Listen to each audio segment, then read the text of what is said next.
Every time you scroll through social media, shop online, stream a show on Netflix, or even just walk around with your phone in your pocket, data is being created. In fact, even while you're watching this video right now, data is being generated. And all that data doesn't mean much on its own. Someone has to make sense of it, find the patterns and the insights. And that someone is high in demand and growing in importance day by day. I am referring to data scientists. The job role itself has fueled the generative AI revolution, which is now consuming the entire world. According to the World Economic Forum, AI and data science are going to restructure 85 million jobs. And since so much of displacement is going to happen because of these fields, more amount of jobs are going to be created around data science, AI, and robotics, which are fueling innovations. These changes I mentioned are happening at this moment, and it's critical that you accept them. Not just that, you need to adapt to these changes to remain relevant in the job market. And we at Intellipaat are on a sacred mission to help you adapt and thrive. Today, through this video, we are going to cover some of the most critical concepts of data science that are going to set you on the learning curve to become a data scientist.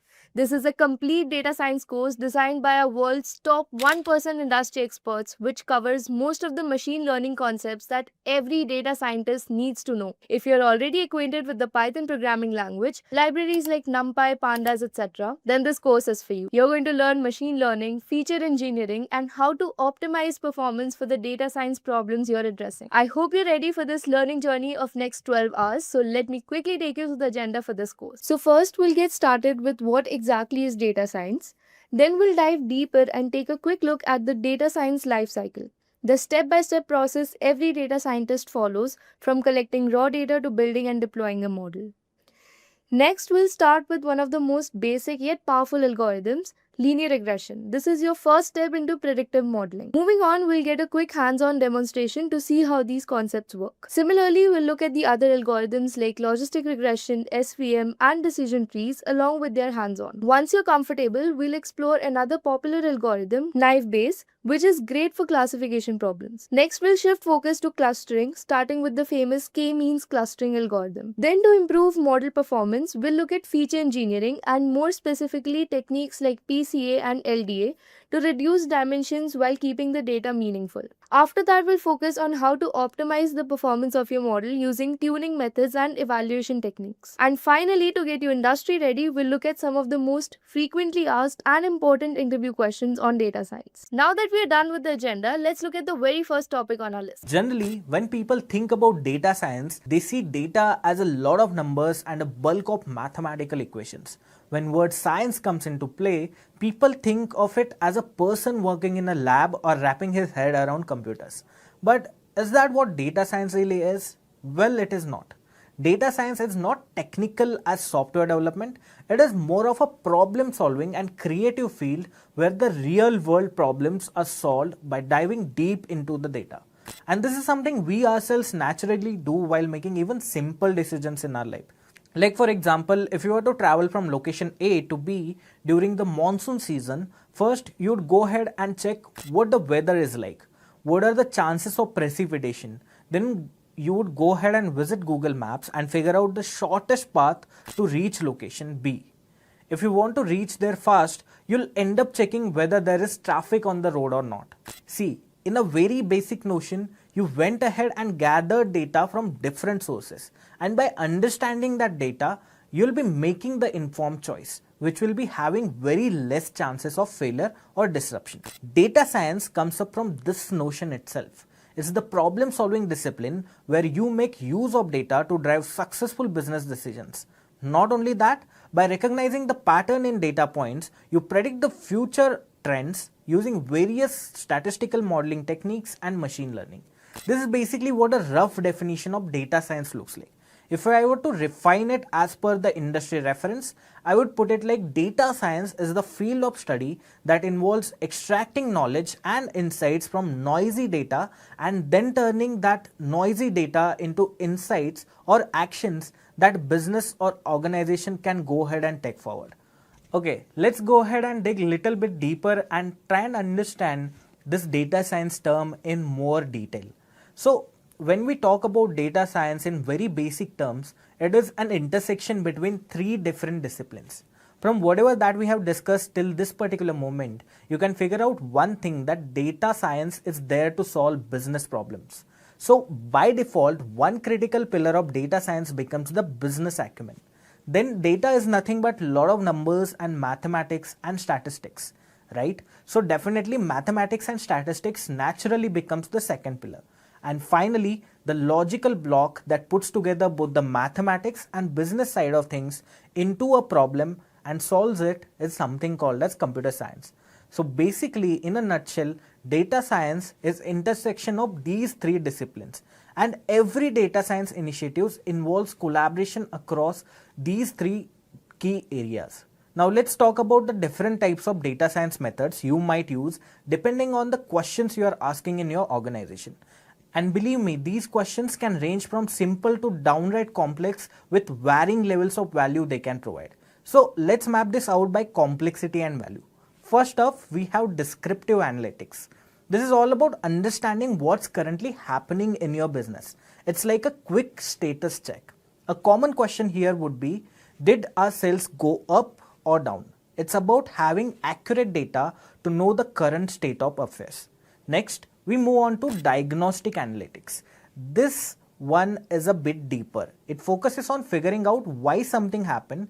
If sales went up or down, we would ask, why did that happen? We dig into the data to find the root cause of any change.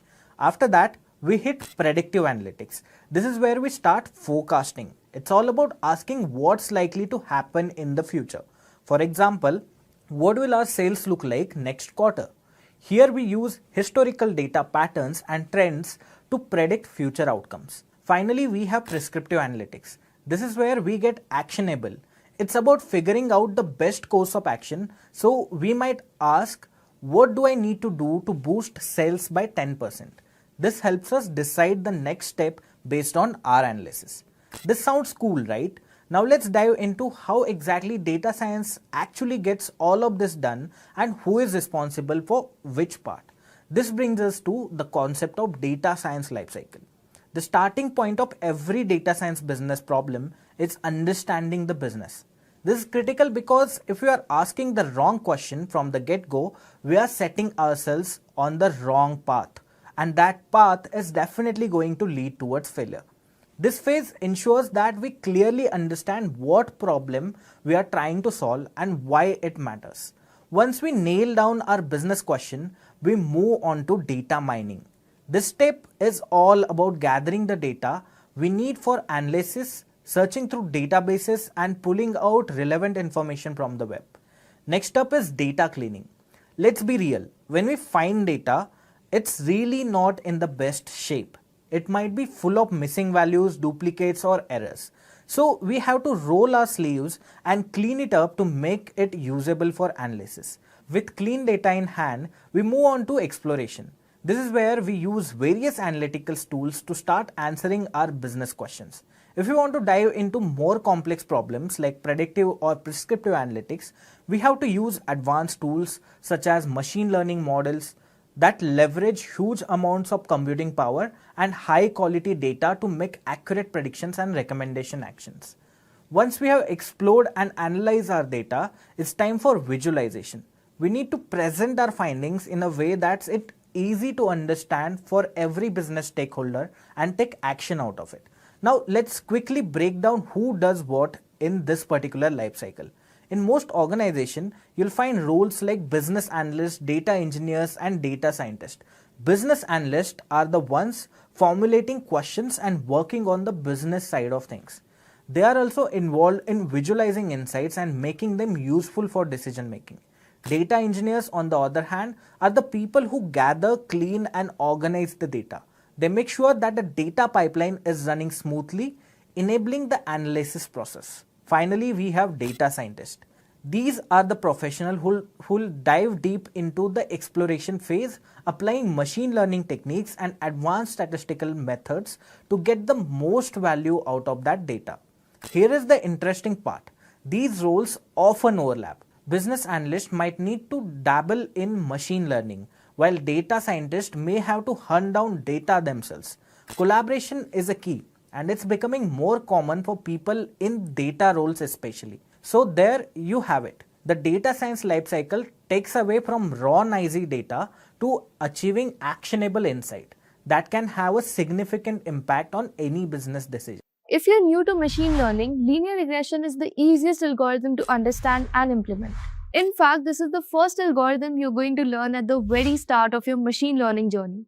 Even though it might seem like a big task, within this video, this concept has been covered in a way that even a high school student can understand it easily. For starters, let me help you visualize what linear regression is all about. Let's say I have some data on the heights and weights of a few people, and I want to use this same data to predict the possible weight of a new person provided his height. Now, from this given data, we want to find a pattern that allows us to predict the weight of a new person for a given height. This makes our weight column the target variable and the height column as our input variable. Now, how can we imagine the relationship between these two features? Simple thing, we can plot them and understand their relation.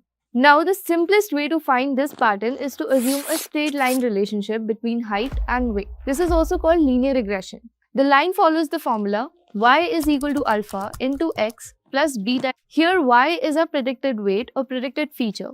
X will be the height. Alpha is the slope of the line. It shows how much weight changes with height. And beta is the intercept, that is where the line starts. To make the best predictions, we need to find the values of alpha and beta so that the line fits the data as closely as possible. Now, what do we mean by this? Basically, the line should try and touch maximum of the data points. To achieve exactly that, we will minimize the difference between actual and predicted weights. Okay, this might sound a lot, but it's not. Let me hand over the proceedings to one of India's best data science trainers. He's right now leading the AI development team in one of the world's renowned fintech companies. And after he's done teaching, I am 100% sure you will never have to retouch upon this concept of linear regression. Imagine you have a data set like this. You have weeks and sales, right? So week, W-E-E-K, week. Okay. This is the first week, the second week, the third week, the fourth week, and the fifth week. Example. You have 5 weeks. Okay. And the number of cars you have sold so far is like this, right? So the number of cars you have sold could be n number, right? So you have yeah, let's take it like this, right? You have week in one of the variables and the number of cars you have sold so far in those weeks could be 2, 4, 5, 4, 5, some numbers, right? This is the data that has been given to me. Sir, can we mathematically understand in depth how does linear regression work? What does it actually do? And how does it make our life easier? Okay. In order to understand how linear regression works, first we need to plot this data. Okay. We need to take the data and we need to plot it in the XY graph. How do we do that? In a very simple sense, I'm going to take the variable like this. I'm going to take a straight line and I'm going to pass it like this. Okay. I'm going to have this. So this is my x-axis and this is my y-axis. Okay. I'm going to point it out like this. So what is going to be my x-axis? Will week be on the x-axis? Can I say this is 0, this is 1, this is 2, this is 3, this is 4, and this is 5. Can I say it like this? This is the 5-week data. So this is 5, week is x. Okay. What is going to be my y? The number of cars sold. So can I say this is 1, 2, 3, 4, and 5. So 0, 1, 2, 3, 4, and 5. Anybody has any confusion in what graph did I plot? No, right? It's a simple graph. Nothing complicated. Very good. So in the first week of my graph, how many cars did I sell? I sold 2 cars. So can I have the red pointer point like this? Good. In the second week, I sold 4 cars. So this is 4 cars. In the third week, I sold 5 cars. Okay, so I sold 5th car like this. In the fourth week, I sold 4 cars. So this is 4th car again. And in the 5th week, I have sold 5th car or 5 cars. So, like this. Is this the data that has been given to me with the weeks versus the car sold part? This is the data that has been given to me. Okay. My people, let me ask one question to all of you. Isn't it possible that there is infinite number of lines possible for this particular data? Meaning a line like this is also possible, this is also possible, this is also possible, this is also possible, this is also possible. Meaning to solve this problem, infinite number of lines are possible that will pass through the data point. Agree or disagree? I want to identify which line is the best line. Which line represents the best line for this particular data. In the previous example, I said line will pass, but what line? Which line? How do we identify that? We don't know anything. So in order to solve this problem logically, isn't it best to first understand where the line would pass from? Meaning, I'll give you guys an example. Listen to me. Suppose I have a point like this, a single point in a three-dimensional space. Is this line possible in a 3D space? Is this line possible? Is this line possible? Is this line possible? Is this? Basically, infinite number of lines are possible through one single point. Yes or no? Okay. But will the point move if I fix the point? Meaning, if I tell you this is the fixed point, the point won't move, correct? Only the lines are possible through that point. Agree? Yes or no? Okay. So listen to me. Can I not do one thing that is a guaranteed good point? I mean, the point that I'm recommending right now is a good point. What do you mean? In your x-axis, what is the mean of your x-axis? Can somebody tell me what is the mean of x-axis? Basically, the mean x bar of mean and x bar or y bar of this. What is the mean of x-axis? Is it going to be 3, the number 3? And what is y bar? What is the mean of y bar? 4. Agree, disagree? The minute you plot the data, the first thing you should do is take the mean and take the mean of x and take the mean of y. So can I say that the mean of x is 3? So it is going to pass here. I'm going to take a different color. Give me 1 second. I'll choose purple. I'll choose peach. Yeah, peach is good. Okay. So control. Give me 1 second. Is this the mean of x-axis? This peachy line that you see? Very good. What is the mean of y? Is this the mean of y? The minute you took the mean of x and mean of y, did you get a point for reference where the line should pass from? The minute you took the mean of x and the mean of y, you kind of got a reference via which a line could pass. Agree, disagree? But in this scenario also, listen to me. In this scenario also, isn't this line possible? Isn't this line possible? Isn't this line possible? Oh, it's complicated. So many lines are possible, but it's okay. We'll solve a problem one step at a time. Is this step clear to everybody? Take the mean of x and the mean of y.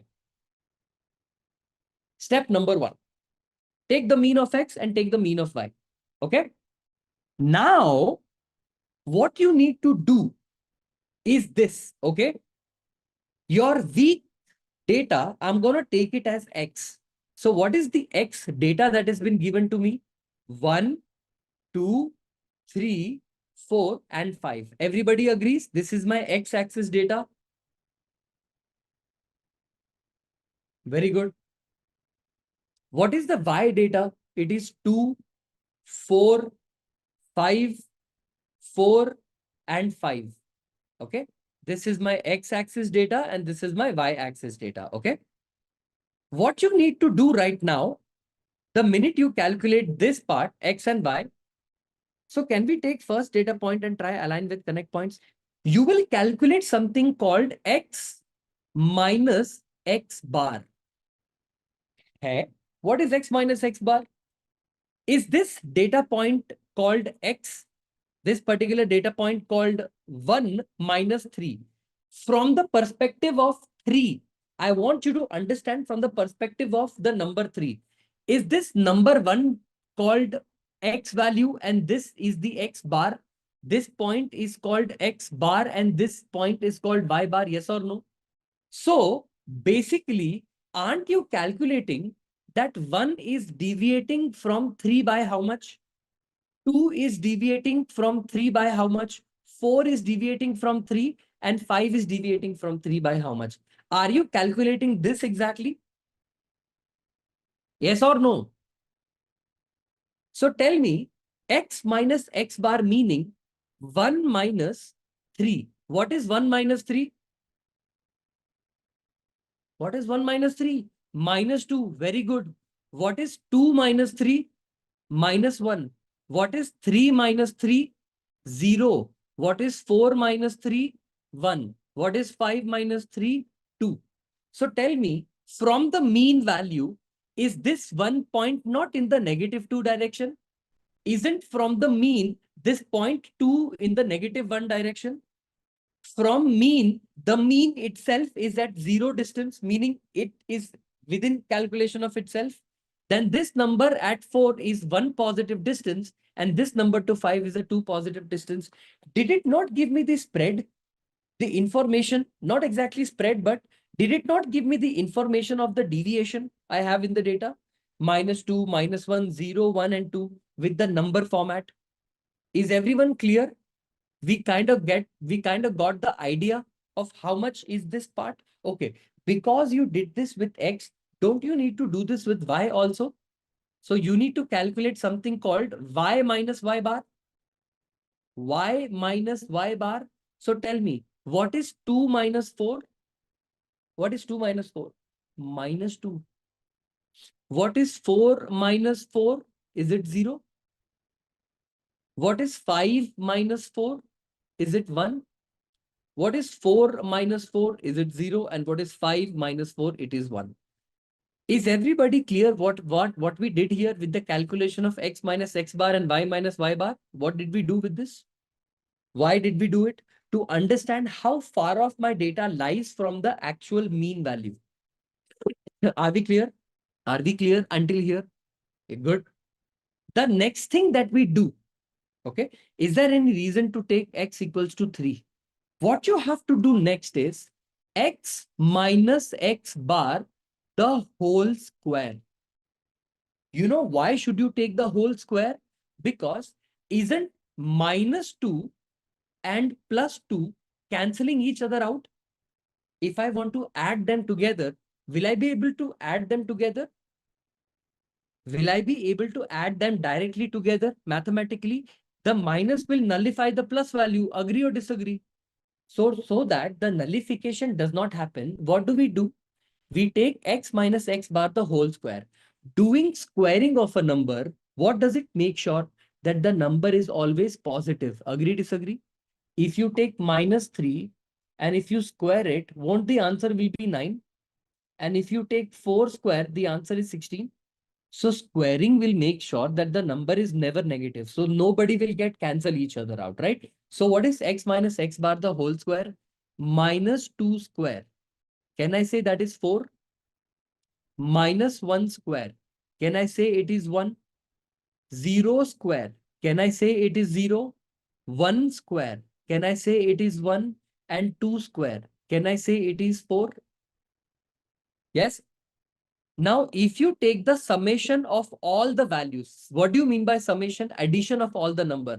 So tell me, what is 4 plus 1 plus 0 plus 1 plus 4? 8, 9, 10. Can I say it is 10? Can I say that the summation of x minus x bar into y minus y bar is this? Okay. Until here is everybody clear. Until here is everybody clear.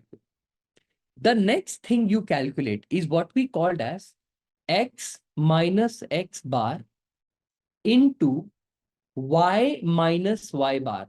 Now listen to me carefully. Can I say that this data point and this data point distance is called as x minus x bar? From this data point to this data point is called x minus x bar. Now listen to me carefully. Listen to me carefully. Can I call this also x minus x bar? This distance can be called as x minus x bar. Yes, good. Can this distance be called as y minus y bar? If I multiply x minus x bar into y minus y bar, essentially what I'm doing is, this is x minus x bar, this is y minus y bar. Multiplying them together gives me this answer. If I have an area of a rectangle, length into breadth gives me the entire area. Yes or no? This point, this line is nothing but x minus x bar. This line is y minus y bar. Am I not doing x minus x bar into y minus y bar? If I do x minus x bar into y minus y bar, can somebody tell me what is x minus x bar? Is it minus 2? Is the answer x minus x bar going to be minus 2? Yes or no? Multiplied by, what is y minus y bar? Minus 2. What is the answer? Is it 4? Very good. X minus x bar is minus 1. Multiplied by y minus y bar is 0. Is the answer 0? Okay. What is x minus x bar? 0. What is y minus y bar? 1. Is the answer 0? What is x minus x bar? 1. What is y minus y bar? 0. Is the answer 0? What is x minus x bar? 2. What is y minus y bar? 1. Is the answer 2? If you sum the numbers together, 4 plus 2, what is the answer? 6. Are you clear so far? What did you uh, do here while the calculation of this x minus x bar, y minus y bar? You have a line equation called y is equal to mx plus c. Yes or no? This is the line equation. Everybody agrees? Do you know the value of m so far and the value of c so far? Are you clear with the value of m and c? The answer is no. Isn't this the first thing you need to calculate? What is the m, what is the c, so that we can find out the line that can cross? Okay. To calculate the value of m, to calculate the value of m, to calculate the value of m, using mathematical derivations. Do you understand what is derivation? You start with the base equation, you solve, and you get some answer.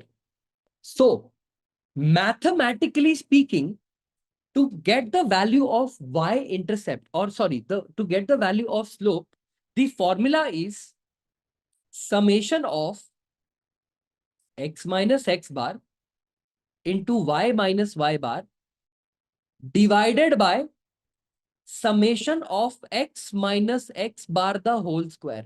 Do we have the values for this? What is the value of summation of x minus x bar into y minus y bar? What is the answer? Is it 6 divided by summation of x minus x bar the whole square? Can I say it is 10? So the answer is 0.6. Did you just get the value of m, the slope of your line? We just calculated the slope of the line.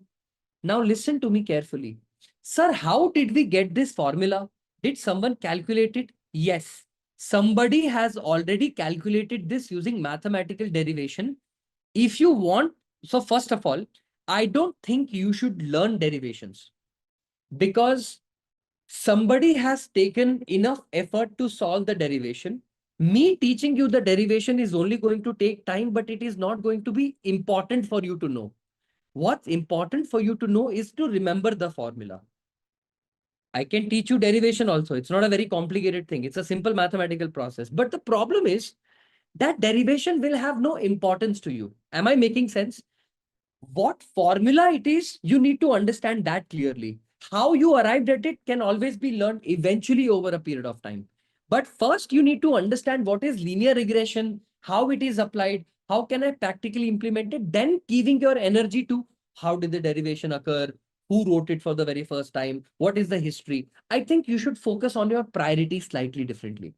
So did you understand why I wrote down the formula straight up for you so that you don't get confused? It is arrived using a derivation. This mathematical derivation is slightly complicated.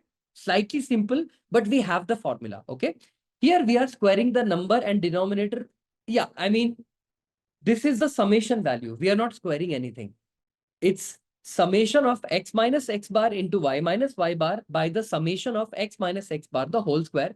This will give you the y-intercept. The logic is pretty simple, but in the derivation, you will see why we do the division, because this goes on the left side of the equation. So we put it in the bottom. Okay. Anyways, this is the value of y. Now, between y is equal to mx plus c, what did we calculate? Did we calculate the value of y? It is now calculated. But do we have the value of c? No, we don't have the value of c. So to calculate the value of c, how do we calculate it? The formula to calculate the value for c, you have to use this equation. Y bar is equal to mx bar plus c. Now tell me, in this formula or in this equation, do we have the value of x bar and y bar already given to us? What is the value of x bar? X bar is equal to 3 and y bar is equal to 4. Yes or no? So you have this equation called y bar is equal to mx bar plus c. Okay. To calculate slope of any line, mathematically, you have to calculate the delta, the difference. Meaning, if you have a line here, if you have a line here, right? This difference in y and this difference in x will help you calculate this. And while the derivation of linear regression was done, right? So पहली चीज क्या है ना, हर formula mathematically sensible हो ये जरूरी नहीं है. Let me also tell you why. आप पहले सुनिएगा ध्यान से और समझने की कोशिश कीजिएगा और फिर मेरा तर्क समझिएगा कि मैं क्यों ऐसा कह रहा हूं. एक मैथमेटिकल डेरिवेशंस में क्या होता है, जो डेटा होता है, जो नंबर होता है, वो किसी फॉर्मेट में होता है. जैसे आपको एक एग्जांपल देता हूं मैं. हमने इनिशियल एग्जांपल जब किसी डेरिवेशन का लिया, तो वो डेरिवेशन में हमको बहुत सारे अजम्पशंस लेने पड़ते हैं. Left hand side, right hand side को 10 से डिवाइड कर दिया. लेफ्ट हैंड साइड को लॉगरिदम, नेचुरल लॉगरिदम से डिफरेंट बेस लॉगरिदम में कन्वर्ट कर दिया, क्योंकि वो नंबर्स मैच नहीं हो रहे हैं. तो क्या होता है, इवेंचुअली हम किसी डेरिवेशन को जब स्टार्ट करते हैं, स्पेसिफिकली ये लीनियर रिग्रेशन की जो डेरिवेशन है ना, आपको अगर मैं पूरा डेरिवेशन सिखाऊंगा तो आपको समझ में आएगा कि क्या हो रहा है. कि इनिशियली जब हमने स्लोप को लिया था, जो स्लोप का एक्चुअल फॉर्मूला है हम उसी को कंसिडर करते हैं. बट इवेंचुअली जब हम इसको ना सॉल्व करते हैं, मतलब solving for the left hand side and right hand side, जब हम सॉल्व करना स्टार्ट करते हैं ना, तो हमको रियलाइजेशन होता है कि may be left and right में ना कुछ और ऐड करना पड़ेगा ताकि वो बैलेंस आउट हो जाए. करते करते करते जाते हैं तो इवेंचुअली वो जो फॉर्मूलाज हैं वो थोड़े डिफरेंट फॉर्म में कन्वर्ट हो जाते हैं. फिर हमें क्या करना पड़ता है, एम के लिए ऊपर वाली वैल्यू को नीचे लेके आना पड़ जाता है. तो क्या हो जाता है कि आपका ये जो summation of x minus x bar the whole square है ना, ये लेफ्ट हैंड साइड में आता है, और ये जो summation of x minus x bar ये राइट हैंड साइड में आएगा. तब क्या होगा, ओवरऑल जब हम सॉल्व करना स्टार्ट करते हैं ना, तो ये समेशन वैल्यूज जो है, जो ये आपको ये फॉर्मूला दिख रहा है, it starts sort of forming into this particular formula. जो आपको ये दिख रहा है ना, ये इस फॉर्म होना स्टार्ट होता है. एक काम करता है, why don't we solve the derivation also सामने ही. If you really want to understand machine learning, yeah, the point is, if you want to deeply understand machine learning, like when I'm talking about deep, because here is the thing, when I started machine learning, right, I have implemented each algorithm, every algorithm in machine learning from scratch. I have done that. That is when my knowledge in machine learning increased 10 times. Because when you do not use any packages, any libraries, understand the core mathematical concepts, you should be able to like build anything because you now understand the basis behind it, right? Just like that, learning the core mathematics is important. The reason I am not going ahead with the derivation and explain you logically how did we arrive at this conclusion is because it will end up taking a lot of time. Number one. Number two, the mathematical reasoning that it takes to arrive at this solution is also going to be very, very complicated for few people. So that's why I said, if you start with machine learning right now, you guys are just starting with machine learning, right? Focus on how to apply machine learning, then learning the foundational logic. But because if the question is, how did we arrive at this conclusion? We can always go back and learn the derivation also. So it's up to you guys. I mean, if derivation is also something that we can look at, we can also look at this. The derivation will make sense. why are we taking this area x minus x bar the whole square will start making sense because it is directly related to residuals. So now that we've understood, right, slope of the line using the data point or variable, which is one independent, one dependent, we are able to calculate the equation, slope using this particular formula. Now that we've understood how we calculated that using the slope, the next thing that's pending is for me to calculate the y-intercept. Okay. Because y-intercept cannot be calculated directly, I need to manipulate my equation slightly differently, like y is equal to mx plus c. Because we don't have m and we don't have c, right? We don't have c, sorry, y and x. We calculate y bar and x bar. X bar is already given to me as 3 and y bar is already given to me as 4. So tell me, what is the value of y bar? Is it 4? Is equal to, what is the value of m? 0.6. What is the value of x bar? Is it 3 plus c? So mathematically, if I solve this, 4 is equal to, what is 0.6 into 3? Is it 2.2? Okay, that's good. 2.2 plus c. Now, listen to me. In mathematics, when you jump equal to signs, you convert the sign from positive to negative or negative to positive. Meaning, if this 4, if this 2.2 needs to jump to the other side of the equal to, what will it become? Will it become 4 minus 2.2 is equal to C? Yes or no? Whenever you change the number from one part of the equation to the other part of the equation, if it is a, so what will be the value of C? What will be the value of C? 2.2. Wait, 0.6 into 3 cannot be 2.2. I don't know if it makes sense to me because 6 threes are 18. It should be 1.8, right? If I'm not wrong, 6 threes are 18. Point difference is 1.8, right? Yeah, this should be, I think the difference is 1.2.2. I think this is what you mean. Yeah, I think I got the concept. Okay. This is C.2. Yeah, T is 2.2. Exactly. So tell me, did you get the equation y is equal to mx plus c? And now you have an equation for the line 0.5 into x plus the value of c will be 2.2. Did you get the line equation for your data using the steps that we have done so far? We got the equation called y is equal to mx plus and we got the line. But our job is not yet done. Until here, is everyone clear? Until here, is everybody clear? What exactly did we do to solve until here? Everyone got the concept until here. 0.5 or 0.6. But there is so much more to achieve. Meaning, you got the line equation 0.6x plus 2.2 something, something, something. My people, based on the linear equation graph that you see that I have plotted for you like a while ago, which is this. Okay, give me 1 second. Let me copy the graph. Give me 1 second. Let me just go ahead and copy this and paste it here. Give me 1 second. Copy this and paste it towards the bottom. My people, we got the equation of the line equation as y is equal to something, something like this. Like, so we got a line equation that passes the data like this. But observe very, very carefully that the distance between your actual data point, is this my actual data point? AP is my actual data point. AP is the actual data, the real data. And the line is the prediction. Agree or disagree? This is my predicted data and this is my actual point and predicted point. Can I say it like this? Do you see there is some difference between it? Some distance, some error?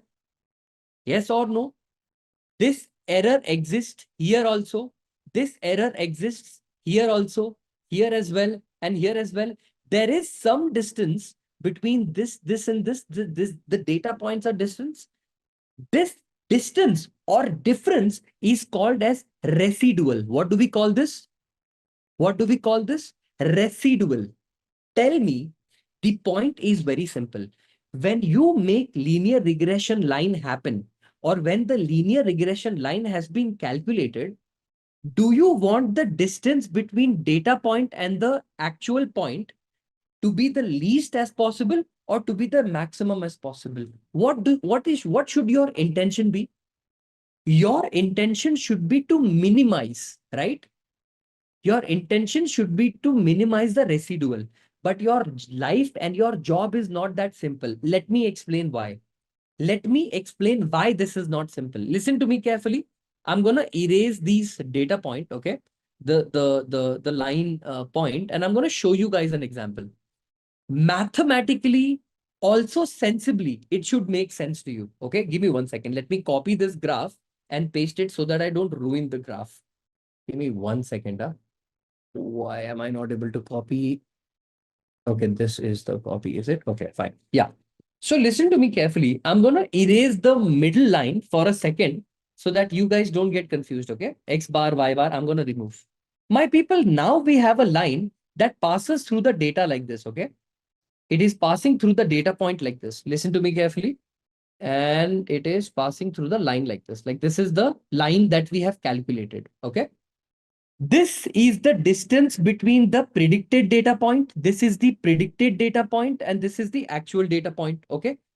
So tell me, isn't this data point the data point which is predicted versus this is the actual data point? This is the data point which is actual, that is, this is predicted, that is actual, this is predicted, that is actual, this is predicted, that is actual. So listen to me carefully. This is the error, also called error number one. Can I call this difference as error one E1? Yeah. Can I call this error as E1? Okay. Can I call this error as E2? Can I call this error as E3, this error as E4, and this error as E5? Can I call this E1, E2, E3, E4? So the best possible line for me to claim that the line that I have has the best fit. It's fitting the data points in the best possible way. So shouldn't that be possible that E1 plus E2 plus E3 plus E4 plus E5, this number should be the most minimum number as possible? Yes or no? The number E1 plus E2 plus E3 plus E4 plus E5 should be the most smallest number possible. But the problem here is some data points are following in the positive direction, meaning in the bottom, and some number are at the top. So isn't it possible that E1 and E2 will also cancel each other out because the directions are different?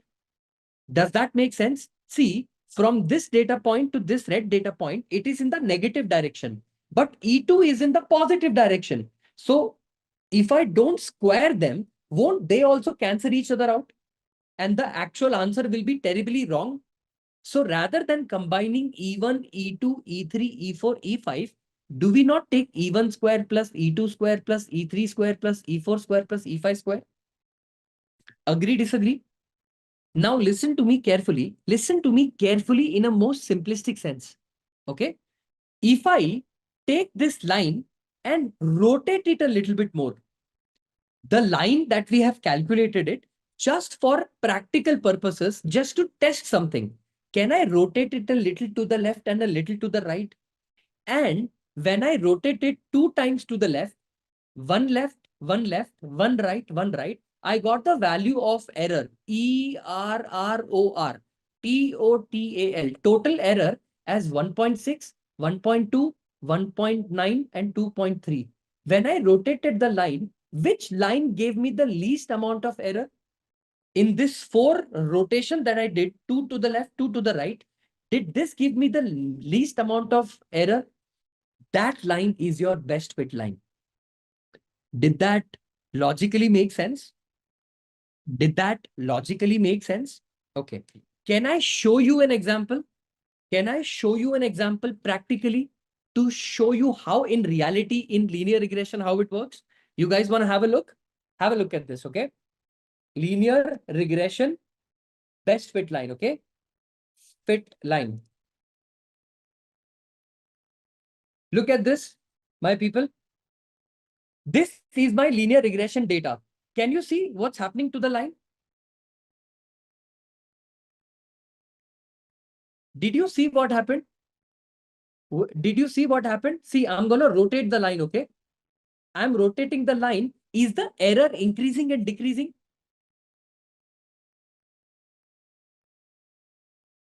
Are the errors increasing and decreasing because of the rotation? Have a look at this also.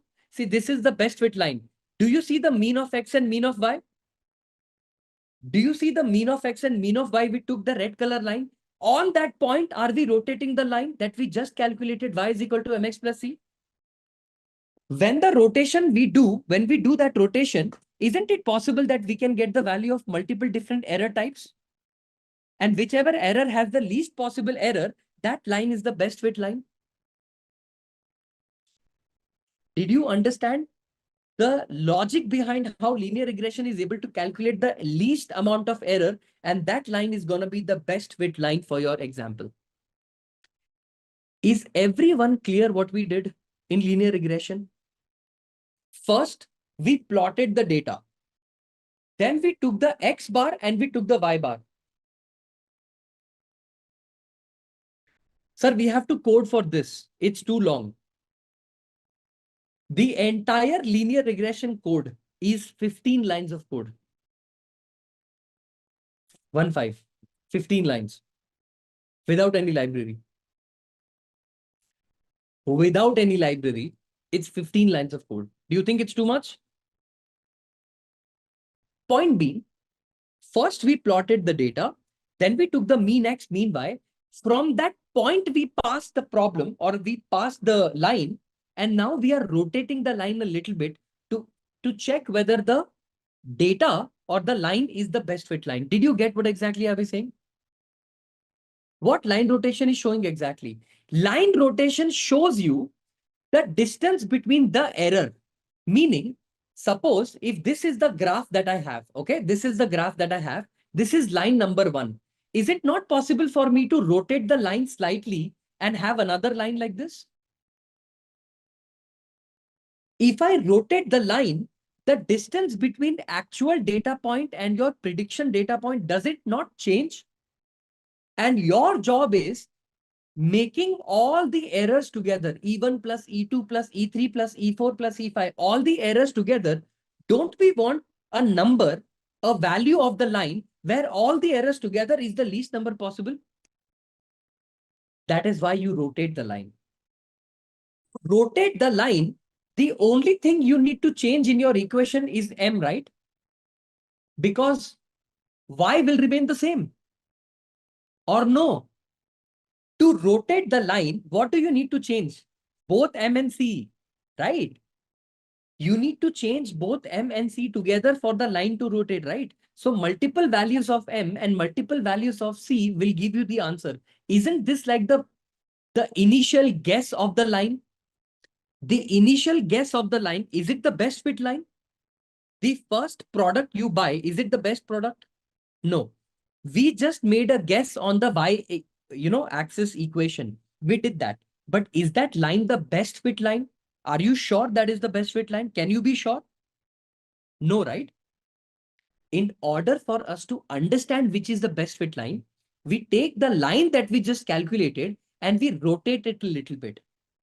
Based on the rotation, whichever error value has the least error, that is the best fit line. Now, my question is, how many of you got this and how many of you did not get it? Let me take up a quick poll. How many of you got it? Yes, yes, yes. How do we calculate it? How do we do it? I'm going to teach you all of that. How many times to rotate? The higher you rotate, the better chances of best fit line it is. The higher you rotate or the longer you rotate, the better the chances you will find a best fit line. If we rotate, are we not changing the C 2.2 which we calculated? Yes, we calculate both the L, M and C, we change and we check for multiple C and M. Okay, let me explain. How do we rotate? How do we rotate? Let's understand. Let's understand the rotation. Is this my line with some value of M and C?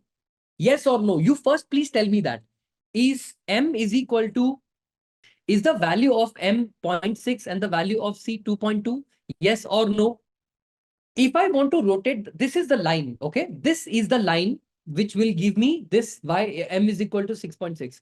If I want to rotate it by one degree, 1 point, increase M and decrease Y, can I do this?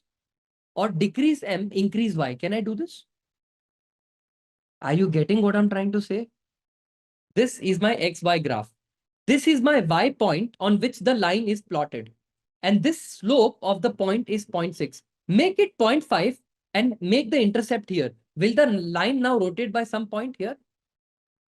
Increase point number 1 by one more point, decrease the slope by 1. Will the line rotate now?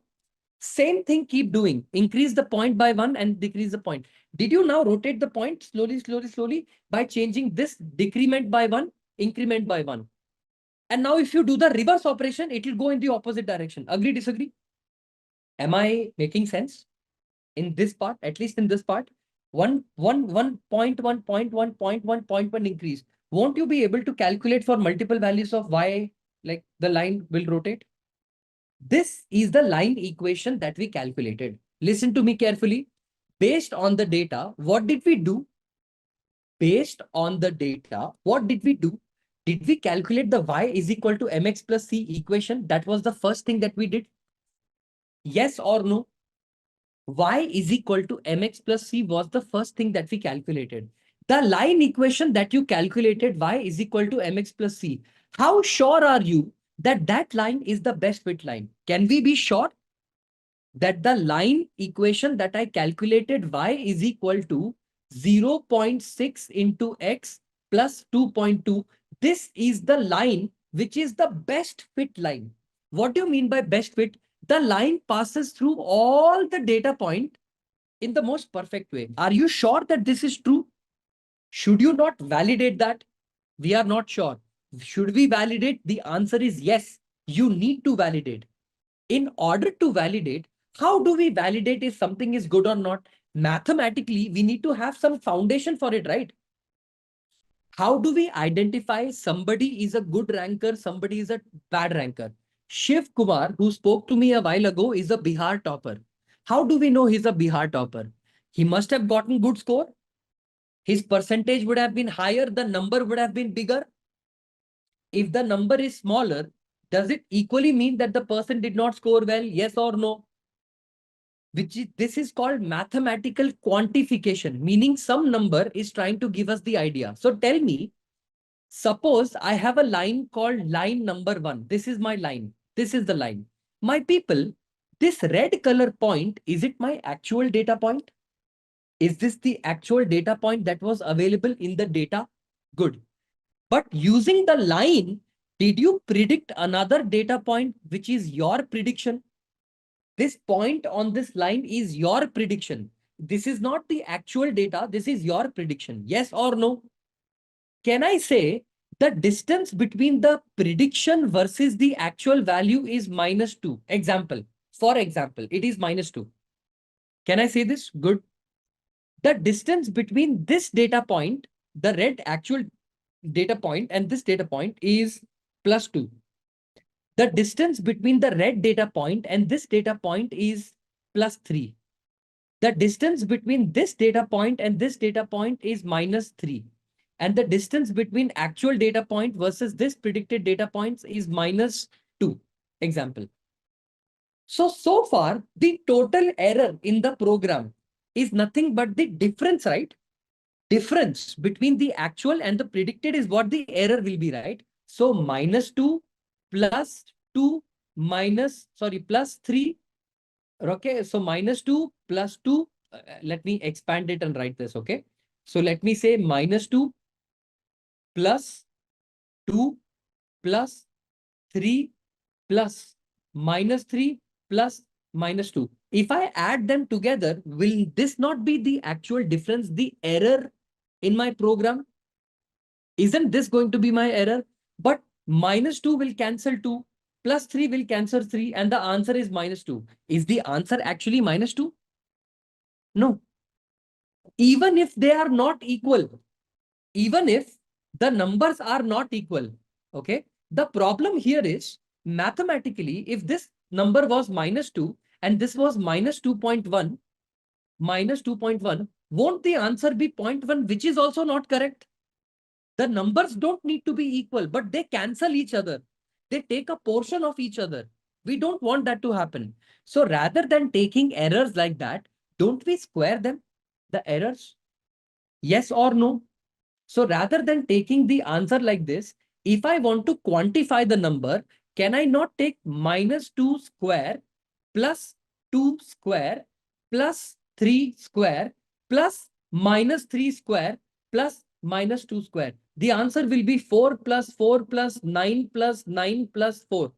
Can I say now this will be some number that represents the error? Are we clear until here? Dipankar, even if it's not equal, it does not matter, my dear, mathematically. It won't make difference also. If one direction it's -2, other direction it is unequal number, errors will still get added together, right? At the end of the day, you're adding the errors together. It does not matter if you have 10 rupees, 15 rupees, 19 rupees. It does not matter what number you have. The errors at the end of the day are getting added together, but you're trying to nullify them. I am not nullifying them. I am taking the difference between the actual data point and the predicted data point and square them. I am saying that you should square it. I am not saying nullifying it. I am saying square it so that nullification does not happen. I know positive and negative predictions. That's why I'm saying squaring them will convert it into a positive number, and all the positive numbers you can add together. You got, this is a very simple thing, my dear, not a very complicated thing. -2 and +2, if you square, -2 square is 4, +2 square is 4. If you add them together, did you get the value 8? 8? Agree, disagree? Yeah, okay. Even if you have 15 points, 1500 points, whatever points you have, the distance between the actual versus predicted data point, you need to square them in order to get the error. So tell me, what is 18 plus 12? What is 18 and 12? So 8, 9, 10. This is going to be 30. So did we get the error? The total error using the line is 30. Yes or no? We are not nullifying anything. We are trying to get some number. Okay. Now tell me, I'm asking a very simple question. Very simple question. Are you sure this is the best possible line in the entire data that you have? No. If I rotate the line slightly to the bottom, isn't it possible that that total error now will be 29? Slight rotation gave me the error as 29. And we want the error to be as minimum as possible. So will you choose line number 1 or will you choose line number 2 as the best fit line? If this is my line, okay. Do you guys know that in mathematics, you can take a range between 0 to 10? I can take 0, 1, 2, 3, 4, 5, 6, 1 point at a time. This also is possible between to reach 0 to 10. Okay. 0 to 10 can be reached by 1 unit distance, meaning between 0 to 10, I can reach 10 by exactly how many steps? 10 steps, correct? Taking 1 at a time. Agree? Yes or no? If I want to count from 0 to 10, but I want to take 1 step at a time, so can I take from 0 to 10, making only 1 step at a time? I'll be able to reach 10 times. But same 0 to 10, you can reach in 20 steps by taking 0 0.5, 0, 0 0.5, 1, 1.5, 2, 2.5, 3. Can I say you can reach from 0 to 10 using also 40 steps by taking 0. I don't know, 25? How much to rotate? Should it not depend on how much you want to increment your MNC? Am I making sense? Your y is equal to mx plus c. Your value of m was 0.6 and your value of c point 2 was 2.2. Your m can be 0.65, meaning 0.05 times your increment, one step, one step, one step, one step, one step. Or you can also do 0.1. So 1, 1, 1, 1, 1. Does it not depend on the user how much you want to rotate? Does that make sense? And because it is a computer program, we can make it do millions of rotations. That line could be rotated in the positive direction and in the negative direction. And let me ask you a question. Let me ask you a simple question. Did we not calculate the mean of X and the mean of Y like this? Did we not calculate the mean of X and mean of Y? Should you even rotate it beyond this and beyond this? Meaning, should the line go beyond this point and beyond this point? It should be between the points, right? If it goes beyond, are you even calculating anything? I hope you got the concept. Did you get the concept of rotation? How exactly linear regression is able to do that? How are we able to find the best fit line? Exactly. Exactly. Thank you. Are we clear with what exactly is the definition of linear regression? How it is able to do it? It is a very simple machine learning algorithm that's able to do it.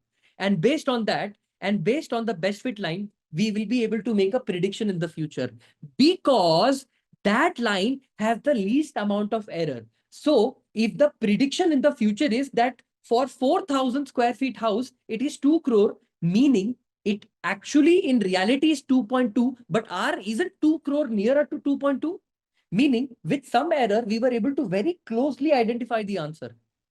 That is why linear regression is used.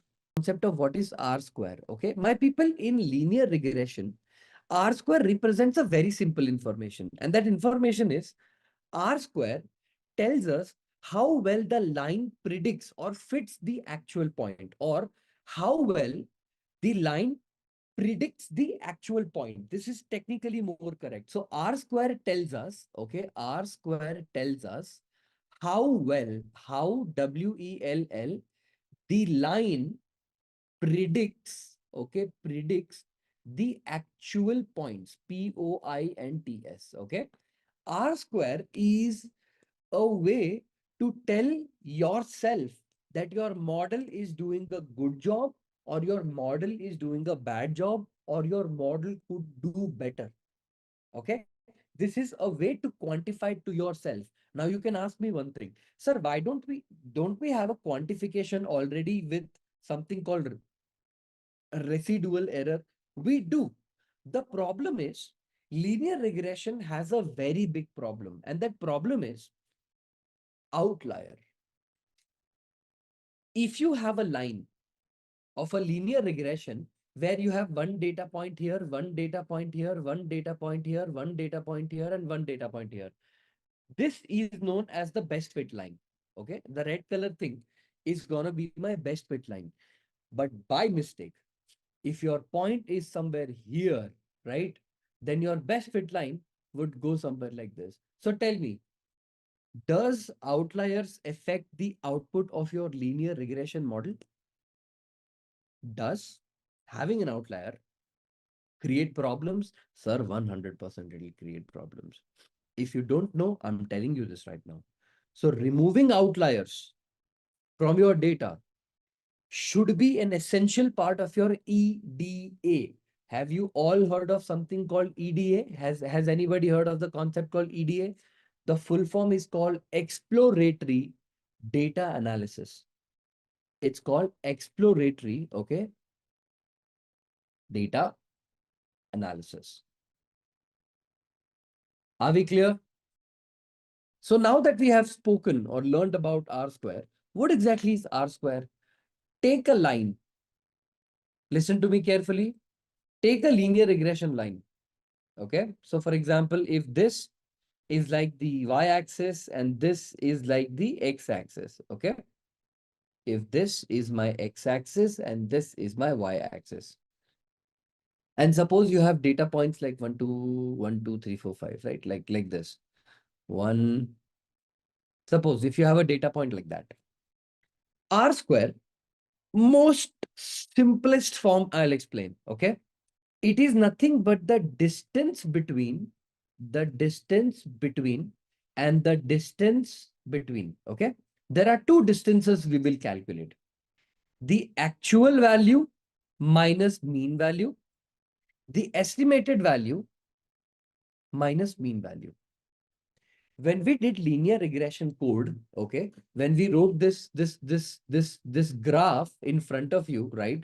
I'm not sure if I can copy this, but I'm gonna try my best. Give me one second. Oh yeah, I can. Control X. Yeah. Okay. You see this graph? We did this graph. Whoever does machine learning well, their level will be the best, is what I meant. You know what I think? Listen to me. Listen to me. Okay, listen, because this is a very important concept. Here's what I think. I think all of you need to make a Google sheet. A Google sheet. In that Google sheet, just write down your name and your address. Your name and your address. And what I'm going to do is I'm going to have a deal with Swiggy and I'm going to be like, look, 7 o'clock, I start my class. 6:45, I want you to send tea or coffee based on whatever preference you have to all my students so that they wake up. But before delivering the copy, take a hot water and just like on their faces so that they are up. Yeah, we'll speak about that. I think this is a good startup idea as well. It's a very simple idea. I am teaching you the concept of R square. R square tells you how good your model is or how good the estimation. What do you mean by estimation? Prediction only, right? Estimation is prediction only, right? You have some actual data point. You having actual data point is called ground truth. Remember, in machine learning, this is a very important term. Ground truth. GROUND. TRUTH. Ground truth means your actual data. It is a very important technical term. Just like how in marriage, I am sorry works every time. It's an important keyword. Ground truth is an important keyword. It represents all your actual data point. Okay. So now your ground truths are your actual data points and your line is the estimated data points, basically the one that you have estimated, right? So tell me, do you have something called the Y bar? This thing is called as the Y bar, the mean of the Y, the Y mean, okay? On this particular plane, what two things do you see? One is the Y bar and the other is the actual data point, correct or not? There are two things on the graph right now. One is the Y bar and the actual data point. Can I plot a line, a regression line like this? So now what do you see? You also see the predicted line. Now there are three things on this particular graph. Make sense? Now there are three things in the graph. The distance between actual data point and mean. Listen to me. The distance between actual data point and the mean value. Is this the actual data point? The red dot. The distance between actual data point and mean. So can I say this is the distance between actual data point and mean? This is the actual distance between data point and mean, and rest is on the same tribe. So this distance is what we are calculating first, the actual distance between data point and mean. Yes or no? Good. Then the next difference we calculate is estimated minus mean. Meaning, can I say these is the actual data point, the red one, and the yellow one is the estimated data point. This is the estimated data point. This is the estimated data point. And this is the estimated data point. The next thing you do is you calculate the distance between estimated minus mean, estimated minus mean, estimated minus mean, which is this much, okay? Estimated minus mean and estimated minus mean. Did you get what I'm trying to say? The distance between actual data point minus mean data point and estimated minus mean. And when you want to do their comparison, this comparison is what we call as R square. Are we clear? It's not a very complicated topic. Everyone got the concept, right? You got the concept very, very well. So tell me, Can I expand your knowledge now on how to do this mathematically? Again, I am not showing you how the formula has come up into picture, but like we have to take y-axis mean only because y is enough base for comparison. You got what I'm trying to say? Y is also an axis, which is a mean value. X is also a mean value. Taking from y makes more sense because you are doing y prediction. I hope you got what I'm trying to say. Your equation is y is equal to mx plus c, right? So y becomes a solid base. Okay. R square is the distance between the actual data point minus the mean data point. You compare against the estimated data point minus the mean data point. No confusion here, right? It's a comparison, simple comparison. It does nothing else. I'm going to show you mathematically what it does. Okay, good. I am going to take the X and the Y from the code. Give me 1 second. The X and the Y. Copy. Is this the value of X and Y that we have? Tell me, what will it mean if I do this? Y minus Y bar. What do you mean if I do Y minus Y bar? Is this line actual minus mean? The actual data point minus the mean is going to be called as Y minus Y bar, yes or no? This is simple logic. You guys must have learned that by now. So tell me, what is Y minus Y bar? 2 minus 4. What is 2 minus 4? 4 minus 4. 5 minus 4. 4 minus 4 and 5 minus 4. What is the answer, everybody? What is 2 minus 4 minus 2? What is 4 minus 4? 0. 1. 0. 1. Can I say this is the answer? For actual minus mean, Y minus Y bar?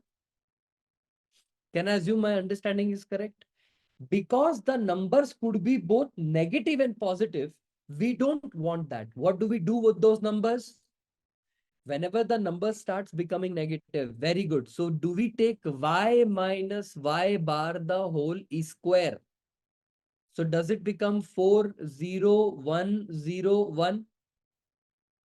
Now, tell me if I sum the number up, if I calculate its summation, what will be the answer?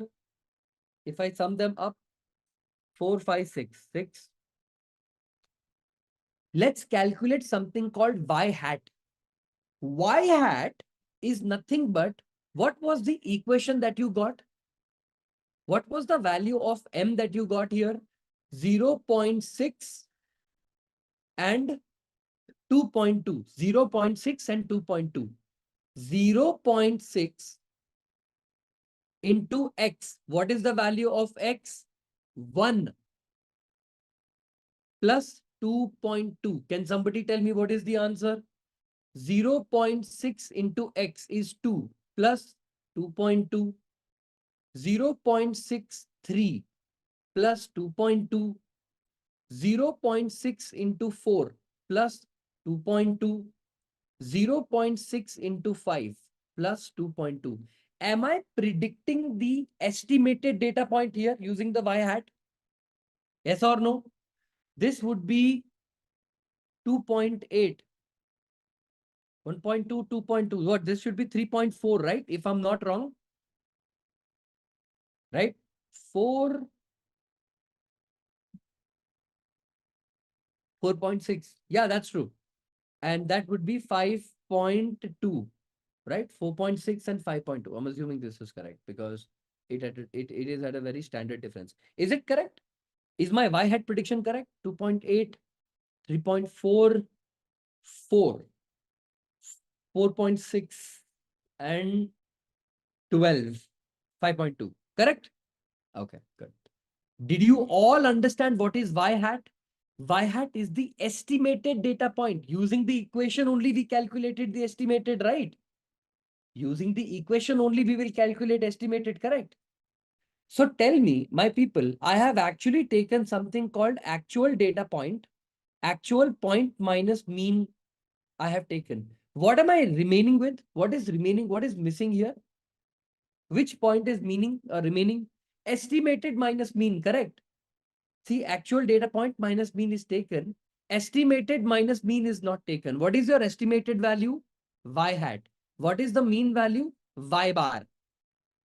So what is the estimated value, my people? 2.8 minus what is the Y bar? Is it 4? What is Y bar answer? Negative 1.2. 2.8 minus 4 will be negative 1.2, correct? You know what? You do the hard work. 3.4 minus 4. 4 minus 4. I will write the answer. It is easy. Minus 4 and 5.2 minus 4. Come on, give me the answer for all of these. What should be the answer? Negative 1.2, negative 0.6, 0.6, and 5.2 minus 4 is going to be 1.2 because similar answers. Aren't these answers in plus and minus? Do we like answers in plus and minus? Do we like the answers in plus and minus? No. So what do we do? Y hat minus Y bar the whole E square. What is whole E square? Everybody, what is 1.2 the whole square? It becomes 1.44. What is 0.6? 6 twos are. Nah, it's not done like that. It's going to be 0.36. Yes or no? 0. 0.36 and 1.44. Now what do we do? If I sum the number, what answer do I get? What is the answer?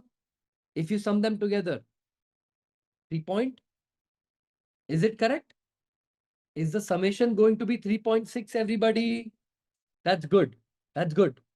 Once you have calculated this, your R square formula is very, very simple. Your R square formula is summation of Y hat minus Y bar the whole square divided by summation of what are you comparing it against? Estimated minus mean is compared against actual minus mean. What is the actual minus mean? The actual minus mean the whole square. So tell me, what is the number that we got? Is it 3.6 divided by 6? What is the answer? What is 3.6 divided by 6? What would be the answer? About 0.6. Remember one thing. R square is a number between 0 and 1. What is the number R square? R square is a number between 0 and 1. If your R square is closer to 1, the fit is good.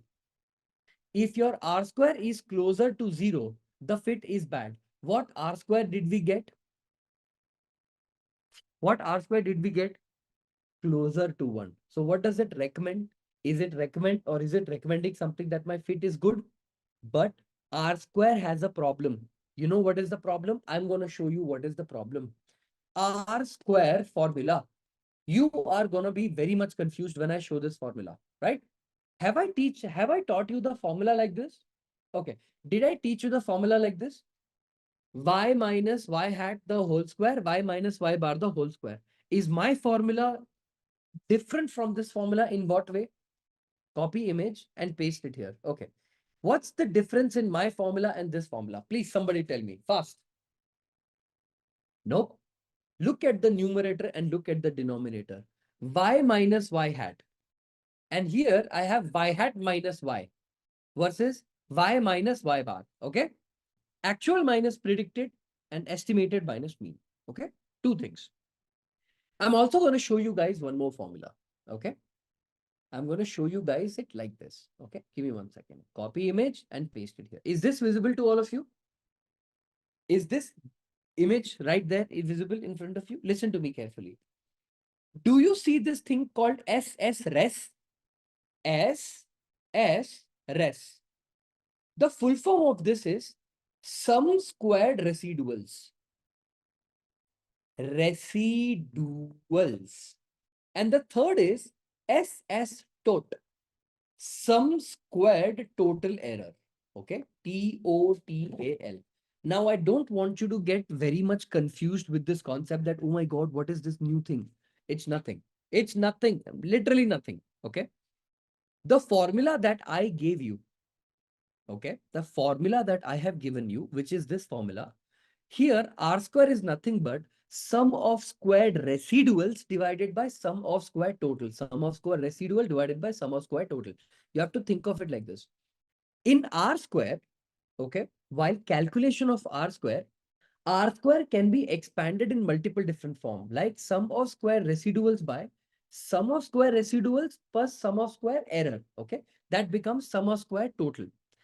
When you rearrange the terms, you get an answer like this: 1 minus, okay, summation of y minus y hat, which is the actual minus estimated, actual minus, actual minus predicted, which is y hat, and actual minus mean. When you say you're comparing, you're basically dividing one comparison with another comparison, and you're taking something called as a ratio. Now, I am going to ask you guys a very simple thing. Do you know what is the meaning of the word ratio in mathematics? Let me give you guys a very simple example. Very simple example. Tell me, if you had 4 chocolates and 2 people to share it with, per person will get how many chocolates? 2. Reverse the situation. You have 2 chocolates, but 4 people. How many will each person get? About 0.5. Agree, disagree? Okay. This number represents the power of the method, meaning when you divide a larger number by a smaller number, you get a number which is significantly different. When you divide a smaller number by a larger number, you get a significantly different result. What do I mean by that is, does the answer of the division represents the equal parts for that particular division? For 2 people, you get 2 chocolates. For 4 people, you're going to get this chocolate. Division of A divided by B will give you some value called X. B times X is always going to be A, right? X into B will always be A. It will always come back to A. The value X represents equal portions. Equal portions for the value at the top, or sorry, equal portions with the value at the bottom, meaning sum of squared total, right? You will get some answer called X. Has a relationship with this number. This X number represents the equality among the equation, or equality among the among this particular division. Meaning, whenever you take r square and the number is larger to 1 or closer to 1, whenever your r square is closer to 1, what does that represent with numerator and denominator? What should it represent? Under what condition will be the number closer to 1? If the numbers are closer to each other, or if the numbers are far away from each other, meaning you have a value called A, you have a value called B. Between A and B, if the number of A and B, if they are closer to each other, will that become 1? Or if they are far away from each other, will that number be 1? Please think and answer, okay? Please think and answer. If the numbers are closer to each other, meaning, let's take the example 3.6 divided by 6. 3.6 divided by 6. What is 4 divided by 6? Very much tell me, what is the answer? What is 4 divided by 6? This is not a very hard calculation. What is 4 divided by 6? 2 2s are 4, 2 3s are 6. What is 2 divided by 3? 0.67 approximately. What is 5 divided by 6? What is 5 divided by 6? 0.83. What is 5.5 divided by 6? 0.92. Let me ask you guys a simple question. When your sum of squared residual error, which is sum of square residuals divided by sum of square total, when both the errors are very close to each other, is your R square saying that the model is a good fit? Listen to me. But what does that mean in the graphical format? The closer the lines of estimated and minus mean or actual minus mean are, the better the R square. Meaning, when all the distance between the actual minus mean and estimated mean is as less as possible, the numbers will be more, will be closer to each other, and hence the R square will be bigger. You got the concept? if the distance between the actual minus mean and the estimated minus mean is as closer to each other, the numbers will be as closer to each other, but and the R square will be equal to or closer to 1. And that will represent a good fit in the model. Did you guys get the logic behind it? You got the concept behind it, right? Why R square is preferred for the choosing or for the recommendation that my model is good or not. Are we clear? Is everyone clear until here? You guys got the concept? Okay. Now listen to me. Do you see this formula? Do you see this formula right in front of you called adjusted R square is equal to 1 minus uh, R square into n minus 1 by n minus p minus 1? You see this formula a lot? Okay. So just listen to me, okay? Just listen to me. If you do anything wrong in your house, do we get punished? I'm not sure if the kids nowadays or the parents nowadays even hit their kids, but yeah, I mean, I was the champion at my time, right? Like anybody used to just, but you do anything wrong, you get punished, right? In machine learning, this technique is called penalization. What do we call this? What do we call this technique as? Penalization. I have a very simple question I want to ask you. This question is going to come in your interview. It's going to be asked in your interview. This is not a 5-star. This is a 100-star question. My people, what is the difference between a machine learning model where you have A, B, C, and D and a target column? How many independent columns exist here? In technical term, they are called as features. Features. So from now on, do not call it independent column, call it feature. How many feature columns are there? 4. How many target column are there? 1. Correct or not? If I want to run machine learning on a model or on a data where the number of features, Features, is 100 columns and the target is 1. Do you think that machine learning should have no problem in running 4 feature, 1 target, 100 feature, 1 target? Or do you think the machine learning model will get a problem? My question is, if the number of features increase, listen, this is a very important question I'm asking you. Trust me, this is very important.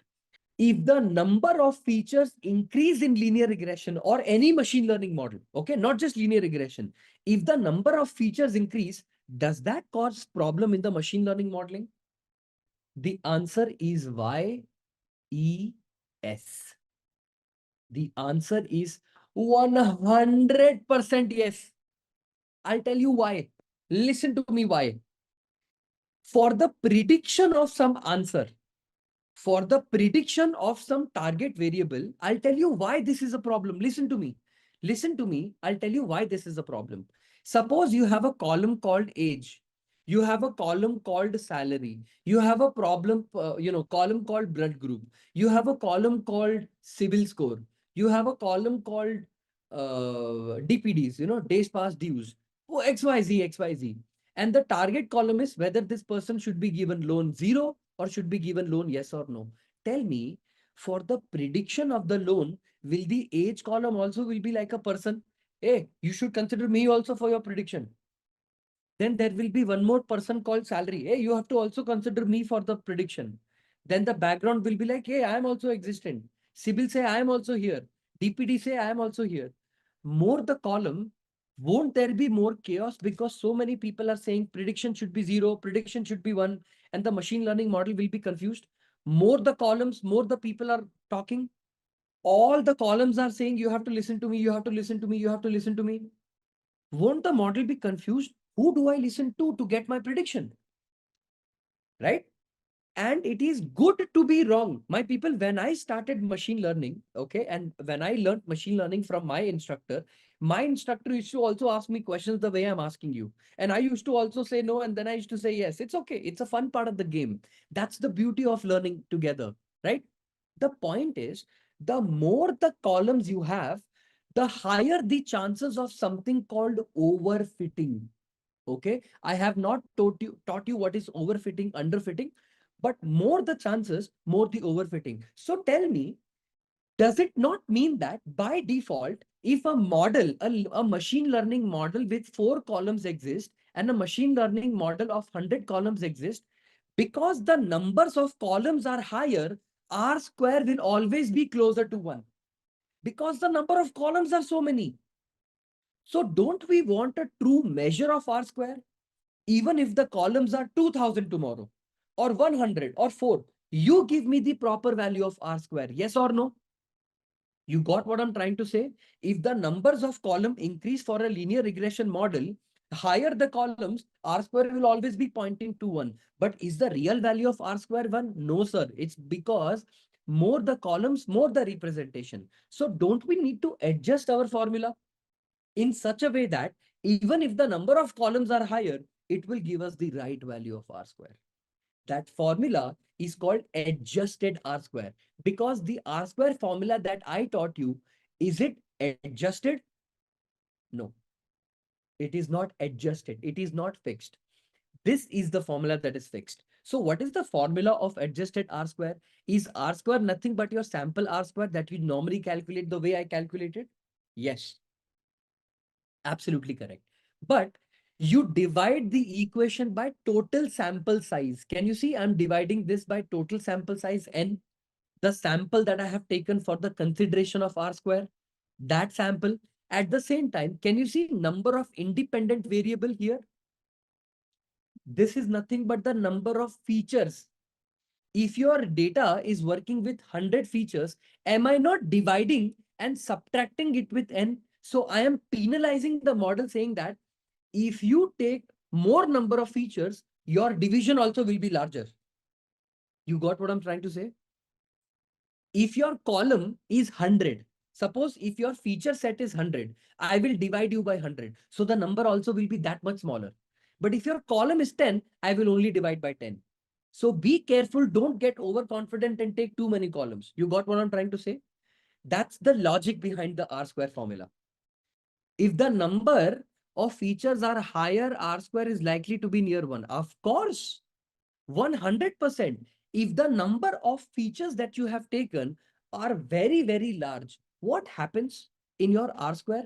Because each individual column will start saying that you have to listen to me, you have to listen to me, you have to listen to me. What happens in that situation? What will happen in that situation? I mean, think about it. More the number of dimension, more the number of models complexity increase. What will happen with that? If the model's complexity increase, what happens to the model? Will it get confused? So closer to 1. That is your answer. It'll basically overfit itself. It gets so overconfident on the training data. On test, it basically performs nothing. Is everyone clear until here? This is the formula for adjusted R square, meaning you penalize it more. If you want to take more columns or features, I will divide you by that number of size, and you will be equally reduced in your R square. For more number of data or less number of probability of getting a good fit is high. See, let me answer this in this way. Sometimes when you do machine learning, listen to me, I'm asking you a simple question.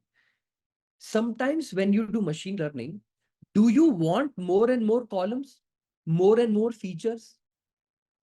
That is the requirement of my machine learning modeling, but are anyway trying to get R square closer to higher. How is it a problem? We never try to get the R square closer. And just focus on this part of the piece of code. Just be here, okay? I want to ask you guys a very simple question, okay? What data did we take for our prediction? What answer did we take for our prediction? Or what answers have we take? What data did we take week versus something, right? So what I'm going to do is import pandas as PD. Can I do this? Import numpy as NP. Can I do this?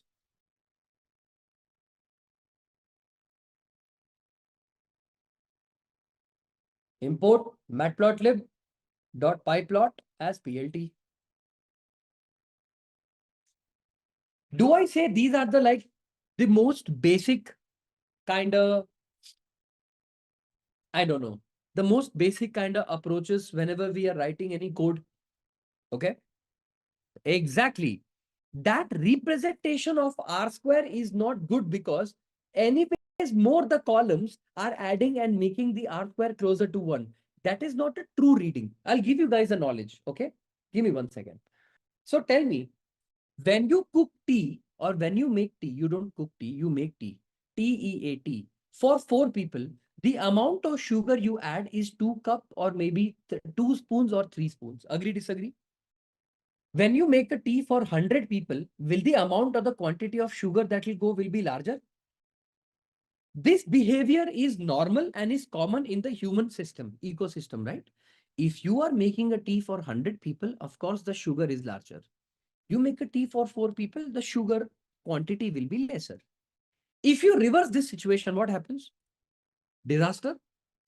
For people, you want to make 4 cups of tea, adding 100 cups of sugar. And for people, 100 cups of tea, you make 2 cups of sugar. Is it disaster? Okay. So according to the size and the quantity of the data, should you adjust the sugar size? Larger the feature set, do I need to penalize it, control it, maintain it, so that the R square value that I get is not a number closer to 1 by default? That is not the true number. That is not the true representation of the number. I hope you got what I'm trying to say. That R square is not the true representation. The actual R square should be adjusted because automatically when the number of features are larger, it becomes overconfident and says that R square is 1. But in reality, R square is 60, 0 0.60, 0 0.70. It shows 0 0.9. Not good. Penalize. The logic is clear. Why we do this? That's why we do this. Have I taken all the packages? Matplotlib, NumPy, Pandas, and all of that. Weeks underscore data. Tell me, how many cars do I get to sell in a week? 1 week, second week, third week, fourth week, and fifth week. I only took till fifth, right? If I'm not wrong, I only took till fifth week, correct? Right? Okay. Then the sales underscore data. Sales data is, what did we take? I don't even remember the code. What was the sales value? 24545. Okay. 2, 4, 5, 4, and 5. Is this my weeks data and my sales data that I have taken as per what we did in the coding? Very good. So tell me, listen to me carefully. df equals to pd.data frame. If I want to convert all of them in data frame, do I take it in a dictionary format like this? Like take a dictionary like this, a single dictionary? Can I say it like this? Weeks, colon. What do I pass? Weeks data. Bracket, sales. Now listen to me carefully. Everything will start making sense a little bit more to you, okay? In machine learning, whenever you do in the production, whenever you're writing code, how you cut your birthday, right? How you cut your birthday cake. Just like that in machine learning, you need to do 2 cuts, okay? 2 cuts, C-U-T-S. Sir, what are those cuts? I'll tell you. Imagine this is your data, okay? This is your column data. Your Excel data, your good looking, beautiful looking Excel data. Okay. The first cut you need to do is separate target and feature separately. Suppose I have a column called feature 1, feature 2, feature 3, feature 4, and target. Where is the first cut you will draw?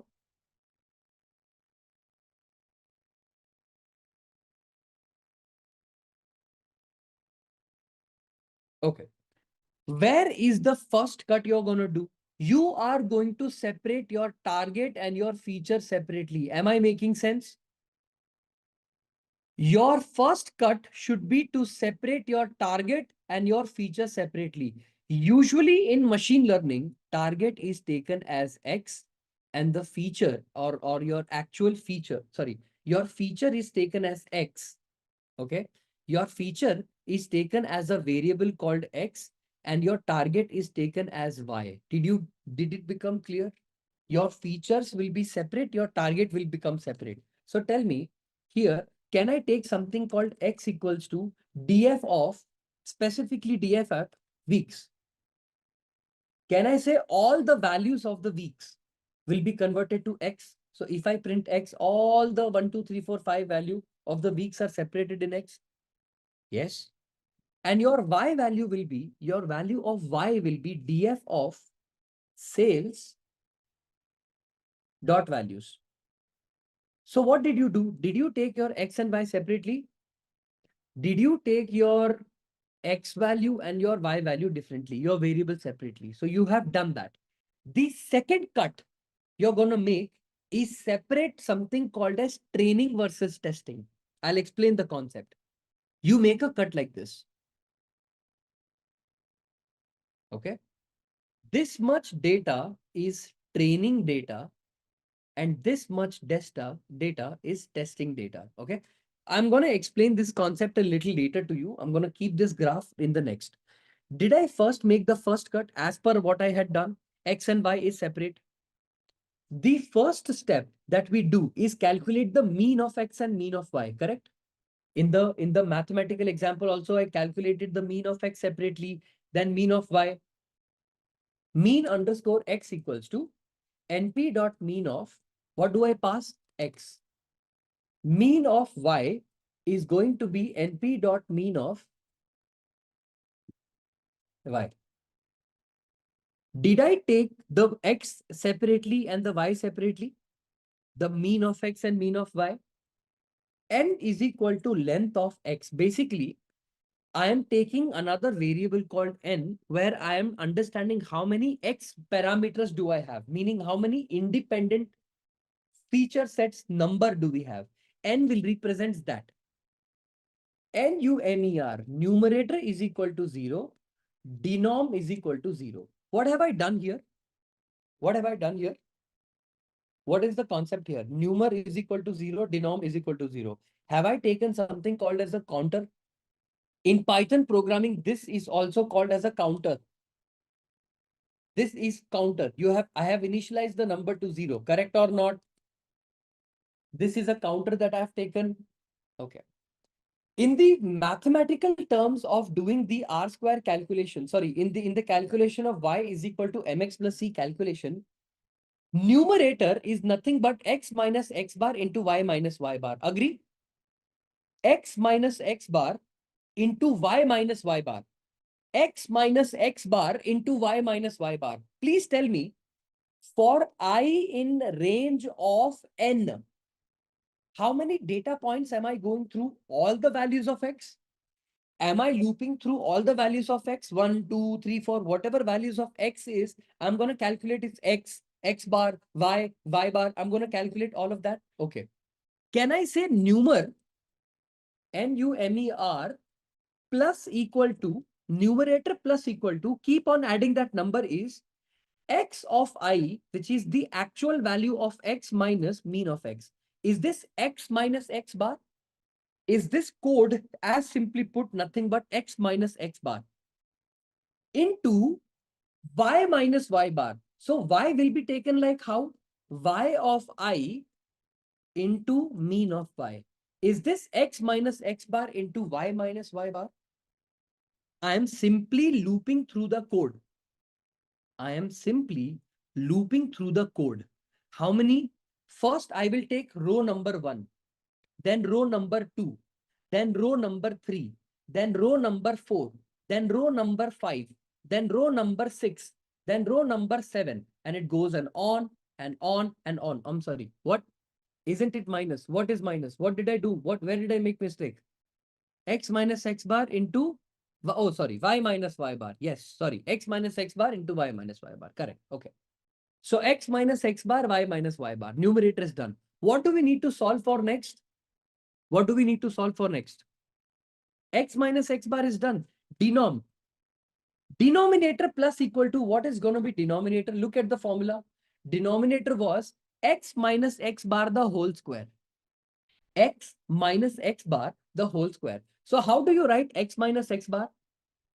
X minus x bar the whole square. Can I say this? This is x minus x bar the whole square. Okay. If I come outside the loop to calculate the value of m, do I need to divide numerator by denominator? Numerator divided by denominator should give me the value of m, correct? M should be equal to numerator divided by denominator. Agree or disagree? Okay, that's good. And what will be the value of C, my people? What will be the value of C? I have written the formula right here. Can you see? Y bar is equal to mx bar plus C. Y bar, sorry, give me 1 second. Y bar is equal to mx bar plus C. So can I say C is nothing but mx bar, sorry, mx bar plus C. So if I move y bar minus mx bar, can I say it like this? Can I say this is going to be y minus mx bar? So if I write it like this, mean of y minus m, whatever value of m I have calculated from top into mean of x. Can I say it like this? If I print f double quotes of m is this.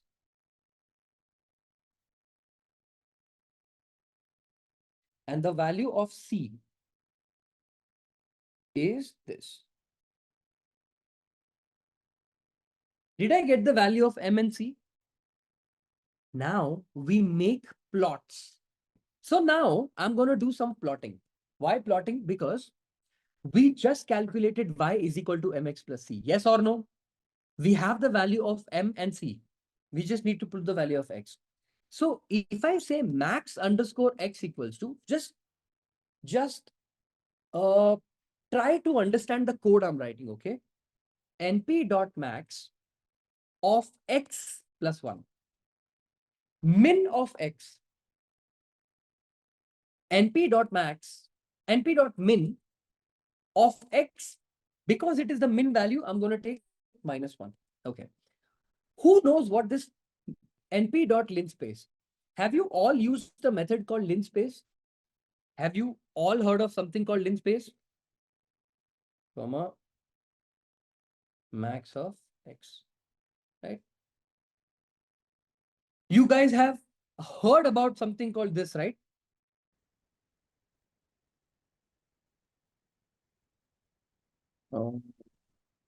Mx plus c, correct. That would be 1, 2, 3, 4, 5, 6, 4 and 4, and then mx plus c, right? That should be fine. That's my equation, correct? From min to max, which is correct. Okay, fine.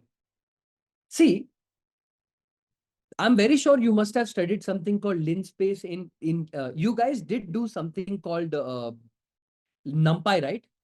You guys have studied something called NumPy, correct? I'm assuming that NumPy is done. Okay. Or maybe, I don't know.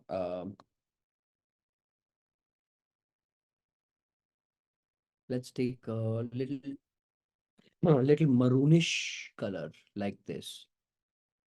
Yeah. Let's come to this part of the code and change this to hashtag this. Color is done.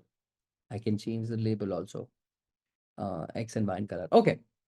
And you guys have studied matplotlib, correct? So what I'm doing here is I'm writing a label because this is going to be sort of like my regression line. Okay. Regression line that we have just calculated from that particular thing. Okay. Line style will be, I'm going to keep it actually dashed so that you guys understand dash. That's more than enough. I will take no alpha if you guys don't want it. Plot dot scatter. Okay. Inside the scatter plot, I want to plot the original values. So I'm going to take x comma y, the one that I had originally. Okay. So the color is equal to, let's take sky blue. And the label I want to add, because I want to add a legend, later on. Label is equal to the actual scatter point or the actual data point. You can call whatever you want, point, right? Actual data point. And actually I can make them bigger or smaller. I think I can make them bigger. How do you make the points bigger? Actually, there is something called width. Yeah, I think I have to check it. So Plot dot plot is done. Plot dot scatter is done. I have taken two specific plots. Okay. So plot dot X label. So let me first take an X label. On the X label, I will say the number of weeks that have elapsed. Okay. Weeks. And plot dot Y label will be, the actual sales of the cars that have been done. So I will say sales. And plot dot title. I'm going to take the title of the plot to be, demo of linear regression or whatever it is. Linear regression demo. Okay, demo. And then we are going to do plot dot grid. Let's make it true because we want it to look good. And we will say plot dot legend, and the location will be equal to best, right? So the log will be equal to best. Upper left, upper right, depends on how you do it, right? Okay. Let's not make it sky blue. Let's make it black. Yeah, okay. Not even black. It's not looking good. How do I make it lighter yet darker? Oh, I think this is darker color. This is like a good looking dark color. So I'm gonna take this copy. Gonna come to this code. We're gonna go to hash and paste.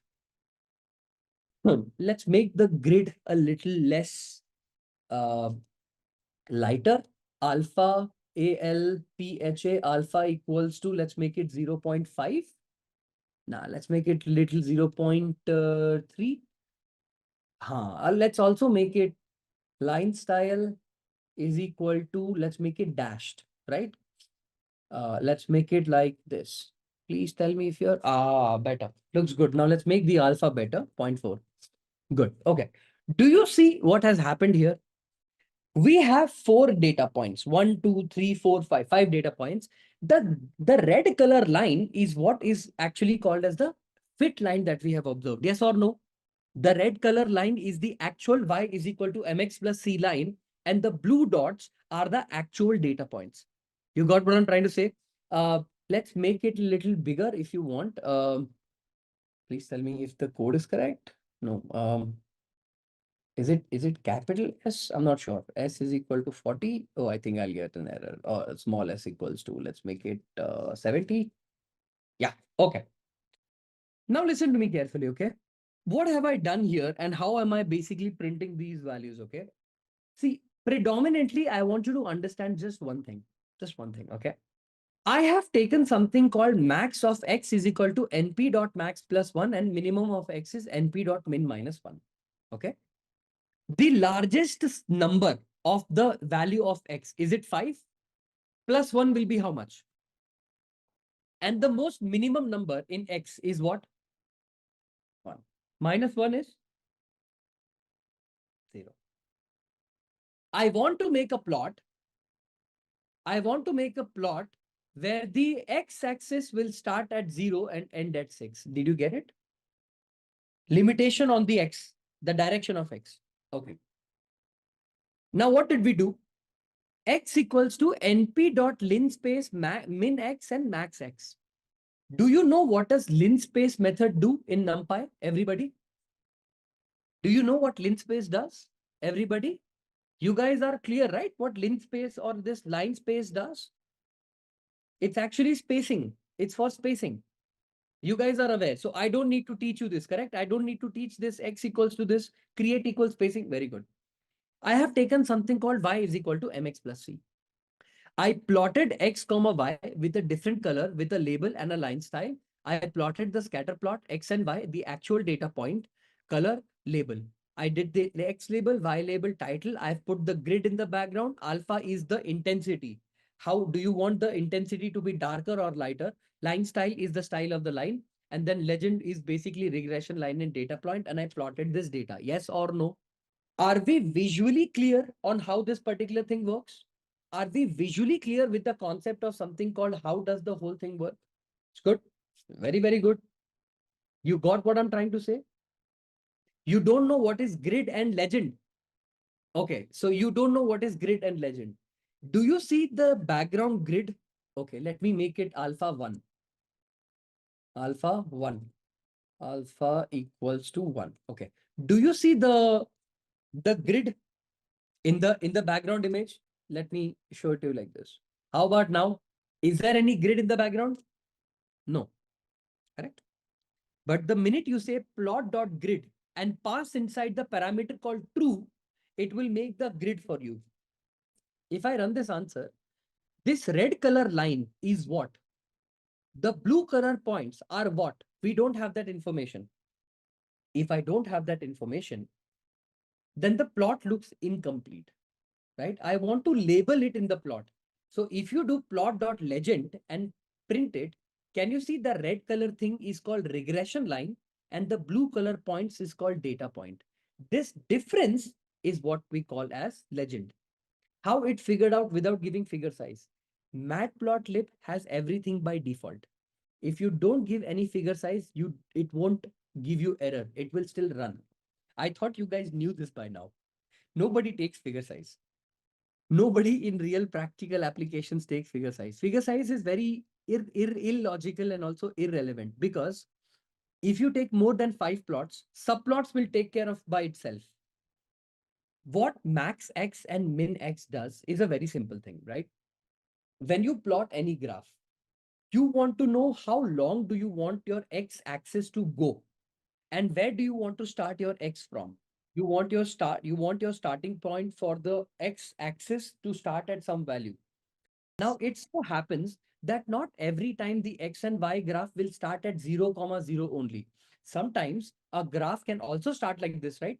A graph can start -3, -2, -1, 0, 1, 2, 3. Sometimes graph can start like this also, right? Not necessary that every time they start from 0 to 0. So what I did is I took the X column, which is this weeks column, and I Okay. calculated what is 5 plus 1 because the maximum of weeks is 5. Plus 1 will be 6. Mhm. So it will plot a graph where the ending point will end at 6. And the starting point will be minimum value, which is np.min. The most minimum value of x is 1. 1 minus 1 is 0. So it will start at 0, go all the way till 6. And then I can plot whatever y value I want. So to restrict the columns, sorry, the values on x, I did that. So now tell me, let me ask you guys one more question. Sir, if I do it like this, 100%, let's take -10 plus 10 and run this. What is your axis value? What is your axis value here? -15 to 15. You got what I'm trying to say, right? Plus 10 and -10 were added to your data. So your actual data point got shifted below. Can you see the points are now closer to each other? Let me copy paste this. Sorry, not copy paste and move this. And do you see the answer called 2.2734, 2.34, 2.42, 2.49? Okay. Y is equal to mx plus c. You will be like, there are so many values in this, right? There are so many values. Is that the question that you have? That y has so many values? Tell me, okay, print length of y. Okay. Length of y. Tell me, what is the length of y? 50. Okay. How many data points does y need if I calculate y is equal to mx plus c? In actual y predicted value, what answers am I supposed to get just for the prediction of y hat? Y is equal to mx plus c is supposed to give me 5. Okay. Tell me one thing, right? When you print y is equal to m into x plus c, okay? Did I break my actual x into multiple different data points here? This is not the actual x, the capital X. It is the small x. You didn't understand. Okay. Is this y is equal to m capital X, which is the actual data point plus c, or I had to take linspace because I had to plot the value for line also? You didn't get it. I had to print the value for each individual line, correct? So have I not taken x is equal to np.linspace? And it divides the whole data into 50 different points. And that's how I got a straight line. You got what I'm trying to say, or is there confusion? Did everybody get the concept or no? Okay. How many data points do we have in weeks? Okay, listen. How many data points do I have in week? 5. The name of the variable, is it capital X or small x? Is it capital X or small x? It is capital X, not small x. When I did y is equal to mx plus c, is it small x or capital X? When I wanted to plot the point, I wanted to show the line for the entire data point, right? For all the 0 to 6. For all the values of 0 to small value, I wanted to show. So tell me, if I did x equals to np.linspace, if I print x, how many values of x did I get? Equal portion. 0 to this is one portion. This to this is one portion. This to this is one portion. This to this is one portion. Haven't I divided my value also into multiple small points? Meaning your x-axis also got divided into so many smaller points, equal spaced value. Yes or no? Now, don't I need to do a line equation for all small points? So that is why I have not taken capital X, I have taken small x. That's why the line will go from the 0 all the way till 6. Longer line. Why are we doing it? If you don't do it, will you be able to plot a line? If I don't do it like this, will I be able to plot a graph like this? Like the line going all the way from here to here. That line, that red line going from left to the bottom, will it go? No. Line will start here, it will end here. Correct or not? The regression line will be so small, it won't be visible. That's why we are doing it. If you don't do that, you're pretty much done. You will not be able to plot. Then you will be having only y is equal to mx plus c. That's it. Like you will have 5 different answers. You will get this answer. Y predicted is equal to this, but you will not be able to plot it. This value, y hat. 2.8, 3.4, 4, 4.6, 5.2, and you're done. So what it did is it created some values and then connected the dots to create a line. Yes, that is what it is doing. If I take the values to be more and more, the line will always be visible. The line will not become shorter and longer. It will always be visible. The regression line will always be visible. That's why we did it. I hope you got the concept. In reality, it's only calculating 5. That's it. That's all it does. It's not a very complicated thing. So what if we have only 7 data points and not 50? Still, we will be able to plot. You can do it, Piyush. It's not a very complicated thing. If you want to plot only is equal to y mx plus c, write a loop, write x of I, and you'll be able to calculate it. Shouldn't be a problem. It's not going to be a problem at all for you to calculate it. What value of x's do I have? Do I have the value of x's like this? X is equal to, let me show you. What is the value of x do we have? Is it an array? So if I do x of 0, will it give me the value 1? So tell me, for I in range of, listen to me, for I in range of length of x, will this run the loop 5 times? If I print x of I, will this give me the value of each number 1, 2, 3, 4, 5? Now that you have 1, 2, 3, 4, 5, can I do this? Y is equal to m into x of I plus c. Can I do it like this? And close it and close it. And if I go ahead and print y, each time that the y happens, I print it. So 2.8, 3.4, 4, 4.6, and 5.2. Can you not take this in an array and plot it? You can, sir. Of course. It's a simple method. You know how to plot this, right? You guys know how to take 2 array values and plot them, right? You must have done that like multiple times. If you take another array, ar underscore new is equal to an empty array, and take this ar underscore new dot append. Okay, inside that append, what do? We append the value of y. If I run this, what is my ar underscore new value? Did we get the answer? Take this and plot it. Done. Now, my people, let's talk about the calculation of R square. How did we calculate R square? What did we do in R square? Sum of square total, sum of square residual, all of that stuff. We'll be talking about that. Okay. So as you guys already know, we calculated something called R square, right? To calculate R square, sum of square total, SS underscore TOT total. Okay. Is it going to be empty? It's going to be 0. Sum of square residual is going to be 0. Okay. I have taken 2 separate counters, sum of square total, sum of square residual. Listen to me. For I in the range of how much do I need to run the model? How many times do I need to iterate? N times, because I've already taken the value of n on the top. Y underscore pred. For calculation of R square, I want the value of Y predicted values. Yes or no? For the Y predicted values, I want the values of Y pred. So can I say y pred is mx? X is nothing but x of I and plus c. Can I say it like this? So sum of square total plus equal to, based on the formula that we wrote, y minus y bar the whole square. Listen to this. Y minus y bar the whole square. The whole equation is reversed. That's why we do 1 minus. I'll show you. Y minus y bar the whole square. So can I say the equation will be written like this? Y of I minus mean y the whole square. Y minus y bar the whole square. This is my sum of square total.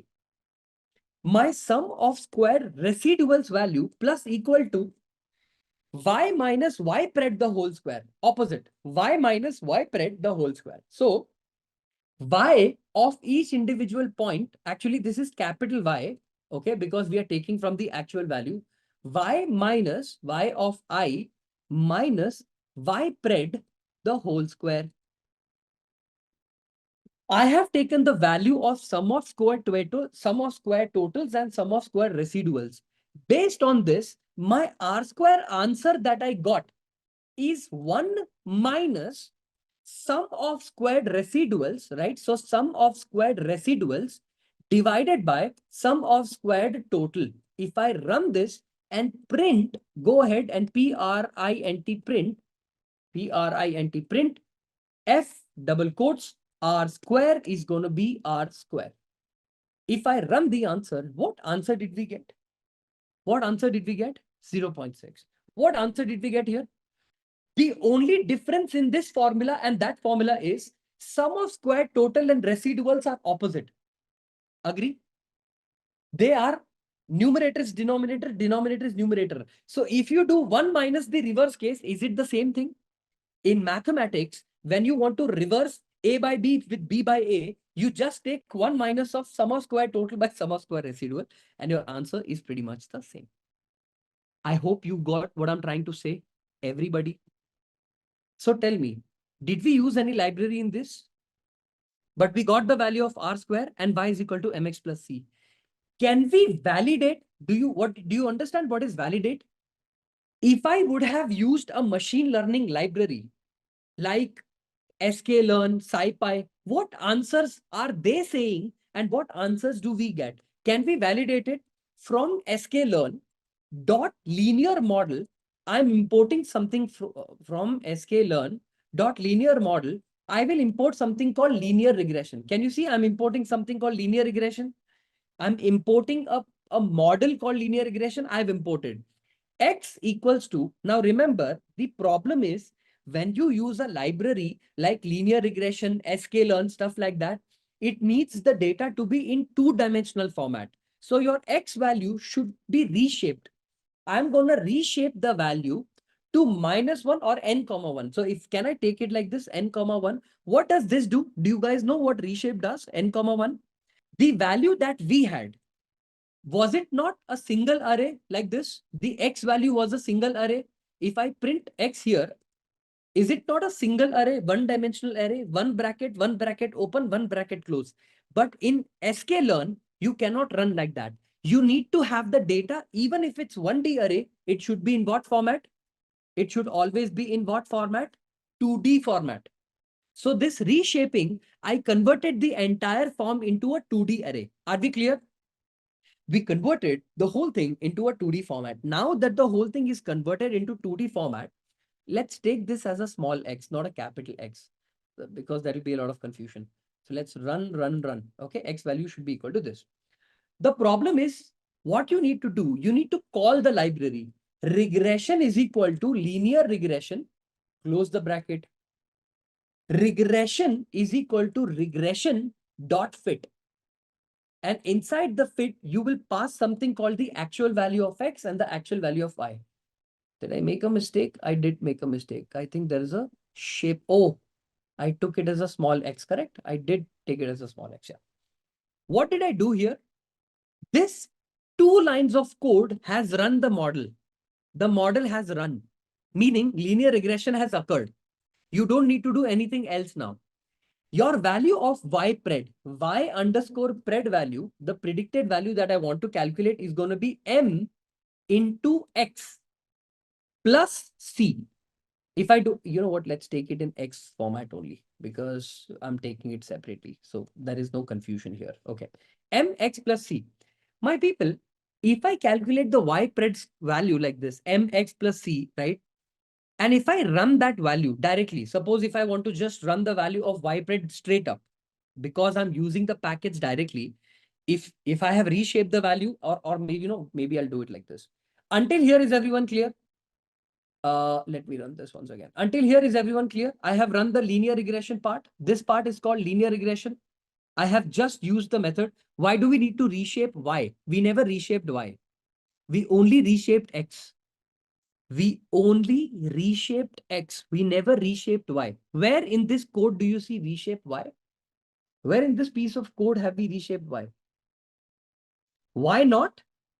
Okay. When we run machine learning or when we run machine learning code, Y is only for prediction, right? But the actual mathematics is happening with the feature numbers, right? Y is not even getting involved there. Does that make sense? Your X value, which is the feature value, your X is being crunched. Your mathematics is only operating on X. Y is just a number that can be compared. Suppose if the Y value was 4, Y pred is 3, the maximum you do is Y minus Y pred. Agree, disagree? The entire operation is running Y is equal to mx plus c. The x is being multiplied with m and then added with c. All this operation happens on the x value, correct? So the reshape has to happen only on x, never on y. All of you got the question that features are the one that goes through a lot of mathematics. Target just sits. It has no operation. The maximum it will do is y minus y pred. Done. Everyone got what I'm trying to say? What did I do here? I took a value, I reshaped X, and I'm running linear regression. Basically, this value here is running linear regression. Agree, disagree? This particular value is running your linear regression. That's it. You've run. Now, if I say Y pred value, whatever is your Y pred value that you want to score or you want to calculate. So if I want to calculate the value of, say, R square, you want to calculate the value of R square.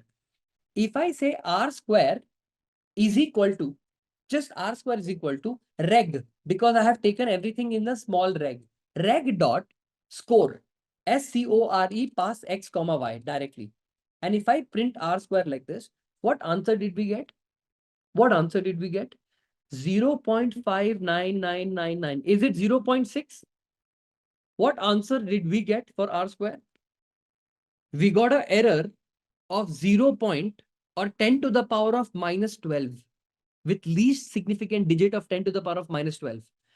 Did you understand? I ran a model, a linear regression model. By the way, this is not modeling. Modeling, I will teach you how to do that. But when I ran the algorithm, the actual library versus our code, we got the same exact answer. You got the concept, my people, on how we wrote linear regression from scratch, how we implemented it from library, the numbers match. If R square is matching, M and C also is the same answer. The point and the plot is also the same answer. Everything that we've done is calculated. Did we get the concept clear? Now, in the formula of R square, did I not take the value here, the formula? Y hat minus Y pred the whole square. This formula, I have taught you this formula. This formula is already given. All I did, sum of squared total was Y minus Y bar, the whole square. And Y minus Y pred the whole square. We had taken opposite, but in actual R square formula, we take 1 minus of this value. When we take it like this, whatever formula we get on, whatever answer we got then, we got the same answer here. Validate part is confusing. It will be confusing. Have you ever used a method called linear regression or linear model ever? No. This is not for your understanding. This is only to show you that the answers are same. Even if you don't understand the code, it's okay. This is to show you the difference. Linear regression formula, library, and our way of written, we got the same answer. Is going to be a very simple thing, right? I'm going to be importing something called import pandas as PD. Now, I'm going to ask you all a very simple question. This is not the first or a very new library for you, right? I'm very sure you must have implemented this library and you have learned this library, so I don't have to teach you. Okay. Hiding internal implementation and use of existing libraries as and when needed instead of rewriting the code. Yes, absolutely correct. The abstraction in object-oriented programming is different from the abstraction that I am talking about, but you got the logic correct, right? So encapsulation, polymorphism, injection of control, dependency injection, you know, adaptee, adapter. These are all object-oriented principles, SRP, single responsibility principles. These are all object-oriented principles. They are very technical in nature. What I'm talking about is the basic concept of abstraction, but I'm very glad that you got it. Knowing object-oriented skills, programming skills is very important, right? So now what we've done, we've imported pandas as PD. I want to load a data, right? So I'm gonna keep this thing as import all other OTHER libraries here. Okay, import all other libraries here. Here, I'm gonna load the data set. I'm gonna load the data set. Okay, let's load the data set. Data is equal to PD dot. Now, I already have an API or a method which is given to me, using which I can load the data set, right? So PD dot read CSV. And my people, I'm going to give you guys certain tricks. I'm not sure if you know them or not, but I'm going to do it. See, in pandas, you have a trick of loading the file directly, right? So if I want to load it directly, I have this. See, now my data is loaded. Okay. So I have loaded pandas and I have loaded the data set. Now, let me tell you the trick I use to load a certain file faster. Okay. Every computer has a structure called folder. Yes or no? You create your own folder. You can create your own folder. Inside that folder, listen to me carefully. Inside that folder, how many files are there? To find that out, you can use a trick called dot and forward slash. A dot and a forward slash. When you use dot and a forward slash and press on tab, you can see all the files. So you see this headbrain.csv. Now I have loaded this file. So basically, a method called dot read CSV reads the file called CSV. Now, what is CSV? It's comma separated value. Now, let me tell you two different things. You guys are currently learning machine learning on a tool called Jupyter Notebook. Like Jupyter Notebook, there is something called Google Colab. Like Google Colab, there is another tool called Visual Studio Code. These are platforms on which you can write the program. This CSV is the format of the file on which you work. Sometimes you work with Excel format. So the extension will be .xlxs. If you work on something called Apache Parquet, so you will have Apache PARQUET, Apache Parquet, right? If you work on Hadoop distributed file systems, then you will have a different kind of data set that's given to you. If you work on Carrot file, it'll be different for you.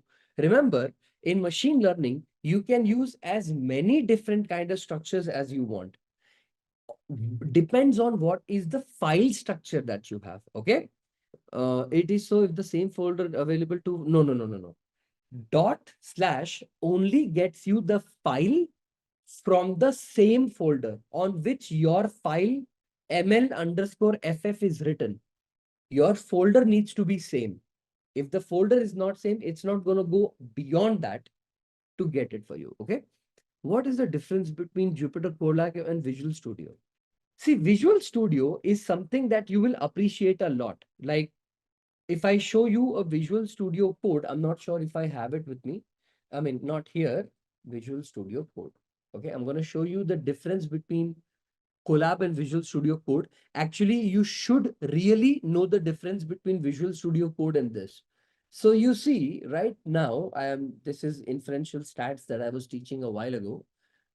This is extension. Give me 1 second. Let me go ahead, and I think I had a folder somewhere. I'm going to open it up for you guys. Give me 1 second. Desktop, and I have A to Z. I think I was teaching. Yeah. Let me see if this is the, yeah. So this is like a small data structures code that I was teaching to a recent batch right now. So see, this is written in an IPYNB file. This is how Visual Studio is going to look like for you. So you see, it has a certain theme. So I'm just going to expand it a little bit, right? So I'm going to, yeah, show it to you. So what happens is basically, if you run a portion of this, so for example, how do you find the second largest and the second smallest thing from an array? So you have a certain way of doing this. So what happens in Visual Studio Code is, Visual Studio Code can help you write any kind of program with a proper and a beautiful file structure. So you can maintain and work on the database together, files together, multiple different stuff like Docker, Kubernetes. If you want to build a Docker container for your, code, if you want to do a blue-green deployment. So you can do all of that in one place. Jupyter Notebook is more like for beginners. If you're a beginner, you're just starting with your machine learning journey or starting with your programming journey, people usually prefer Jupyter Notebook. But Jupyter Notebooks are not predominantly used for deployment, meaning you don't take a Jupyter Notebook file and you're going to be use it for deployment. Some people do that using Amazon Web Services and Kubernetes services, but usually it's not preferred because you have to do load testing, stress testing, pen testing. It's like regression testing. That's like crazy amount of stuff you have to do. Okay. For VS Code, we need to create environment for Jupyter, or do we? You can use it directly. It's directly. All you need to do is just download Darwin. So VS Code Darwin, if you just just download Darwin, you should be able to work on it. Or just write Visual Studio Code, right? Like VS Code, depending on your computer, MacBook, or whatever it is, download. That's it. Just download, install the kernel, you're done. Okay.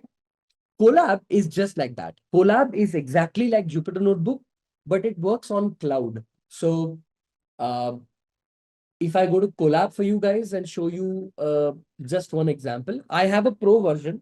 So I'm going to show it to you differently. So see, this is the code of large language model like GPT. If you want to make your own GPT, this is a code for that. I'm using something called Microsoft 5 3.5.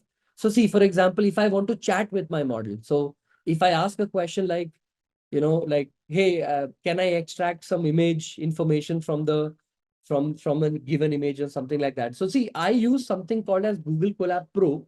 The difference in Pro is I get an opportunity of connecting with something called A100. A100 is a very expensive GPU.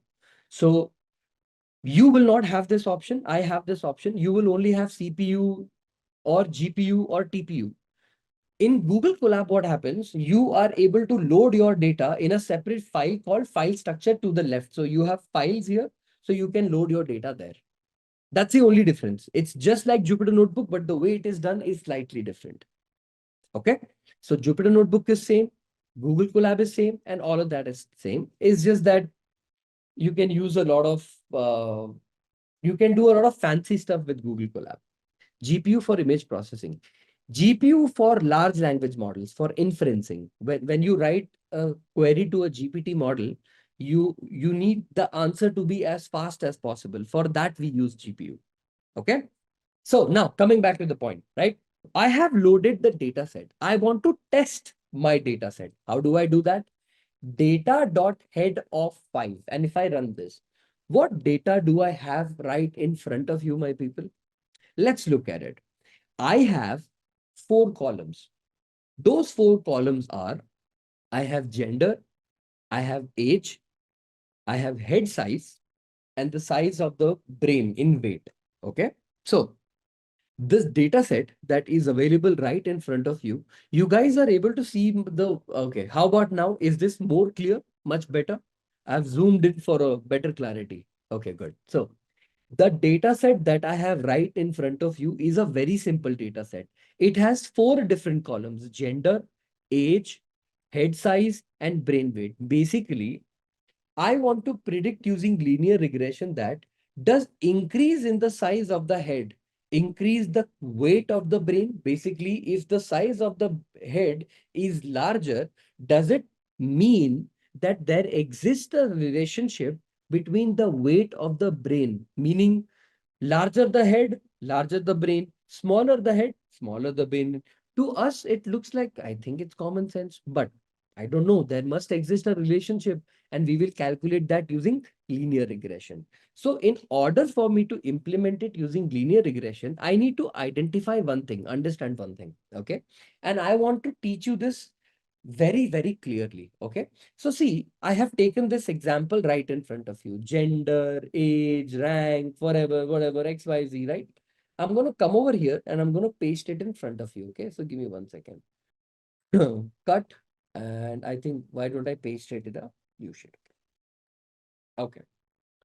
Are you guys able to see this original data set right in front of you? Okay. This data set is what I would like to call the OG, the original data set. Okay. Now I will tell you how important is data scientist's job.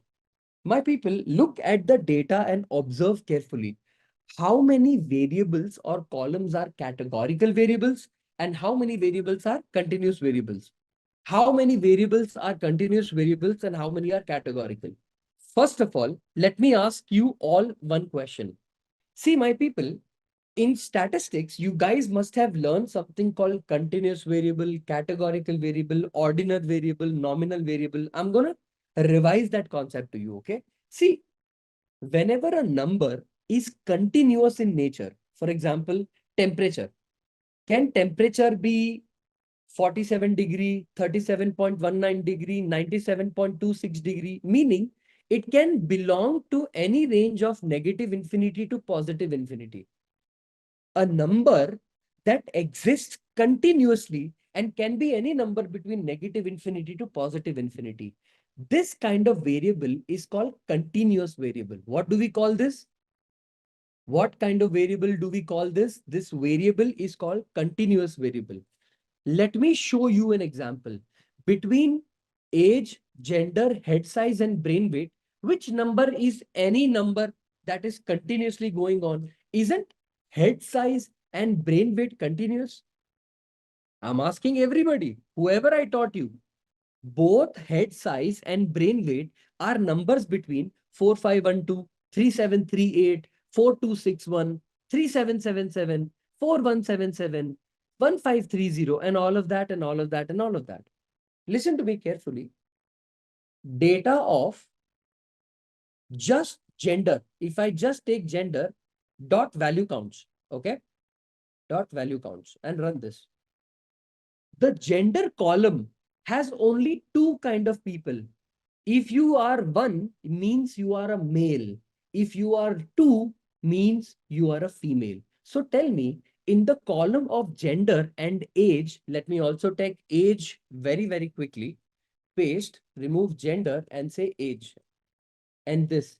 Do I also have the same category like 2 and 1? It's like category. Either this or that. Is it continuous by any chance? Everybody, whoever did not know the difference between categorical variables and continuous variables. So, head size and brain weight are continuous variables. You will find numbers which can belong from negative infinity to positive infinity. But when you go to columns like gender and age, do we have infinite amount of genders available in this planet? No. So this value becomes categorical variable. What variable will it become? Categorical variable. So now that you have the clarity, this variable and this variable, gender and age, is it categorical? And head size and brain weight, is it continuous variable? And the answer and the distinction is clear. Am I making sense to everybody? What is the difference between a continuous variable and a categorical variable? Did you guys get the clear, your differences clear, everybody? In the most simplistic sense, I hope everyone is clear.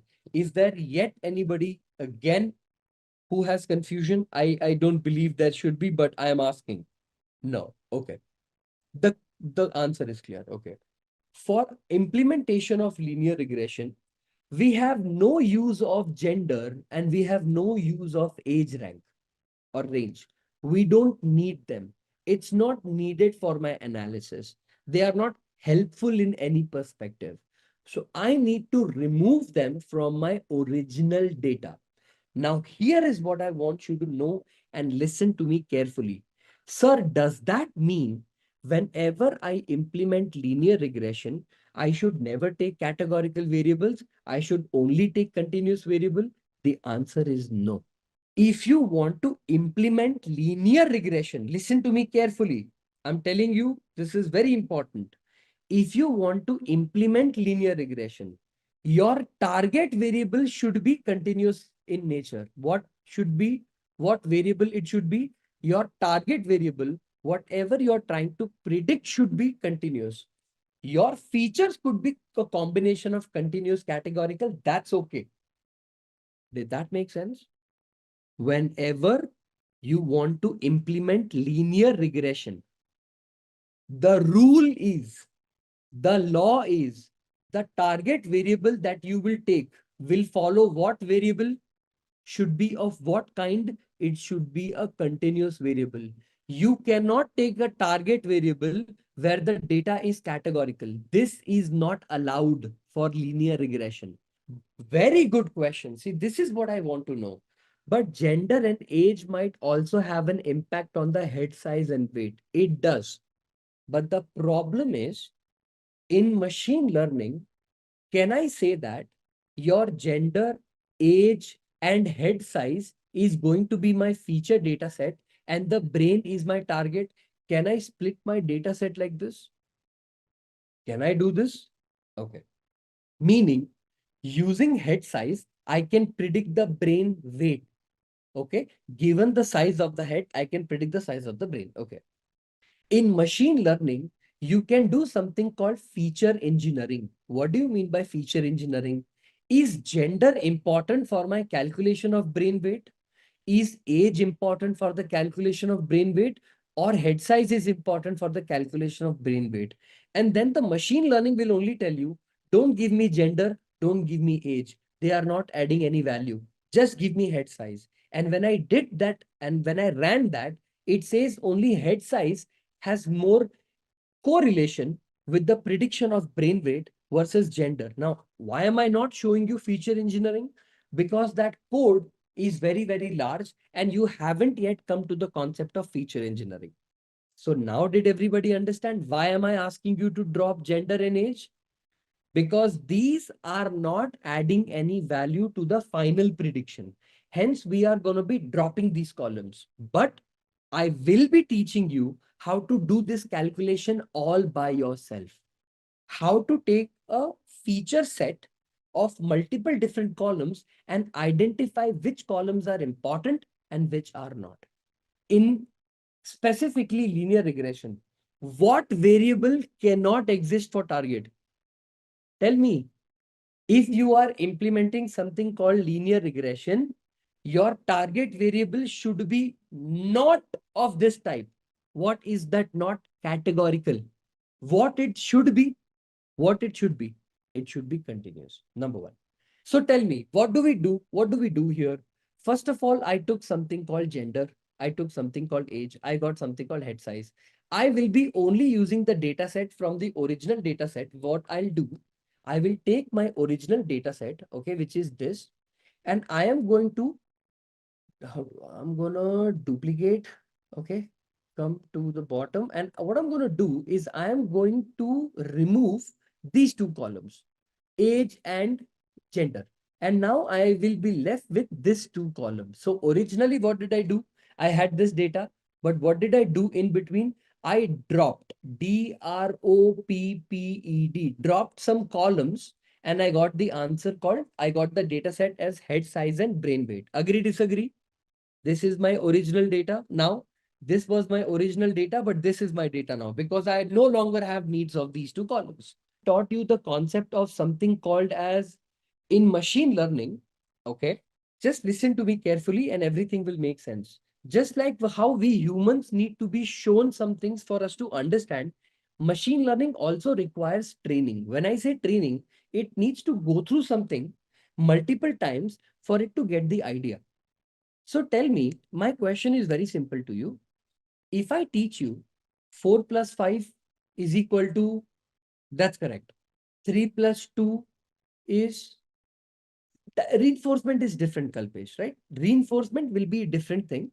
But yeah, reinforcement also is like you have to train the model and get the idea. It's absolutely correct, right? So it's also going to be, it's also going to be same. You will get the concept. Okay. So imagine you have you have been taught how to do addition.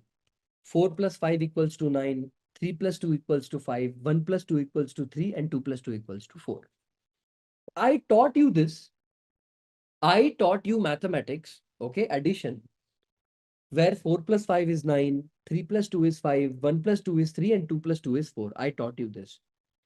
If I now want to test, have you learned mathematics or not? Or have you learned how to do addition or not? What two numbers will I take? You didn't understand. Let me explain.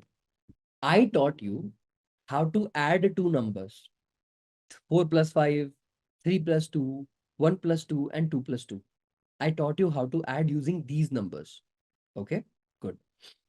If I want to test your mathematics skills, if I want to test your mathematics skills, should the numbers be different from what I taught you? Because if I give you the same number 4 plus 5, 3 plus 2, 1 plus 2, you can also cheat. You can also cheat, right? You can also memorize. My question was very simple.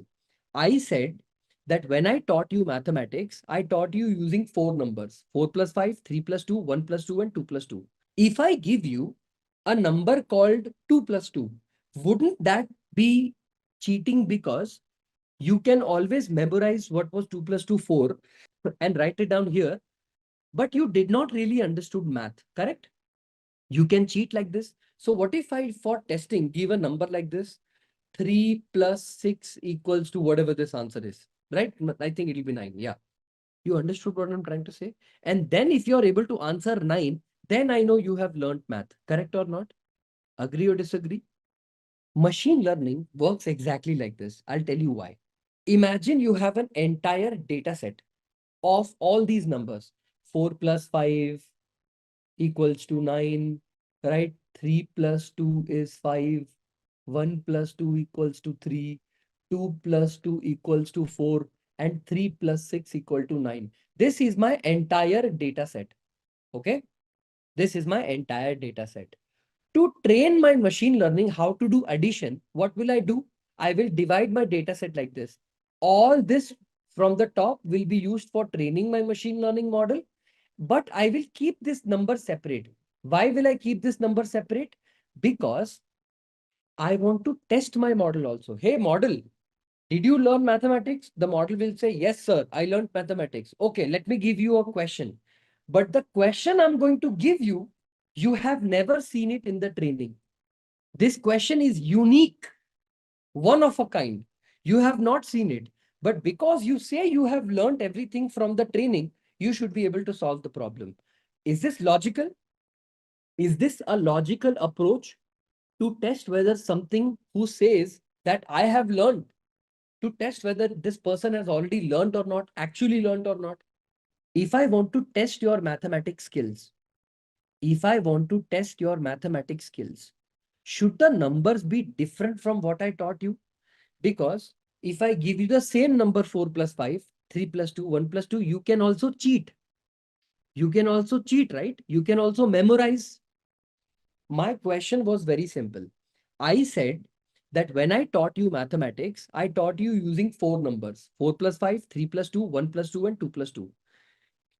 If I give you a number called 2 plus 2, wouldn't that be cheating? Because you can always memorize what was 2 plus 2, 4, and write it down here, but you did not really understood math, correct? You can cheat like this. So what if I, for testing, give a number like this? 3 plus 6 equals to whatever this answer is, right? I think it'll be 9. Yeah. You understood what I'm trying to say? And then if you're able to answer 9, then I know you have learned math. Correct or not? Agree or disagree? Machine learning works exactly like this. I'll tell you why. Imagine you have an entire data set of all these numbers. 4 plus 5 equals to 9, right? 3 plus 2 is 5. 1 plus 2 equals to 3. 2 plus 2 equals to 4. And 3 plus 6 equal to 9. This is my entire data set. Okay? This is my entire data set. To train my machine learning how to do addition, what will I do? I will divide my data set like this. All this from the top will be used for training my machine learning model, but I will keep this number separate. Why will I keep this number separate? Because I want to test my model also. Hey, model, did you learn mathematics? The model will say, yes, sir, I learned mathematics. Okay, let me give you a question. But the question I'm going to give you, you have never seen it in the training. This question is unique, one of a kind. You have not seen it. But because you say you have learned everything from the training, you should be able to solve the problem. Is this logical? Is this a logical approach to test whether something who says that I have learned, to test whether this person has already learned or not, actually learned or not? Okay. Do we need to clean data by removing any duplicates? We don't want to do that yet. The point I'm saying is, you will take your entire data set and divide the data set into two different portions. One data set is going to be called as training data set, and the other data set is called as the testing data set. Is this concept clear to everybody? Now listen to me. From the original data set of 100% data set, can you control how much percentage I want to use for training and how many percentage I want to use for testing? I can control that ratio also, meaning from 100% of the data set, can I use 80% of the data for training and 20% for testing? Should you have this control? Yes or no? Very good. Very good. Now listen to me carefully. Everything will make sense. This is my original data set, correct? Head size, brain weight, and all of that stuff. Yes or no? You should always do how many cuts in a data set? How many cuts will you do in the data set? Two cuts. The first cut will separate the feature from the target. So can I say that head size is the feature X and brain weights is the feature or target Y? Sorry, feature X and target Y. Can I say this? So the first cut I'm going to do is where the first cut I'm going to do is on my original data set, which is this data set. So how do we cut it? Duplicate it. Give me 1 second, my people. You know, I am not very fast. Give me 1 second. So what I'm going to do is I'm going to make a cut. How do I make a cut? Actually, let's copy and let's make a copy of it somewhere here safer later on. Okay. So what will I do here? I will make a cut here. Basically, this is going to be my feature. I'm going to say, okay, my feature set is separate. And now I am taking another cut, which is going to be called as crop, which is going to be my target variable separately. So what did I do? I separated my feature and I separated my target. I did this. I separated them together. The entire feature set has the name of the variable as x equal to. So this is x equal to this, and this is y equal to this. Agree, disagree? This is called as the first cut, separating the feature from target. The second cut you need to do is in the x and in the y. You know why? Because between this data, you need to decide how much percent you want to take for training and how many percentage you want to take for testing. So can I do this? Listen to me. Okay, so let me explain. First of all, the data set that we have loaded has what? How many data do we have in it? 234. Okay, this is only 5 for example. It has about 200 data set. So tell me, the first cut I made was this cut, separating the X and the Y. And the second cut I made was separating this. You know why did I do the separate cut? Because this entire data set is going to be used for training, and this entire data set will be used for testing. Did you understand what I did? I first separated the X and Y, and then I separated the X separately and Y separately, and I called them training and testing. Okay. For example, I have taken about 80% for training and 20% for testing. Agree, disagree? My people, this variable here, this variable, does it belong to X or does it belong to Y? Does this belong to X or does this belong to Y? This belongs to X. Underscore. Does this belong to training or does it belong to testing? So this variable is going to be passed in machine learning model as which variable? X train. This part of the data 4512, 3718 and 426 will be going to the machine learning model as X train. Now tell me, is this Y or X? Is this Y or X? Y. Y. Underscore. Is it training or testing? Training. So this will become my Y train. What is this? This is X. Is this training or testing? This is testing. So this is X test. What is this? This is Y. This is Y test. Did you understand? What did you do? You divided your data into 4 separate parts. X train, X test, Y train, Y test. Is everybody clear? We will be doing this in the example. But is the concept clear? Why do we do this? Is everybody following with me? You need to do this. You cannot escape this in your life of deep learning, generative AI, machine learning, statistics. You have to do this. So did you just divide your data set into 4 parts? Training, X training value is different, Y training value is different. X test value is different, Y test value is different. Agree? Once you divide all this data like this, how do you know your model has performed good or not? So I am asking you a simple question. This part of the data will be used for training. Agree, disagree? This training part of the data, both X and Y, will be used for the training. Agree, disagree? The one that I have highlighted, both X and Y will be used for training. Whatever model has learned, machine learning model has learned, should I not create another folder or another column called Y underscore predicted column? Meaning, using the training example, if I give it the test example 37774177, it will predict some number like 1200 1500. This is the actual value 1282 and 1590. This is the actual value and this is the predicted value, yes or no? And comparing the difference between these two columns, I will be able to say that, oh, okay, I am off by 2%, 3%. This is your entire machine learning. Is this concept clear to everybody? If the concept is clear, remember one thing. I am coming over to my data set right now. Is this my original data set with which I'm working on? This data set called data.head of say 10. This is the data that I have. My people, your machine learning model has done a good job or bad job. How do we know this? How do we know if the machine learning model has done a good job or bad job?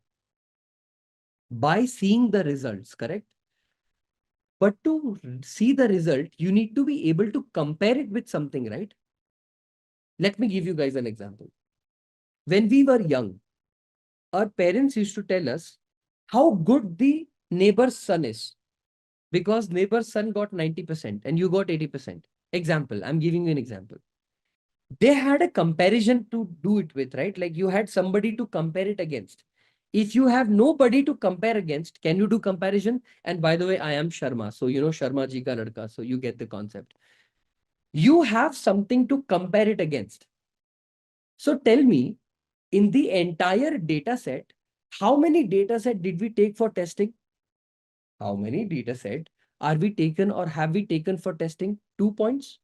80% is training, 20% is testing. Agree? 80% of my data will go into learning the module, meaning for training the machine learning model. For training the machine learning model. The machine learning model will learn from the training data. But now I want to test my module. I want to test my module. Okay. I want to test my answer. To test my answer, don't I need to give it the value of X for it to give me the prediction of Y? If I give it the value of X, it will give it, the machine learning model will give me some prediction. Oh, I think it will be this much. Correct or not? If I give the value of X test, it will give me some Y value, no? That Y value is called Y predicted value because this prediction is actually from the machine learning model. But the prediction is 1200 grams, 1500 grams. This is the prediction of the model. But don't we have the real value, the actual value that the model, the actual value in the data set, which is the Y test value? So won't you compare Y test with Y pred? You are comparing the Y test value with the Y pred value to compare and see. Oh, okay. My algorithm is off by 80 points in this data point and 30 points in this data point. This will let us know how the algorithm is performing. Did you get it now? How you got Y test value? It's good, dear. Y test value comes from the original data, my dear. This is my original data set. I split the data into 4 different parts. So can you see what I did? The Y test value came from this part. I took the value of Y, I took the value of X, I split Y into 4 parts. Part 1, part 2, part 3, part 4. The fourth part is the Y test value. We need Y. Why do we need Y predicted value is, for example, Anaga, you work in a very big bank. Example, bank, PDFC bank. You want to build an algorithm by yourself there so that any customer can come to your bank's website and can ask and add the details like what is that person's age, what is that person's salary, what is that person's CIBIL, and you will give the prediction. Your machine learning model will give the prediction that, hey, come over to the bank, we'll give you up to 5 lakh rupee loan. Example. To build this model, you must have used 10,000 data points to train the model. Model needs to do prediction for millions of customers for the future use of also from the same data set, the model, how well did it learn? How good of a job did it perform? To test that also, you need to hide some questions from the model.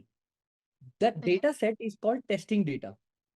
Because we already know in real life, in actual life, for somebody whose brain size or head size is 3,700 centimeter square, the actual answer that we got using the using the calculation, actual answer was 1282.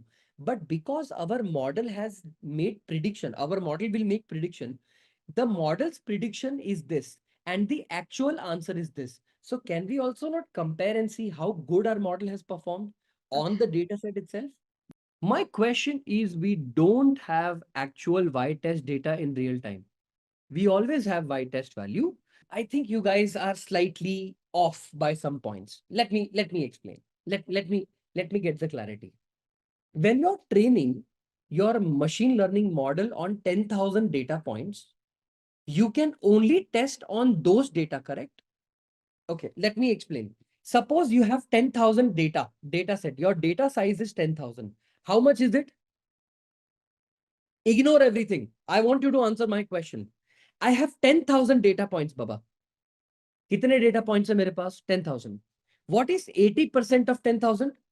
What is 80% of 10,000? Is it 8,000? And what is 20% of 10,000? 2,000? Now tell me, is my model good or bad? I can only test on the 2,000 data points and validate, correct? Yes or no? If I make future predictions, my future predictions, I don't care if I have the Y test value for that or no. I am testing for the given 10,000 data point. How did it perform on the two? That's it. My accuracy, My model's performance will be judged only on the 2000. On the 2000, if it did a good job, I will use it for feature prediction because I know it's going to perform well. Did you understand why do we take test data? Test data is only to test. If it performs good in test, the point is it will perform good everywhere else also. You got it? Everybody? If the model performed good on the 2000 testing data, meaning while I tested from the 2000, it answered 93% correct. So isn't the chances if I use it for future 93% it will do good? That's the point. So is it the test data the basis of Y-pred? Yes, of course. If you give it the X test value, it will perform Y test. That's it. If prediction is not accurate, do we not give it more data to train? Yes, if that's exactly the point. If the testing is not good, we try to feed more data or we change the algorithm. You got it? If the answer that you want is not arriving well, then you either change the algorithm or add more data. Are we clear now? This graph is clear to everybody. Have any confusions? You please let me know now. Is it clear? Okay, now listen to me carefully. This is my data.head, how we arrived at YPRED. Yeah, I'll show you how YPRED is calculated. I will show you how YPRED is actually calculated. I'll show you how YPRED is calculated. Is that cool? In the practical part, so that your knowledge will be clear. Is this my data that I want to run machine learning on? Okay. I want to take a variable called x equals to data of which variable do I want my x to be in? I want the head size to be my x variable. Agree, disagree? I have already taught you this. I want my x to be the head. I want my y variable to be what? Or let me take it one point at a time. Values, okay? Dot values. If I run this and if I print x, have I taken x separately? All the values 4512, 3738, 3261, whatever all the values of x is now separate. Now it is in the format of an array, a single array. It is become an array. Agree? Okay. What do I do next? I take another variable called y. Okay. I take another variable called y. Which portion of the y do I need to pass? Do I need to pass data of something called as, what do I specifically pass inside the y? I pass brain weights. I copy this and I paste it here. Dot values. So what kind of answer did I get? I got all the values of y as an array. Agree or disagree? So have I separated the x and the y now? Have I separated all the values of x and y now? I did. Now, to implement linear regression, I need to import some libraries. These libraries are already given to us from sklearn dot linear model. Using sklearn.linear model API, I'm importing something called linear regression. Did I import linear regression also? This function will help me run linear regression. I don't care how it is written. I just need to call it. Agree, disagree? Yes or no? From sklearn.model selection, import train test split. Have I done this? From sklearn.model selection, I'm importing something called train test split. From sklearn.metrics, import mean square error. Okay. Import mean squared error. And I'm also going to import R square error. All right.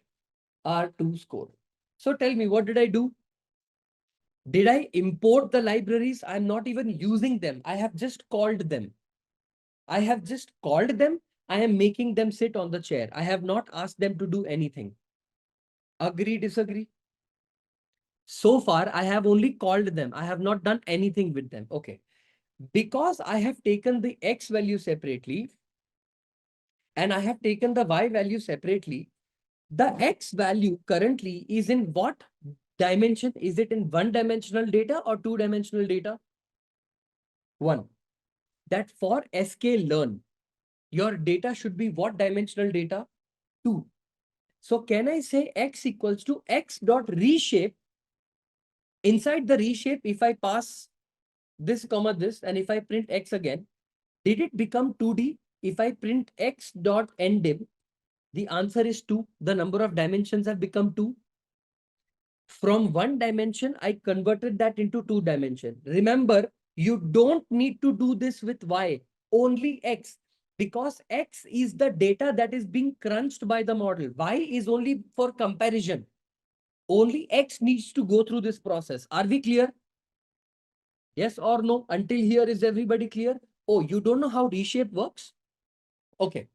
Have you ever done something called reshaping in NumPy? Have you ever performed something called reshape in NumPy? Okay. Okay. Sure. Sure. Okay. Okay. Listen. Array is equal to, listen to me. Listen to me carefully. Array is equal to np.array and pass any number inside it. 1, 2, 3, 4, 5, 6, 7, 8, 9, whatever it is. 1, 2, 3, 4, 5, 6. There is a name of a method called array.reshape. So if you change that like okay. Did you understand this is how you declare an array in NumPy? This is how a NumPy is declared.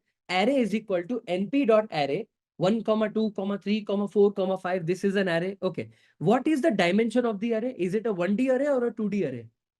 Is it a 1D array or a 2D array? Okay. The shape of the array is 1D. Agree?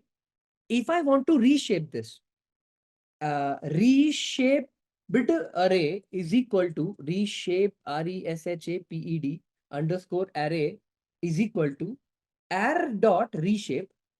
Whatever you want to reshape it on, if I pass like this 2, 3, and if I just print reshaped array, okay, and run this, did I just convert my original array into a different array format?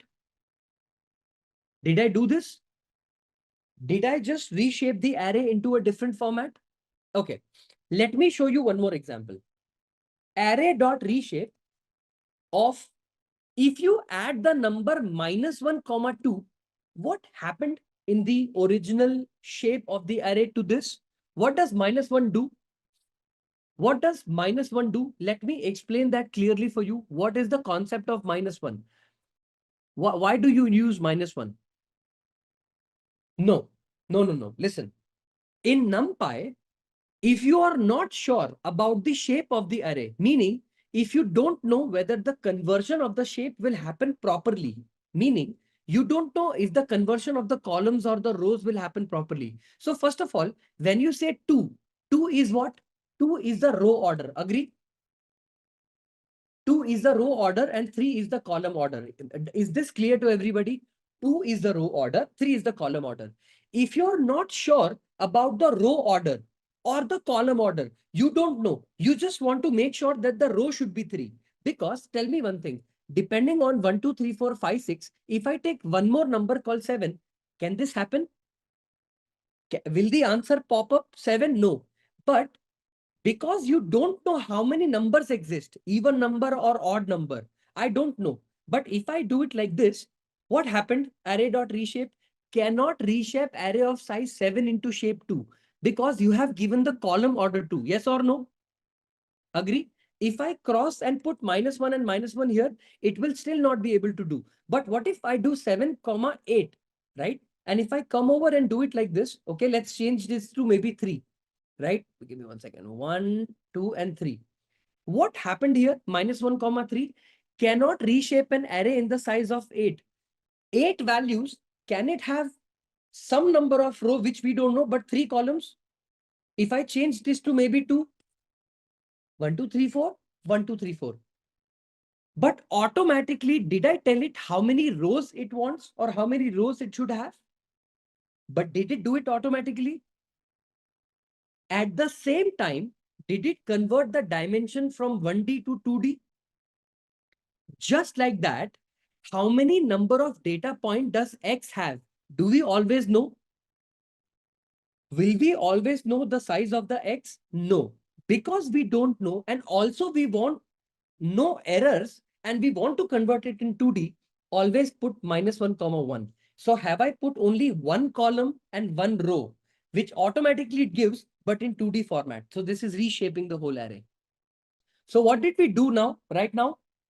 Did we reshape the array? What if we have more than one feature? So do we have to make all the feature into 2 dimension? Always. Does not matter you have 100, 200, 300, 800 features. It will always be 2D. It should be nested array.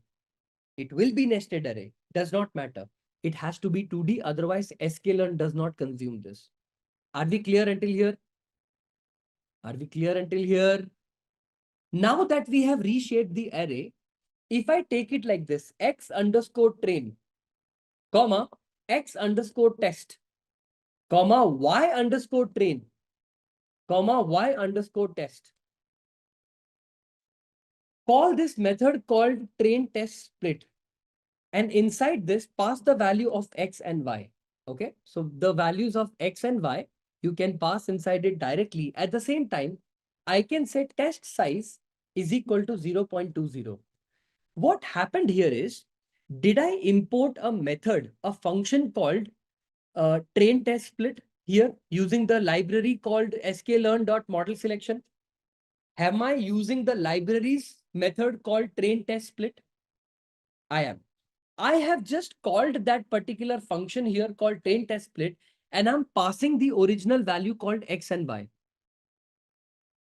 And I'm taking the 100% of the data, but for testing, how many percentage will I use? 20%. If I make this 0.30, how much percent will this be? So training will be how much percent? Training will be how much percent? 70%. Testing will be 30%. Tell me, how much will be the training percent now? Did you get it? What happened? It automatically, this function called train test split automatically calculated the value of x train, x test, y train, y test in the data and gave the test data set to be 25%. Are we clear? I'm going to keep it only 20% and split the data. Also split the data. So did we get the value of x train, x test, y train and y test? Just what I taught you a while ago. Run this code. Your answer is done. That's it. That's all you had to do. The concept I had to take was so long, but it happened in one single line. Done. Now you want to implement logistic regression. Okay, some random and nums. Okay. Return nums. Okay. Okay. Some random of 1,2, 1 minute रुक जा हाँ just give me 1 second 2, 3, 4, 5, 6. Okay. Or I can do this. Okay, I can do this. Some random function of a comma b. Okay. Return a plus b and return a minus b, return a into b and return a divided by b. Okay. मैंने एक function लिखा है. I wrote a function called some random function. ठीक है? In front of you. If I call this function called some random function, and if I pass in the number 4, 5, is it giving me 4 different answers? Can I say that addition is this, subtraction is this, addition is this, subtraction is this, multiplication is this, and division is this is equal to some random functions, and I will pass the value of 4, 5. If I write the addition, 4 plus 5 is how much? 9. Subtraction kitna hua? -1. Multiplication 20 and division in Python. Yeah, good. No, you got what I'm trying to say. And write functions that can return 4, 5, 6, whatever values. This function called train test split is returning x train value separately, x test value separately, y separately, y test. So when I wrote all the variables, each variable got its own answer. So did we take the x train value, x test value and all of that stuff? Okay. So I'm going to take linear regression is equal to linear regression. Did you all implement something called classes and functions in Python? I am using something called object, a variable LR is equal to linear regression, and I'm calling a class called linear regression. I will use or I will tell the Python program that, hey, I'm using a variable called LR. It is nothing but my model. Your model, your machine learning model is called what? What is the name of the model? LR. But what have I called the variable name? What have I called the variable name? LR. So I will tell the model that take the model, dot fit it. What do you mean by dot fit? Run the model. But will it run now?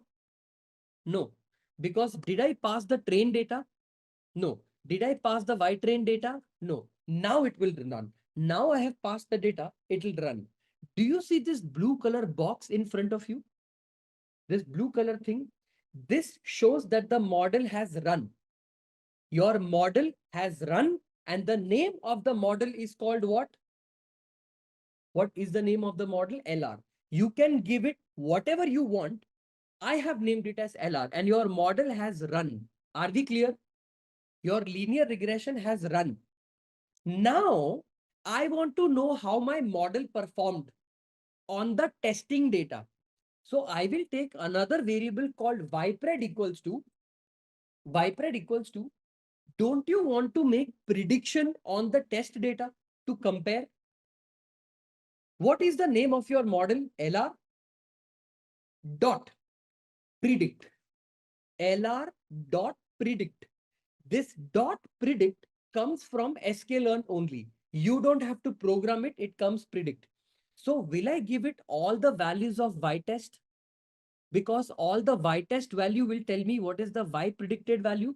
No, you can't do that, because y test is for comparison. You need to give it the value of x test for it to give you the value of y test, which is y pred value. So I need to, rather than x, test value, I need to give it the value of x test. Now I have all the values of y predicted, calculated for me.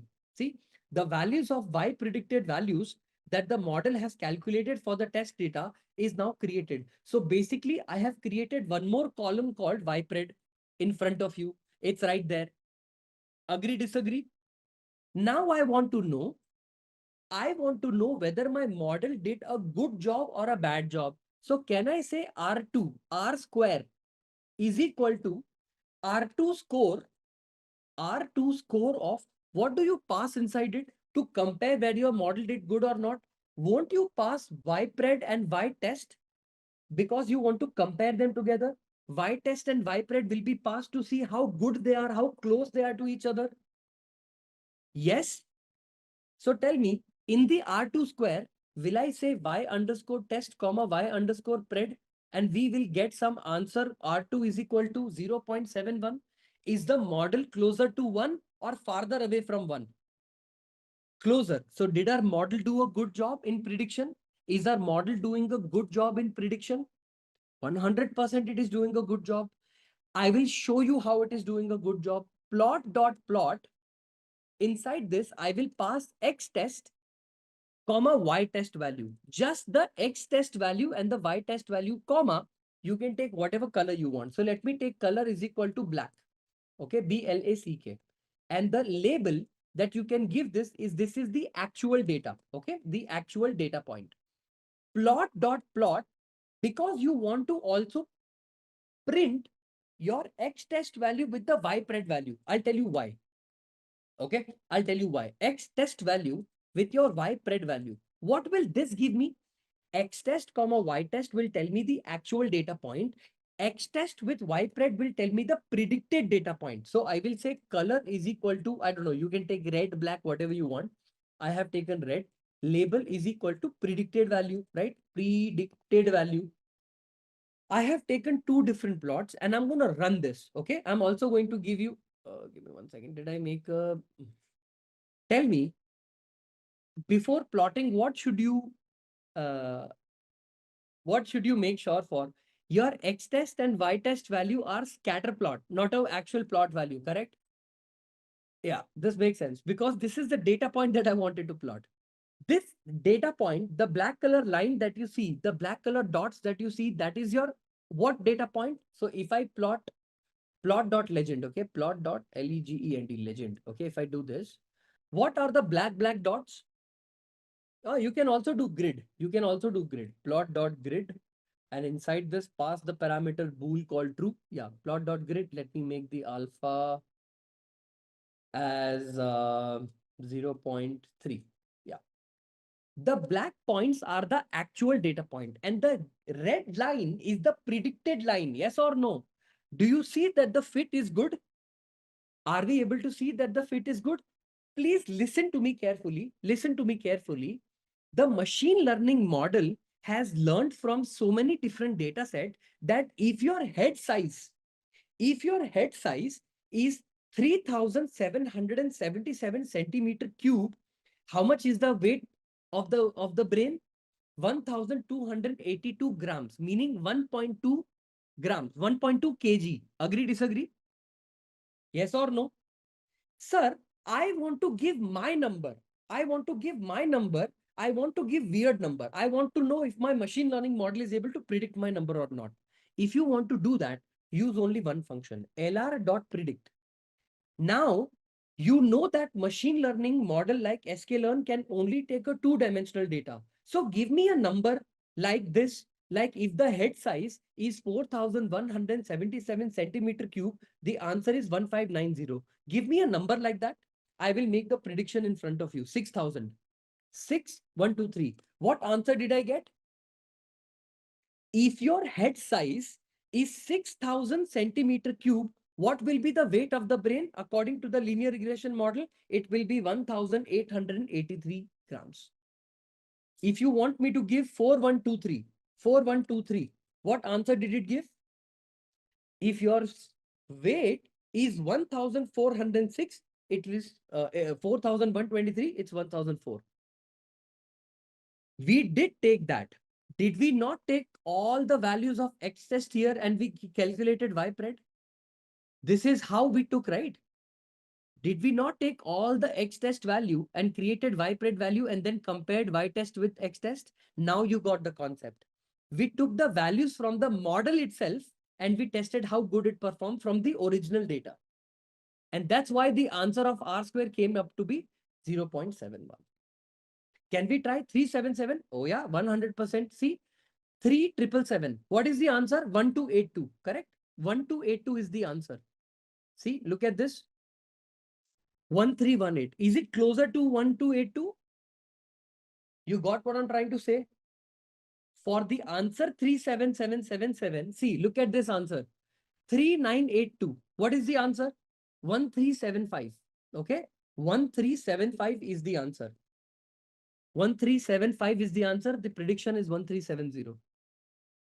You understood what happened? The R square that I made you do was from scratch. The R square that I did teach you was from scratch. Will you be implementing things from scratch in life? No. You will be using the function that is being called here. Can you see I have called a function called R square? You don't need mean square error now. R square. Do you see I have used this R square? That's it. That's all you need to implement. This is the machine learning code to predict whether somebody's weight will be given or not. How many lines of code minimum did we use here? Not even 10, 15, maybe 12. This is the power of Python. This is the power of abstraction. You don't need to worry about anything. Everything else is taken care by itself and you're able to use the library and build your machine learning model. Some of you were asking me question, but sir, how will we predict? How will we predict? Did you see? Call the model and call the method called .predict and you will be able to get the answer. Are we clear? Did we get the concept? Is it clear until here, everybody? How did we learn the machine learning code and how did it implement and how did we write it? Okay, okay, good, good, good. My question to you is very simple. If we take one value from X train and it should predict exact Y train because we feed the value. What I taught you doing the concept of machine learning using actual prediction code was from scratch for your idea. But this is how you actually implement. Can you explain about lr.predict? Okay. Y is equal to mx plus c is the equation of the line. Agree? Some value of m must be calculated like 0.8. Some value of c must be calculated for 9. So won't the lr.predict do nothing but the actual value of y will be 0.9, 0.8 into what is the size of the head did we take? 3982. So it will take 3982 plus some value of C, 9 will be taken. That's why the answer came up to be 1370. Did you understand? LR.predict is doing nothing complicated. What it is doing, it has created some equation called y is equal to mx plus c. It knows the value of m, it knows the value of c. The minute you take 3982, it is able to calculate the answer 1370. This is what this function is doing. This is what that prediction is doing. Same code can be used for Swiggy. This code is reusable wherever you want to use it. Is it also fitting best possible line? Yes, Ravish. The model fits the line to the best of its abilities and then it gives the answer. Are we clear? It will automatically do all of that for you. Linear regression code runs that and gives you the most optimal answer. Don't you see the line passing through exactly in the middle, meaning the most optimal way fits? It's not even off by certain points. So it does.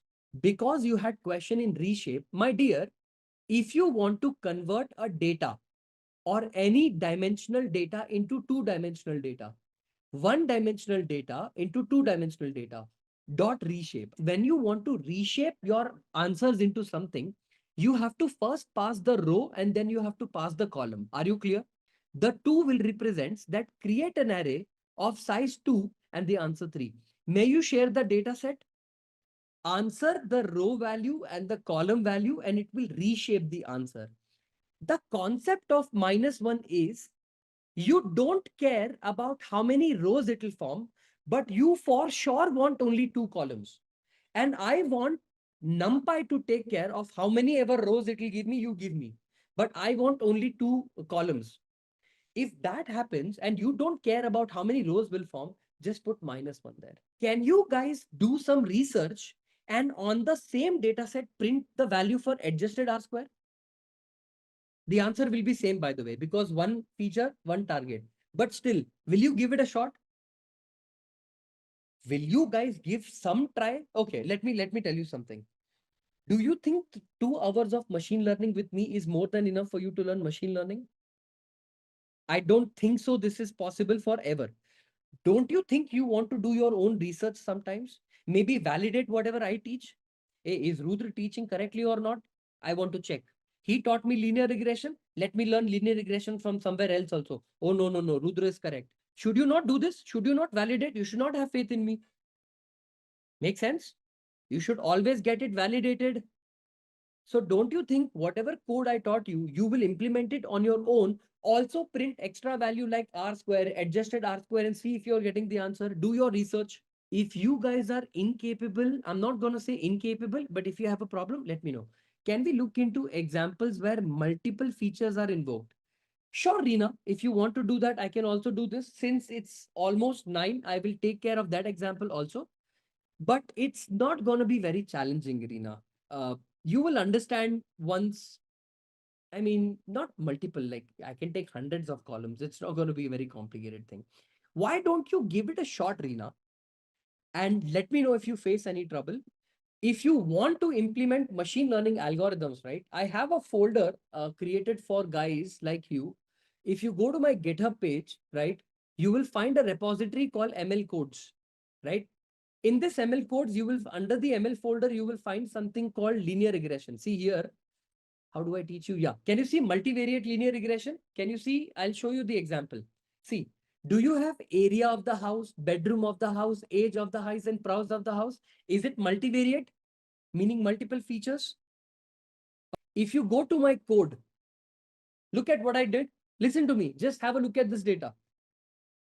Is this the bedroom? Yeah. Do we have this equation? Listen to me carefully. Do I load the data? df is equal to df.read CSV? Yes or no? df.read CSV. I'm going to zoom it. Yes. Okay. Do I have something called linear regression is equal to regression.fit? Can you see? Regression model dot fit, but I am dropping price as the part, meaning I am taking area, bedroom, and age in my regression model, but my y variable will be what? What will be my y variable? My target y. That's it. You just have to do regression is equal to linear model. X will be equal to area, bedroom, and age, and price will be separate. Now what did I do? I run the coefficient. See, I'm doing regression.predict. If my house is 3000 square feet, what is the next thing? 3 bedrooms and 40 is my age. What will be the price? 4,98,408 rupees or dollars. Did you get the idea? See, I'm able to predict also now. Did you get what I'm trying to say? Here, what I did is I have just dropped y variable because I don't need y variable. In X, I have taken both area, bedroom, and age.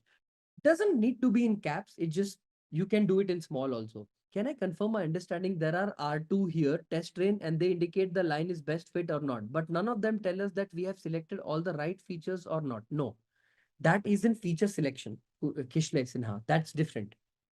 That is using chi-square and different techniques to validate that. That is not taught by R-square. R-square tells you how good the fit is. But data can have null values as we are working on data before data cleaning. Will the ML give issues? Yes. If your data has null values, your answers will be wrong.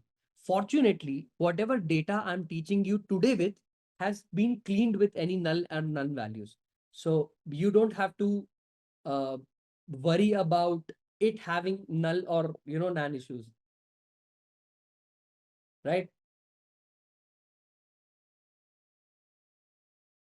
So you see, gender has no null value, age has no null value, head has no null value, and brain weight has no null value.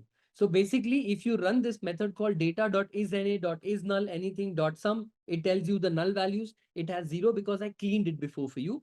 Because I'm thinking first you guys should learn how an algorithm works. Then slowly we'll go to EDA, make the data, clean the data, fix the data, mend it, and then we will do implementation of that. Everything happens step, step.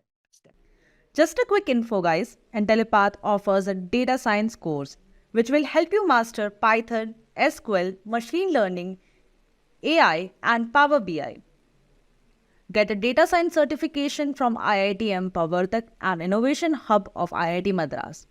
With this course, we have already helped thousands of professionals in successful career transition. You can check out their testimonials on our Achievers channel, whose link is given in the description below. Without a doubt, this course can set your careers to new height.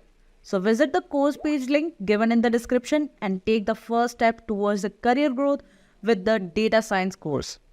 Now we've covered one type of algorithm in machine learning, that is linear regression. But there exist other algorithms like logistic regression, support vector machines, that is SVM, and decision trees, which are also known as classification algorithm. Here's a quick introduction to these topics. In our last video, we covered the linear regression algorithm where the goal was to predict the continuous values by drawing a straight prediction line. But what if we need to predict categorical values instead of numbers? That's where logistic regression steps in. At first step, the name might trick you into thinking it's related to linear regression. But in reality, logistic regression is totally different. It's designed to classify things into distinct groups. If you have understood linear regression, this concept is going to be a no-brainer for you. Let's try to understand it with a simple intuitive example. Imagine you're working for a bank and you need to build a system that predicts whether a customer will default on a loan or not. The data you have includes the income of a customer, his age, and loan default status. Here, the loan default column is what we are trying to predict, which contains values like yes or no, which means our target variable is categorical, not continuous like before. So, if we draw a straight line, we'll get a terrible classifier. But what if we draw a shape like this? This S shape seems to do really well, right? This is what is called as the sigmoid curve, and this is the equation that helps us achieve it. Right now, it looks bizarre, but don't worry. Just understand that this predictor classifies things in binary class, either 0 or 1. And in this particular example, if the data points lies above 0.5, we classify it as yes, and if it's less than 0.5, we classify it as no. Now the next fundamental algorithm that you will learn in your machine learning journey is SVM. It might seem tricky at first, but by the end of this tutorial, you will see how simple and effective it really is. To make things easy, let's start with an example. Let's say there's a basketball coach handling a bunch of players and he wants to categorize these players as tall or short based on their height. Here's the data he collected. Now, your goal is to help this coach draw a line or a boundary that best separates the tall players from the short players. This is exactly where the SVM algorithm comes in the picture. It finds the best possible boundary, also called a hyperplane, that separates different categories in your data. So we know that SVM finds the optimal boundary for categorizing data, but how does it exactly do so? It works by maximizing the gap between the two categories. Think of it like placing a fence between two groups so that the fence is as far as possible from both sides.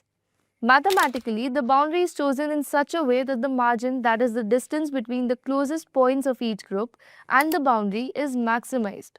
The points closest to the boundary are called the support vectors. These are the most important data points that define the boundary. But what if the data is not perfectly separable? That is, real world data is often messy and we can't draw a straight line to separate the groups.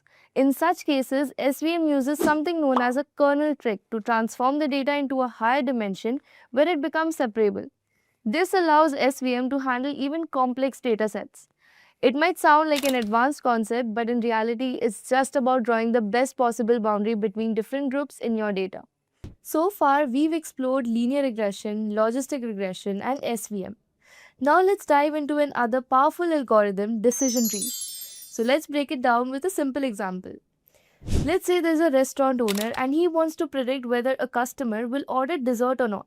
He has collected some data based on the past orders. Now your goal is to build a model that can predict whether a new customer will order dessert based on their age and whether they ordered a main course.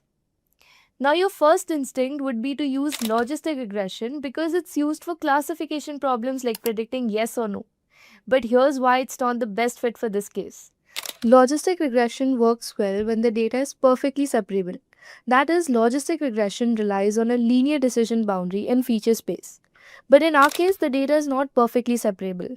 Look at customer B and D. They both ordered a main course, but one had dessert and the other did not. This suggests that the decision might depend on a more complex interaction between age and the ordering behavior, something that logistic regression is likely to struggle with. A decision tree, on the other hand, works by splitting the data into smaller and smaller groups based on certain conditions, just like how we make decisions in real life. For example, let's say we first check whether the customer ordered a main course. If yes, then we check their age.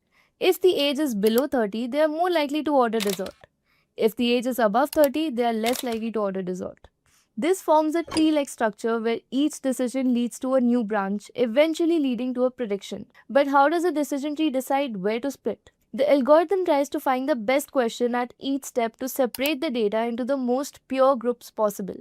It uses a mathematical concept called information gain or Gini impurity to determine the best splits. The idea is simple. The cleaner the split, meaning all items in a group belong to the same category, the better the decision.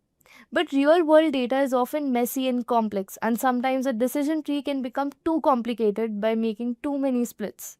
This is called overfitting, meaning the tree learns the training data too well but struggles with new data. To avoid this, we prune or cut down unnecessary branches, keeping the tree simple and effective. I hope this explanation made things clear. Since these topics are also important parts of machine learning, we've covered all of them in separate detailed videos. You can find the links to those in the description below as well as in the eye icon on the top right corner of your screen. Alright, now let's dive into naive Bayes and clustering algorithms and see how it helps us group and understand data in a whole new way. We had a training data, right? And in the training data, we have a special type of situation here, which is we have a column, which is message or email, and another column, which is spam or not. This is our output column. This is also categorical. And the message email column, which is there, which is our input column, that was in not just category, but it is in complete text. It's a statement kind of data, right? Now that statement can have any number of words. It can have just 10 words, or it can have 50 words, 100 words. So every message or email can be of different length, and we have a very unique type of situation here. So for that, we said that if we provide this data to naive Bayes classifier in machine learning, then the naive Bayes classifier will have the responsibility of learning which words have more chances of being in spam message and which words have more chances of being in non-spam message. So when you provide this data set to naive-Bayes classifier, then it will make a trained model which will be ready for classification. And once it is making your trained model which is ready for spam classification, then it will take the future message and classify them as spam or non-spam on the basis of pattern it has learned from the training data, right? Then we talked about few steps here that if I have to encode a statement kind of data, then we have to do something like this. We have to take a statement, tokenize it, means we have to create a list of words given this statement, and that we have to do for every statement, every message, every email. We have to do this thing for every one of those one by one individually. So we take an email, we take a message, and then we first tokenize that, convert that into a list of words. That is what we do. Then we remove the stop words from that to reduce the number of words that we have to process later. So we keep only the important words of every message, right? And then we do the vectorization. Vectorization was whatever words you're left with, pick all the unique words and put all the unique words as a column name, and then represent zeros and one for whatever message is there in your data set. So vectorization was that process where we converted our text into numbers, right? Then when we were talking about the working of naive-Bayes classifier, then we saw that it works on the basis of a Bayes theorem. Bayes theorem is a proven fact kind of thing in statistics, which is very much used by the statistician for their day-to-day work. But this Bayes theorem is this formula basically. And using this formula, we try to do classification of the email, which is spam or not spam, on the basis of the Bayes theorem. So Bayes, because it uses Bayes theorem, classifier, because this model will do classification, and naive, because I have explained one reason, which I'll show you again. So this is the formula. And in that formula, it is probability of a class given a message. So we have to find out what is the probability that a message is a spam or not spam. So we have to find out the probability that given this X, which is nothing but our message, list of words in that message, given these words, we have to find out whether that message is a spam or not. So the probability of what is higher for that particular message. So what we try to do, we try to see every word one by one in that message. And we try to find out every word has how much possibility of being in the spam versus non-spam, right? So this probability we have, we would get from the training process. When the training will be done, then the algorithm will try to understand basically that in the training data set, how many times the word we was in spam messages, how many times the word can was in the spam messages. So training process in the naive-Bayes classifier is learning these probabilities from the training data set. And once you know all of these probabilities, then we can utilize that for final prediction process, right? So let's say that we have to find out probability of a spam message given these words. So we were finding out all of these things into probability of spam divided by all these words. So when we have multiplied everything and divided with that, then we saw that we got this type of probability, right? This kind of probability. But this probability is not actual probability, right? Then because of that, we found out that we have to find out the probability of non-spam given this message. Because this is not the actual probability I was looking for. It is, you can say, a scaled down version of probability, right? It is not the actual one. So it should have given me probability, but because of some reason, we are not getting the actual probability. It is giving me another form, a scaled down version of probability, right? So I was expecting a value like 0.3, 0.45, 0.87, something like that. If it would have been that number directly between 0 to 1, then I would have treated that as probability. But it is very small number, which is not representing probability in this case, right? So that is why we have to also find out the probability that given this words, it is a non-spam. We have to also find that, right? And the same thing, probability of can given non-spam into probability of we given non-spam, probability of have given non-spam. We found all these things multiplied by probability of non-spam divided by probability of each word separately. Then as we did all of these process, so suppose we found that we have a probability of spam given this message this much and probability of non-spam given this message this much. So why these were not actual probabilities? Because you can see if these numbers were actual probabilities, then if this number was this, then this number would have been 0.99999, right? Something like that. But this is not 0.99 because the probability of these two has to be 1. When you add both the probabilities, it has to be 1. That is how the concept of probability works.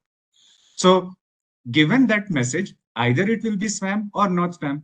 So when you talk about these two cases that can happen, so you will have such a probability number, which when you add them should give you total 1. That's the feature of the probability. Correct. So since these numbers are not actual probability, what we do to get the actual probability from these numbers, what we do is we take the first number, divide by both, right? Then we take the second number, divide by first plus second. And then we got a number like 0.18, 0.82. So we have 0.8 means 18% possibility that this message is a spam given those words, and 82% possibility that it is a non-spam given those words, right? So the message was, can we have a quick meeting 5 p.m.? So it is like obviously a non-spam message. So it has 82% probability of being non-spam like that. And these all numbers which I'm showing you, those are like example, assumed numbers. These are not actual numbers, but it will work like that. It will have a numbers like this. The numbers will change, but these are assumed values for you to understand this thing, right? So once you have found this thing, that is your answer. Your final answer will be, given this message, its predicted output is what? Non-spam. That is what we have to do in machine learning. Given an input, we have to predict its output. Correct. And why these probabilities were not actual probabilities? Because when you multiply 5 into 5, then you get 25, a bigger number. But when you take like 0.5 into 0.28 into 0.0095095, if you multiply lot of numbers which are less than 1, then that multiplication will give you a very small number, right? And that is how the multiplication works. If you take the number which are greater than 1, and if you keep multiplying that, it will exponentially increase.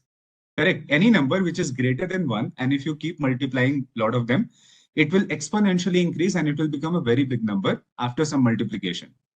Same way, if you take any number or multiple numbers which are less than 1, and if you keep multiplying them, then it will exponentially become a very small number. And because of these multiplications of very small number, the value which we were getting was not an actual probability. It was a scaled down version of that probability. From that, we have to get the actual probability, and then that was our final answer. Now, what is naive in naive Bayes? Or the question is, what is naive about naive Bayes? Why it is called naive? The reason for that was, in the case of naive Bayes, we are using every word, and we were using every word to find some sort of probability. What is the probability that this word exists in non-spam? What is the probability that this word exists in non-spam? What is the probability that this word exists in non-spam? Since we are treating each word separately, thinking that they are not at all related to each other, and they will not be related to each other in any case, that gives us wrong answer, right? So here, in many of the situations, when we take multiple words together and using multiple words together, if we try to find out probability of something, then that makes more sense. That gives us the correct idea about whether it is spam, not spam, whatever. So all the time, single words will not give you the correct answer, whether it is a spam, not spam, or whether it is a positive review, negative review, that kind of thing, right? So sometimes we have to use multiple words together, and whatever probabilities I was calculating, we should sometime take multiple words together, which we were not taking. So this assumption that all the words are independent of each other in any message, that assumption in naive base makes it naive, right? This is not a clever thing to do. This assumption which it is making, it's not a clever assumption which it was making. And because of that, it is known as naive, which is known as the k-means clustering. Okay. And in the k-means clustering, what kind of task we do and what is that, we will be talking about that in very much detail. So it's a very interesting topic, and it's little different from what we have been doing till now. It's a special case, or it's a different kind of learning algorithm. Now we are going to start.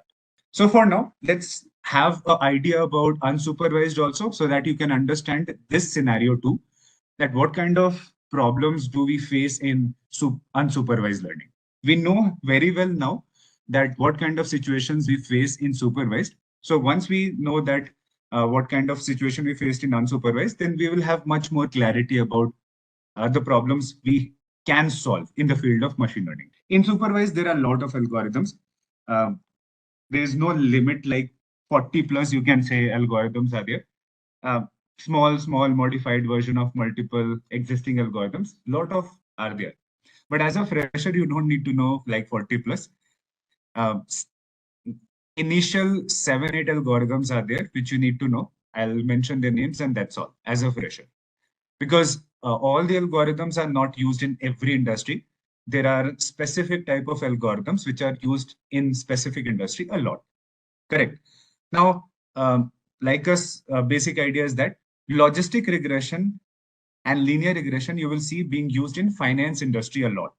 Logistic and linear, right? Because whenever financial kind of data is given to us, then we want to work on that in such a way that model is trained faster, and whatever model is created, that should be able to do the prediction faster. Okay, that model should be able to catch if any fraud is happening on a real-time basis. It should be able to catch it quickly.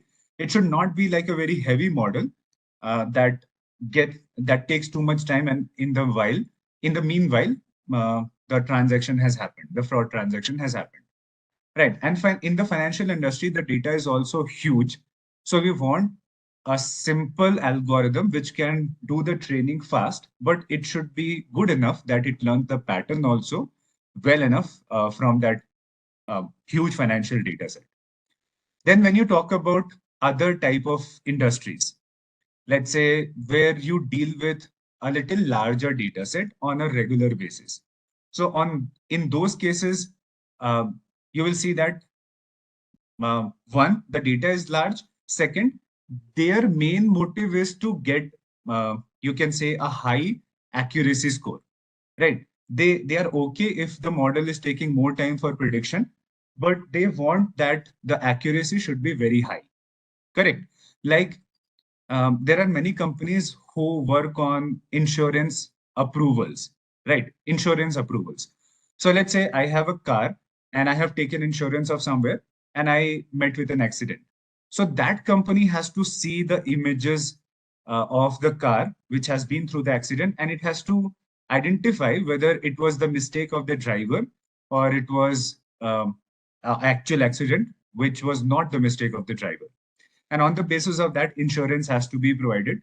So here we are not in very hurry to get the predicted output of something, that was this a genuine car accident or the mistake of the driver kind of thing. We are not in a hurry. We have time. So our model can take time, no problem with that. It can study the images properly. It can take time, but we want a very high accuracy because we have to process the insurance for different customers. So in those cases, when we care about more accuracy, then we have random forest, XGBoost. These are the two algorithms which will be very popular in that case. They will take more time because they are very complicated and they use hundreds of trees in the background to make a model. So they will take time, but their accuracy will be also higher. So it depends upon the industry, which kind of algorithm they are using on a regular basis. So you don't need to know all of them. There are many in supervised. You just need to know 7, 8, which are the most fundamental ones. And after that, if you know those, then learning any other version of uh, those supervised learning algorithm will be very easy for you. We are going to talk about unsupervised learning and how unsupervised learning is different from the supervised learning. In the case of machine learning, we have different types of learnings. Okay, and why we have different types of learning? Two reasons: because our data is very different in many cases, and the output we are expecting is very different in many cases. So if I show you, see, so the three most popular type of learnings are supervised learning, unsupervised learning, and reinforcement learning. Reinforcement learning is a very advanced technique, and on the basis of this reinforcement learning itself, you must have heard about DeepSeek, which is the new AI tool which has been launched, and it created like a storm in the market on the day it was launched. So DeepSeek was totally trained on the concept of reinforcement learning, and this AI tool has been created, right? So this concept is a very complicated, and you will be working on that after 4 or 5 years of experience in the field of data science, at least after 4 or 5 years of experience, and not as a fresher. The DeepSeek and other AI tools also which are created, they use reinforcement learning very frequently for their training, right? So what happens in reinforcement learning? In the start, you will teach a AI something, right? In the start, AI is like, you can say a child, correct? AI is like a child who has a very high capability of learning anything. But at the start, it does not know how it should learn, in what way or what roadmap it should follow to learn something. So in the start, what we do, we train it on the basis of supervised. We teach it that what kind of thing it should do, what it should learn. And after it has got some idea what it should do, then reinforcement learning um, gives it a capability of learning from rewards and feedback. If it does something right, it will do something, and if it does something right, we will give it reward in the form of code, and if it does something wrong, we will give it, uh, you can say, a penalty. So on the basis of rewards and penalty, it will learn itself after a certain period of time, right? So let's say if I talk about self-driving car. So in self-driving car, we teach the car manually. There will be a person sitting, and that person will be driving a car for, let's say, starting 100,000 kilometers. And on the basis of that, the car is learning how we are performing on the road, what kind of decisions we are taking. But in the real world, there are millions of situations, correct? Millions. So after a certain period of time, we say that we as humans will not be teaching it further now. It knows enough about the scenario, how it should act in the real world. It knows enough. Now we will let it do something, means let it drive itself. If it will make some mistake, we will penalize it through the code so that it knows that it has done something wrong. And if it keeps doing the right thing, we will keep rewarding it. So it will keep doing that thing more and more. So on the basis of this, we don't have to include a human in the training process. It will be kind of automated, and we just have to see whether it is doing something wrong or right, and we just let it do if it is doing something right. For now, you will be mostly focusing on these two, supervised and unsupervised.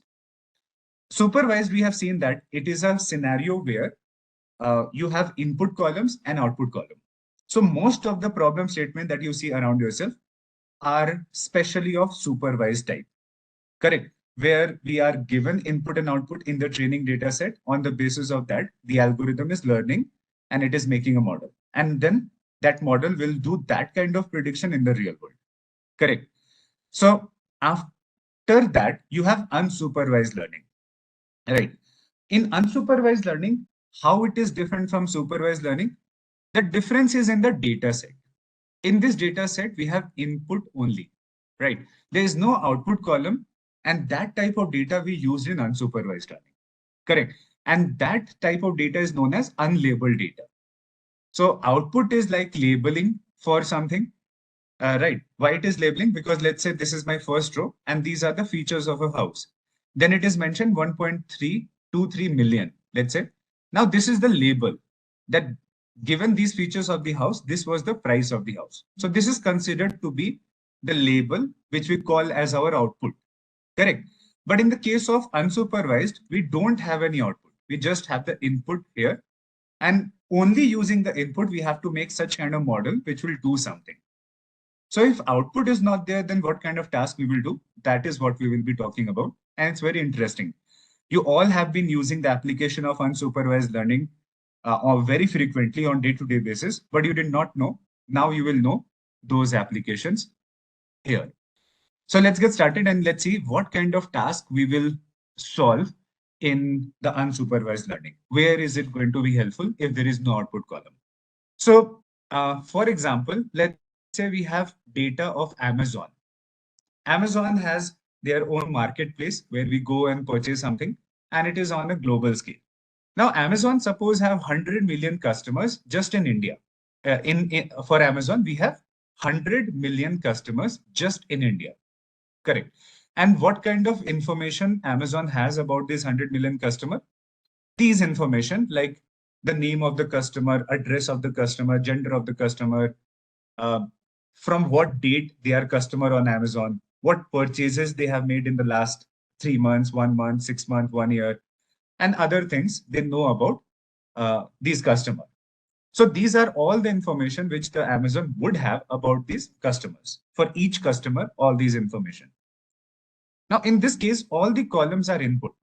We are not trying to predict anything in this case. All of these are just inputs, the features of a customer or like the details related to a customer. These all things. And right. And these are known as the input columns, which we have to use. But what kind of task we do? So let's say that we have detail about 100 million customer.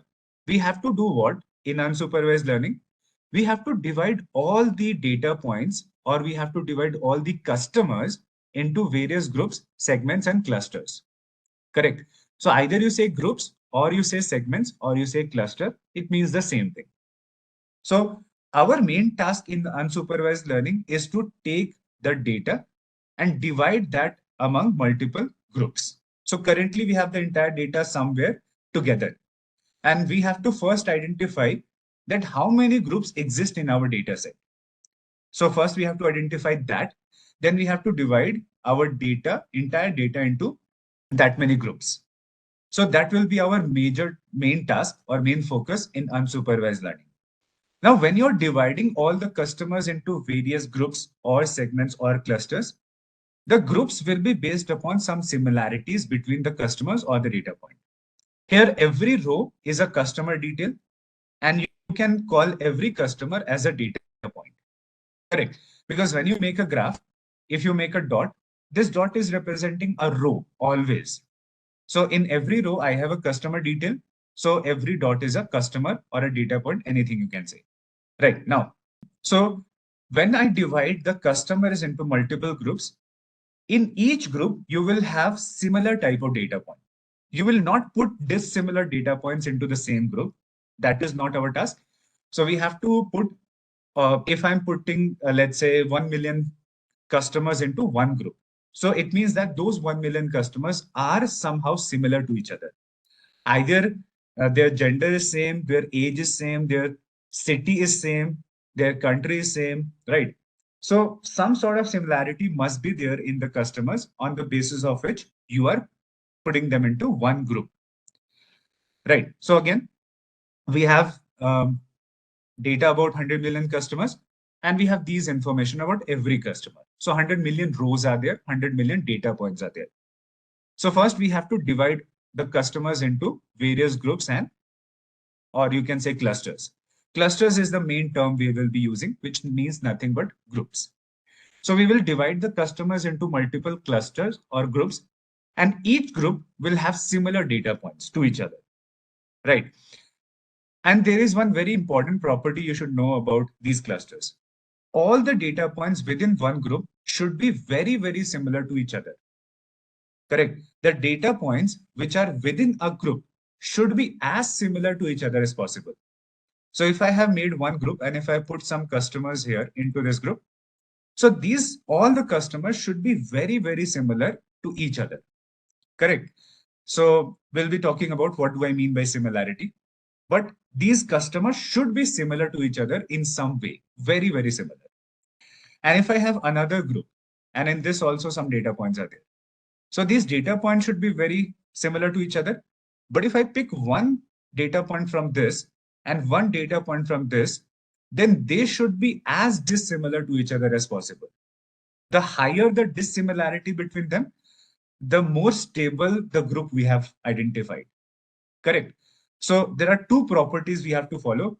And on the basis of that, we will be able to identify correct number of groups.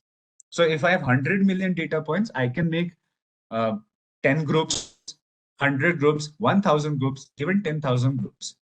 But how much groups are enough, right? So that will be decided on the basis of these two factors. That in all the data points within a group should be as similar to each other as possible. At the same time, a data point from one group should be as dissimilar to a data point from another group as much as possible. Both of the factors have to be followed at the same time, and then only we can make more stable clusters in our data set. Correct. Now, what kind of similarity am I talking about? So Amazon can make one group where we have young customers who like to spend high, right? They spend too much on Amazon and they are young customers, like till the age of 25, let's say. Then we can have another group where we have young customers, but they spend less. They don't spend anything above 1,000 rupees. They don't like to spend much. Correct. So in this group, we can have all the customers who are young, but spend less. Then we can have another group where we can have mid-age people and they spend less. Then we can have another group where we have mid-age people who spend high. Then we can have old customers who spend less and old customers who spend high. And here I'm just considering two factors, right? That they are young and they like to spend a certain amount. Only two factors I'm just considering to make these multiple groups. If I consider third factor, four factors, fifth factor, then the quality of the groups will become better and better if I take more and more of these factors. But the factors which I take should be good. And what do I mean by that? Let me show you that with an example. They have to be dissimilar. First group and second group has to be dissimilar in some way. Some way they have to be dissimilar. So these both are young people, but these are high spenders and these are low spenders. So that makes them different, right? That is what that makes them separate. So one data point from this group and one data point from this group should be very dissimilar from each other. That is what we are trying to make sure. So let us see that what could be the factors which are better for making the clusters. Okay, let's have a look at that. So let's say another example that I have Intellipaat, and 1,000 learners come to Intellipaat for enrolling into the data science course. Now Intellipaat once receives 1,000 applications for data science course. They have to divide these 1,000 people into different batches. Right. One thing they can do is they can put all the 1,000 students in one batch. But the problem will be that it will not be manageable for Intellipaat also. It will be not manageable by the instructor also to handle 1,000 people in one batch. So whenever we have a certain amount of data, we have to see if I put everything into one group, will it be manageable? So that way, if Amazon put all the 100 million customers in one group, is it manageable by them? So they'll say, no, it is not manageable because there are too many data points and they have a lot of dissimilarity among them. So we don't know what to do with that data since they are so much dissimilar. So we have to divide the data points into multiple groups so that we can serve them better as a company. So one thing the Intellipaat did, they thought that let's divide the customers on the basis of gender. For example, let's say they said 500 learners we will put into one group or one batch, and 500 we will put into another batch, all the female, learners, right? Now, is this going to make a good quality cluster for them? Is it going to be any help to that company or anywhere? Is it going to be of any help? Not at all, right? Because either you are putting them, those 1,000 people, into one batch, or you are dividing them into, on the basis of gender, into two batches. It is not going to be helpful at all. This one factor alone does seem to be a very bad factor to divide these 1,000 data points into two groups. Correct. Let's say if I take another factor, let's say we don't use the gender, rather we use the domain of the learners. Now, if I change this factor from the gender to this domain, will that be a much better factor to divide these learners into groups? Will it be a much better factor? Of course, right? It will be a much better factor, because now if 1,000 learners are divided into batches of IT, those who belong to IT domain, and those who belong to non-IT domain, then in that case, Intellipaat will be able to serve the learners in a better way, because they know how these learners have to be taught and how these learners have to be taught, how much technical things they know on the basis of that. So what I'm trying to show you here, that there can be multiple factors on the basis of which you can make groups, but all the factors are not good enough. Like in the supervised learning, all the input columns are not equally important to predict the output. There will be some very important columns and there will be some very less important. Same way, we can have multiple factors and every factor will not be equally important for making the groups. Some will be very much important, some will be very less important. If instead of taking single factor, what if I combine two into one? Let's say I took IT, non-IT, that gave me very good cluster. But what if I take two of the factors? Let's say their experience level and domain. So one group I make fresher IT, fresher non-IT, experience of IT domain, experience learners from non-IT domain. If I have these four groups on the basis of these two factors, I can see the quality of the group increasing much, just because of taking these two factors, which are very good factors of making the groups.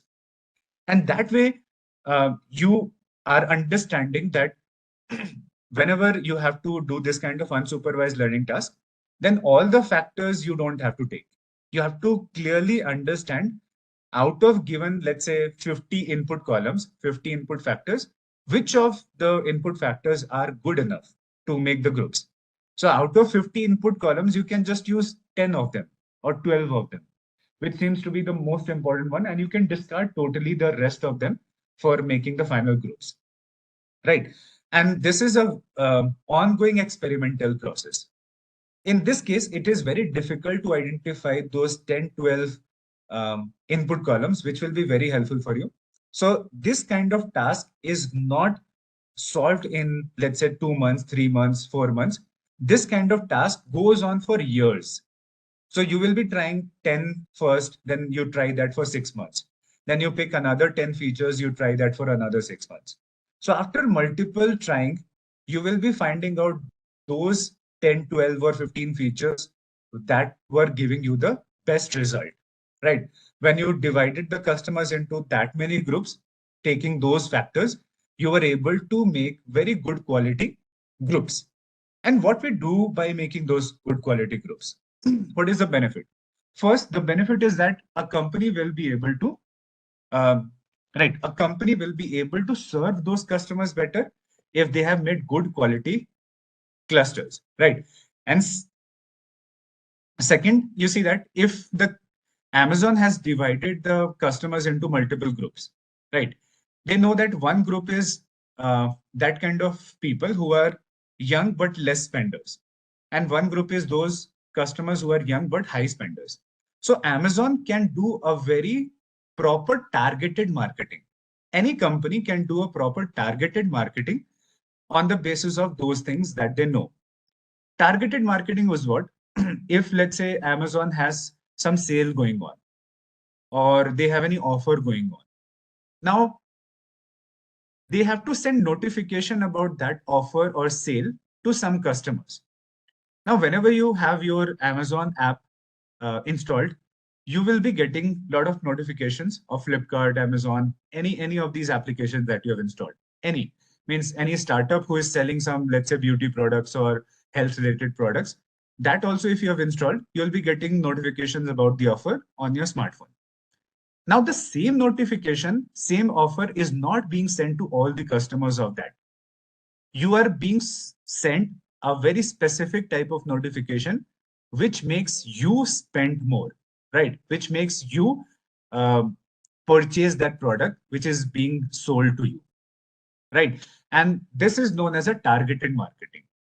So if those companies know what kind of customer you are, then they will be able to target you better.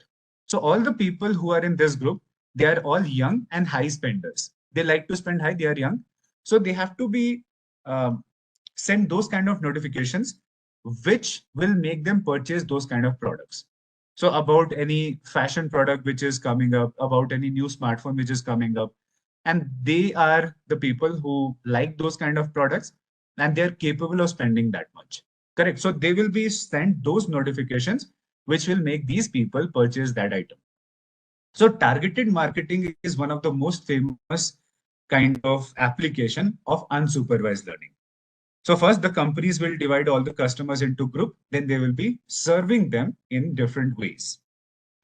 Second, the second very famous example of this unsupervised learning is recommendation systems. Recommendation systems is a very famous thing now. It is there in the market from last 10 years, and it has improved to a very good extent as of now. The recommendation systems are what? When you go on any website and you're looking for a product, as you scroll down on the same page of that product, you'll see other items being recommended to you, which are similar to that product. So how something is being recommended to you, right? On what basis? So there are two type of recommendation systems that work in the real world market. Two type: collaborative filtering, content-based filtering. Correct. And you will be making, I think, a project of this recommendation system as you move forward. So recommendation systems are of two types: collaborative, content-based. And recommendation systems are an application of unsupervised learning only that you have been using on a day-to-day basis till now. So what is collaborative filtering? In collaborative filtering, this kind of thing happens. Let's say that this is person one, this is person two. And these both people are in the same group because these are similar type of customers. The company knows that these are both the customers in the same group. And now let's say this person one purchases a t-shirt from that company, Amazon, Flipkart, whatever, Walmart, anything. So let's say this person goes onto that platform, purchases a t-shirt. Now the company knows that this person is also very similar type of customer to this. So this person too will also be recommended this t-shirt on their homepage when they open that application. Somewhere they will be recommended this item. And why this item is being recommended to this person? In the hope that since these are similar type of customers, they might have similar type of likes somewhat or the other. And this person too will be more likely to purchase this t-shirt compared to any other t-shirt if we recommend them, or compared to any other product if we recommend them. There are low chances that this person might like them because we don't know what is the actual liking of this person. But if person one likes this t-shirt, the same t-shirt, if that is being recommended to person two, there are very high chances that this person two will purchase that. Now in this group, there will be other people also, person three, person four, person five. Lot of other customers are there, thousands, even millions of customers are there in a group. So if you are being recommended any type of product, one, it can be on the basis of your search history, what kind of thing you like. But apart from that, lot of recommendations you are seeing is on the basis of what other type of other customers purchased, which are very similar to you. Correct. That is the concept of collaborative filtering. The second one is known as content-based filtering. The content-based filtering happens very famously on Netflix, YouTube, Hotstar, right? These content-based platforms where you see this content-based filtering happens very much on those. Yeah, on Instagram, Facebook, Snapchat, obviously, in those social media platforms also. What is content based? Content based is nothing but, um, for example, if I talk about Amazon, so if person one likes this smartphone and they are looking at that, or they have added this smartphone one into their cart. Now, this smartphone 2 will be also recommended to this person 1 because these both the smartphones are in one group now. So in this case, the people are not in a group, but now the devices, the products are in a group. So if this person like this item, so this person might also like this item because these two items are very similar to each other.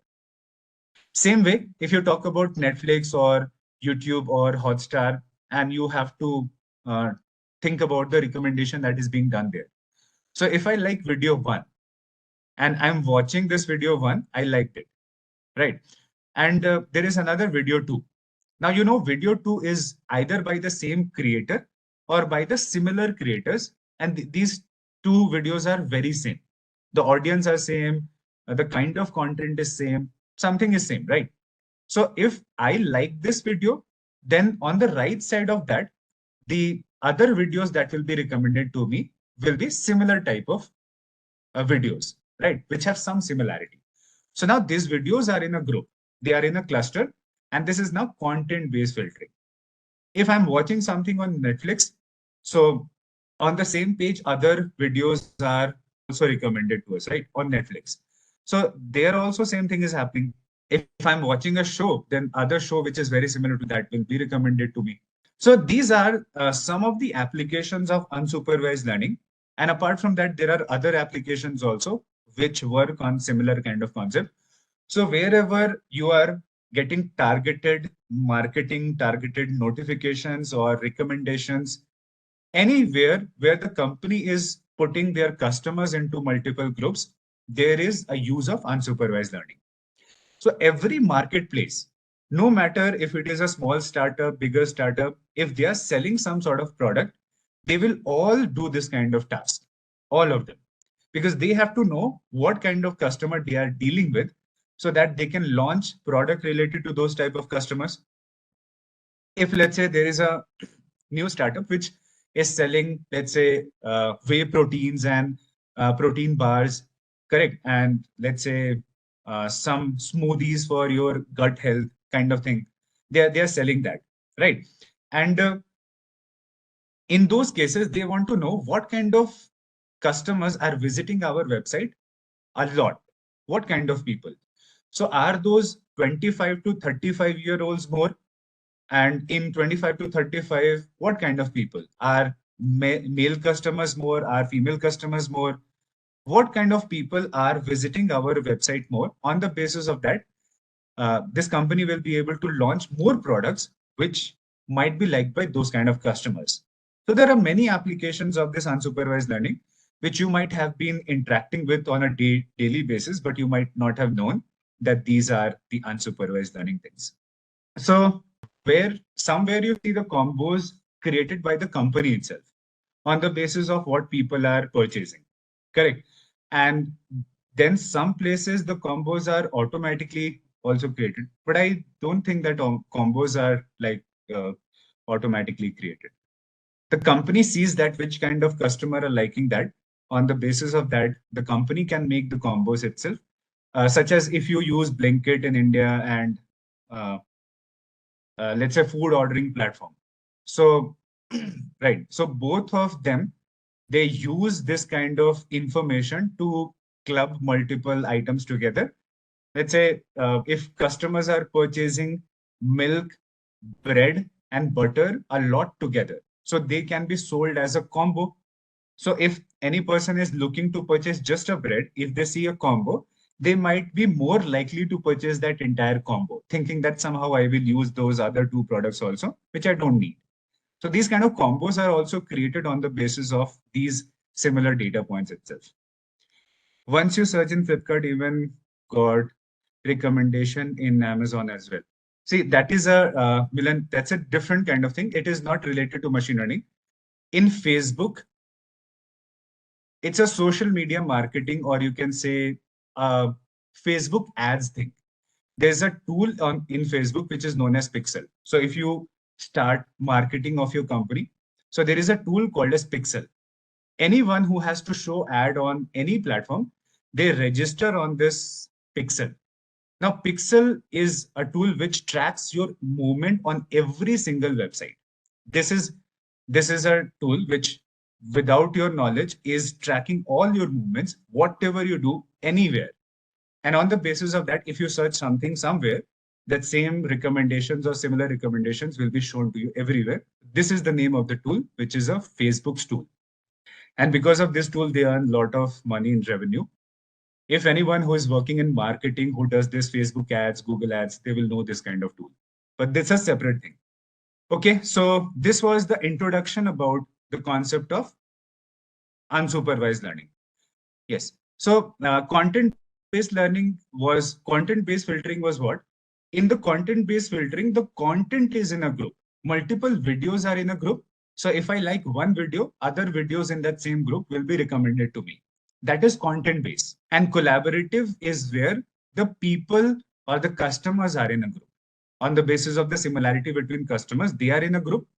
And here in content-based, we have videos in a group. Right, on Netflix, YouTube, Hotstar, anywhere you see the videos are being clustered together so that if I like one video, other videos who are very similar to that, that is all recommended to me in some way or the other. Now, we will move forward and try to understand.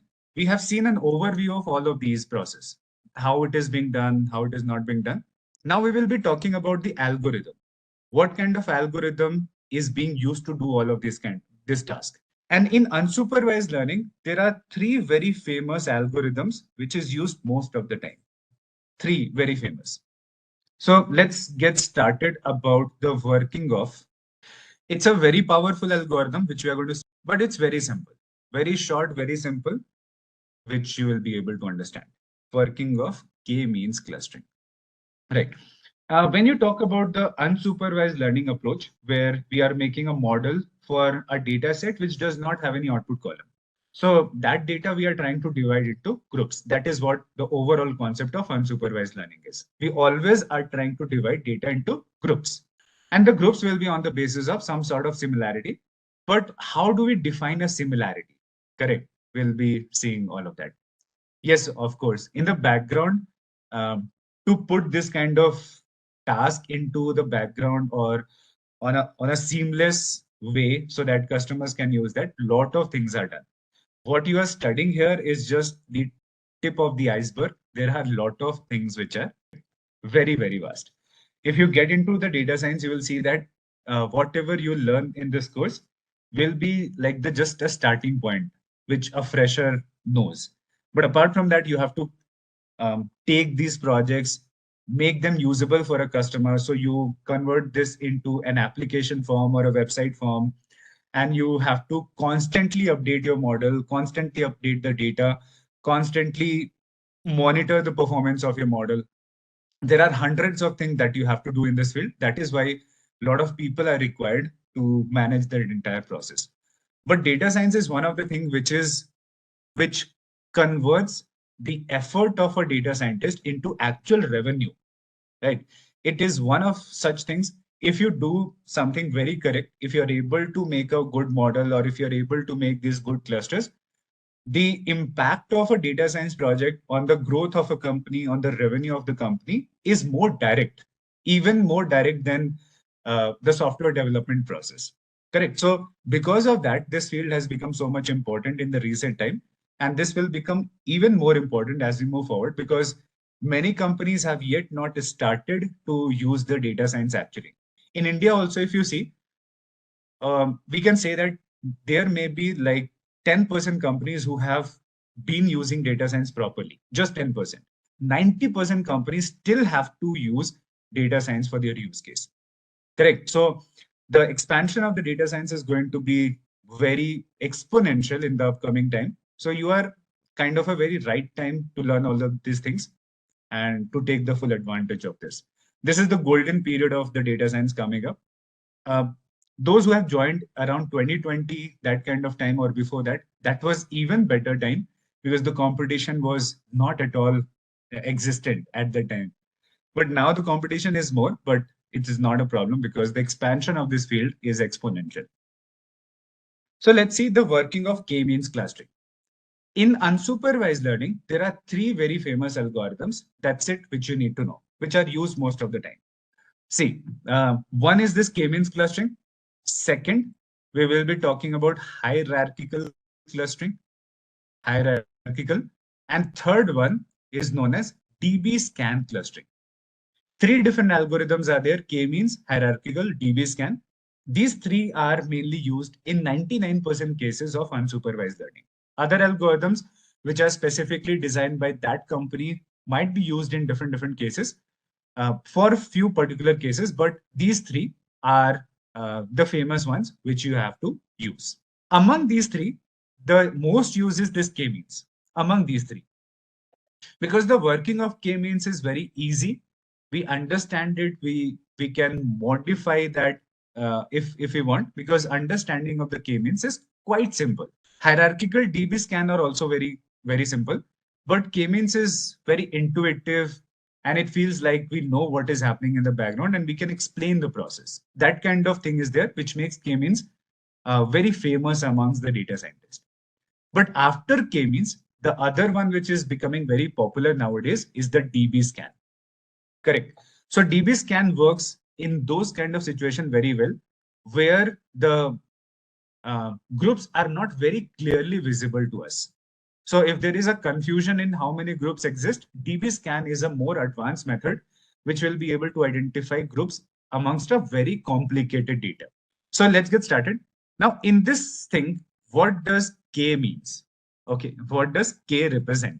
So K is the representation of how many groups that we will create in a data.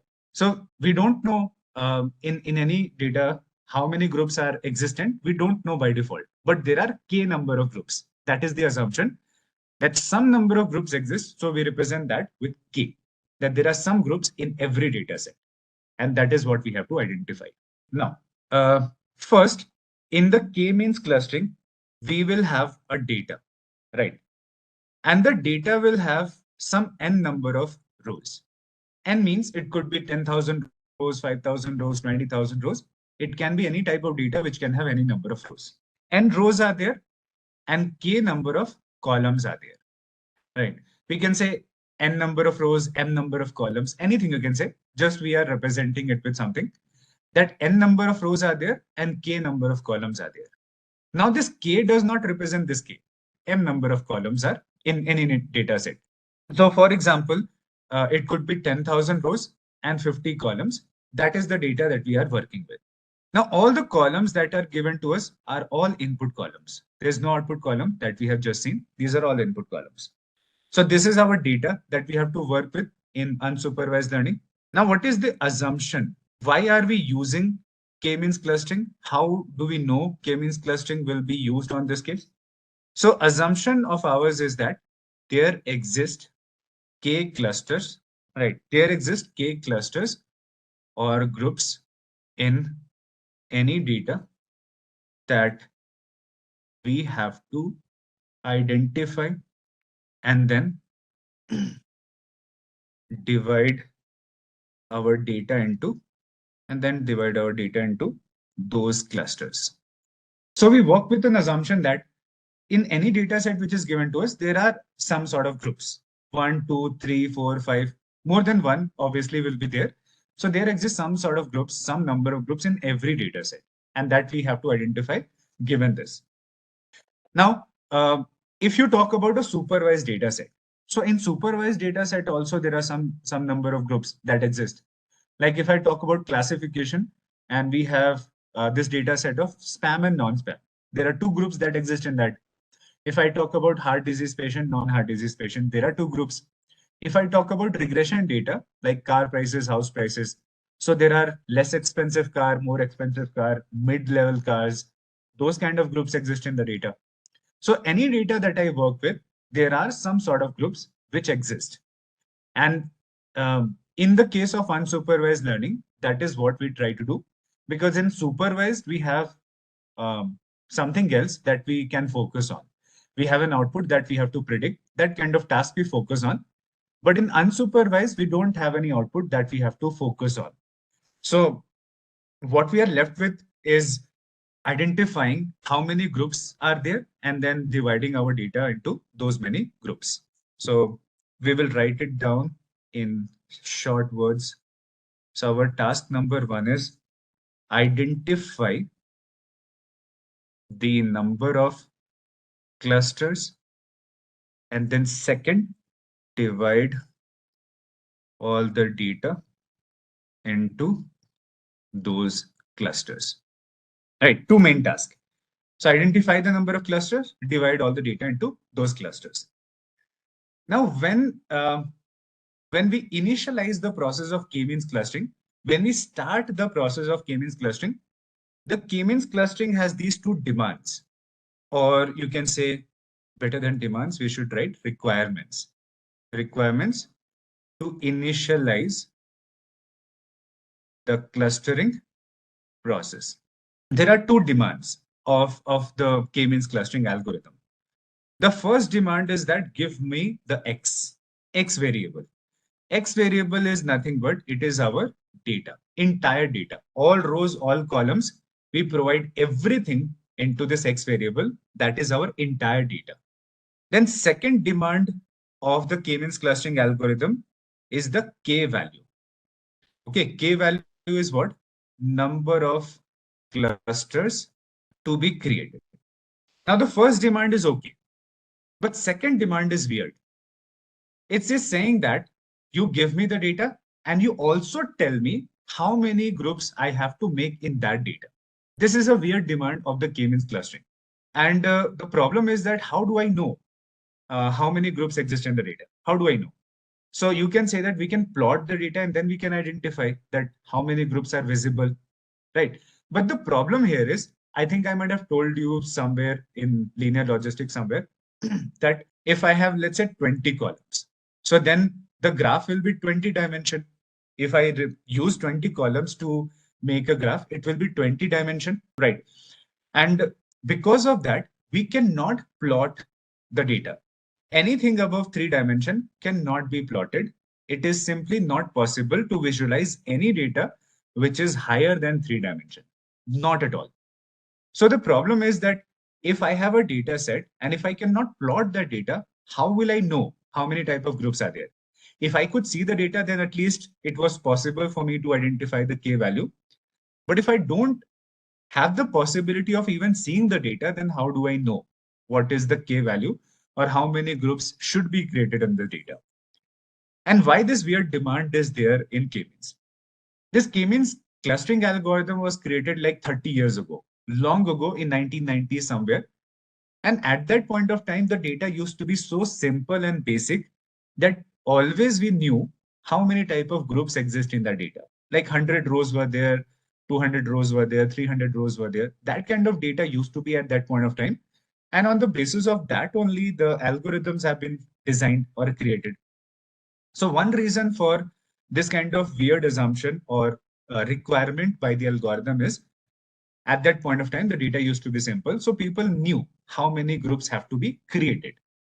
So if I tell the data and the k value, then the work of k-means clustering is to make that many cluster more properly.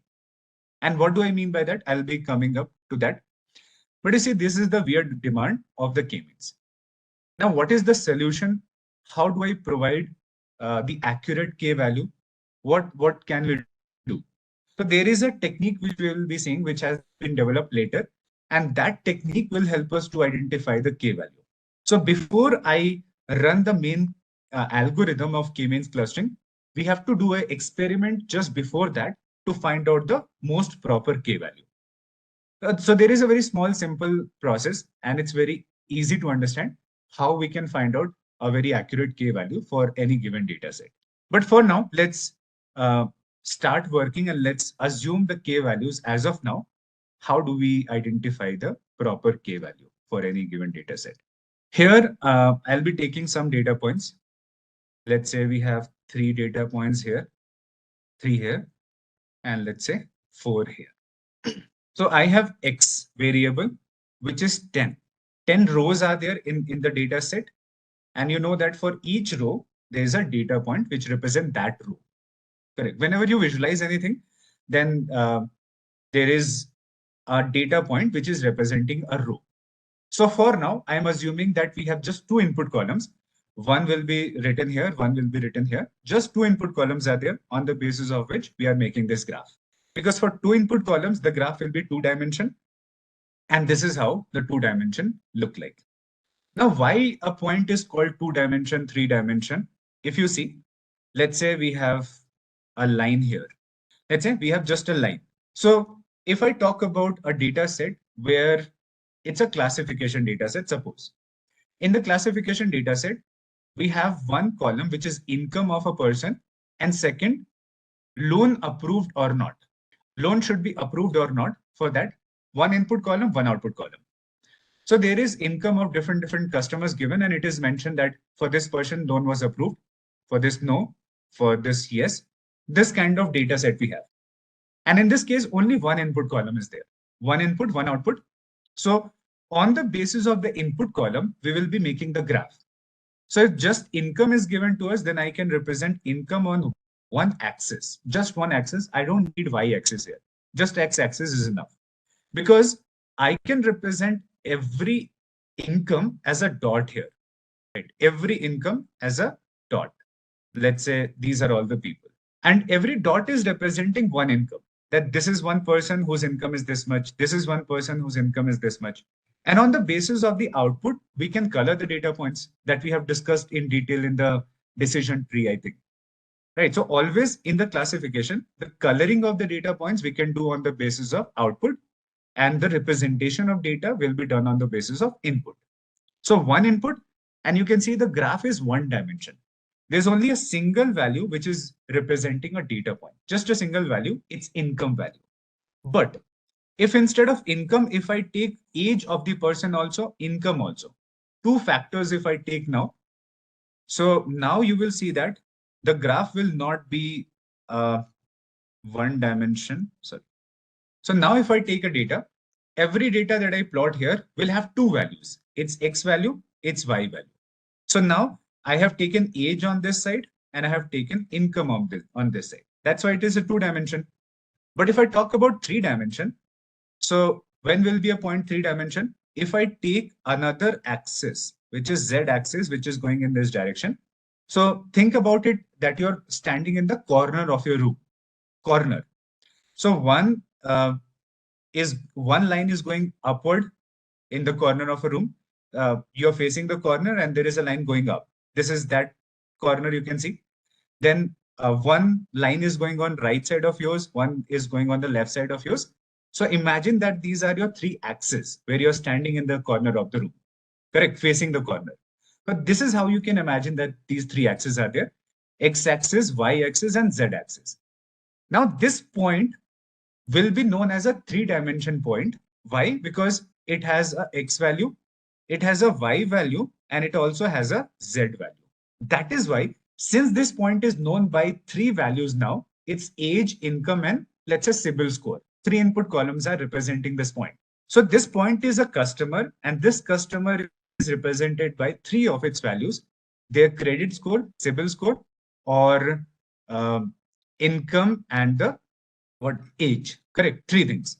And more than three dimension, we cannot visualize. We cannot create the fourth dimension. And that is the problem that I was just referring to a minute ago, right? That is the main problem, that till three dimension, we can represent the graph and we can represent every data point. But more than three dimension, we cannot represent the data point. Correct? So that is what I was trying to explain a few minutes ago. And it's not possible for more than three dimension. We can't represent. Coming back to the k-means part, we have some data points here. This, and this, suppose. This, and this. And let's say this, and this, and this. Right. So we have 10 data points. 10 rows are there, 10 data points are there. And all of these are two-dimension data points. Correct. Now, in this case, the second thing that I have to give to the algorithm, one, I have provided the data, which is these data points. I am giving that to algorithm, k-means. But second thing is the k value. That also I have to give the algorithm. Only then the process of clustering will start. So for now, we will use the k is equal to 3 because I can clearly see 3 groups are there. I can clearly see that. For now, I will be using k is equal to 3. Now, what is the work of the k-means here? If I have given it the data and if I have given it the k value, then what is its work? What it is supposed to do? So the work of k-means clustering is to identify 3 clusters in the most correct way. Means one is this, one is this, one is this. If it does identify these 3 clusters like that, then it is good.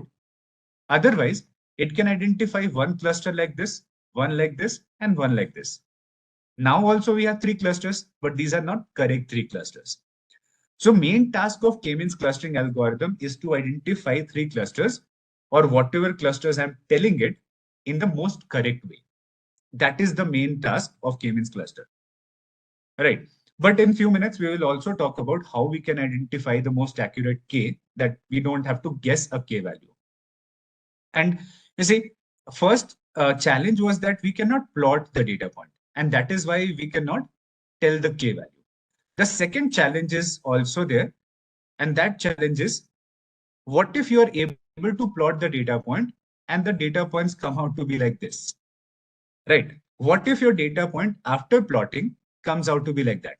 Here also, I won't be able to identify, right? I won't be able to identify how many groups are there. Not at all possible for us, right?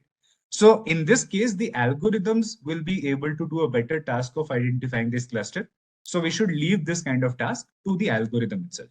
We should not involve ourselves unnecessarily because we know we won't be able to do a better task than them, right? Now, on x-axis and y-axis, we have two input columns, income and age of the customers, like that, you can say. So just two input, anything related to the customer I can have, right? Now, so here, if you now see that we have 10 data points and we have given the data, we have given the k, and it will start. Now, when the k-means receive these two things, the k-means algorithm receive these two things, it now initializes, means it now starts working on this thing. And what is the step number 1 that it will perform in this process of identifying the clusters? Right. The step number 1 is it will create something called as centroid points. So in the step number 1, this k-means algorithm tries to create something called as centroids. Centroids are also known as cluster means, or they are also known as cluster centers. Okay, centroids or cluster means or cluster centers, you can call it by any name that we are going to create now. But what is cluster center? See, if there are 3 clusters here, this is one cluster. Cluster means a group. Cluster is the technical name of a group which we will be using now.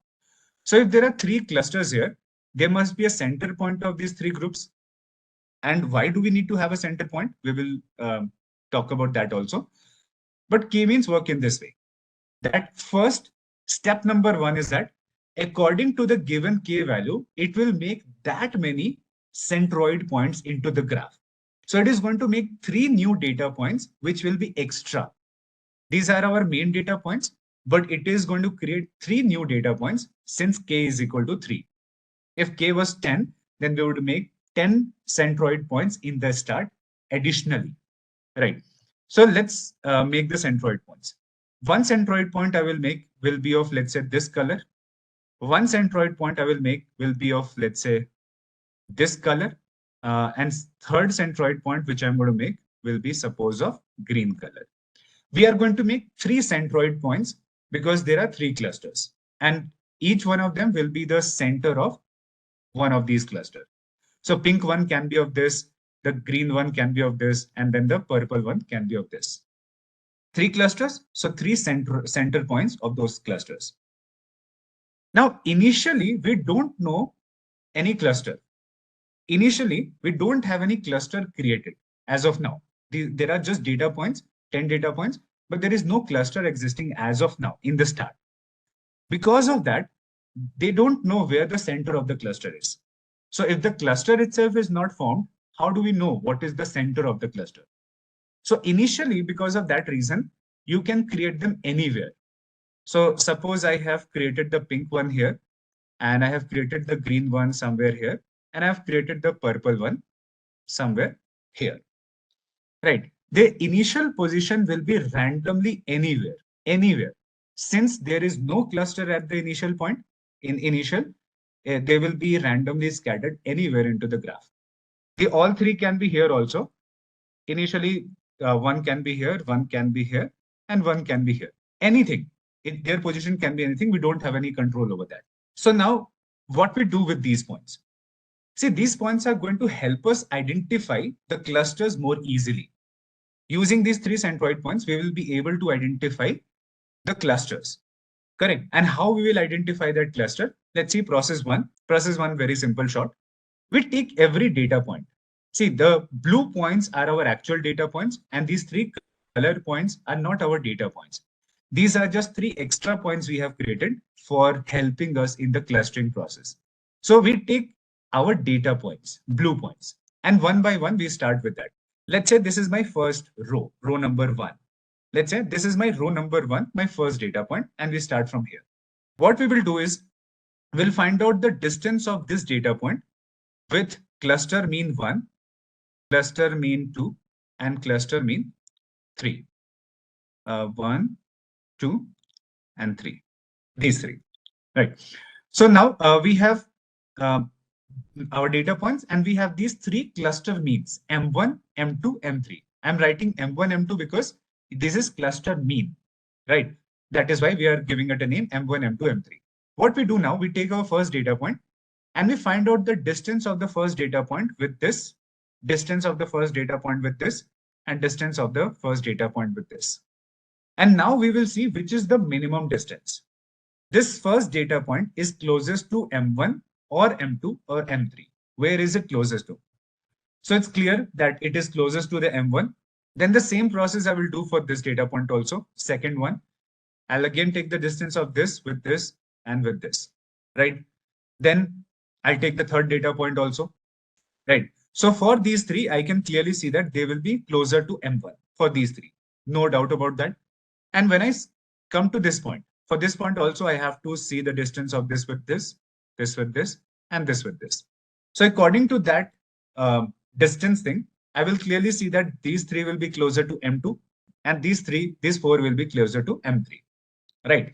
According to our initial distances that we check, these 4 points, these are the 4 main points actually, right? So these 4 points are closer to M3, these 3 points are closer to M2, and these 3 points are closer to M1, according to our initial distances that we have checked. Now what we do, once we have created our initial clusters, we have created our initial 3 clusters as of now. What we are going to do now, M1, M3 randomly taken. So after we have done that, after we have identified these 3 groups, what we have to do now, we have to move this M1, M2, M3 at the center of those groups. So now the first group is these 3 points. This, and this. You take the average of these 3 values. This is one value, this is one value, this is one value. You take the average of these 3 values, wherever that average falls, it will fall in the exact center of this 3 group. At equidistance from all the 3 data points will be the center or will be the average of these 3 data points. Now what will happen? At this particular place, you will move your M1. Because M1 was what? M1 is a center point, cluster center. And initially there was no cluster, so they were randomly taken anywhere. But now we have a cluster 1. So now this M1 should be or is supposed to be in the center of your cluster 1. So it moves from here to here, and this is removed from here. Next what happens? The next cluster is like this, this, and this. And the M2, which is there, should move at the center of this. It's the mean point of these 3 data points, average point. That will fall here. So M2 is supposed to move there. And this is our cluster. And the third one, you can see that the green one will move in the exact center of these 4 points, and it will be removed from here. So after the entire updation, it will look something like this. After the entire updation, it will look something like this. After we have moved the center points, M1, M2, M3 to a new location, then we will again do the same process. Again, because the algorithm does not know that we have identified 3 proper clusters, we should stop. The algorithm does not know that because algorithm cannot see like us. So what it will do, it will try this same process again.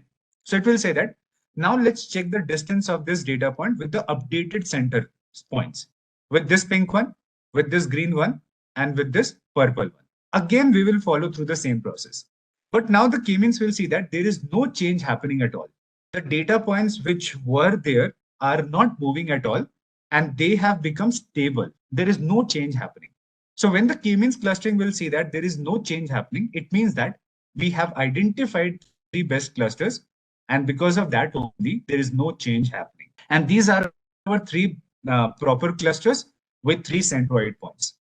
Now, what is the use of centroid points? We'll see that. But one example, we have seen that it is helping us to identify 3 clusters very easily. It's making this process very easy. So one use of them is that. Second, one more use is there, which we will see. So this was the most simplified example of the k-means clustering. Now we're going to talk about example. Okay, so just now we saw that there's a process following which we were doing this task. So here we have again some data points, right?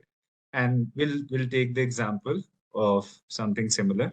Let's say we have 3 data points here, and we have 4 data points here, and we have 4 data points. Let's take this example now. In this case, the x is 11, right? In this case, x is 11 rows because I have taken 11 data points. And for this also, I'm giving the k is equal to 3 to the algorithm. As I provide these 2 things, then the algorithm is going to make 3 cluster points. Let's say one is pink, one is green, and one is of, let's say, this color. Yellow won't be visible. So we have taken these 3 colors, pink, green, and blue. Right. Now, what we have to do with this pink, green, and blue, we will be putting that into here anywhere randomly. So one example I have taken previously where I took our initial points at some places. Now let's take the second example, and suppose I put the pink point here, and I put the green point somewhere here, and I put this blue point here, right? 3 centroid points we have to make on the basis of the k value. So k I have taken 3, and on the basis of k is equal to 3, we have to have 3 initial centroid points. Now, since they can be randomly anywhere, they can be initialized anywhere randomly. Now, suppose what if their locations are like this, what will happen in this case? Now, what I'm going to show you will make it totally clear how this process is going to be followed through, and how many repetitions we have to do. Why do we have to do multiple repetitions? You'll understand with this example. So I again start the same process of identifying all the similar closer points. So I start with this. I check its distance with this M1. This is M2, and this is M3. Let's say 3 centroid points are there, M1, M2, M3. We have to find out distance of the first data point with M1, with M2, and M3, right? We have to find out these distances. And as I take these things, I find it again, the first data point is closer to M1. Then I take the second data point, and let's say the second data point, M1, M3, M2, like that. So second data point is also closer to M1. But if I go to the third one and I check its distance with this, and with this. Now I think that this data point is more closer to M3 than M1 or M2. And same thing, if I check for this data point also, then I can see that it's more closer to M3 than M1 or M2, right? Now the scene has changed a little bit, and that makes it more interesting. So after checking all the distances, I found out that these 2 are closer to M1, so they're put into one group together. These are obviously closer to M2, they are put together. And now initially, because of these initial centroid points being initialized at these locations, this will be our third cluster. One this, and one this. Now, do you understand why do we need to repeat the process again? Because initially we have identified 3 clusters, but not the correct 3 clusters. So if we stop after doing one iteration, one repetition, there are very few chances that we will get actual 3 clusters. Very, very few chances of that, right? There are very high chances that 3 clusters will be created in the initial time, in the starting time, but that might be 3 incorrect clusters. And because of that, we have to repeat this process few more times. And after repetition, you are now just going to see that how we will go from this incorrect 3 clusters to correct 3 clusters. We just took the 3 centroid points randomly and checked the distance of the data point with these 3 centroid points. And whichever data point was closer to whichever centroid point has been put together into the clusters. But the thing is that we cannot stop here. We have to do the same process again, but not directly. We have to do some updation, and then we have to repeat this process again. So what updation I have to do now is, I have 1 cluster, 2 cluster, and 3 cluster. So if I talk about the first cluster, I can see that in this cluster, these are our 2 main data points. And the M1 is supposed to be the cluster center of this cluster. So in this cluster, only 2 points are there. And I take the average of these 2 data points, and the average will be in the middle of these 2 exactly. So we need to take the average of these 2 points, and average will fall in the center of these 2 points, in the exact center of it. Why it will fall in the center? Because mean is known as a measure of central tendency. It's the property of the mean value that if you take the average of multiple data points, it will fall in the center of that data. It's the property of that. That is why I'm not saying that it is my wish that it should be in the center or somehow magically. No. When you take the average of these 2 blue points, it will automatically be in the center of these 2 points. That's the central tendency. So this M1 moves from that location to the center of it, and now this cluster becomes like this. Same way, the M2 will be in the center of these 4 data points, and it will be moved from there to here. It will be updated from there to here. And now we have one group, this one. And now talking about the third one. So this M3, which you see, is supposed to be in the center of this entire group. So the M3 has to be at such a location where it will be in the center of this entire 5 data points. So I will move it somewhere here, and I think it should be good. Right. M3 will move from this point to this point, where it seems to be like at the center of all these 5 data points. So after doing that, we remove these boundaries because there is no boundary that exists in the real scenario. I just make the boundaries to show you that there are 3 groups, but there is no kind of boundary that actually exists. So after updation, now the scenario is something like this. So after updating the centroid points locations, right? After updating the centroid points locations, we have to repeat the same process again. So now this is our M1, and this is our M2, and this is our M3 after their updations. Earlier there was location different, but now after updation, their locations are different, right? So now M1, M2, M3, M is cluster mean. That is why M1, M2, M3. It's a cluster mean. Because of mean, it is M1, M2, M3. Now what you do after this updated points, which you see, you will check the distance of all the data points again with the updated cluster means.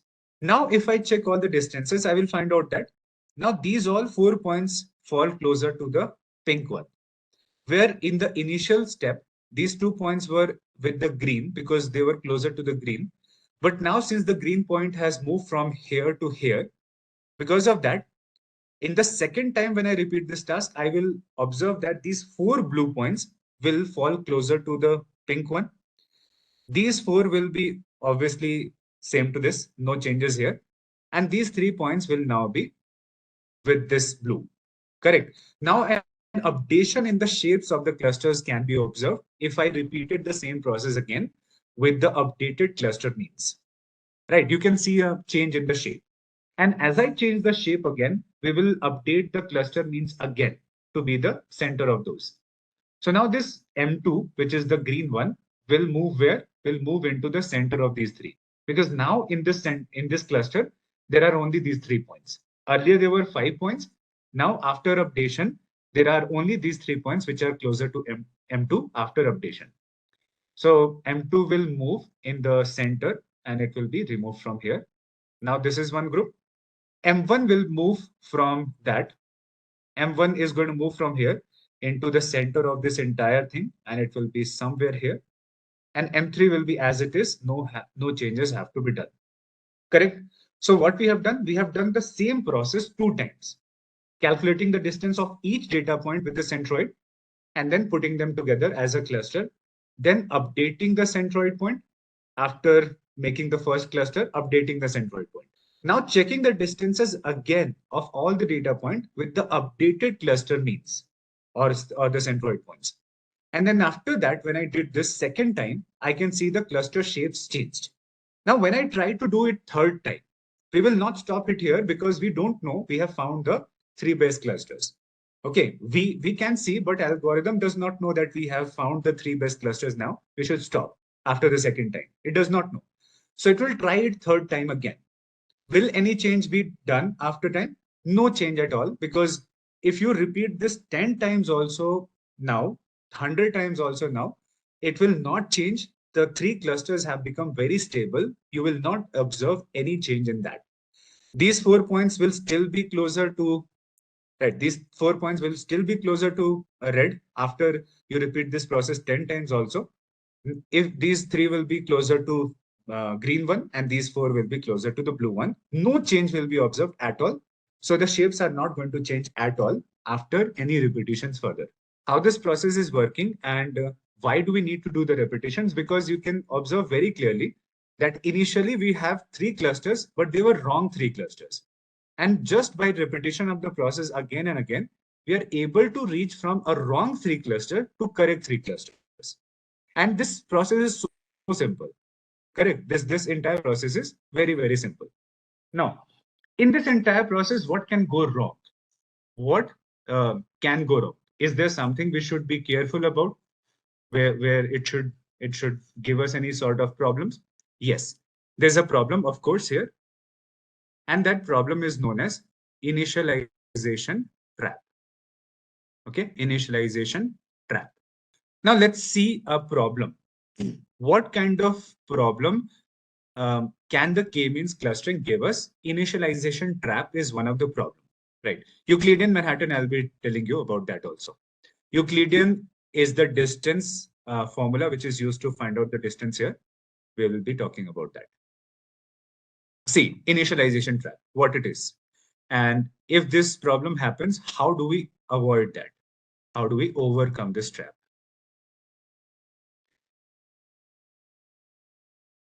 Now, how many clusters can you see in these 2 cases now? Means directly looking at that, how many clusters seems to be correct in this situation? So you can say 2 also, 3 also, 4 also, but the correct one seems to be 2. You see, all of these are 1, this as 1, and this as 1. The most accurate one, the most accurate k value that seems to be here is k is equal to 3, right? Because if you notice, there is no gap between any of the data points here. So this is all 1.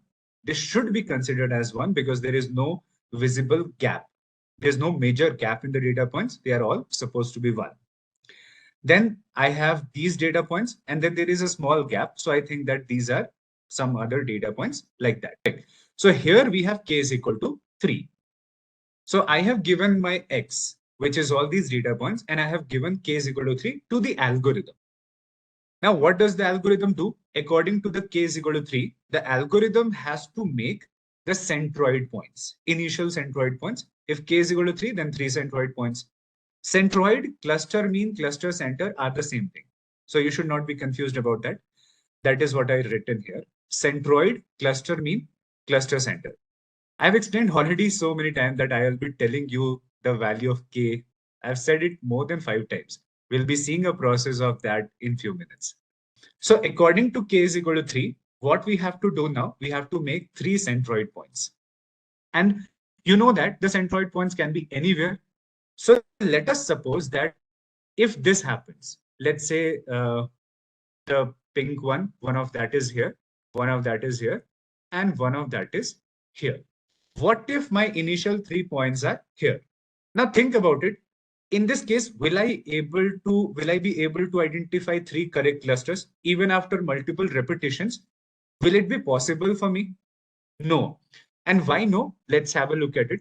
In this case, it is not at all possible to get to the 3 correct clusters. Not at all possible. Why not at all possible? Let's see that. So suppose I check the distance here, right? Suppose I check the distance of the data points initially with these 3 centroid points. I found out that uh, these are the points closer to pink one. These are all the points closer to the green one. And these are all the points closer to the blue one, right? This blue. So we have centroid point here, here, and here. These are our 3 centroid points, M1, M2, M3. And initially, according to their initial position, the shapes comes out to be something like this, right? Now, after you have made these 3 center, three clusters, first 3 clusters as you have created now, you have to move the green point, pink point, and the blue point to be the center of these clusters now. So pink one has to be at the center of these clusters, all the data points. So I think it will move from here to somewhere here in the middle of these 3, and it will be like that. Then green one will also move into the center of this group somewhere, suppose here, and it will be removed from here, right? So now the center points have updated, correct? And this, talking about this blue point, the blue point will just shift a little bit, I think somewhere here, and it will be at the center of this entire group. Correct. Now, after I have updated the center means to be the center of those group, we will check the distance of the data point again with the updated center points. We'll do this process again. So now as the pink point move from here to here, something like that, updated from here to here, now we have to check which points are now closer to the updated pink centroid point. So I think that these points are closer to the pink now, and these are closer to the green now, and these are all closer to this blue. Now, blue one has become stable. No changes will happen into that. It has become stable. Whatever changes will happen now will be in green and the pink one. They will shift up and down a little bit in this case. So when I do this thing, I can see that they seem to be like at the center already. I don't need to update their locations further anymore. So this is one stable cluster, this is one stable cluster, and this is one stable cluster that we have identified. Now, if you repeat this process again and again, you are stuck. No updations will happen. So it has created 3 clusters for you, 1, 2, 3, but these are not 3 clusters. And you won't know because you can't visualize the data. So you won't be able to see whether it has made the 3 correct clusters or not. You won't be. So what to do about this situation? Because this situation can happen anytime in our data. And if this happens, then we will be getting a very wrong result, which we don't want to. So what should we do to avoid this trap? Right. Let us see what is the solution for that. So there is a tool which has been created inside the k-means algorithm, and that k-means algorithm, and that tool is known as k-means plus plus. Let me write that for you. To avoid the trap, we use a method. We use a method called k-means plus plus. Okay. To avoid this trap, we use a method called as k-means plus plus. And this k-means plus plus method we will be writing along with the code. When we will be implementing the k-means algorithm or k-means code, along with the code, we will be adding one extra parameter, which will be known as k-means plus plus. Okay, and we will see about that. But let's understand, what does the k-means suggest? How is it going to solve this problem? If initialization, if this trap happens, how can we make sure that we don't get stuck into this trap? What is the solution for that? So the solution, multiple solutions have been tried for that, and they came to a conclusion which seemed to be best in all the cases. What the people suggested in this case now, they suggested that if you use this k-means plus plus method, you have to do this. When you are making your centroid points, you have to make all the centroid points as far away from each other as possible. So you have to make your first one randomly anywhere. Let's say I make the first one here randomly, first one. The second one cannot be random. The second one has to follow a rule, which is it should be as far away from the pink point as possible. So let's say the green one I create somewhere here, maintaining a very huge distance from the first centroid point. So now the second one is not completely random. It can be created randomly anywhere, but it has to follow one condition, that it should be at a very far away distance from the first one, as far away from that as possible in the graph. And then the third one, which I'm going to create, third one also has to follow the same rule. Third one has to be farther away from both of them now, from the pink one also, from the green one also. So let's say I created that somewhere here. Now, after updation, can we say that we will be able to reach to the final 3 good clusters after updation now? So slowly with updation, what will happen? This green one will move somewhere here after a few updations. The blue one will move slowly here into the middle of this group, and the pink one will move slowly into the center of that after a few repetitions. So maybe it requires like 10 repetitions or 8 repetitions. More repetitions will be required, but your green one will definitely move from here to here after a few repetitions, pink one from here to here, and your blue one from here to here. And because of doing this, because of making all the centroid points as far away from each other as possible, the chances of initialization trap is reduced to minimum. Means it can still happen, and we cannot do anything about that. There are still chances that the trap can happen, but the chances is minimized to very little. That will be rare. Correct. So this is known as the k-means plus method, where we initialize the points in a way, in a particular way, so that they don't get stuck into the initialization trap. That's it. This is known as a k-means plus method. Okay. Now comes the final thing, last thing, which is finding the k. How do we decide the best k value? Now, till this point, I have been taking the k value randomly. Right, till this point, I have been taking the k value very randomly, because I could see that in my data points, there were 3 groups visible to me in all the situations. So till now, we were taking all the k values very randomly, right? And that is what I said at the start of this algorithm also. But given any data point, if I cannot plot it, so how would you know the k value? We don't have to make a guess. There is a proper measure, or there's a process we have to follow to find the proper k value. Let us see what is that process. It's very simple, but again, see this thing, focus on this. The method name is WCSS. There's a tool again called as WCSS. WCSS means within a cluster, sum of squared distances. Okay. Now this WCSS is known by other names also. Somewhere people call it SSE, sum squared error, like we have seen in linear regression. Then some people call it SSR, sum squared residuals, right? So different names are there, but the most common name is WCSS, which has been proposed in the research paper of the k-means algorithm, right? Within a cluster, sum of square distances, WCSS. Now, what is WCSS going to do? How is it going to help us to identify the k or find the k given any data set? Let me explain you that process. Let's have some data points. Suppose these are my data points. These are some data points, and these are some data points. So we have again the situation where I take the x and 10 data points are there, but the k, I don't know. Here we are not going to assume the k is equal to 3, because we have to now see the process of finding the k. So can we say that we will try multiple k values, and then we will see which one of them is best somehow? What is that method? We'll talk about it. But we have to go on a discovery process of finding the k. Means we have to try and experiment different k values, and one of that will be suitable. And that is exactly what we are going to do. Given any data set, you will be trying the k is equal to 1, means 1 will not be there. So generally we start trying from k is equal to 3 to k is equal to 15. Generally in this range from 3 to 15, you'll find your k value. You don't have to try more than 15 in most of the cases. But if you need to try more than 15, we will also see how we will know that we should try more than 15.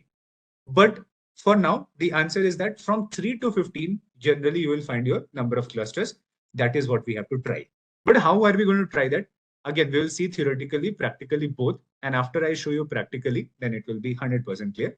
But now also 90% things will be clear. Let's suppose I start with k is equal to 1.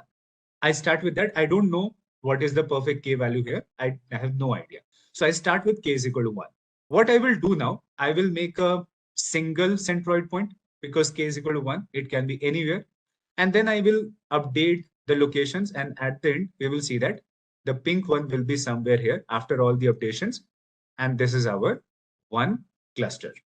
Correct. After all the updations, you will see that this is your one cluster and this is your centroid point of the entire cluster. Since k is equal to 1, put all the data points into k is equal to 1, right?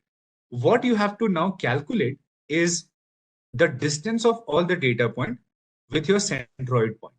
This you have to do after, means you follow the normal process of clustering. You do that, complete that. But then you have, once you have got your final stable cluster, then you have to do one extra step, which we have not seen till now. We have to do one extra step where we have to find out the distance of all the data points with this centroid point now. All. And this is at the end, after finishing the clustering process, then at the end, we have to find this out. Okay. So now this. All these distances you have seen. And what you do now, you represent this with D1, D2, D3, D4, D5, like that. 10 points are there, so 10 distances will be there. What you have to do now, you have to write WCSS for k is equal to 1, right? K is equal to 1 means that you have put the entire data into one cluster and you have one centroid point, correct? So now you calculate the WCSS for k is equal to 1. When you have put the entire data into one cluster, what is the within cluster sum of square distances that we have to calculate? So how do we calculate that? You see, from D1 to D10, 10 distances we will have, and then we have to square the distances. That is what given in the formula here. We have to say D1 square, D2 square, D3 square, dash, D10 square. So what are we doing now? Within a cluster, we are taking the sum of square distances. Square distances, sum, and it is all happening within a cluster. So that is why it is known as a within cluster sum of square distances. So let's say the WCSS for k is equal to 1 comes out to be something like 9, 2, 3, 4, something like that. This is the overall WCSS value, overall distance for k is equal to 1. Now what we will do, as we have noted this down, the WCSS value for k is equal to 1, we will remove everything. And what we will do now, we will now take k is equal to, now we'll try k is equal to 2. As I take k is equal to 2, then we will have two centroid points. Let's say one is here and one is here, something like that. We have two centroid points now initialized. Then we do the updations and we create two clusters. So let's say one cluster was identified, which was this, and one cluster which was identified was this. So now the green point moves into the center, and this also moves into the center. So after all the updations, this is here, and the green point is here in the center. So now we have these two clusters because the k is equal to 2, so it will stop here. No updations will happen further. Now, tell me one thing. If I check the WCSS value now, so what will be the WCSS for k is equal to 2? So WCSS for k is equal to 2 is that first we will check the WCSS for this, and then we will check the WCSS for this. Then we will add all the distances, and that will be the overall WCSS for k is equal to 2. So these all distances, then these all distances, and then sum up all these 10 distances now, and then you are going to get that, right? Now, when you have the WCSS for k is equal to 2, will it be lesser than k is equal to 1 or higher than k is equal to 1? The WCSS is going to reduce or it will increase. It will definitely reduce. Always it is going to reduce because when you take the data points and when you put them into more groups, the data points come closer to each other. That's the property. That's the very common thing, that whenever you are taking 1,000 data points and you are putting them into 5 clusters versus 10 clusters. So when you are putting the same data points into more clusters, the data points come closer to each other, and always the distance between them will decrease. So for WCSs of k is equal to 2, when you have calculated that, let's say it comes out to be something like 7,926, let's say, for example.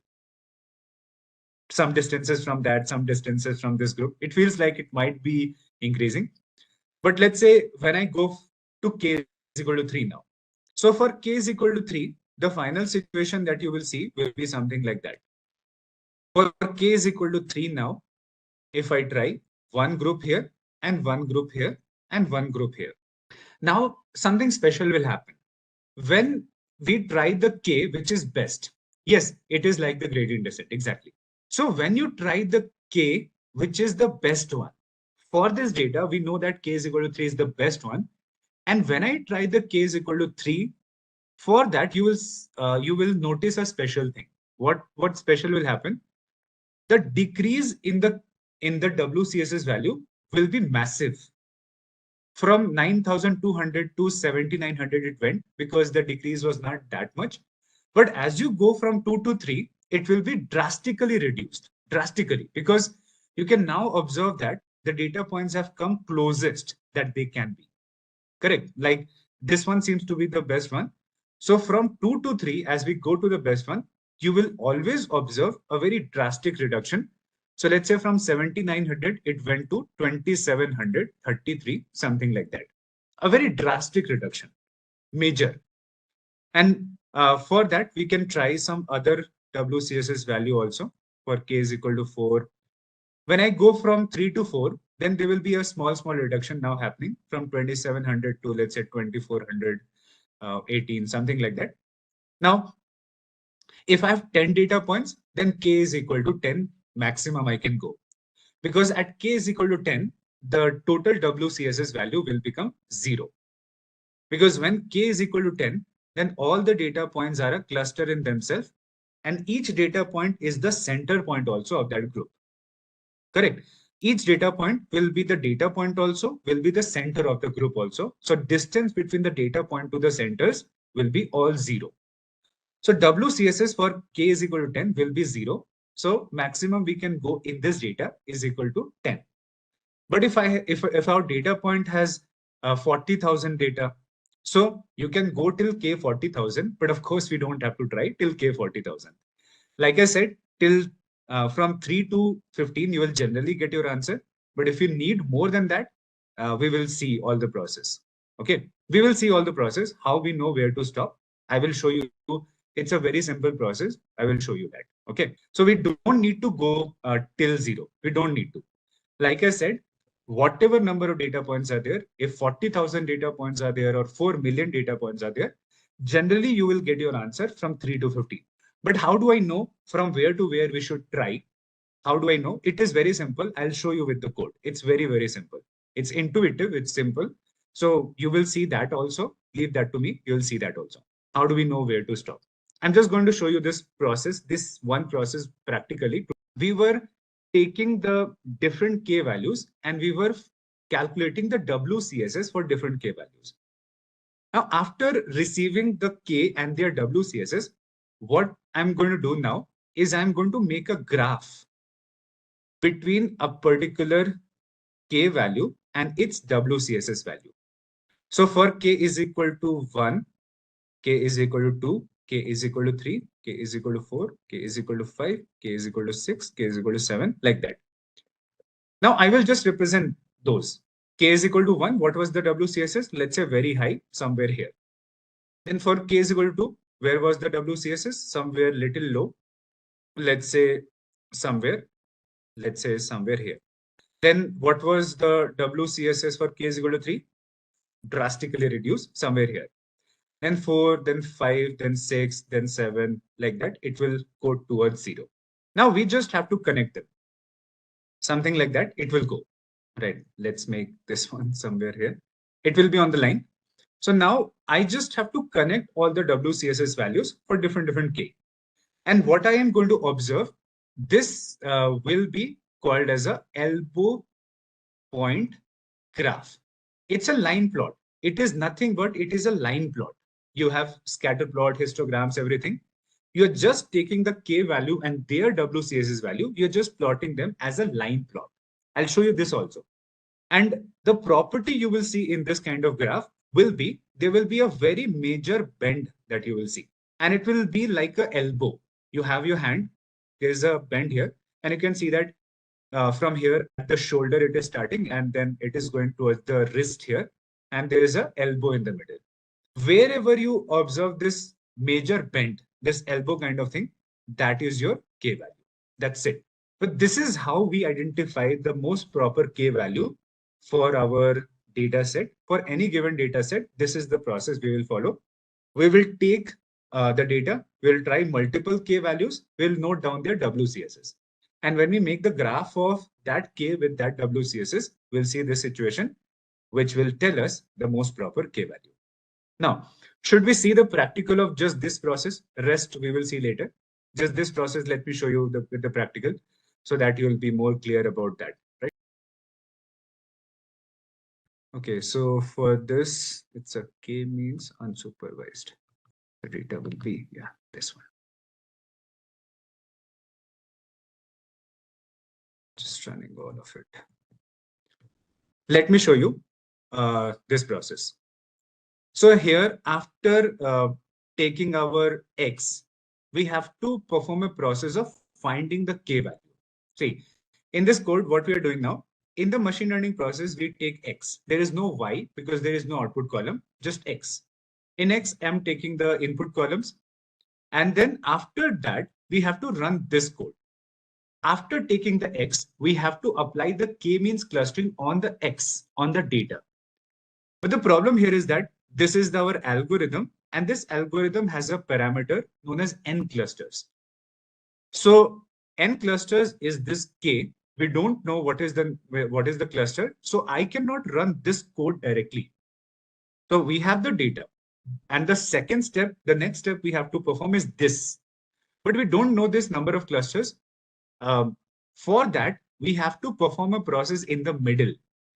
After taking X and before applying the algorithm, in the middle of these two, we have to run a process, run an experimentation to find out our K value. So once I got the K value, then we will try that K value one last time and we'll run the final algorithm. Let's see how do we do that. A very simple process. I'll explain that in depth. So first we make a list of WCSS. We make an empty list by the name of WCSS. And then we say that for I in range of, let's say 1 to 6, means I'm going to try the K value from 1 to 5. 1 to 6 means that it will go from 1 to 5. Range function goes till end -1, stop -1. So we'll go from 1 to 5 and I'll try 1 to 5 initially. How do I know 1 to 5 is where I will get the answer? I don't know. I'll update. But what we need to run in the loop? In the loop, we are going to call the K-means algorithm. The actual K-means algorithm, we are going to repeat the algorithm multiple times. We are going to run the actual algorithm for different K values with a for loop. And what I'm going to write here, I'll be writing N clusters. N clusters is equal to I, and there's a parameter in it. Here I have to mention K means plus plus. Init is the name of the parameter where we have to mention K means plus plus so that it does not get into the initialization trap. This is where you have to mention that. And this is our K means algorithm with N cluster is equal to I. Now, since it is a class, we have to make an object of that. This. Now, after making the class, what we do? After making the object of the class, what we do next? So we take that object and say dot fit xtrain ytrain. That's what we do, right? We take that object and we say dot fit xtrain ytrain, but we don't have any xtrain ytrain. Only thing that we have is x. That's it. So we have to provide that here. Now, as I do this, then something I can print. K means dot inertia. And let me show you what happens after this. See, what we have done, simple thing. These are our 2 lines of code, which is for the algorithm. Take the algorithm, put it in, make an object of that, then using that object, fit X. So here we are doing that clustering. We are putting the data points into K is equal to 1, then K is equal to 2. This is running in loop. So first time n cluster is equal to 1. Second time n cluster is equal to 2. Then 3, then 4, then 5. And what we have here is there's a class by the name of K means. Correct? This will make it totally clear.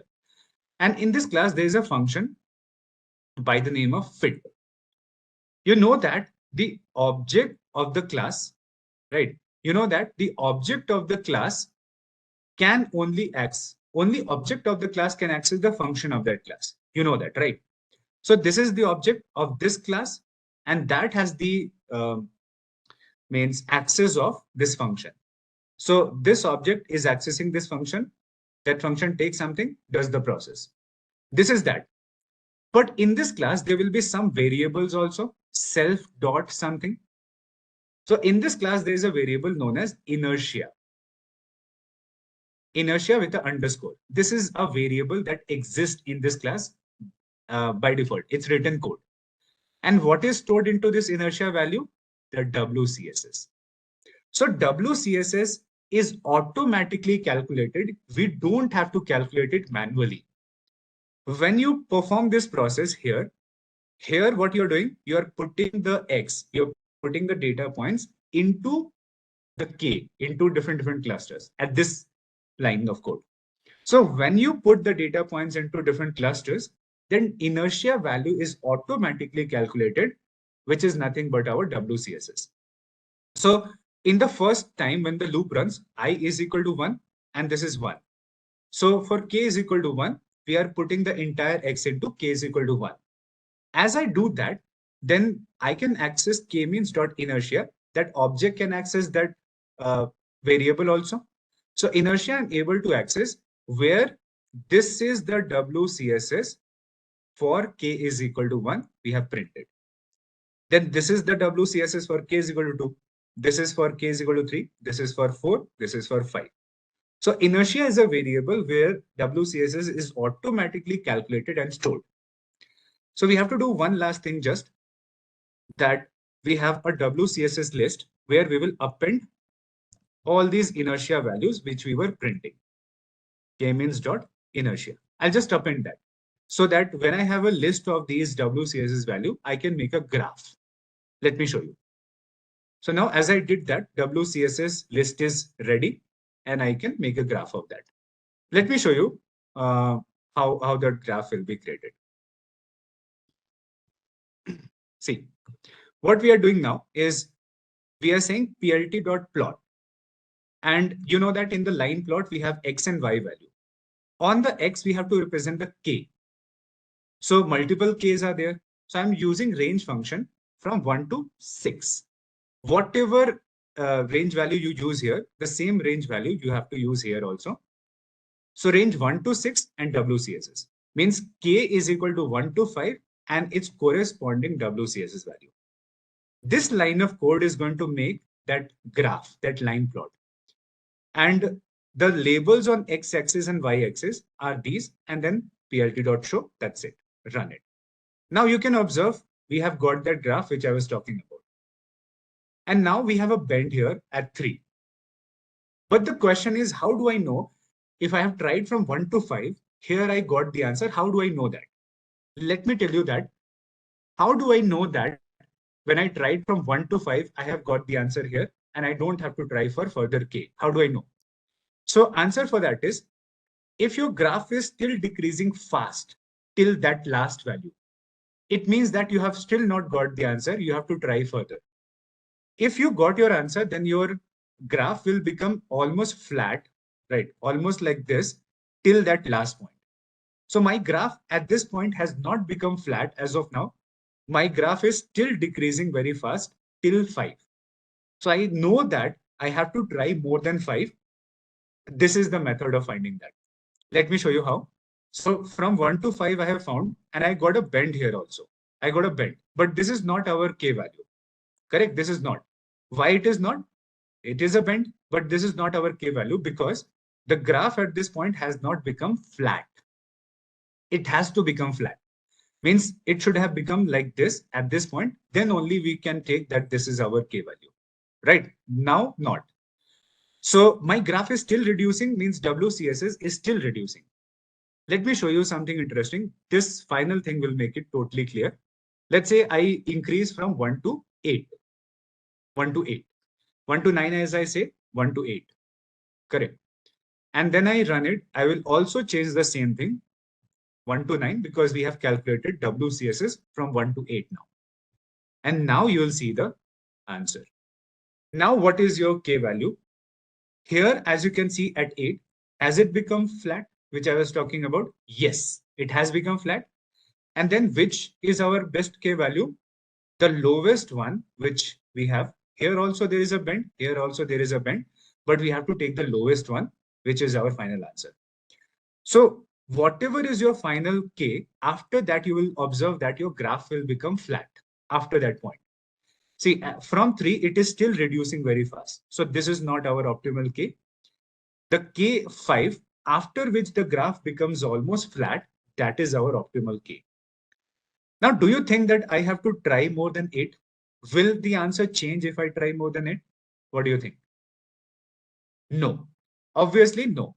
Because we already got the graph flat. And if I try even further till 20, 200, whatever, it will go further flat only. We won't get any other final answer. This is our final answer. So this is the method. Some of you have this question. And how do you know where to stop the K? Now you know the answer, where to stop the K. So we tried from 1 to 8. Initially, we initialized that. From 1 to 5, we tried. Then 1 to 8, we tried. If I did not get the answer, if the graph was still something like that, if it was still decreasing fast at this point, if it has not become flat, then we would say that we have to try further, right? That is the point. If our graph would have been decreasing very fast till 8 also, then I would have known that 8 is not the best. I have to try more than 8. But as our graph has become flat reaching 8, it means that we don't have to try more than that. It's an here we have to stop, right? Now, this is the simplest explanation of the K-means algorithm and also discussing all the points. There is only few formulas which I have to tell you that how were we calculating the distance. There is a Euclidean distance formula. That's it. You don't have to remember those formulas because you are not going to do any calculation. Apart from that, whatever we needed to know, I have explained that to you in the most simplified manner. No, you have to see the elbow graph. This is the method. You have to see the elbow graph. Without that, you won't be able to identify that. It's a method. So there are two major flaws of K-means algorithm that were discussed. One, we have to predefine a K value, which we have to provide to the algorithm. Second, we have option of only making spherical clusters when using the K-means algorithm. Spherical means you can make a circular shape of clusters if you use the K-means. So if your data set has any other shape of cluster, like a diamond shape or square shaped or any other shape, then K-means is not suitable to identify that shape of cluster, right? So that is where keeping these two flaws or limitations in mind, the hierarchical clustering approach was created. Okay, so it's another algorithm which is to be used when K-means is not giving us the desired results. Now, to implement the hierarchical clustering, there are two methods, two approaches that we have. One is agglomerative and one is divisive. In agglomerative and divisive, you see that agglomerative works in a certain way that you take multiple data points and those data points are combined together to make clusters, right? Agglomerative is this. Agglomerative says that you start with single data point till you make bigger and bigger clusters.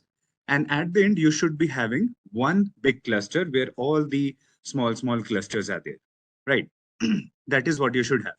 The exact opposite of that you will be able to do that with divisive clustering. So divisive is exact opposite from the last to the first. If you do that process, then you will be able to do the divisive, right? So exact opposite of agglomerative you have to do, and divisive will be performed. But you don't need to know about the divisive. No one uses that. No one will be asking anywhere in the interview.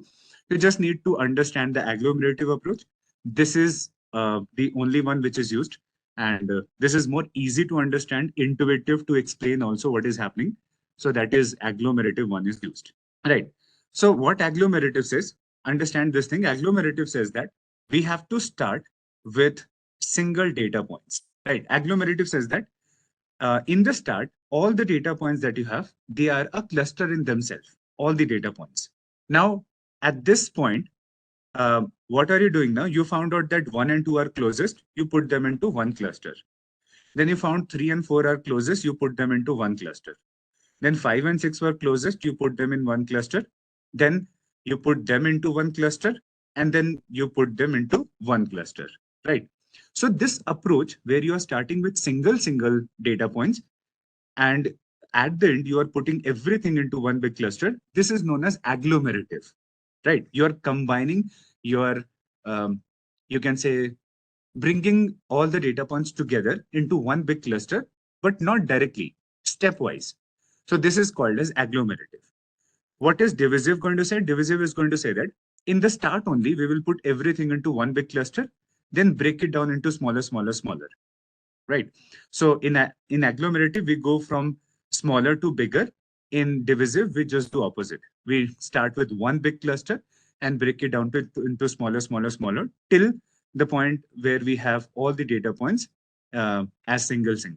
How the process of hierarchical clustering work, this is how it works. But what is the benefit of doing this thing? We said that whenever we have to identify which clusters to combine when, in which step, so we use a concept of distance matrix.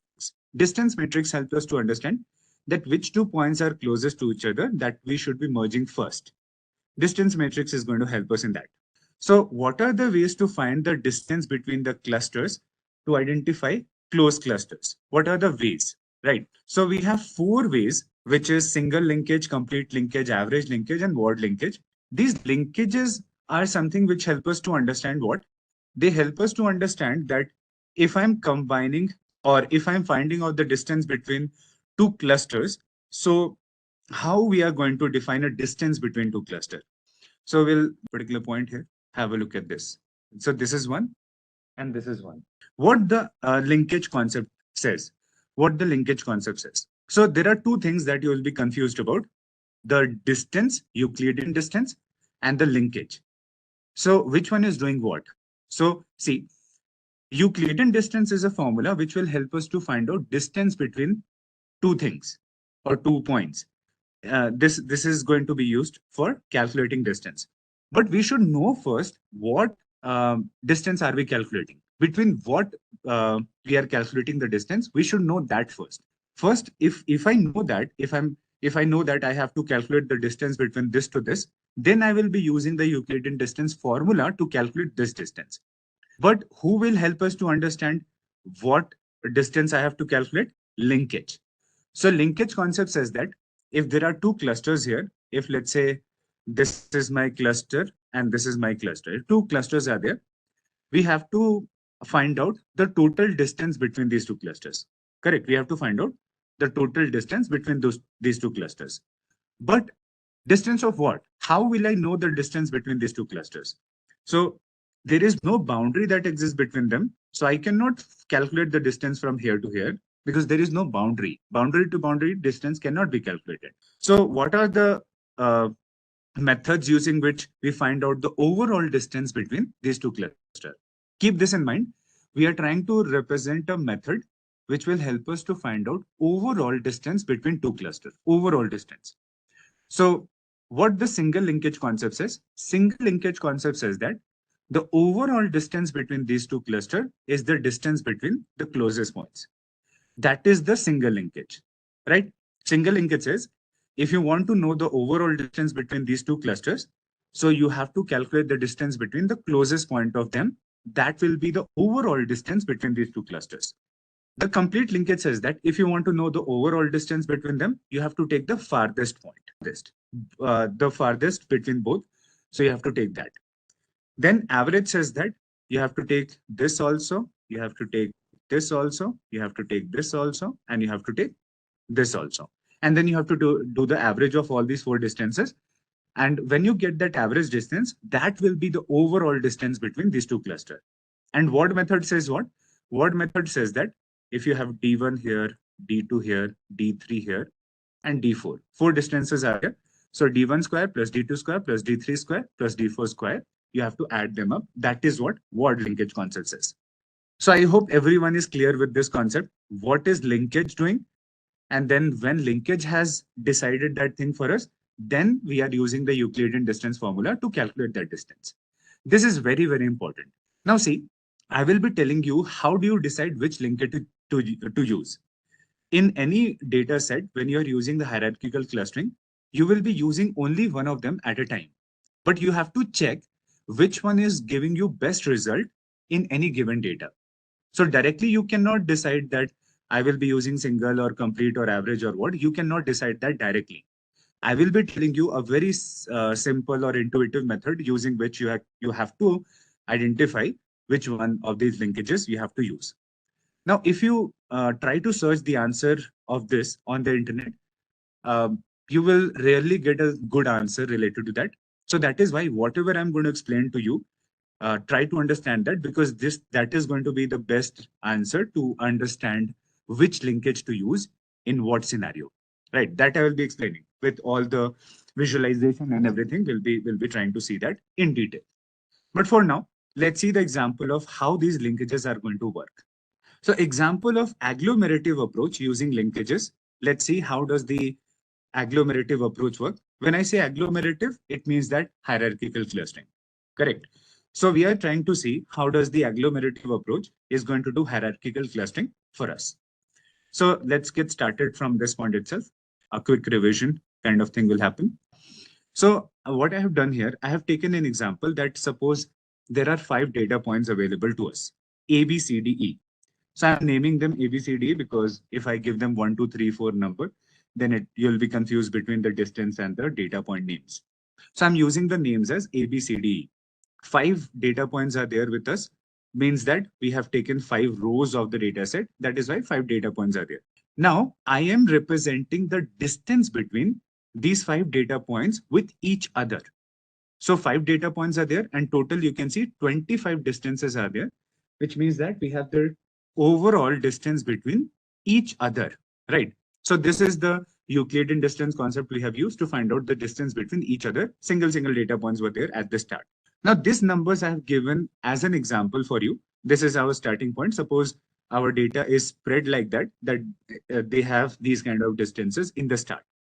So now we need to understand, we need to start the clustering process and we need to see how are we going to combine the points together. Okay.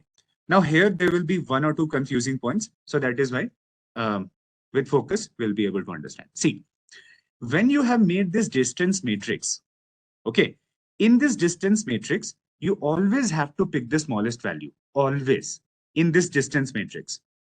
So the concept of single, complete, average, word, that will be used outside. I'm going to show you where that will be used. But in the distance matrix, whenever I will make a distance matrix, I always have to pick the smallest number from the distance matrix. So here, if you see that we have 1, and no matter which linkage approach you are using, complete, single, average, word, no matter which linkage approach you are using, whenever you have to look at the distance matrix, you always will be picking up the smallest number in the distance matrix. Okay, so I have A and E here, and when A and E is there, so you can see that they have the smallest distance between each other, correct? They have the smallest distance between each other then. Okay, I said just now that these are all the values that I have given as an example for now, such that just assume that there are 5 data points which are this much away from each other. These are example values. See, so A and E are having a distance of 1. And you can see that the data points A and E initially are closest to each other. These are the initial distances between them. And you can see that initially, when we are starting the clustering process for the first time now, we can see that A and E are closest to each other. So what I'm going to do now, I'm going to do my first clustering here, which is A and E. I'm going to put them together. Then we have B, C, and D. Now, after having this AE and BCD, then I will be writing the same thing at the top here also, AE and BCD.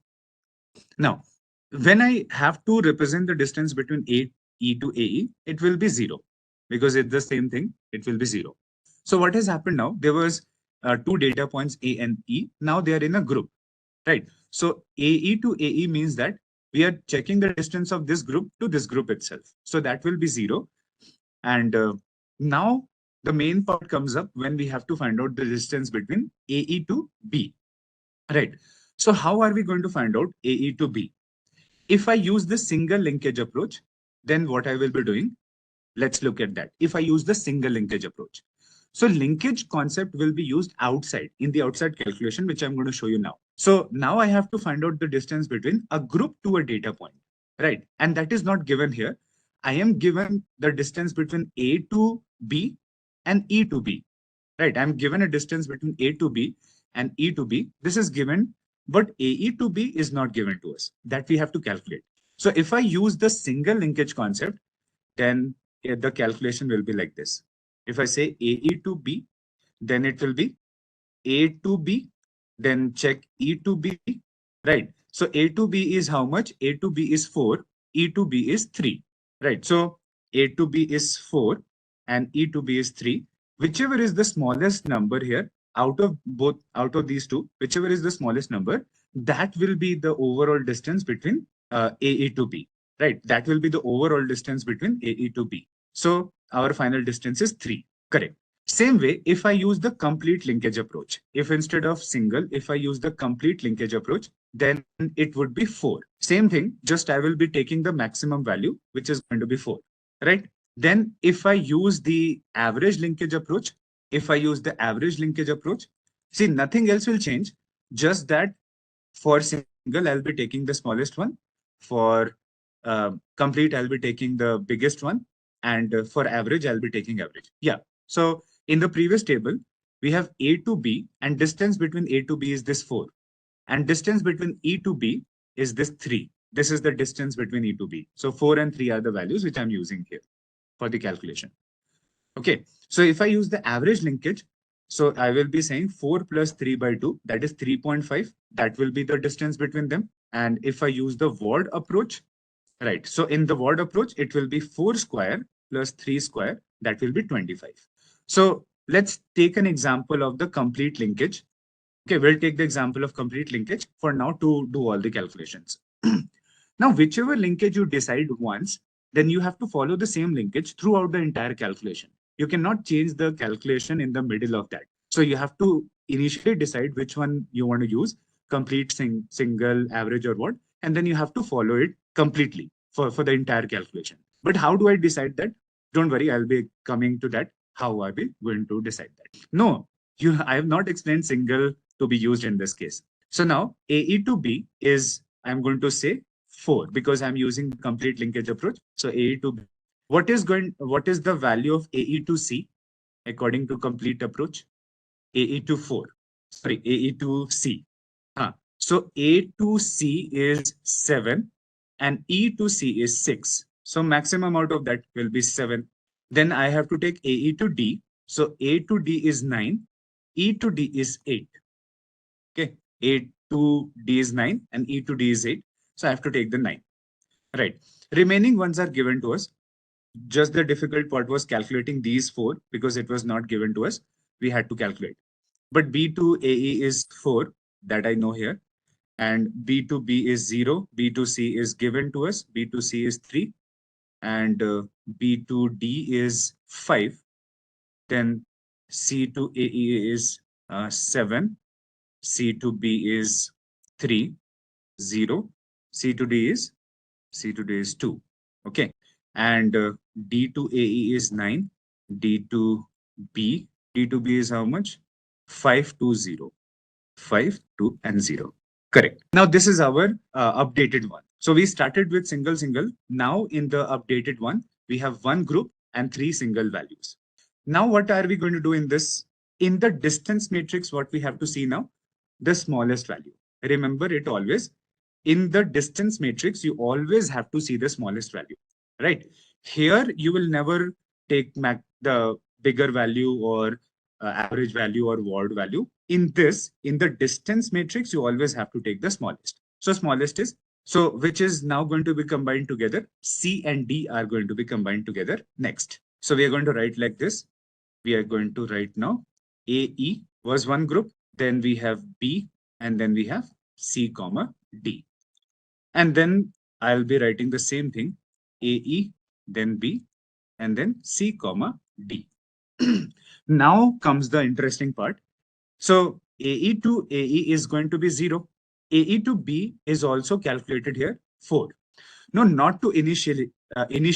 Every time I have to do the clustering, so I have to take the closest points, no matter what is the linkage, not just to initiate in the entire calculation. So you know that AE to AE is 0, AE to B is 4. Correct? Now AE to that is that. So now see that here we have AE to CD. Now how are we going to calculate the distance of AE to CD? Now this is the another concept, AE to CD. How that will be calculated, right? So one thing that you might think is we will check A to C, then A to D, then E to C, then E to D, right? But no, that is not right. You don't have to calculate all the 4. Why you don't have to calculate the 4? Because are you not given already the value now between AE to C and AE to D? See, why would you now calculate A to C and A to D, then E to C and E to D, right? Why would you calculate these 4? Because now if you see in the previous thing, already A and E has become bigger. So can we say that it will be AE to C and it will be AE to D? Can we say that? Because we now already know the distance of AE to C and AE to D. So why would you not use that, right? Why to just do extra calculation? We already know the distance of AE to C and AE to D. We have just calculated that. We have to use that. Otherwise, it will be wrong, right? So now AE to C is how much? 7 and AE to D is 9. So we are using the complete linkage. So we'll be using the maximum one, which is 9. Perfect. So B to AE is again 4, B to B is 0, and B to CD now we have to calculate. Now we have to calculate B to CD. So B to CD, right? How I'm going to calculate B to CD? So simple thing, B to C, B to D, right? B to C is how much? 3, B to D is how much? 5. So maximum out of these two will be 5, and that will be my overall distance, 405. And then CD to AE is going to be 9. CD to B is 5, and it is 0. Perfect. Now, as I have made the updated distance matrix now, so which value we have to pick now, as I've got the updated distance matrix? So we are now going to combine this 4. You see that? 4 and 4. So what is now going to be combined? AE to B. AE is going to be combined to B. No, how is AE CD will be combined? How are you saying AE to CD? AE to CD is 9. Correct? 9 is not correct. You are going to combine what? AE to B. That is the value 4, which is the smallest one now. Right? AE to B, you are going to combine. Right. So now we are going to write it like that. We have A, E, and B. See, how am I writing that? I'm not writing AEB directly. I'm writing like this to represent how they have been clustered. First, A and E has been combined together. Then B has been combined together into that cluster. So you have to write it like that. Right? That will be the correct representation of how they were combined together. And C and D are 1. So that is the same thing you're going to write at the top. AE to B and CD like that. Now, this is going to be 0. But now the main part is, this is 0. But now AEB to CD, that is what we have to check. This is now little powerful. AEB to CD. So how are you going to calculate this thing? So take a look at it. You have to calculate this, the value of this from this matrix. This is your reference point. So whenever you are calculating the distance values now, refer to the previous one that you have made. How this will be calculated? So the calculation will go through like this. First, you will calculate the distance of AE to CD, and then you will be calculating B to CD, right? Why? Because AE to CD is 1 and B to CD is 1. Why I'm calculating like that? Because these are the values which we have already calculated in the previous one. We know these values. That is why I'm able to utilize that. AE to CD, do I know the value of that? AE to CD is 9. Yes, I know the value of that. Then do I know the value of B to CD? B to CD is the value 5. I know both of them. So I'm not going to calculate A to C, then E to C, then A to D, then E to D. No, nothing like that.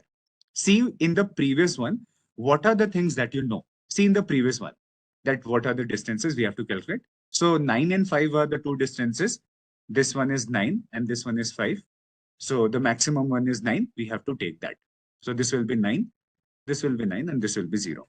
So finally, what will be combined? Finally, everything will be in 1. So we will be saying AE, then B, and then CD, and then like that.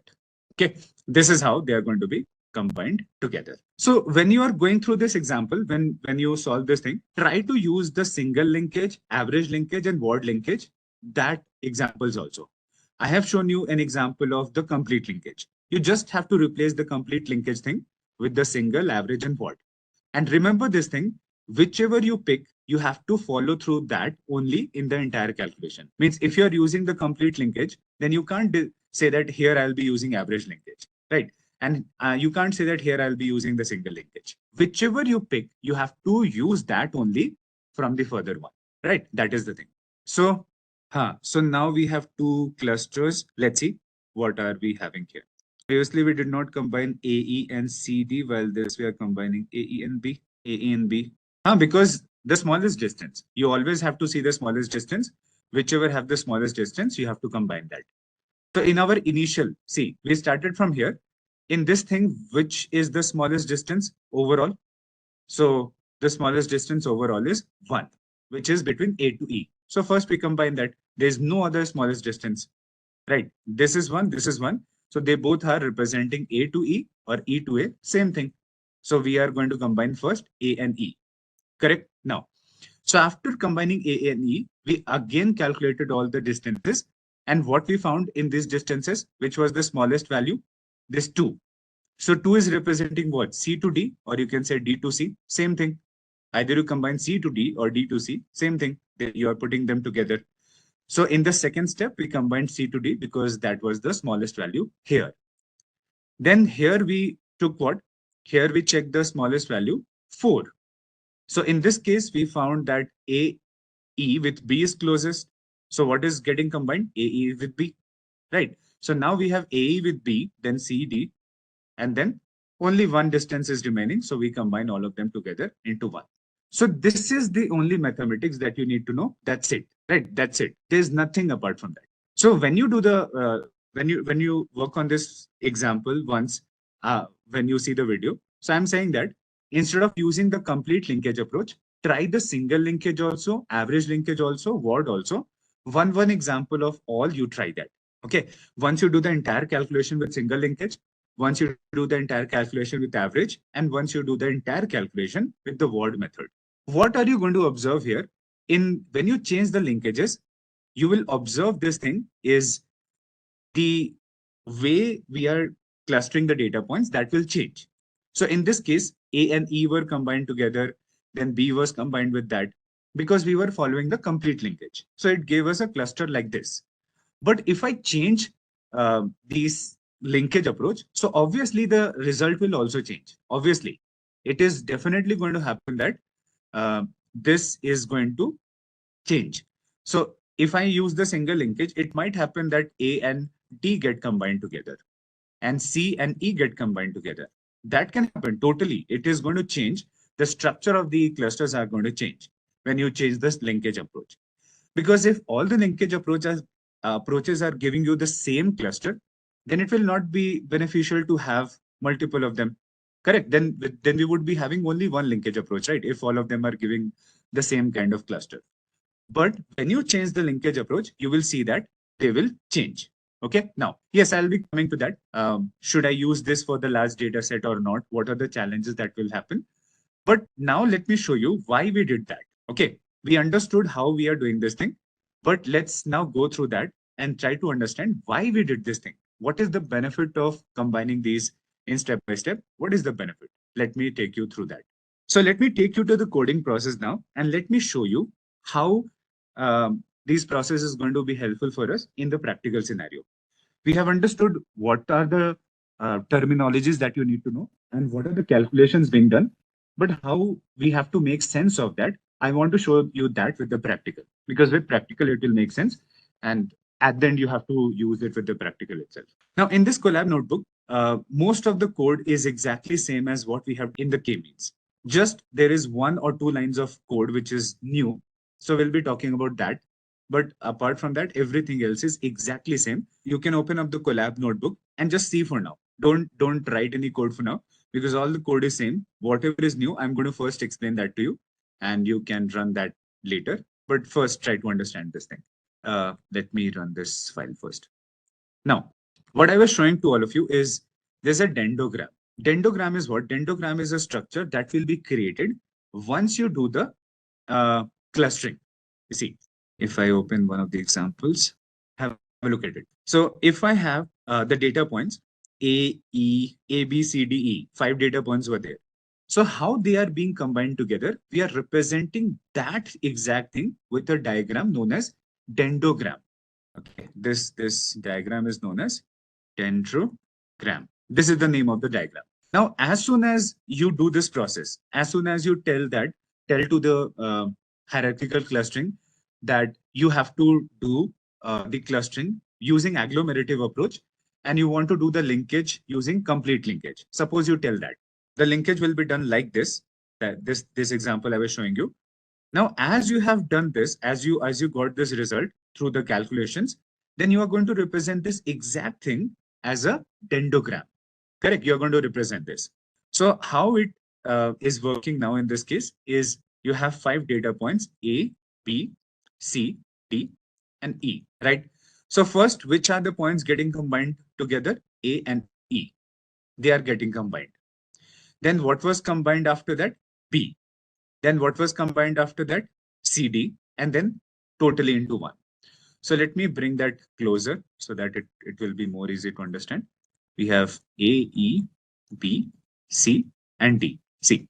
So in the first step, A and E were combined together. Then in the second step, C and D were combined together. That is what happened, right? A and E, then C and D, then A, E, B, right.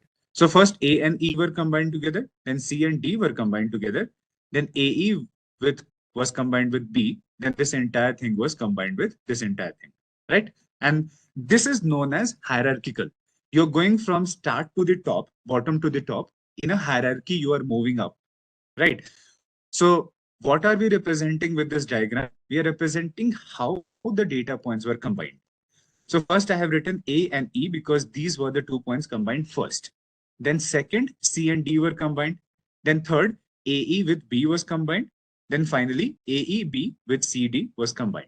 So these are the lines which are telling us how and which are the data points that has been combined together one by one, step by step. Correct. So this structure will be created when you perform the linkage process.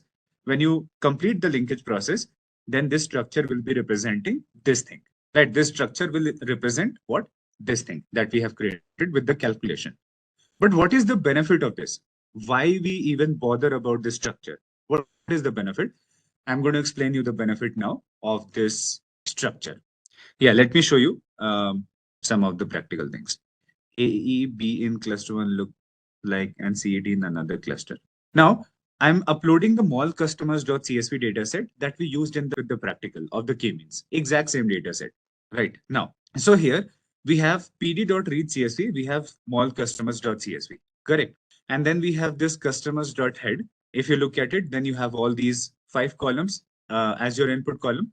Then we have to drop the customer ID column because it was not important. But for now, I'm not encoding it because I'm not using the gender column for now.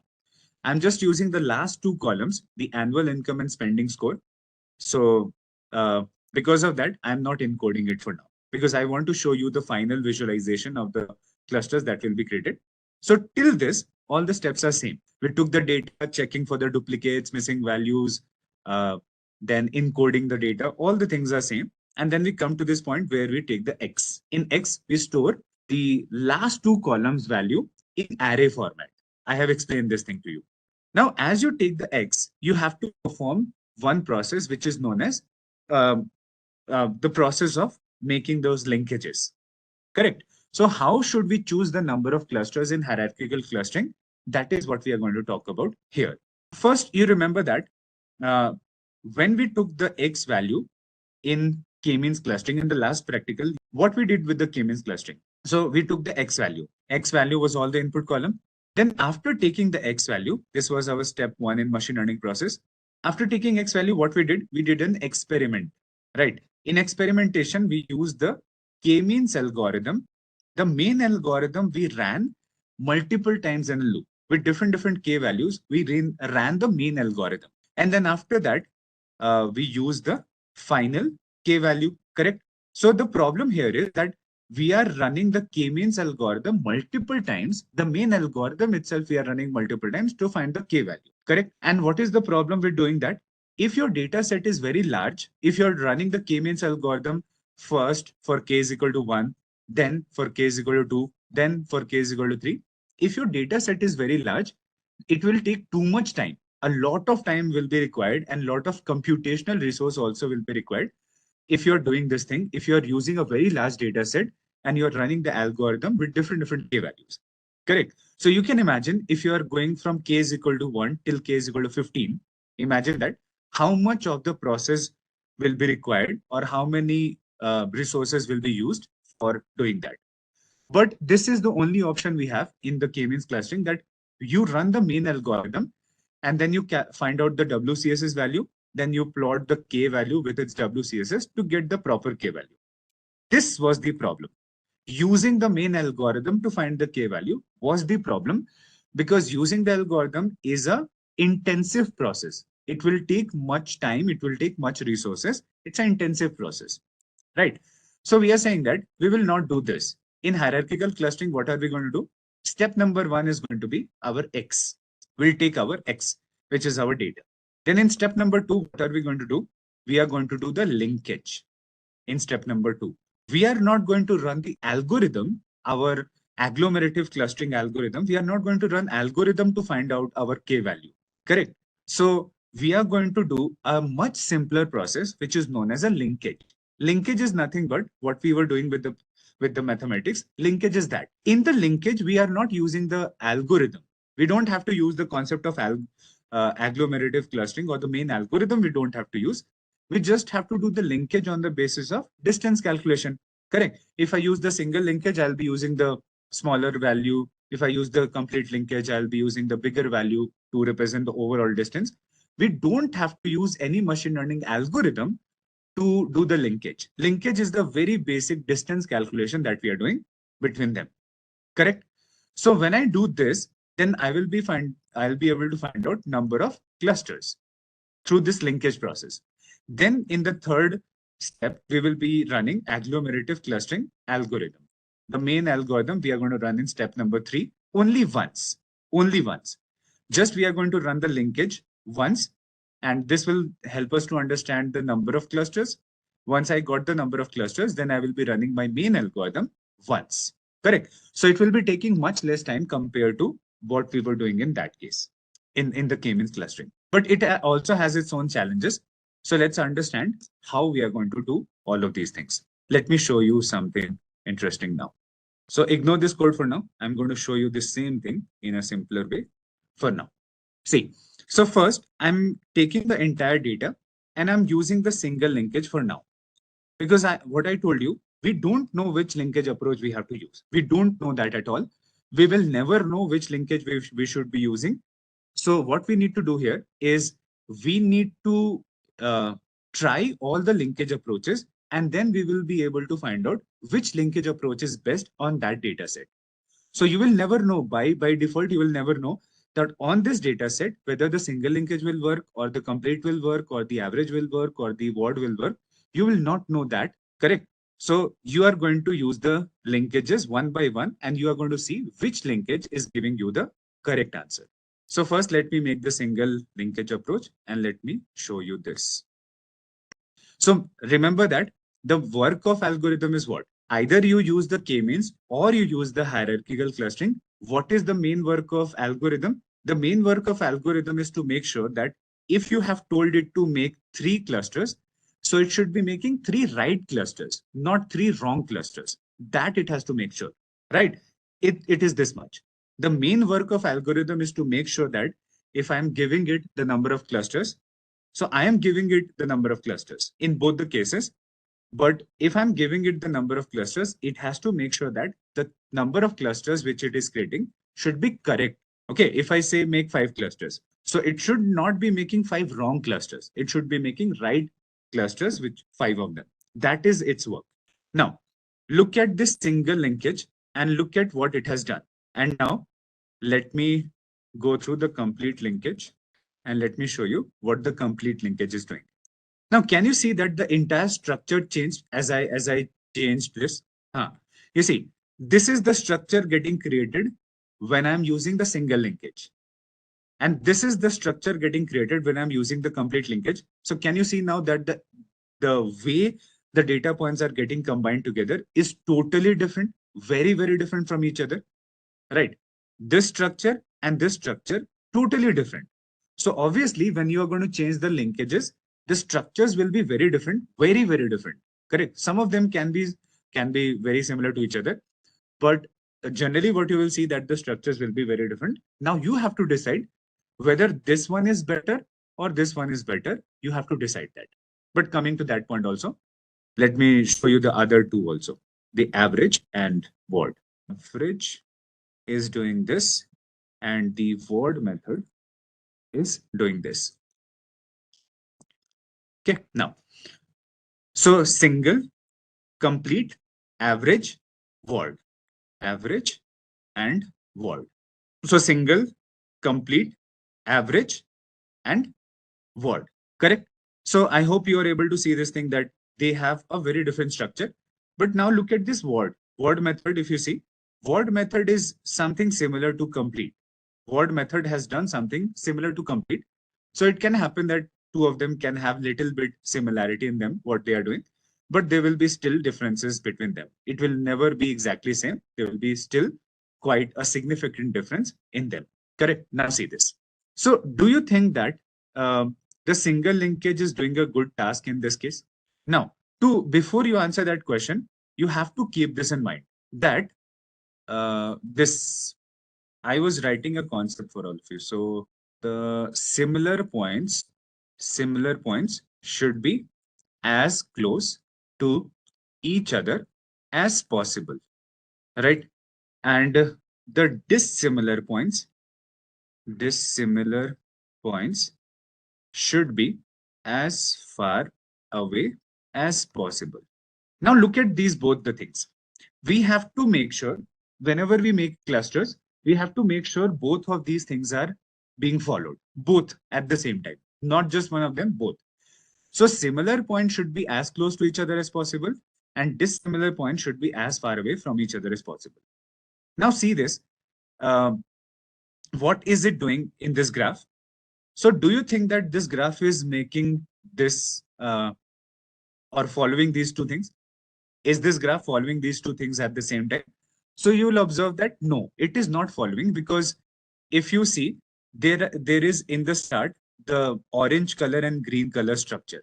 In the start, there's an orange color cluster and the green color structure that is getting combined with this side. You see, there is a connection coming up on this side with this blue color cluster, with this pink color cluster, then there is a blue color cluster. So are the similar data points close to each other in this case? No. The single linkage is not able to combine the similar data points in a closed structure together. And you see that you don't even have to go to that. that what you have to see is this structure easy for me to understand or not? Will I be able to interpret what is happening in this entire thing or not? You will see that it is so much of mess that you won't be able to understand what is happening here. It is total mess, total mess. So if you see like that, this kind of structure that it is totally mess, you don't even understand what is happening here. That is totally bad. And single linkage has done a very bad task in making the clusters. Correct. So single is very bad. We don't have to use that because I am not able to see any structure clearly here. Okay, what do I mean by that? Let me show you other examples. Now this is of complete. So can we say that complete linkage has done a much better task compared to single linkage? Because here I can understand very clearly that this is one, this is one, this is one. I can understand it very clearly, very, very clearly. And I can make sense of what is happening here. And the structures which are also created, I can see that they are very clear. So all of these, you see, all of these data points which were closer to each other have been put together. And now these data points and these data points were away, so they have been put away from each other. Correct. So now complete linkage is following both of these things in this data set. So complete is doing a better task compared to single linkage in this data set. It does not mean that it will always do a better task than single. In this data set, when I'm visualizing this thing, complete linkage seems to be doing a better task compared to single. Okay. It is not complete yet. Just let me show you a few more things and then you'll understand what I'm trying to explain. Now, this is for the average. Is average better to use? So as I can see that, again, this is complicated. So it is not as bad as single linkage, but it is still very bad, right? It is not as bad as single linkage. Single linkage was doing a very horrible task of making the structures, but average is doing not that much worse, but it is doing a better task, correct? So average also is not good. Complete, we have seen that it is better, but average is also not better. Then coming to the final one, which is ward, right? Coming to the final one, which is ward. So ward has done something quite similar to the complete. So ward is also very simple, very clear, very easy to understand what it is trying to do, very easy to understand, right? So now, when we have looked at single, complete, average, and ward, right? When we saw all of these four, so in all the cases, you have to do this thing manually. In all these cases, whenever you take a data set, you will never know which linkage is best for you. You always have to do this experimentation exactly like what I'm showing you. You try all the linkages, see the graph of all the linkages, then compare which one is doing a better task for you. This is how you have to do it always. There's no formula which is going to help you find out this. This is a manual task which you have to do like this. But now, between ward and complete, which one I should be picking? That is the interesting point. So average and single gone. Those are not the correct options for this data set.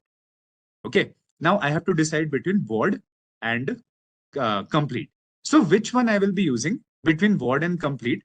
That is dependent upon a concept. You need to know a principle before you decide that. See, what you need to see is, first, let me show you the complete. So in the complete one, see, so in this example, if you notice that point number 2 and point number 3 are getting combined. Point number 1 and 5 are getting combined, and 4 and 6 are getting combined. But the height of these dendrogram is different there. If 2 and 3 is there, their combination is being shown with this much height. But when 1 and 5 are getting combined together, their combination is shown with a taller height of this bar. Then 4 and 6 is even taller, that is being shown. Is there a significance of this height? Obviously, if there is a different height, so obviously it would have a significance, correct? So what is the significance? Let's understand that with this. Okay, let's understand with this. The point number 1 and point number 2, you see that point number 1 and point number 2, are they very close to each other? So if I say point number 1 and point number 2, I'll be making a very small bar to represent that they are connected. I'll be mentioning a very short bar, very small bar, because they are very, very close to each other. But if I combine 3 and 4, if I combine 3 and 4, but they have a little more distance compared to 1 and 2. So I'll be making a little longer bar, a little taller bar to represent that 3 and 4 are closest to each other, but they are not as much close as 1 and 2 were to each other. Correct. Then if I combine 5 and 6, so I'll be making even taller bar, that 5 and 6 are closest to each other compared to any other data point. 5 is not closer to any other data point. 6 is not closer to any other data point. They are closest to each other. So of course, 5 and 6, I have to combine and put them together. But when I show this combining part, when I show that 5 and 6 are getting combined, I'll be making a taller bar compared to 1 and 2 and 3 and 4, because the distance between 5 and 6 is more than the distance of 3, 4 and 1 and 2. Correct? But why am I telling you this? Is there a significance of that? Is there an importance of this thing? Exactly. There's a importance of that.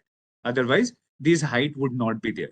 Otherwise, we would be having the same height for all of the clusters which are being made. This height is something important for us. See, here you have to see. In the complete linkage, what is happening? This is one cluster and this is one cluster. And the distance between them you have to observe here is, are these two clusters very, very away from each other? So you will see that not much. These two clusters are definitely away from each other, but not much. Okay. And coming to the word method, what is word doing here?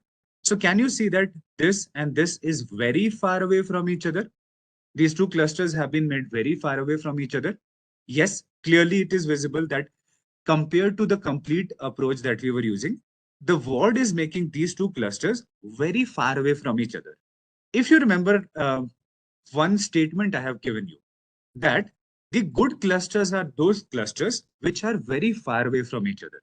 So if I have a cluster here, if I have a cluster here, and if I have a cluster here, very, very far away from each other, it means that these are good quality clusters which we are making. Correct? Why did I tell you that? So suppose one cluster is here and one cluster is here. So don't you think that instead of making these two clusters separately, we might have combined all of this into one, because they are very close to each other. So they might be almost the same data points, not very big difference in them to represent them as two separate clusters. So can I say that we should have represented both of these into one, and we should not have represented them separately? They should have been into one, because they are overall almost same, very, very similar to each other, because distance represents similarity. The same way, if I say that one cluster is here and one cluster is here, which means that these two clusters are good quality clusters.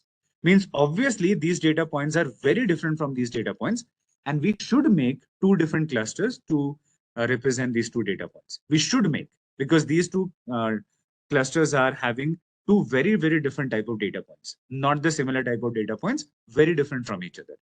So a huge distance between the clusters represent that we are making good quality clusters, because the similarity between them is not at all there. They are very dissimilar from each other. So if dissimilar clusters are very away from each other, that is a representation of good quality clusters. Why am I saying that? Let me show you one example so that you never have confusion in this thing. As far away from each other as possible, good quality cluster. But why am I saying that? Let me explain that to you. Why am I saying that? If the clusters are very far away from each other, it's a good quality cluster. Why am I saying that to you? So in this example, you notice that this is one cluster, this is one cluster, and this is one cluster. They are at a good distance from each other. But if the distances would have been even farther away from each other, it would have been even better. The farther the clusters are from each other, the better it is for us. But why? See, so if I have these points, and suppose I am representing these data points with the values of income and age. I'm taking two input columns. So every dot is representing income of a person, age of a person. Now see here, if I take a data point here and if I take a data point here, these both are into the same cluster. Now, are they very similar to each other? We have seen, yes, of course, they are very similar to each other. And because this person has this much income, this much age, this person has this much income and this much age, right? So they are very similar to each other. So we should be, of course, putting them into same cluster. Now, suppose if I have some more data points here, right? Suppose I have one more data points here. So can I say that instead of making them into another cluster, can we say that we should be overall putting all of them into one? Because these data points are not very different from these data points. not that much different that we should be putting them into another group. These are not very different type of customers than these type of customers. Why am I saying that? Because if you notice their income and their age, they are not very different from these type of people. Their income and age is very, very similar to these people. Not that much similar, but overall, these are similar to each other. Means you are saying that these type of customers and these type of customers are very similar in their property, in their behavior. So why to keep these customers into two different groups? They should be put into one group, correct? So if there are some data points which are very close to each other, we should not be putting them into two different clusters. It is not going to be helpful if I put them into two different clusters. I should be rather putting them into one big cluster, correct? Are you getting the point? Now, so you see that what was the complete linkage doing here? Complete linkage was saying that this is one cluster, this is one cluster, but it was making two clusters which were very close to each other. You see that? What was the complete linkage doing here? Complete linkage was making two clusters. It was making two clusters which are very close to each other. So can't we say that it has identified two clusters which were not good quality clusters? So it has tried to divide a data point of one clusters into two clusters. It has not identified actual good clusters, correct? Because they have a very closeness with each other. These two clusters have a very closeness with each other. So we are saying that these are not good quality clusters that the complete linkage has identified. Right now, instead of that, if I go through the word linkage, so can I clearly see that it has identified two clusters which are obviously very far away from each other, because this tower represents the distance between them. So this cluster and this cluster were very far away from each other. And if they were far away from each other, then they are very dissimilar from each other. And we should obviously not be putting them into one group. They should obviously be put into two different groups, as is being done by this word method.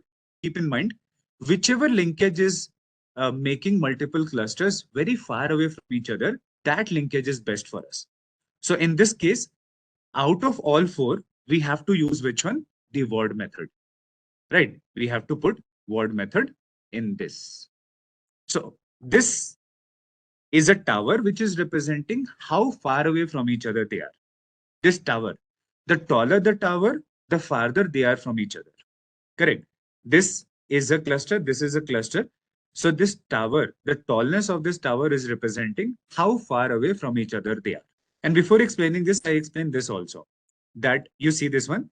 I said that 2 and 3 are getting combined, but this is having this much taller tower. Then 1 and 5 is having this much taller tower. So 1 and 5 are getting combined together, but the tower which is representing this linkage is taller than this one. So what does it mean? That 2 and 3, point number 2 and 3 are, let's say, this much away from each other, but 1 and 5 are little more away from each other. Correct? So 1 and 5 are closest to each other compared to any other data points. 1 is not closer to any other data point compared to 5. And 5 is also not closer to any other data point compared to 1. But the way they are closer to each other, they are not very close to each other. They have this much of distance in them. Correct? That is what these distances are representing. So that is why what matters to us here is we have to see that this and this are very far away from each other that we have identified, right? That is the thing. Perfect. So we have identified the word method as of now. But now what to do? We have finally identified the word method, and I have not explained this code for you. Let me explain the code. See, so what are we doing now? After taking the X variable, which is our data, we took the data. Then after taking the data, we have to run this linkage process where we will be able to identify the number of clusters. So just after taking the data, we have to follow this linkage process. And through this linkage process, we will be able to find out number of clusters. How? Coming to that. But now see, what is the code I've written for that? Code is very simple. I'm importing this package as this alias name. When I say import pandas as PD, so this is the name of the package whose alias name is SCH I'm using, right? So import scipy.cluster.hierarchy as SCH as this alias name. Then what we are doing now is we are doing a simple thing. We say sch dot linkage.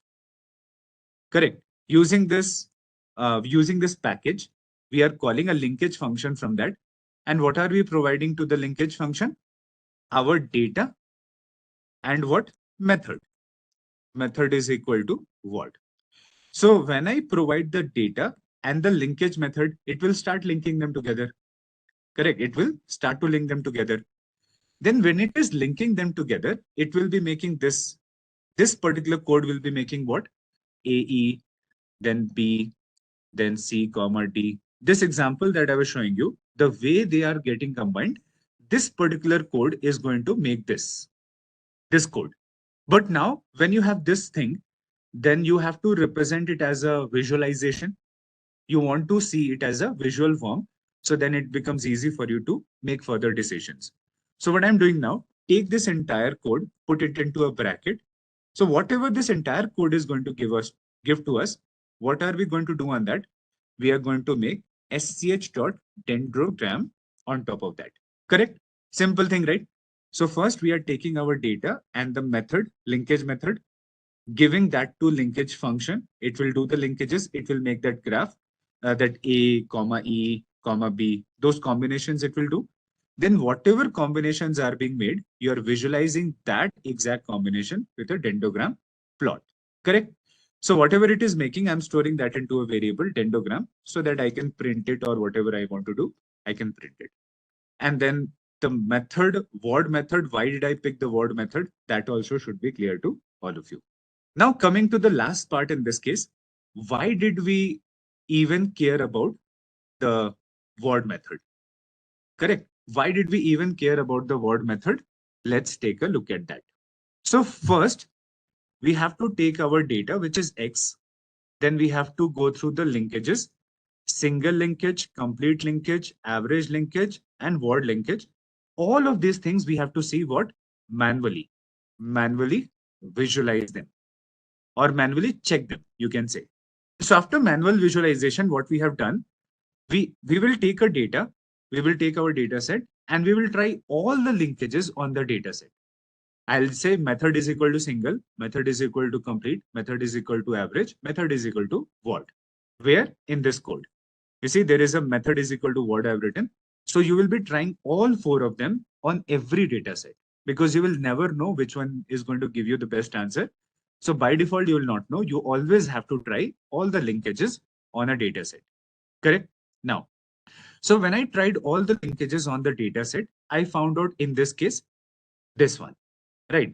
The word linkage, we found out that it is the best one that we have applied on that. Correct? Now, third one, using that final linkage graph, right? You have to use the final linkage graph to decide the number of clusters. So number of clusters. Now see, now you should be able to understand the flow. Take the data, manually try or manually visualize all these all the linkages. Then when you manually visualize all the linkages, then you have to pick the one which is best representing. In our scenario, it was word linkage. And don't worry about it. As we move forward, we'll be working on multiple examples. And you will see that in some case, single linkage will be better. In some case, complete linkage will be better. But I've explained to you how do you decide that.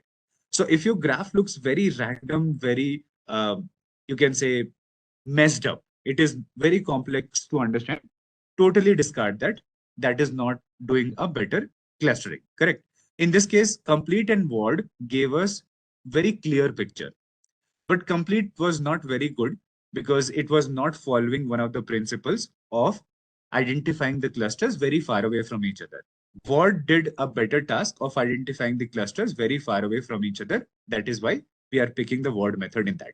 Clear till now? Now, as we have defined the word linkage, and as we have defined that this is our final graph that we have to use, what to do with this graph?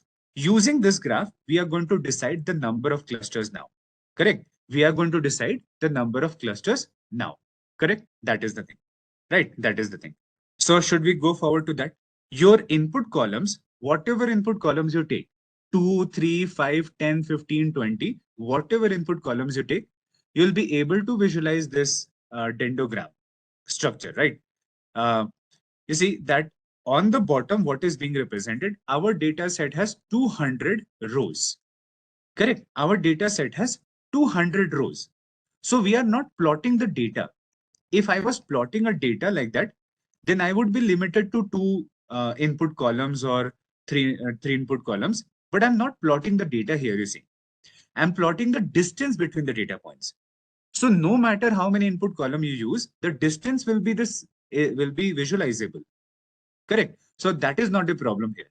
We have the distance between the data point. So you will be able to use as many input column as you want. Now let me show you what is the final thing we have to do here. Because what is left for now, we have not yet understood how this thing will give us the number of clusters. That is what I'm going to show you now. That will be our final thing. So now what you all have to see is this. Yeah, these represent cluster, but you can even break down into further more clusters, which I'm going to show you now. So by looking at these, you can say that this is one, and this is one. So number of clusters is 3. You can say that also. That will be correct. That will not be very wrong. But the people have said that you should not be using this as the final answer. You should rather use another method that will give you an even better answer. What we do now, look at these junction points. So there is a line coming up and joining this line. So wherever this point is happening, this joint, that is our junction point. Now, this is my junction point. This is one of my junction point. Then second one is here, and third one is here. Then fourth one here, fifth one here, sixth one here, then seventh one here, eighth one here, ninth, like that. We have multiple junction points. But you see, you don't have to go to those bottom things. In bottom, you'll never get your answers. So you don't have to see all the junction points. Only the ones which matters are that will be at the top. Yeah, you can call it T point, you can call it junction point, connecting point, whatever you can call. So these are some of the points I have mentioned. So let's say this is my connecting point 1. This is my connecting point 2. This is my connecting point 3. Okay, this is my connecting point 4 and 5 and 6 and 7 and 8 and 9. Like that, like these are my connecting point. Correct? Now, so what you have to see now is, as you have represented these connecting points, you now have to travel. You have to start making a line, a straight line you have to make. And from the point of 1, here we have one connecting point, one T point. We have to start from here. You have to start making one straight line here. Now, how much you can travel? You can travel that much so that you don't cross this layer of another junction that is there. So this is the level of junction number 2 or point number 2. You cannot cross that level, correct? Then from 2 to 3, how much you will be able to travel? From 2 to 3, only this much you will be able to travel, because if you go further, then you will be crossing the level of 3. You can't cross the level of the other junction point. Then from starting from 3, how much you can travel? Starting from 3, you see that this 4 is little above this thing. That is why I've given this 4 and 5, because 4 and 5 are on the same level and they're just above this 6 one, right? So use from 3, we can travel this much. Then we'll be on the level of 4 and 5. Then from 4 and 5, we can just travel this much. Then we'll be on the level of 6, right?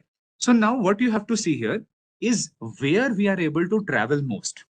Between which two junction points we are able to travel most. So I can see that here also and here also, both seem to be the same distance which I am able to travel, which are two maximum distances which I'm able to travel. Correct? Now, you can pick any one of them as the final one, but let's say I'm saying that this is the distance which is maximum I'm able to travel between two junction points. Correct? So as I've decided this here, then I will be making a straight line passing through this, and this straight line should be between these two junction points where I'm able to travel most. Correct? Now, this line is crossing this line which I have created just now randomly is intersecting our actual graph at 5 different places. See, whatever I'm explaining you here is the actual method, how it has to be done. And this is the simplest example regarding this, you will see. Now, our line which I created here is intersecting our actual graph at 5 different places, 1, 2, 3, 4, 5. 5 different places. So what is the value of k now, or the number of cluster is equal to 5. Correct. If I would have used this, correct. If I would have used this one, then if I would have passed the line through that, so it will be 1, 2, 3, and your answer will be 3. Correct. Your answer will be 3 because it is intersecting 3 of our lines, which are of a actual graph. Now, both the answers I'm getting, 3 also, 5 also, then which one should be my final answer? Because in this scenario, you can see a special case where this one is there and this one is there. Both are having equal maximum distance that we can travel. So I'm getting 5 also, I'm getting 3 also, but which one is our better answer? So now, there I'm going to tell you one important one, whether you have to pick 5 as the number of cluster or 3 as the number of cluster, which one is the correct one? See, here what you are going to do, right? Here what you are going to do now is this. When you will be working on the unsupervised data set, unsupervised learning data set, then this will not be done by a fresher. You as a fresher will never be making these final decisions about the number of clusters. Through this calculation, through this entire practical which I'm explaining to you, you will be able to find out the number of clusters. But will this be your final number of clusters which you are going to use in practical? You don't have to make that decision. That final decision will be made by some person who is experienced and who knows about that company. Now, what I'm going to say to you now in 5 minutes, important, very important point. So I'm working on, let's say, a data set of, let's say, Amazon. For this example, let's say I'm working on the data set of Amazon. Now there is a person who is working in Amazon for quite some time. They have a good experience working in Amazon. Now they know how many type of customers exist in Amazon, right? On Amazon, how many type of customers are there which are very distinct? Are there 5 type of customers, 6 type of customers, 7 type of customers, 4 type of customers? How many type of customers are there? So since they have experience on working on Amazon, they have already worked on different projects. Through those projects, they would have found out that there are 6 type of customers or 5 type of customers, right? They know this thing very well because they have worked on the data set of Amazon and different projects, and they have somehow this information, a very correct information, that in Amazon there are 6 or 5 type of customers.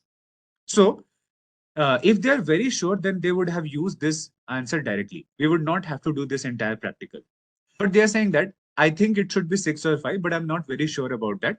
But I think it is 6 or 5, something like this. Then the actual number of clusters would be 6 or 5. Now you have done the practical on the data set. You found 2 numbers, let's say 5 and 3. So which answer is more closer to what they knew? The 5 is the answer which is more closer to what they know. Correct. So they were saying that either the number of customers are, or type of customers are 6 or 5.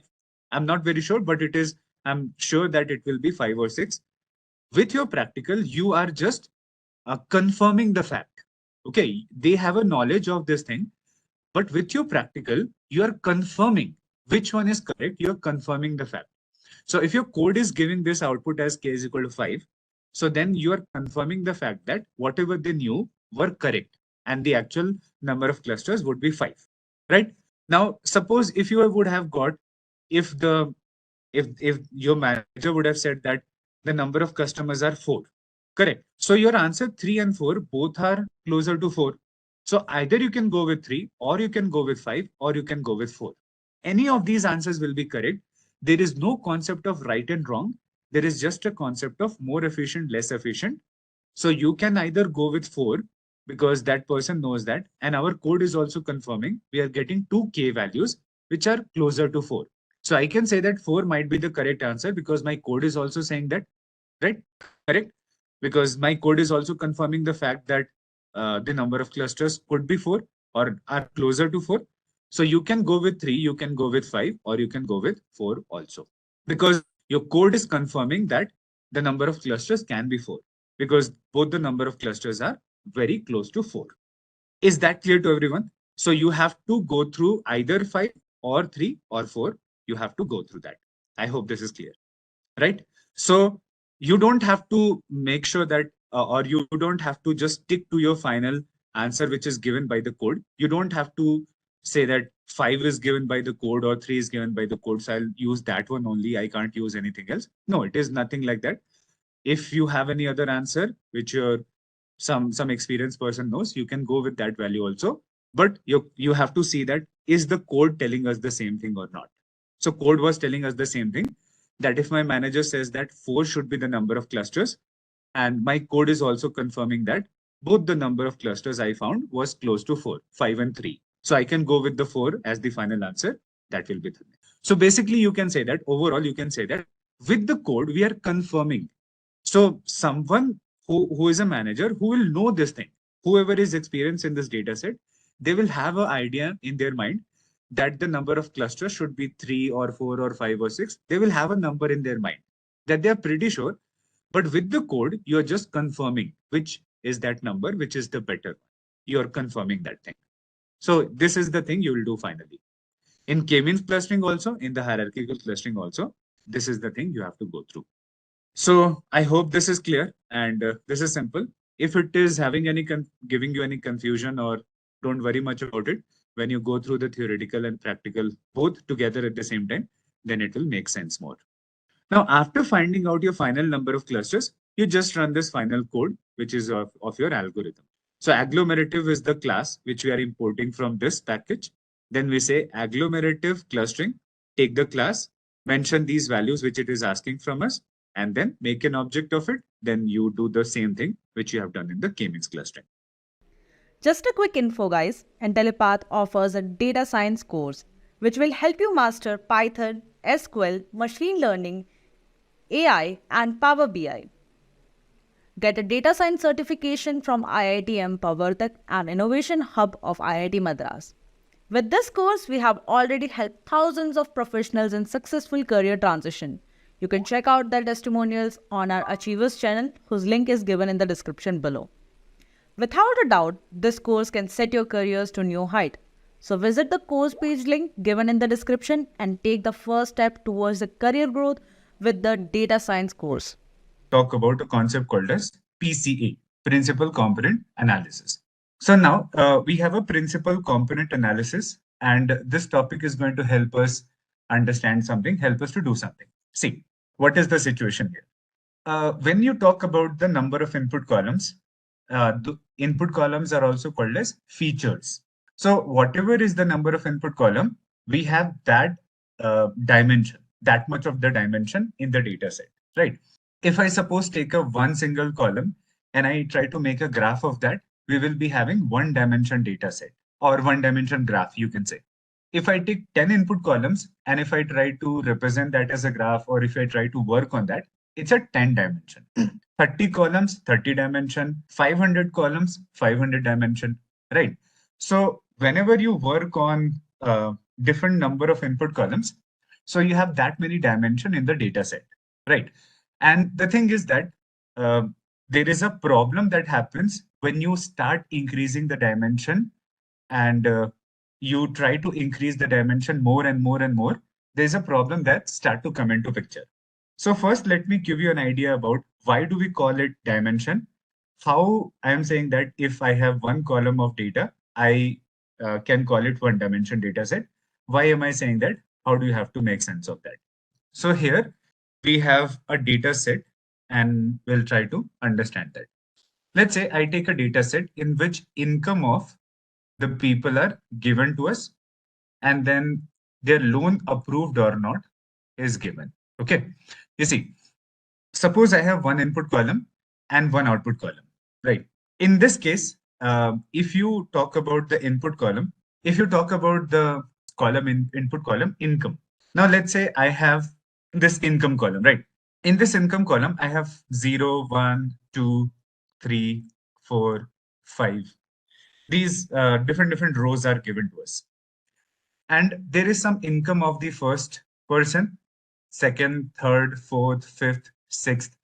These are different people whose income I have in a data set. And whether their loan was approved or not, we have that on as an output column.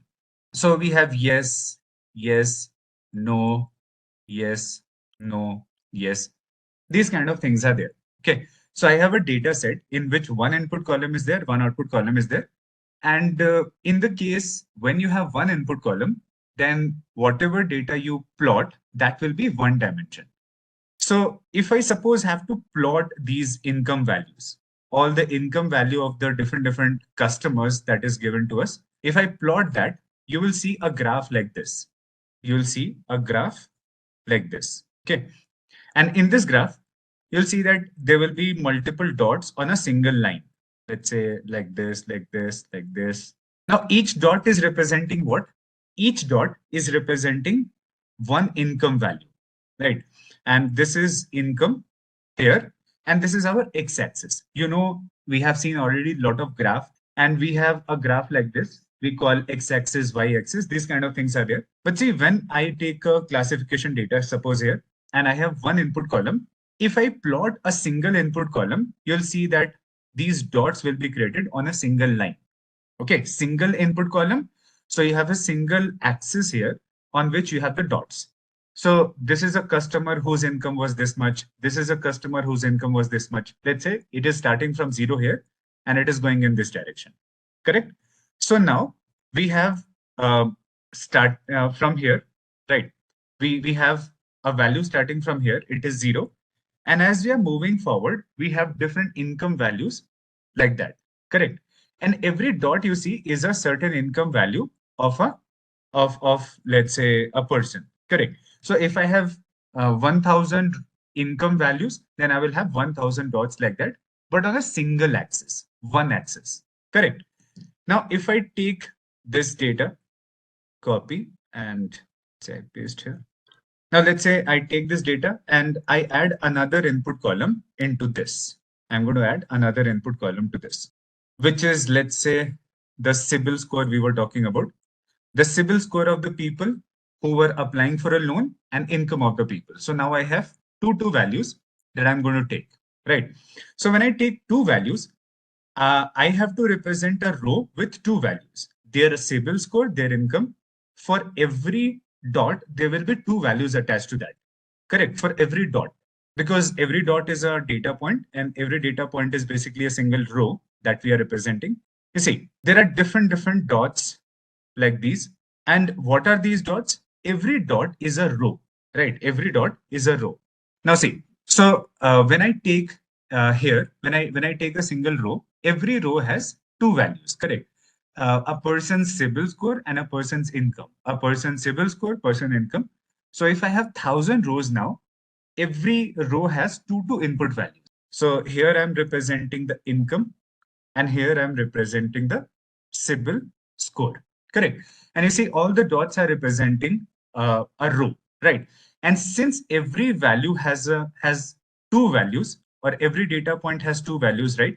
The income value and the CIBIL score, that is why it is known as a two-dimension data, because every value is having two different values. There is something called as a scalar, and then there is something called as a vector. Now, whatever data you provide to machine learning or machine learning related algorithms, what we are going to study PCA is also a machine learning related algorithm. Okay, so whenever we provide the data to machine learning related algorithms, they understand the data or they work with the data in the form of scalar, vector, matrix, or tensor. Okay, so they work with one of these type of data. So scalar is a very small unit. Scalar is basically a single number. Let's say I have a 35, 42, 1.9, 0.008, something like that. If I have a single value that I'm taking, just a single value, not a row, not a column. So scalar is just a single value that you have. Okay, it can be any value, just a single value. But now when I take a collection of scalars, that becomes a vector, right? If I take a collection of scalar values, if I take multiple values and I put it as a collection, then it becomes a vector. And vector is basically a one-dimension array. Okay, you have studied the NumPy concept, and in NumPy you would have seen one-dimension array. One-dimension array is an array which is in single line. It is not having multiple rows, multiple column. Just a single row is there. That's a one-dimension array. and that is called as a vector. Okay.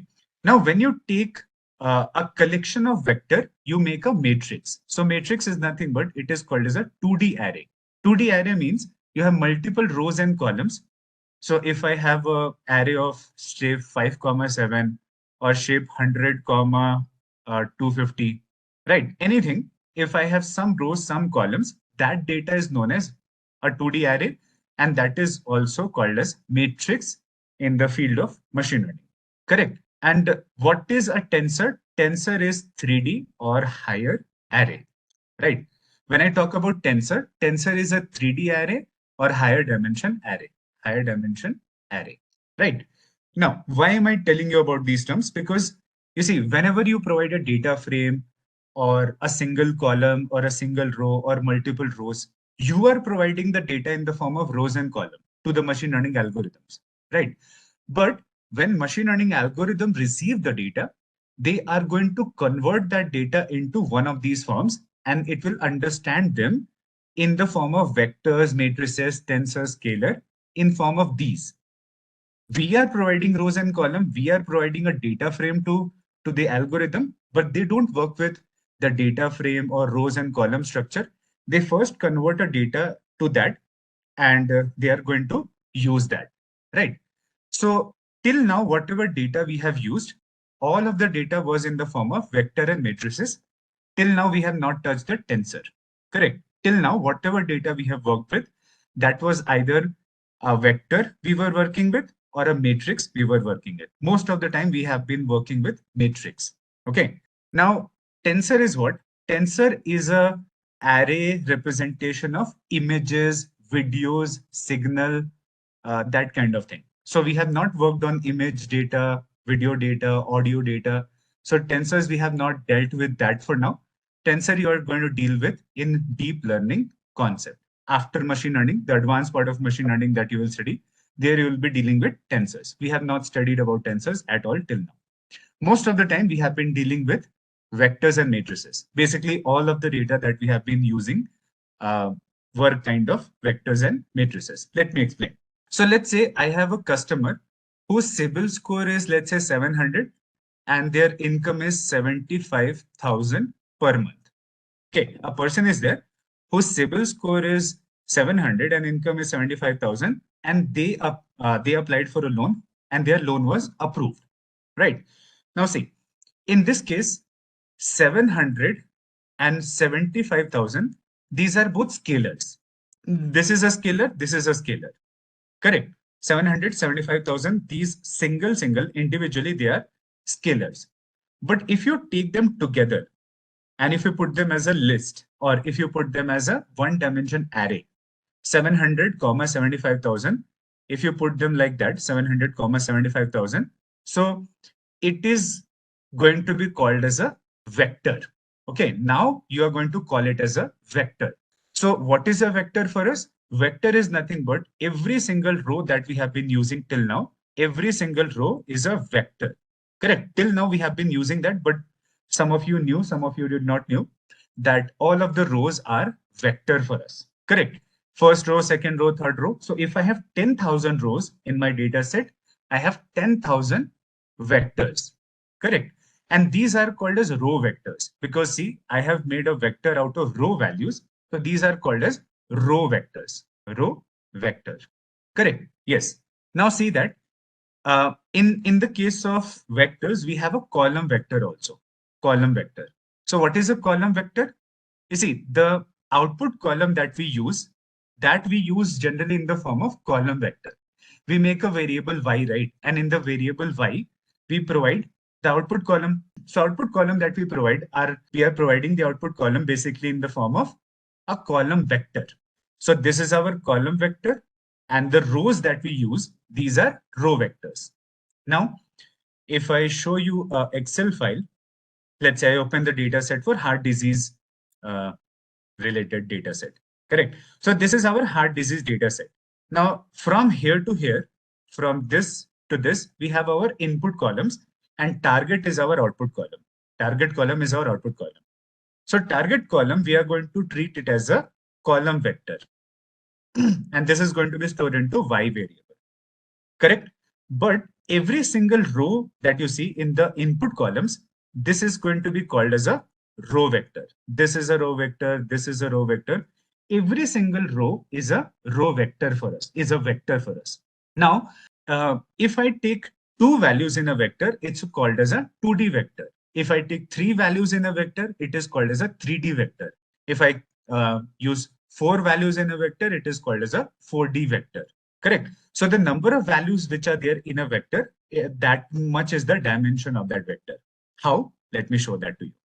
See, so in the case of this data set, I have taken two input columns. You see CIBIL score and the income, right? For now, I have taken two input columns, CIBIL score and income. So basically this vector has two values, and this is going to be called as a two-dimension vector or two-dimension data set that we have been saying till now. But it is basically a two-dimension vector which gives us a two-dimension graph. How? Let me see. Show.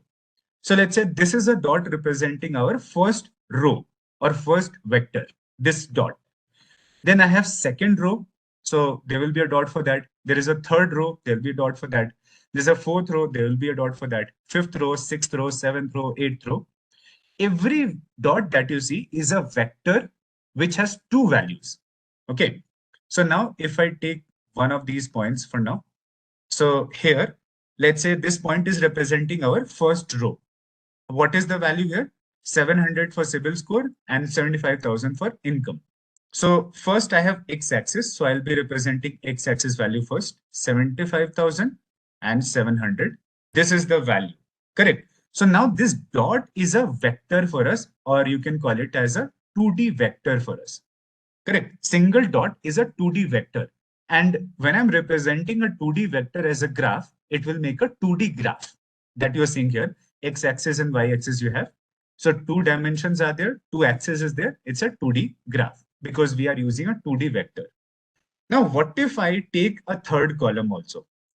What if instead of these, I take a third column, let's say age of the customer, CIBIL score of the customer, income of the customer, and age of the customer. Now, let's say for the first person, the person who has a CIBIL score of this much and income of this much, their age is, let's say, 28. And this is my first customer. So now this vector has how many values? 3 values. And now this will be called as a 3D vector. And when I represent a 3D vector, it will make a 3D graph for us. Why it will make a 3D graph for us? You see that. So now I have a point here. Now, to this point, I can give its income value and CIBIL score value, but how do I represent its age value? So for age, I have to make another axis here. And this is our z-axis, and this is age, which I'm representing here. So now for this person, its income value 75,000, CIBIL score value 700, and age 28. You see, now this point will be represented by 3 values, and it is now nothing but a 3D vector. Now, when I'm representing a 3D vector as a graph, so now it will be making a 3D graph. Why? Because you see that its X value, income value, its Y value, CIBIL score value, and its Z value, which is its age value. So I have to make a 90-degree line here. So that is why we are making a 90-degree angle line. Right. Now, like this dot, there will be other dots also. And each of these dots are 3D vectors, each of these dots. And that is why what overall the graph that is going to be created to show 3D vectors, to visualize 3D vectors, that is a 3D graph for us. Correct. Now, we cannot see anything more than 3 dimension. Maximum we can visualize in the real world possibly is 3D. So very similar to that, there will be another axis created, and you will have 4D vector, 5D vector, 6D vector, 7D vector. Correct. So here I am taking 3 values. I'm just going to take 4 value, 5 value, 6 value, 7, 8, 9, 10. Whatever number of input columns are there, that many number of values will be there in a vector. Right. You can see here that I have 3 columns. So 3 input columns are there. That is why a vector has 3 values. If I would take 10 columns, the vector will have 10 values and it will be 10-dimension vector. And to represent a 10-dimension vector, we will have a 10-dimension graph.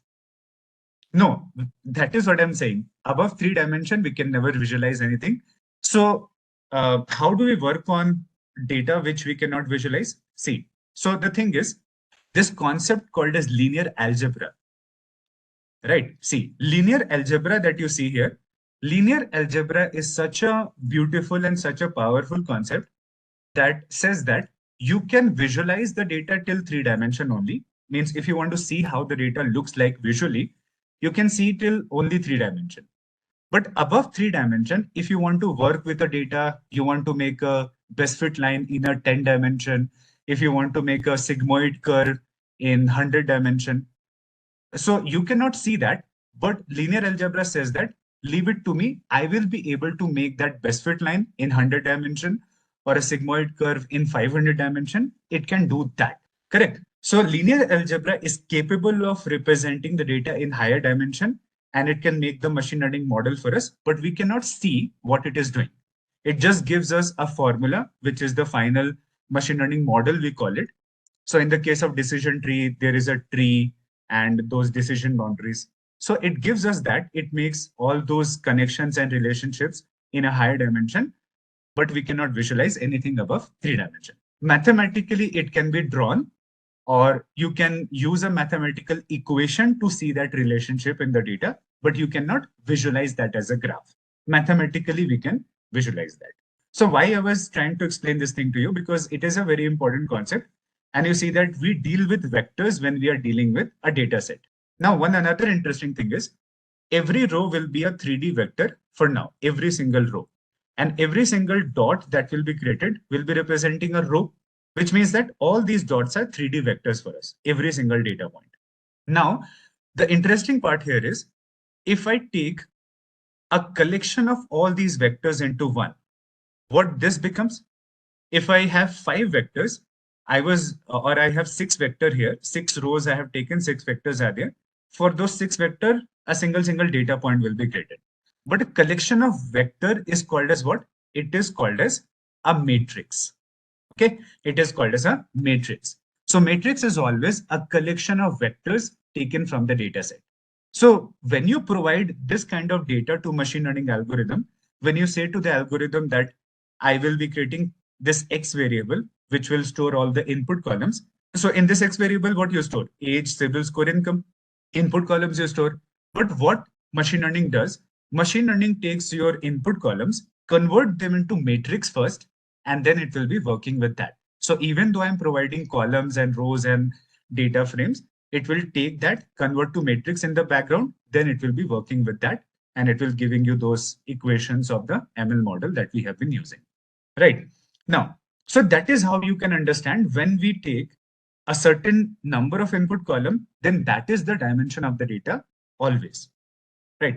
Now let's understand why we are talking about these dimensions. If I have just a single input column and a single output column will be single, but let's say I have one input column and one input column and output column. Now, if I have to predict the price of a house with just one feature of the house, which is area, how much accurate we will be in predicting the price of the house? So we can say that I just have one feature about the house. So predicting the price of the house just with the area of the house will be very difficult for us. And we will be very inaccurate in that, right? Very, very inaccurate. Because one feature has only a certain amount of contribution in the final price of the house. Correct. It can be a very important feature, but still it has only a certain amount of contribution or effect in the final price of the house or in the final output. So with a single column, we cannot do a very good task in predicting the price of the house. So we say that, what if I increase the column? What if I take the second input column, which is the number of floors in the house? Right? Number of floors in a house. So now the thing is that if I have two input columns, so I'll be able to predict the price of the house better compared to one input column. If I take three input column, let's say number of rooms, how many rooms are there? So I will be able to predict the price of the house even better with three input columns. Then if I go and if I see age, I take the fourth input column. So age will be, if I take four input columns now, it will be helping us to predict the price of the house even better. Correct. So what I'm trying to explain to you is Now see here, if I have 4 input columns, so for 4 input columns, we'll be predicting the price of the house much better compared to 1 input column or 2 input column or 3 input column. Correct. So the idea is that when I have more and more input column, so our accuracy of predicting the output increases as much as we take the input column, right? We go on increasing our accuracy, or the performance of our ML model improves as I take more and more input column. But there's a problem that happens if you do that. And that problem is called as curse of dimensionality. Okay, that problem is known as curse of dimensionality. What is this curse of dimensionality? Correct. See, what is this curse of dimensionality? Curse of dimensionality says that, everyone please focus here, very important. Curse of dimensionality says that when you increase the number of input column, so along with that, accuracy of your model also improves. If you increase your input column again, so accuracy of your model will improve again. So you are increasing the number of input column, and with that, the accuracy of your model is also improving. But there comes a certain point after which, if you increase the input column more, then what will you see? You will see that your accuracy is decreasing, not increasing with that, with the increase in number of input column. But what is the reason for that? So the curse of dimensionality says that you should be definitely taking more and more input column, but till a certain point. You should not just keep taking more and more input column blindly. You just take the input columns which are actually important for you, or till a certain amount, you should collect a number of input columns. But after that, you should not take more and more input columns because it will be harmful for your model. But why? To understand that, we'll see a simple reason why this happens. Why after a certain point, if I increase the input column more, the accuracy decreases. What is the reason for that? Let's say if I have 5 input columns I have taken in a data set, and I'm making a model with that. I am just working with 5 input columns. Since I'm working with 5 input columns, so definitely I would have collected 5 important input columns because the number of input columns are very less. So whatever input column I would have collected from somewhere, that all the 5 input columns would be important 5 input columns. Now let's say I increase it to 10 input columns. So 10 input columns are also such that if I'm increasing the input column, 10 input columns are also the number of columns that I would have been very careful. And these 10 input columns are important. All the columns would be important in this 10 input columns. But let's say I now kept collecting more and more input column, and now I have 50 columns, 50 input columns. So will there be chances of some unimportant columns that I would have collected in this? Since I'm collecting more and more and more input column, and now I have 50 input column, so is there chances that if I'm taking 50 input columns, so I would have collected 1 or 2 unnecessary columns because I was just focused on collecting more and more columns. So it can definitely happen that if I'm taking 50 input columns, some of my columns would be unimportant. Possible, right? I'm not saying that it will always happen, but the possibility is very high. Same way, if I, let's say, go to 100 columns, if I go to 100 columns, so now the chances of taking more, if I'm talking about 100 input columns, so the chances of lot of unnecessary columns will be even higher in this case. So this is the situation which causes the curse of dimensionality. The curse of dimensionality says that till a certain point, you would be collecting good input columns. Correct? Till a certain point, till a certain number of columns, you would be collecting good input columns. But after that point, since you are focused on collecting more and more input columns somehow, so you would end up collecting some of the unnecessary columns. Okay. And if I have a data set which has 300 columns, 700 columns, 1000 columns, so the more is the number of input column, the more is the chances of unnecessary columns in that. So if I have 700 input columns, so it can happen that 100 of the input columns are unnecessary or very, very less important. If I remove that also, there will be no problem with me in the model. Correct. Now, what kind of problem will come up when we collect these kind of things? But let me explain few more things. What kind of problem we are going to see here? What kind of issues can come if I take more and more input column? So when you have too many input column, then there are high chances that some or many of these columns are unnecessary. Because of this, we start to see overfitting in the data set. The first problem that start to come up because of lot of unnecessary columns is overfitting issue. Why overfitting happens? You see, let's say if I am taking 100 columns, okay, in this 100 column, we have 70 columns which are important for us. 30 columns are there which are either very less important or totally unnecessary. They have nothing to do with our machine learning model. They are either very, very less important or they are totally unnecessary. Now, the problem that will happen because of these 30 columns is that machine learning will think that if you have provided these columns to the algorithm, right? You see, if you have provided these 30 columns to the algorithm, it will unnecessarily try to use this into the final model, correct? So whether it is making a best fit line equation or if it is making a decision tree, so those algorithms will do what? They will try to use these 30 columns also in the final model.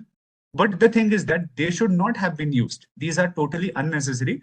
They have nothing to do with the output column. They are not helping me to predict the output column. But since you have given these 30 unnecessary columns to the algorithm, it will try to use that in the final model making process.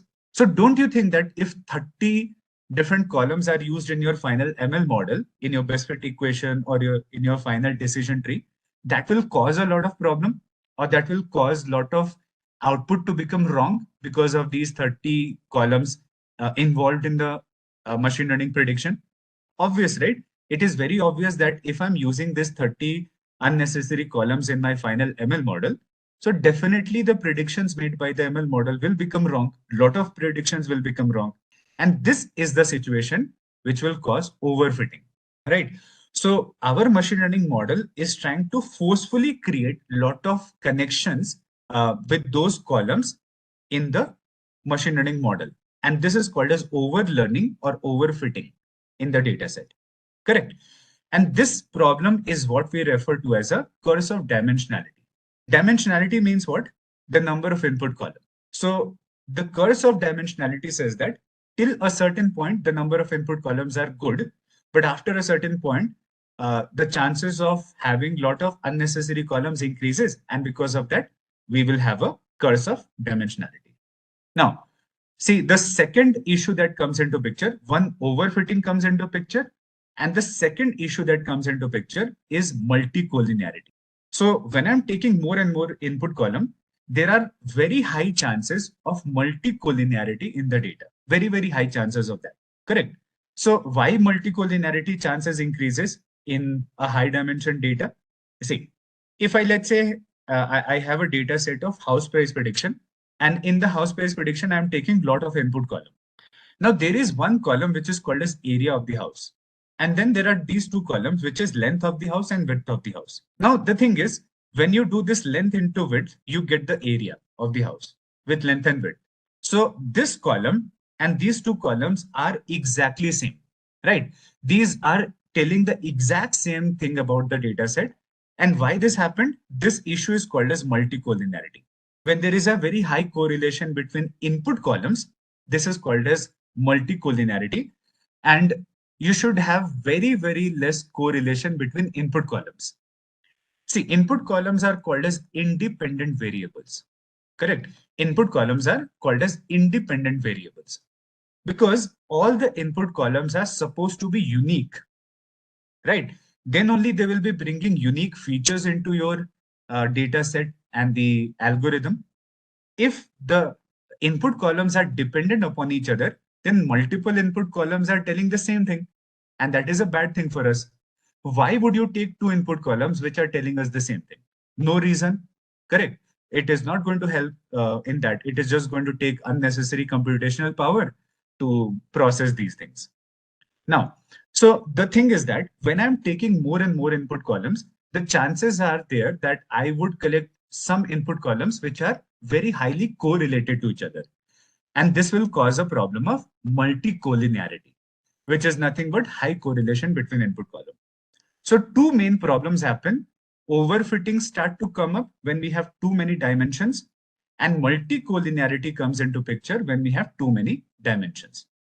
See, so till now we have understood few things. Now let's see a few more examples of that. So let's say we have a data set of 200 column, right? I have a data set of 200 columns, suppose. Now in this 200 columns, we use some formulas and some concept, and we found out that 28 columns are unnecessary in these 200 columns. For example, right? For example, if I have a data set of 200 column, it is a 200 dimension data. Now, in this data set, let's say we found out when we were studying the data, we found out that 28 columns are unnecessary for us, right? Now, if I get these 28 columns are totally unnecessary, I can delete them, right? I can go ahead and delete them. Now remaining, we are left with 172 columns. 28 we found unnecessary, we deleted that. So 200 minus 28, that gone, now left with 172. Now 172 columns which are remaining to us, in these 172 we found out that 56 columns are very less important. Means they are not unnecessary, they have some importance, but their importance is very less. Now one thing you can do is you can delete these also. And 172 minus 56, you can do that also. And whatever is left, we are going to work on that. You can say that. But see, individually, this 56 columns individually might not be very important or are having very less important. But can we say that 56 columns combined together definitely would have some important features stored in that, or definitely would have been helpful in predicting the output? If I talk about 56 combined, individually, they might be very weak. But if I take weak features also, and if I combine multiple of them, so that will be powerful, or that would have some important details hidden into that, which might help us to do the prediction. That is the thing here. So think of it like if I have one thin stick, I can break it easily. It's very thin, it's very weak. But if I stack multiple thin sticks together, and now you have 56 thin sticks together, you won't be able to break it. Now they are strong and they are capable of doing something. They are now strong, correct? So same thing I'm trying to explain here, that if I talk about, let's say in 172 remaining columns, 56 columns I'm left with. Individually, 56 columns I found are very less important individually. But together, if I'm able to use them together, they would give us some very important information, or they would definitely help us in predicting the output if I'm able to use them together. Now, how can I use them together, right? So one thing is I can delete these 56 columns because they were individually very less important. I can delete them. But now I have a solution here. The solution is if we have some method which can reduce the number of input column in a smarter way. So rather than deleting 56 columns, you see, rather than deleting 56 columns, we are saying that if I have a smarter method of reducing the number of input column, then that would be a very good solution. Correct. Again, if we have some method which can reduce the number of input column in a smarter way, rather than deleting them, that would be a good solution for us. Correct. Because instead of deleting this 56 column, I'm saying that we will try to utilize them in some way, not individually, but some way, which I'm going to explain to you. But I'm saying that if some way I'm able to use these 56 columns, then that will be helpful for us instead of deleting them. That is what a solution that we are going to see now. And this is where the concept of dimensionality reduction technique comes into picture. So there is a concept of dimensionality reduction. Dimensionality means number of input columns. Reduction means reduce the number of columns. So one simple method, keep in mind, one simple method of reducing the number of columns is to delete that. Simple. But second method, which is called as dimensionality reduction, what we are going to do, we are going to combine multiple into one. Okay. Dimensionality reduction technique says that if there are two columns which are less important, let's say column 1 and column 2, don't use them individually, combine them and create a new column. Okay. Take column 1, take column 2, combine the data of column 1 and column 2, make a new column, and this column will be better than in using them individually. This is the concept of dimensionality reduction. that is what we are going to study. So what we were able to do with this, we were able to reduce the number of columns. 2 were there, and we were able to reduce it to 1. And this one column that you have here, you see, this one column that you have here is more powerful than those two. So we are able to do two things. We are able to reduce the number of column also, but in such a way that the new column that is getting created is more powerful than the one we have deleted. Correct? So this is the concept of dimensionality reduction that we are talking about. Okay? No, deletion is deletion. Deletion is not reduction. That is what I'm explaining. So one method of reduction is called as deletion. That is not proper reduction. That is not dimensionality reduction. So here I'm just randomly deleting them, means totally deleting them, directly deleting them, right? I'm not trying to use them into my model. But these ones I'm saying, these 56 columns, I'm not deleting them. I'm going to combine them into one. Now let us understand what is this dimensionality reduction, and in a few minutes you will understand what I'm trying to say. So if I have to do dimensionality reduction, keep in mind whenever I say this thing, dimensionality reduction, that we are taking multiple columns and we are combining to create new column. This technique says that we are going to take multiple columns and we are going to combine them into one. Somehow, how we will combine, I'm going to explain everything. But somehow we are going to combine them together and we will create new columns with those columns. Okay. And then as I have created this new column, I'll be then deleting these columns and I'm going to use this one, because this one has the information of these two stored in that. So now we have a single column instead of two, and this is more powerful than C1 and C2. So this is obviously a very smart approach, or this is obviously better than deleting the columns. So I'm able to reduce the number of column also, but in such a smarter way that when I'm reducing the number of column, I'm creating new columns which are more powerful. So less columns, but powerful columns compared to more and weak. See, so there are two dimensionality reduction techniques available in the field of data science.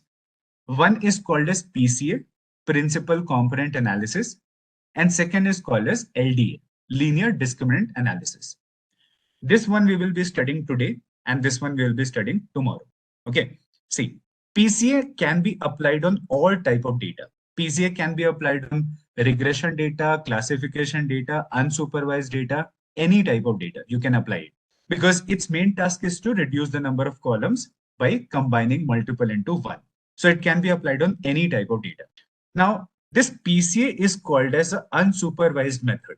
This PCA is called as unsupervised method. Now, why is it called as an unsupervised method? It says that if I have to reduce the number of input column, I don't have to use the output column for that. Let's say I am given C1 and C5. These two columns are there, and I have to reduce these two columns to make one column. Correct? Two columns are there for now, and I want to reduce that. So it says that if I want to reduce the number of input column, I don't have to use the output column for that. Right? I will not be even looking at the output column because there is no output. There is no need of output column for me. I will just be combining them. Let's say I add them, and I will be able to create a new column. Right? New column 1, I can call it. Correct? So since this PCA is not using the output column for this kind of reduction task, that is why it is known as a unsupervised method. And if it would be using that output column for that task, then it will be called as a supervised method. This LDA technique that we are going to study, it's a supervised method, because for data reduction, it will be using the output column also. So this is a supervised related task, and PCA is a unsupervised method or unsupervised task. Correct. But how it will do that? Don't worry. Okay. The LDA is a method which will be applied only on classification data, and PCA will be applied on all type of data. If PCA can be applied on all type of data, regression, classification, all, so why we have LDA, which is specially used for classification? It is only applied on classification, no other type of data. So if I already have PCA, which can work on classification data, then why do we have LDA? Principal component analysis. The main working of PCA we are going to understand from here. Till now, I was just explaining to all of you that what is this concept and why we are worrying about this concept. So there was a problem called as curse of dimensionality. I was trying to explain this thing to you as of now. That the curse of dimensionality says that if you increase the number of input column further from a certain point, then it causes a problem instead of helping us. So we should be taking more input column, but not too much. Okay. So more higher dimension data is better for us, but it should not be too much dimensions. That is going to cause a problem. So this is called as a curse of dimensionality or a problem of dimensionality that we are going to face. Okay. Now let's see. So how is this principal component analysis work? We understood what it is going to do. It is going to combine multiple column into one, but how? PCA help us to reduce the dimension of the data, or PCA help us to reduce the number of input column in such a way that we lose very little information while reducing the number of column. If I have 56 columns, which are less important individually. Now, if I delete all these 56 columns, so individually they had very less information in them, but 56 columns together might have a lot of important information together. So if I'm taking a decision to delete them, then I lose a lot of information, loss of data will be there. But if I'm saying that instead of deleting this 56 column, I'm going to combine them into 2-3 new columns. Correct. So that way, I will not be losing that much information that I will lose if I delete them. Right. So that is the thing, that is the benefit of using PCA, that we are able to reduce the number of column also, but in such a way that we are retaining the information. We are keeping the information. We are not losing the information while doing that. Let's say I have a column 1, let's say column 5 and column 7. So I'm combining the data of column 1 with column 5 plus 2 into column 7. And this is going to create a new column for us. Let's call it new column 1. Now, when I'm going to combine multiple columns into one, so I have to combine them into such a way that you do a linear combination of multiple columns. Linear combination means you add them, you subtract them. You can't multiply, you can't divide, you can't square them. You always have to combine them in such a way that it's a linear combination. And linear combination means you subtract multiple columns, you add multiple columns. Some of them you subtract, some of them you add, but you have to do only subtraction and addition. You can't do multiplication, division, squaring, anything like that. Correct. So we have to do linear combination of that. Now I can do this. I can say that 3.5 into C1 means take the values of the column 1, multiply every value of column 1 with 3.5, every single value. Then add those values with the value of column 5. Then add those values with the 2 into column 7 values. So you can multiply a column with a number. This is not a problem, but you should not do that. That C1 into C5 into C7, this kind of thing you can't do. A feature you can multiply, you can scale a column with some number. Correct. So when you are adding them, you are going to get a new column 1. Now, the benefit is that I can now delete these columns. I can say that I am not going to use this 3 column. Instead of those 3 columns, I am going to use this one single column. So 1 instead of 3. But the way it is created, I have the information passed on from these 3 columns into 1 column. So even though I'm saying that I will not be using those columns, but I'm not losing that information. I already have extracted the information from those 3 columns and saved into new column. So this new column is single compared to 3 columns. So 1 column I'm using, but it is powerful because it has the information extracted from all these 3 columns. But what will be a problem with this? It is a very good, or it is a very powerful concept. If I'm, and you can use 1 column instead of 3, definitely it is very powerful. But there is one problem when I'm trying to do that. What is a problem that you think will happen? There will be one drawback of doing that. See, something comes to your mind. What can be the drawback here? Okay, another kind of very simple problem will happen. No, column C, we don't have to choose the columns. See here, we'll get high score for each occurred in the column. No, you see, the problem that will happen is, correct. Let's say this C5 was number of rooms. Okay, this C7 was number of floors in a house, and this C1 was the age of the house. So C1 is the age of the house, column 5 is number of floors in a house, and C7 is number of rooms in a house. Now, individually, was I able to understand what kind of data is there in column 1? Yes, I was. If I was looking at the column 1, it is the age of the house.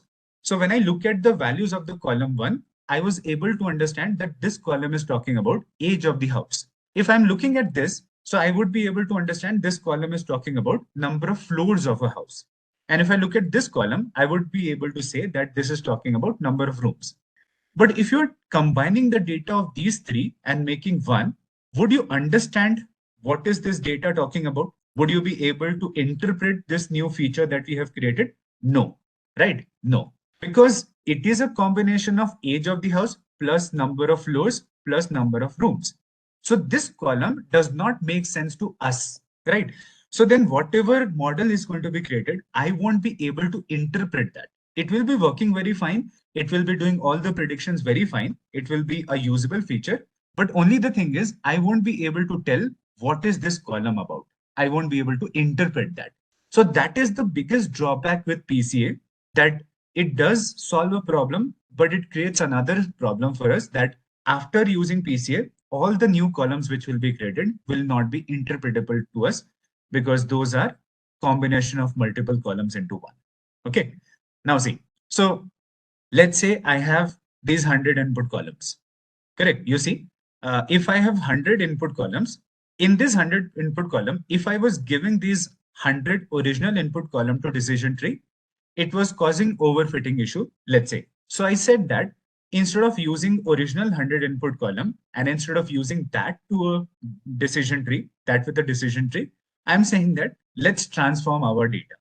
Let's transform our existing input column using what? Using PCA algorithm. Now, when you give the data, when you give your existing input column to PCA, it is going to transform that and it will create new input columns using the existing columns, or combining multiple existing columns, it will create new columns.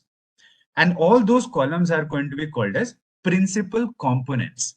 So first new input column will be called as principal component 1, principal component 2, principal component 3. So each principal component is a combination of multiple existing columns. And how the input columns have been combined to make PC1, you won't be able to tell that, or you won't be able to find out which columns have been combined to create PCA. That you won't be able to find out, because the columns are combined in a very complex manner and we have no idea how they are being combined. That is totally a task of algorithm.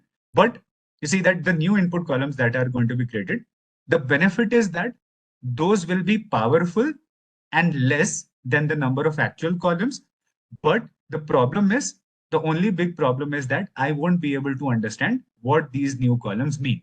So I can just use this with the algorithm and I will be able to do everything. Just that I won't be able to understand which column is what. That I have these 100 existing columns, which I'm giving to PCA. PCA says that let's combine multiple columns into one, and it will create new columns using existing 100 columns. Now we will say that we will not be using these, because now we have created new input columns. Let's say we have now created 28 new columns using 100 existing columns, because we combined multiple into one. So these new 28 columns will be called as principal component 1 to principal component 28. These new input columns will be used and it will be provided to the decision tree. I will not be using them.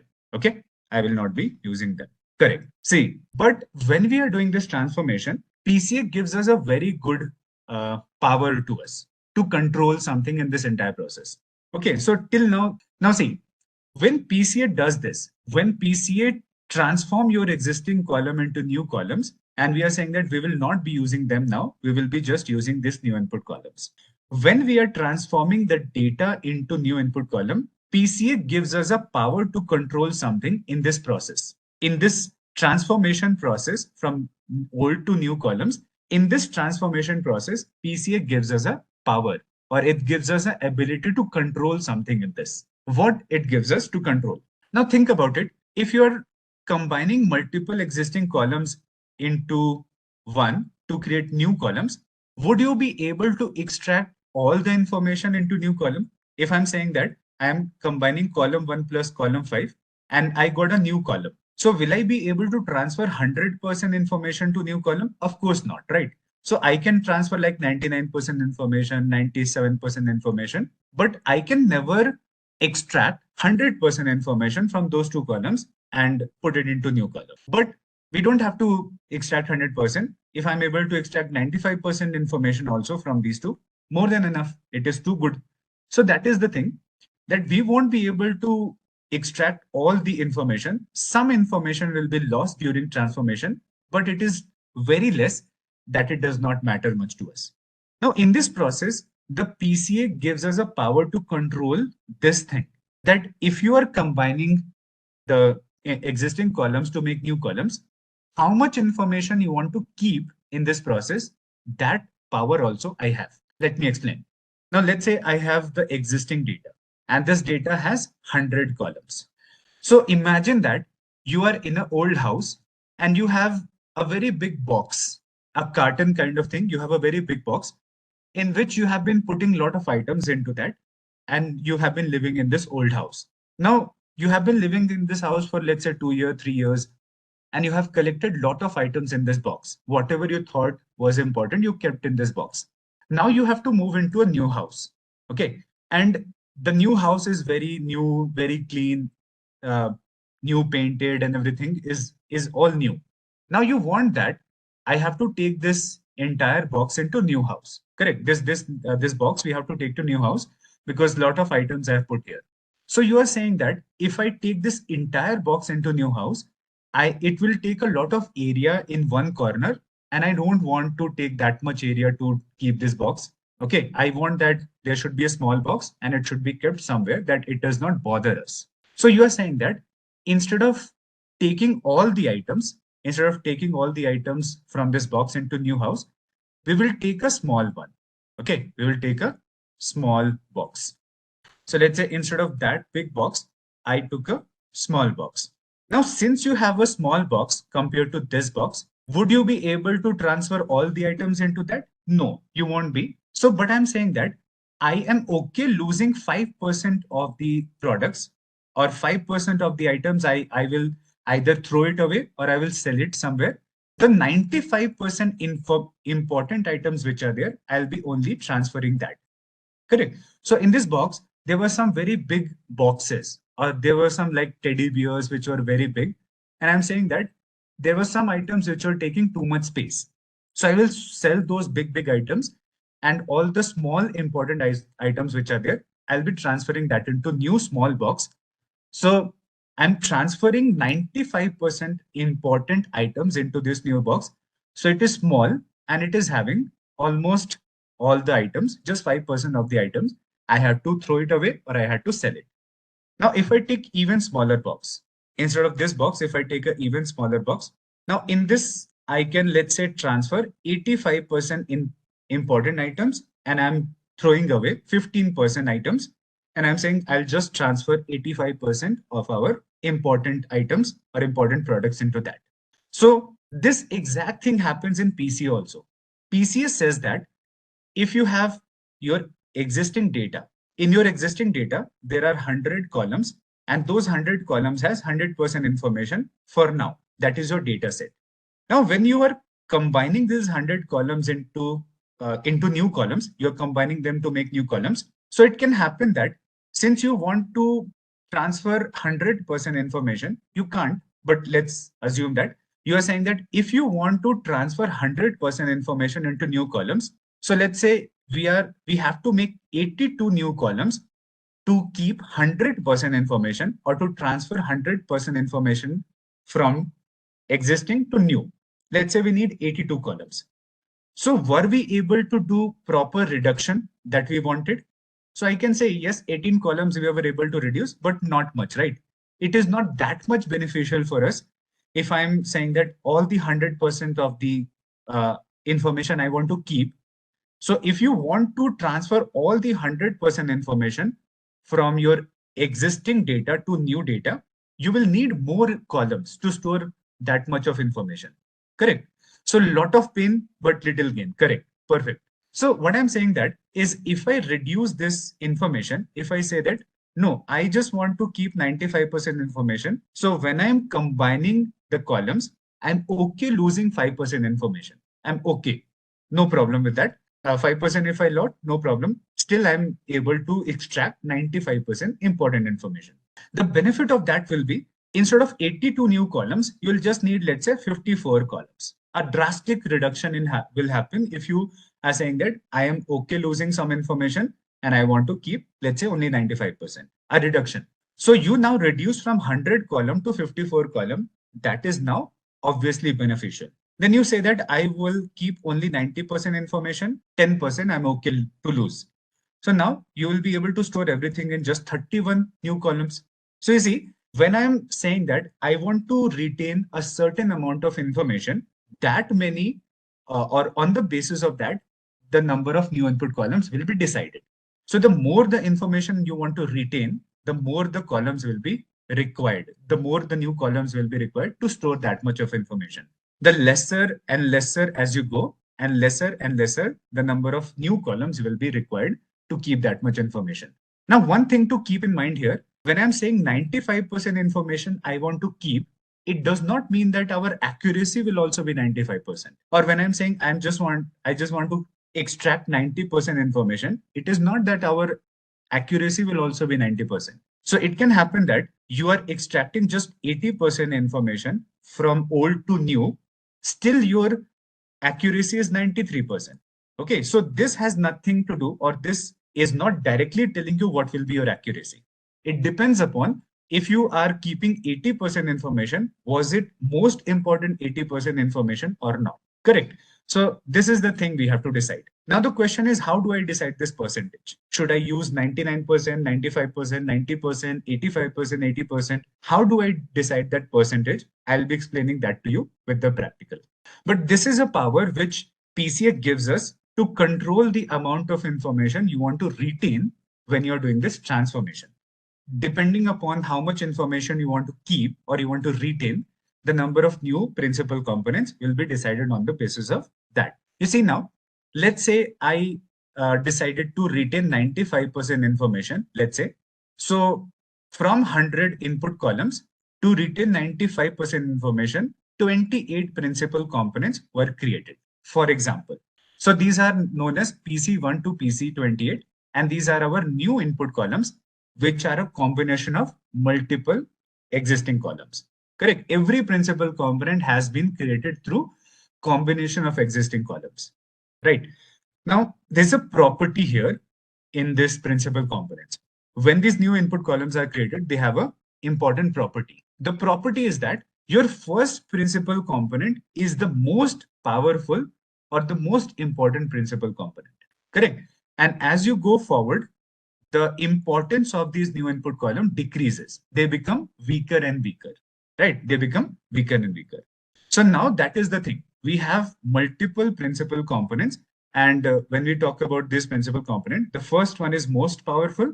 And as we go till the end, that is the least powerful. So they become weaker and weaker as we go from the start to the end. This is one of the most important property of this principal component. So let's talk about the mathematical working of PCA. Till now, whatever I've discussed, if you understood that much, that is enough to understand how PCA is working overall and what is PCA doing overall. But one last thing I have to show you is mathematical working of PCA. If I'm combining multiple columns into one, mathematically how that is being done. That if you have one input column in classification, you can represent it as a one-dimension data. If you have two input columns, you can represent it as a two-dimension. Three input column, three-dimension. That kind of thing we have, right? Now, let's take a look at this two-dimension data set. And what I'm going to do now, with PCA, I'm going to reduce this two-dimension data into one dimension. Let's work on that. So how to reduce the dimension using PCA? I'm taking an example of two-dimension data, which I'm going to reduce to one dimension. If you understood that, same way, a 10-dimension data can be converted to 9-dimension, 8-dimension, 7-dimension. Everything will work like that. Just we need to understand this example, how things are going to be done. So I'll take this example, 2D, and convert it to one dimension or transform it to one dimension. So this concept of PCA says that If you want to reduce the number of columns by combining them, you have to do it like that. It says, take the data, income, CIBIL score, you have to input column, and all these dots are your input data. Every dot is a vector, is a row. So you have your data points that you have plotted here. That's it. Now what you need to do, you need to reduce them so that this 2 dimension becomes 1 dimension. But how am I going to do that? The concept of PCA says that if you want to combine a 2D data, or if you want to combine the values of this column and this column together to make a new column, you have to do it like this mathematically. It says, make a new line. Okay, anywhere in the data, make a new line. Where we have to make, we'll see. But it says that make a line in the data. Anywhere, it can be here, it can be here, it can be here, it can be here. But we have to find out the best one. But we have to, let's say, create a line somewhere. Say I created a line here. Now this line is not our best fit line. This line is not a decision boundary, which is separating my data into 2 sections. It is not a best fit line. It is not a decision boundary. But what it is a new axis. It is a new axis. So this is our x-axis and this is our y-axis. So it is saying that when you combine the data of these two columns, when you combine them, so CIBIL score has CIBIL score of different customer and income column has income of different customer. When you combine the data of these two columns, after combining, you make a new column and this line is that new column. Okay. So this line is a representation of your new column or new principal component that we are going to create. So I'm saying that to transform the data, to make this data 2D to 1D, first make a line. And that line is a new axis, correct? Axis like this is x-axis, y-axis, z-axis, those kind of things are there. So it's a new axis. What you do now, once you have created that new axis, then what you need to do is you need to make a mirror image of your data points and you have to put this data point onto the line, correct? So what you do, you make a 90-degree line from your data point, take your data point, make a 90-degree line and touch this line. Wherever it touches that new axis, you have to make a mirror image of this data point here. But it says make a 90-degree line wherever it the line of dot touches this new axis, there you make an image of this dot. Okay. Same way you have to do for all the data points. So you take this data point. It says take this next data point, make a 90-degree line here, touch this new axis. Wherever it touches, there you have to make a image of this point on the line. Then same thing you need to do for this also, for this also, for this also, for this also, for this also. For each of the points, we have to do the same thing. Now, some of the points can overlap. No problem with that. No issue with that. It can overlap. So it can totally overlap. It will be rare that 2 points are overlapping at the same point. It will be rare. But if it is overlapping, no problem with that. Okay. So we have 1 point here, 1 point here, 1 point here, 1 point here, 1 here, 1 here, for this here, for this one here, and for this one here. For each of the existing data points, which are our green data points, so I made a mirror image of that onto the new axis, right? And as I made the mirror image of those on the new axis, then remove, delete all of these things. Now see, so I have total these many points, these many points. For each of the point, I have made a image or a mirror image on the line. How do I make a mirror image? Coming to that. But as I made the mirror image of the existing data points onto the line, then you can see that I have an axis on which I have the data points. So can I show it separately like this, individually, separate from that? Can I show it like that? Yes. So I can show the same data points as an individual graph like that, where we have one axis and we have all the mirror images of the data point that we created here, right? So when I did that, when I took a new axis in the data and when I made the mirror image of existing data points on that line, so what we got a new axis on which we have the transform version of a 2D data as a 1 dimension. So this data that you see here, it is a transform version of your existing green points. Your green points originally were in 2 dimension, but now you did a process and after that you have your green points on this line, which is a transform version of that, and this is one dimension. So from 2 dimension, you got a data into 1 dimension. But the question is now, how did you make a mirror image of those dot on the line? How do I make a mirror image? Mirror image is nothing but, right? You see, mirror image is also called as projection. When I'm making a mirror image of a dot on the line, it is also called as projection. I'm projecting a data point onto a line or onto a new axis. It's called a projection. So projection of data points onto the new axis is nothing but linear combination of existing columns or existing data points. So what we are doing now, here each data point was representing the income of a person, let's say 25K, or it is higher. Let's say income of a person is 45,000 INR, Indian rupee, and CIBIL score is, let's say, 800. Okay, credit score is 800, credit score, right? Now, what I'm doing now, I'm combining these two values to make a new value. So as of now, this dot is being represented by the income of the person and credit score of the person, two individual values. Correct. So it's a 2D vector for now. But now I'm going to combine them into one. Means in simplified sense, you can say that we are adding them. So 45,000 plus 800, 45,800, let's say. So when I combine these two values, then what happens? The combination of these two values is going to make a mirror image of that data point onto the line. So mirror image or projection of the data point is nothing but a combination, a linear combination of the existing data points together. Correct. So this is how we are going to make a projection. And as I have projected, as I made the mirror image of the data points onto the line, then I can represent it individually.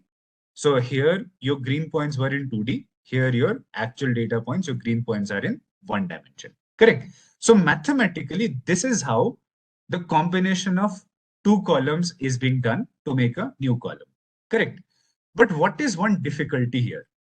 This is the entire mathematical process that you have to know, but there is just one small problem. Small. What do you think is a small issue in this entire process? So we just have to make a line which is a new axis, and then we have to make a mirror image of those points onto the line. Done. That's it. But small problem. What is that problem? What do you think? We can't interpret the data, this new data that is created that we already seen. So the problem here is that, like in the linear regression, we had to try multiple lines to find the best fit line.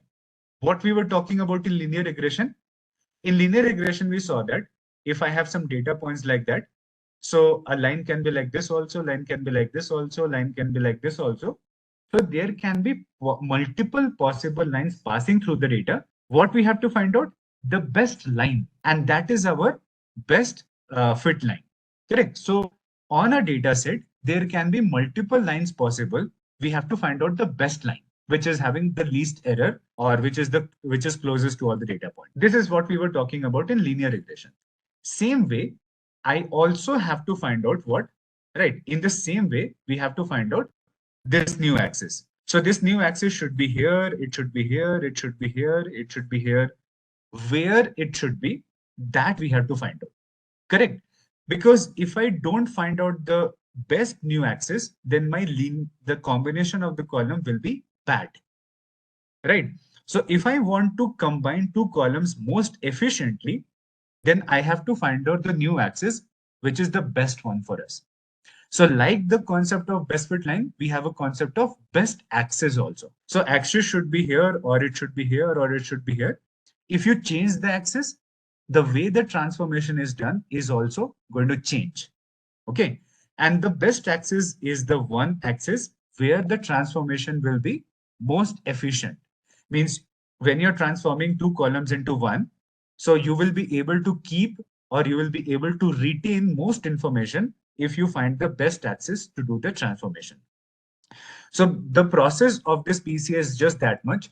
The mathematical process of PCA is just that much. Make a new axis, make a projection of those data points onto the line. Correct. But the problem is, one slight problem, small problem is that where this new axis is, how do I know? We don't know that. So we need to talk about how do we find out the best new axis? Because once we found out the best new axis, I just have to project the data points onto that, or I have to make a mirror image of the data points onto that. That's it. Correct. So that is the last thing in this we are going to talk about. How to find the proper new axis. This will be our last thing. Let us have a look at how we are going to find out the best new axis. Because you see now, I have a new data set here. I have an example here. Let's say I am taking some data points and I have 6 data points, 3 here, 3 here. 6 data points are there in total.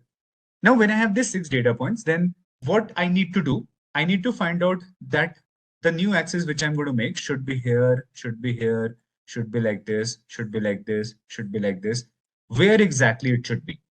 Okay, because there is a possibility of multiple lines. Correct. There is a possibility of multiple lines. Yes, that line is exactly going to give us the principal component. That new axis which I'm telling you, this is our principal component. Correct. So principal component 1, principal component 2 that we are going to make. So this line itself is our principal component. Because what you're doing, this line is a representation of 2 columns being combined. So this is our principal component. And that is what we have to find out. Correct. Now see, so we have 3 data points here. We have 3 data points here.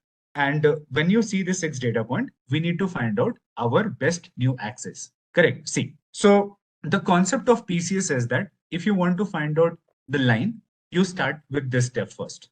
First, it says find out the centroid of the data. Like we were doing in K-means, we are saying centroid. Okay, centroid of the data we have to find out. What is the centroid of the data? Centroid of the data is the center point of this group. So I have 6 data points, which I'm putting into one group. And what is the center of that? So center point is, suppose here, the average of all these data points is the center point here. Correct. How center point is decided? This dot should be at equidistant from all the points, average distance from all the points. So this is our centroid point. In the K-means algorithm, we have seen that we have to create a center point. But now I'm going to show you how that centroid point is created. So if you see that we have these 6 data points, and if I have to find out where the center of this 6 data points is there, how do we do that? So first we do it like this. You see, I have, or first let me talk about these 3 points. Focus on these 3 points. I told you that the center of these 3 points will be here in the middle. So if I have these 3 points, 1, 2, 3, the center of this will, or the centroid will be exactly in the center. But why did I say that? Why? First, mean is called as measure of central tendency. So when you calculate the mean of anything, it will automatically fall into the center. It's called as measure of central tendency. But now let me tell you why we were putting that into the center. Simple reason. Let's say I have these 3 data points. To find out the centroid point of this cluster, we need to first take their x values. Okay, let's take x value of this, x value of this, and x value of this. Then y value of this, y value of this, and y value of this. Correct? Now, when I have the x value of these 3 data points, I'll be taking this x value, this x value, this x value, add them up, divide by 3. So when you add these x values and divide by 3, you will see that there will be a value somewhere here. There will be a value somewhere here in the middle of these 3 values, in the center. Correct? It will be average and it will be center of from here to here. Same way, if I take these y values, if I add this y value, this y value, and this y value, and divide by 3, this plus this plus this, divide by 3. So you'll find out that their average will fall somewhere here. Okay, in the middle of this point to this point, center. Now, what you have found out? You have found out the average x and average y for this cluster. For this group, you have found average x value, average y value. Now you just have to do this simple thing. You have to stretch this data point like this, and you have to stretch this data point like this. And wherever they meet, that is your centroid point. Correct. It is little wrong because I am roughly making it. But see, wherever this average of x and average of y meet, that is the point of your centroid. Correct. This is how the centroid is calculated. In any case, when you are calculating the centroid, this is how. So you take the x values of that group, y values of that group, average of x, average of y, wherever they meet, that is your centroid point. Now the same way, what we need to do, we need to find out the average of entire data here, not just group wise. So how much data points are there? 6 total. Okay. See, the 6 data points are there. 3 here, 6 data points I have. Now to find out the center of these, I will be taking the X value of all these 6 points and Y value of all these 6 points. So X, this Y and X, these are the average of X and average of Y for the 6 data point. It is calculated like that. Take all these X values, take all these X values, and when you take the average of all these, they will fall into the center. So this is the average of X for these 6 data point. Same way, when you calculate the Y values and when you take the average of all these Ys, you'll find out that this is the average of Y value of all these 6 points. Correct. So now I took the average of X, average of Y, and these are your average points. Now, wherever they meet, that will be the point of centroid. So if I take line like that, and if I touch it like that, this is the point where our centroid will. Again, it is roughly designed, roughly made, so it is not very accurate. But you get the point that you calculate the average of X, average of Y, wherever they meet, that is your centroid point. Correct. Let's remove that. And I'm going to make it somewhere here because it seems like here it is the actual middle of the data. Now the question is, why am I calculating the centroid? I was trying to find a line, right? But why am I trying to calculate the centroid point? So the reason I am calculating the centroid point is this PCA says that if you want to find out your best axis, we are trying to find out best axis where it should be. So the PCA says that if you want to find out the best axis, what you need to do now, after making the centroid point, you have to make sure that whichever line we make, that should be passing through this centroid point. Okay. So one thing you are fixing now, that the that best axis will be there. It will be passing through this. Correct. It will not be going from here. It will not be going from here. It will not be going from here. It will not like that. So what we are doing now, we are structuring this process. We are making this process easy for us. So we are now saying that if I want to find out my best new axis, it will be passing through the centroid point. Correct. So at least we are making that entire process little short and efficient, because now I don't have to try these kind of lines which are going randomly anywhere. I don't have to try those lines. I now know that every line will be passing through the centroid point. So now I have to focus only on those lines. Correct. Okay, so this is one point. That is why I was trying to calculate the centroid, because our best axis will always be passing through this centroid point. Now, what we need to do before we find out our best line, it says that we have to move the data in such a way that its center is its origin.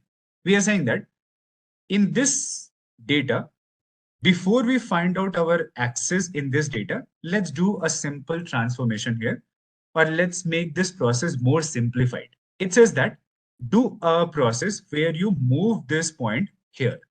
Okay, do a process so that your centroid point moves to this point, which is a point of origin.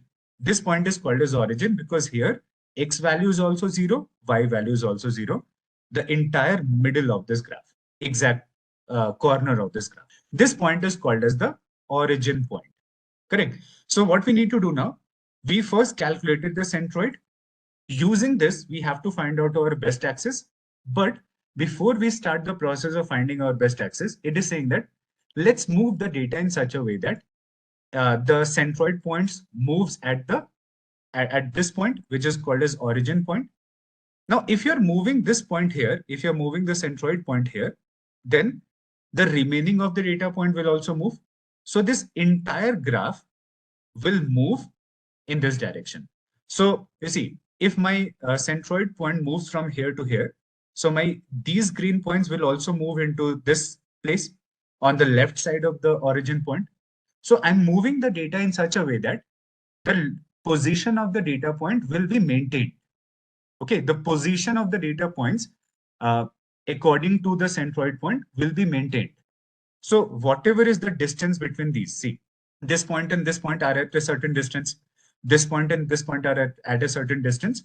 So these will not change. Correct? These will not change. The distance of the data point from each other will stay same. How much away these data points are from the centroid point, that will also be maintained. Just I'm moving the data from here to here. Why we are doing that, you'll just understand in 1 minute. But we are saying that we are going to move the data point here. This process is called as mean centering or scaling. And see why this is done, because when you do the mean centering of the data or when you do the scaling of the data, your calculations become simple. Which calculation? We will see all of that. So this process of moving your centroid point to the origin and also all the points along with that. So these points will move here and these points will move somewhere here. So entire this data point will move. And after moving, it will look something like this. Your data points are going to look something like this. So I have the mean point here, you see. So earlier it was like that, right? Earlier it was here, your data point was like this. But now as I move the center point here, correct? So from here, the centroid point moved here. Same way, if I move the centroid point from here to here, so the 3 green points which were here, they also moved, correct? And whatever green points were here, they also moved here. So in according to all the values, the data points will move so that the orientation of the data points will not change. The properties stored in the data will not change, only they are being moved from one place to another place. This process is called as scaling. So the benefit of this is some calculations will become simple, but you see that I'm not changing the properties of the data by doing that. This data point was the rightmost data point earlier also. It is the rightmost data point now also.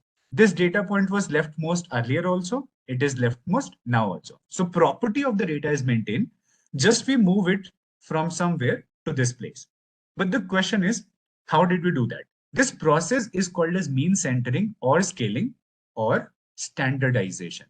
Okay, you can call it mean centering, scaling, or standardization, whatever you want to call it, you can call it. But the question is, how did we do that? It is simple. So let's say I have 2 columns. I had income column and I had CIBIL score column. Correct? Yes. Proportionality of the data points will be maintained. Yes, all the properties of the data point will be maintained when I'm moving that. Just something will change. What will change? Let's see. So I'm saying that we had income values and we have CIBIL score values or credit score. Those who don't understand CIBIL score, see, this is financial score given on the basis of how you have been doing financially when you're taking loan, when you are taking credit card. So your credit points are there. In different countries, different names are given. In India, it is CIBIL score, credit score, you can call it, right? So what we did, the centroid point, how we are calculating the centroid point, original centroid point was nothing but the average of income and average of CIBIL. That was our centroid point.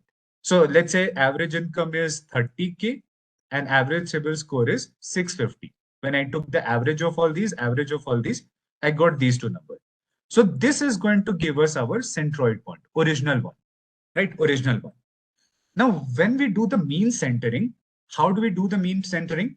So for that purpose, I'm going to use this formula called as your data point minus mean divided by standard deviation.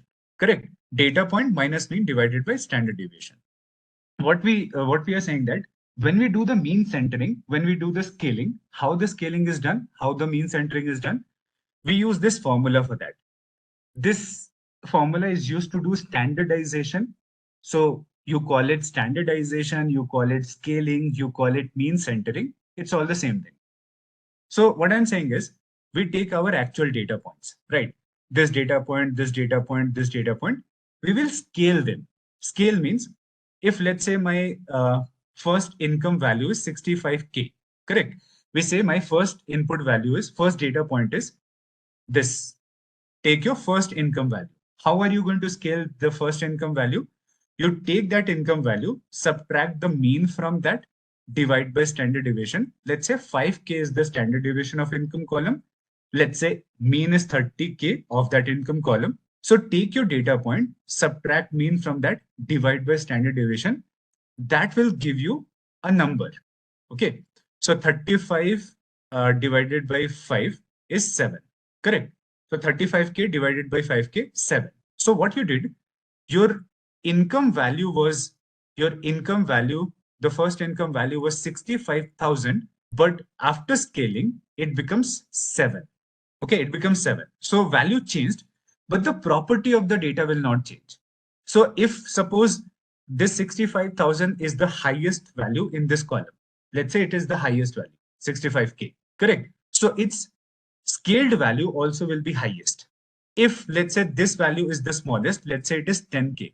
So after scaling, its scaled value also will be the smallest, correct? So the data is being changed. It is being scaled down from original value to something smaller. It is being scaled down, but the property of the data is being maintained. Correct? The property of the data is being maintained. Now, see what will happen to these values. If I do this process with our average values, don't you think that they will become 0 and 0? Because you see, if I find out what is the Z value of our average, will they not become 0? Because it will be 30K, which is our data point, and 30K is the average also, and 5K is the standard deviation. So after scaling, this average of income and average of CIBIL score, both will become 0 respective to their column. Correct? They both will become 0 after scaling. So other numbers are becoming small. Same way, your income average and CIBIL score average, they will also become 0 after scaling. Correct? Now, so you see that earlier, you see this thing? Earlier, let's say this was your data point, where average was 30K and your average CIBIL score was 650. Correct? Earlier, your data point was here. After scaling, what happened? It became 0, 0. Your this also became 0. This also became 0. Correct? Now, average of income column, you understand? How do you calculate average? Average of all these values, 30K. Correct? I'm saying let's take the average of the CIBIL score column, 650. Now I'm saying that we are going to scale entire data. Scale, or you can say mean centering. What do I mean by mean centering? What do I mean by scaling? So for scaling, we use this formula. Okay, when we do the scaling of the data, this is the formula which is used, right? So data minus mean divided by standard deviation. So our data is what? Our data is, let's say, this value, this value, this value. How will you scale them? From each of the values, subtract the average of the column, divide by standard deviation. So let's say average of this column is 30K, standard deviation of this column is 5K. After calculation, I got these two numbers. How do I scale this number? 65K is our data point, minus 30K is the average, divided by 5K, it becomes 7. So 65 got scaled to 7, correct? Then if I have a value which is 10,000, I have a value which is like 5,000, I have a value which is like 52,000, they will also be scaled 52,000 minus 30K divided by that. This is the formula, correct? So you are scaling all the values. Now, what will be the scaled value of your average? What will be the scaled value of this average, which is 30K? If the scaled value of 65K was 7, because 65K minus 30K by 5K, 7. If 7 was the scaled value of 65, for example, what will be the scaled value of 30K? So it will be 30K minus 30K divided by 5K. So to find out the scaled value of your average point, it will be 0, because 30K minus 30K is 0 by 5K. It will be 0.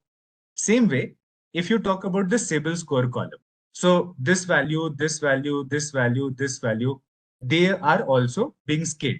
So let's say the average of the CIBIL score column, average of this column is 650, correct? And let's say standard deviation of this column is 50, for example, correct? When I calculated the average of this column and standard deviation of this column, it was 650 and 50, right? Now, so I'm saying that when you take the average of this and this, then say our first CIBIL score is how much? Let's say our first CIBIL score value is 710. What will be the scaled value of this 710? So 710 will be 710 minus mean, which is 650 divided by 50. Okay.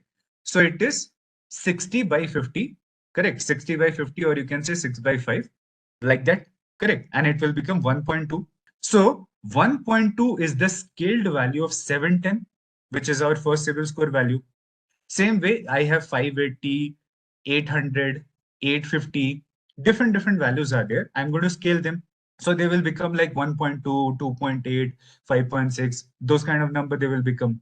Now, if this, let's say this is the highest CIBIL score value, so its scaled value also will be highest. Property of the data is being maintained. They're just converted to some other numbers, but the property of the data is being maintained. After scaling, the maximum value will still be maximum, minimum will be still minimum. Now, what will be the scaled value of 650, which is the average of this column?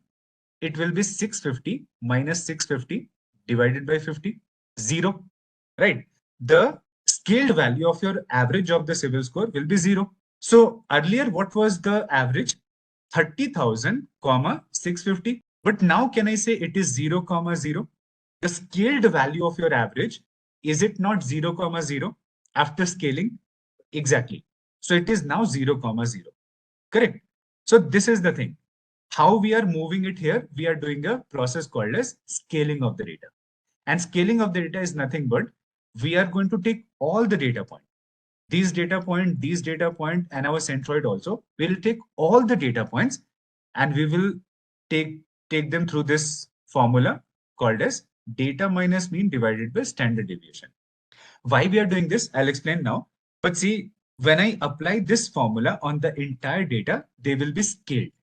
So when you apply this formula on your data set, you will see that your mean value will move to the origin. It will become 0, 0. Whatever is the mean, whatever, it will always move to 0, 0. And the other points also will move according to that. Okay. Now the question is, why did I do that? See, if I did not do that, still no problem. I will still be able to find out our best line, no problem. But why did we do that? So scaling of data is always done to reduce the time taken to do any calculation. Correct. Our calculation become faster. What calculation? This. See. So let's say if I have to find out the distance between these 2 points. If I have to find out the distance between these 2 points. So, or if I have to find out the distance between these 2 points. Let's say. So what is this point now? Let's say this is an income of 18,000 and let's say CIBIL score of 250. Correct. This point is 18,250. This is X1 and Y1. What is this now? This is 0, 0. So can we say that it will be 8? How the distance between 2 points are calculated? I think I would have explained this thing to you in the K-means. The distance between 2 points are calculated like that. X2 minus X1 square plus Y2 minus Y1 square. This is how the distance between 2 points are calculated. Correct. So if I need to find out this, if I need to find out the distance between these two, so I'll say X1 and Y1 is this, and X2 is, and Y2 is this. Okay. So for this second data point, its X value and Y value is called X2, Y2. For this first data point, its X and Y value called as X1, Y1. So to find the distance between 2 points is X2 minus X1 plus Y2 minus Y1. Now, when you have moved this centroid point at the origin, so can we say that now the calculation becomes simple? Correct. The calculation becomes simple because 18,000 minus 0, simple. 250 minus 0, simple. Correct. So your calculations become simple because one of the value becomes 0, 0. And whenever I have to calculate these distances, it will become very simple. And also, remember that these points also have been scaled. We are not just scaling this point. All the points have been scaled. So can we say that now it is not 18,000 and 250? Correct. These are not 18,000 and 250. These are like, it will be 2.8 and 0.9, something like that. So instead of using 18,000 and 250, you are using what? 2.8 minus 0, 0.9 minus 0. So is our calculation becoming faster? Yes, it is becoming much faster because I have to do subtraction of smaller number. So smaller number calculations are obviously simple. This is the reason. Just to make our calculation faster, we have done the scaling. Just for that. There is no change that is going to happen. If I don't do the scaling, still everything will work fine. Still, I will be able to find out our best access. But we did this process just to make this process faster. Everywhere, wherever we do this scaling, it is always to make the calculation faster. Always. no other reason of scaling. Now, final thing, the very final thing. So we need to find out our best axis. But the thing is, your algorithm does not know where that best axis is. It has no idea because it cannot see like us. So it says that to find our best axis, first let's make a random axis somewhere here. Okay. First, we are going to make a random axis anywhere. So initially, we are going to make a random axis anywhere. Let's say I made it here. I could have made it here. I could have made it here. I just made it here. The only thing is you have to pass it through the centroid point. Wherever you initialize it, you have to pass it through the centroid point. That is the important point. So this is our first one that is initialized. Now to find out whether it is our best line or not, what the PCA does, the PCA says that let's calculate the distance of the data point to this line. Okay. We say, let's find out the distance of the data point to this line, the first line that we have created. How much far away from the data points this line is. So let's say this is D1 distance, this is D2 distance, this is D3 distance, D4, D5, and D6. 6 points are there. So this line is how much away from the data points overall. That is what we are going to calculate. Then after calculating the distances, we square them. And that is why this is called as sum of square distances, SSD. Right? Why squaring? Because it is said in the algorithm. Let's square all the distances. So D1 to D6 square, we are going to calculate for now. At this point, let's say overall distance between the data points to this new axis is 6,427, for example. Suppose, okay, just example, that overall distance between the data points to the line is, let's say, this much, because we are squaring the distances also. Let's say overall it is this much. Now what your PCA will do to find out our best axis, it will say that let's make a new line. Okay. Now you can make the second line on this direction, or you can make the second line in this direction, either right side of the first one or the left side of the first one. You see, if suppose the algorithm makes the next line here, left side of that. Okay. So what will happen? Will the distances increase or decrease? The distance of this second line to all the data points, will it increase or decrease? So you can obviously see it is going far away from that, right? Obviously. So it will become like 7,100, 109, something like that. Because as I made this second line in the left side of the first line, the distance increased. And as the distance increased, the PCA will understand that I should not go in this direction. I don't have to increase the distance. I have to decrease the distance. Means I have to bring that line closest to all the data point. So this works exactly like the concept of best fit line. Best fit line also was the concept which was closest to all the data point. Here also we have to do exactly same. So as I made the second line, right? As I made the second line here, its distance increased from the data point. So then we understand, no, we don't have to go into this direction. Means we don't have to go into this direction. It's wrong. So then the third line that will be made, on the right side of the first one, somewhere like this. But see, all the line has to be passing through the centroid point. That is important. So I made the third one on the right side of the first one. Now the distance will decrease because it came closer to the data points more. So the distance decreased. Let's say it became 5,111. Let's say it became that much, for example. So now your algorithm will say that, okay, as I made this third line, the distance decreased. It's a good thing. I should keep moving in this direction. Then I made the fourth line, right? I made the fourth line now. So fourth line is also in this direction itself. I have to go in the right side only. So I now have fourth one. You see, the fourth one is even more closer to all the data points. To make it easy, see, these are your data points. So fourth line is more closer to the data points. It is closer in this side also, to these also. And you see, the tail is also closer to these points. So overall, this line is going closer to our data points. Now, slowly, I will be moving this again. I make the fifth one. So I update the line and it became fifth one like this. Then still the distance decreased. Then I made the sixth one. So as I made the sixth one, so it is, let's say, passing from somewhere here. Correct. Now, as I came to the sixth one, let's say our sixth one is the best. Correct. Sixth one is best because it is now closest to all the data point. Let's say our sixth one is best. How will your PCA know that sixth one is best? It has no idea that this is best.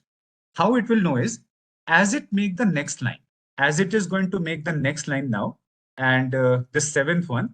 So from 1 to 6, when I had 1, then third, then fourth, then fifth, then sixth. So 1 to 6, it was decreasing. Correct. From 1 to 6, it was decreasing.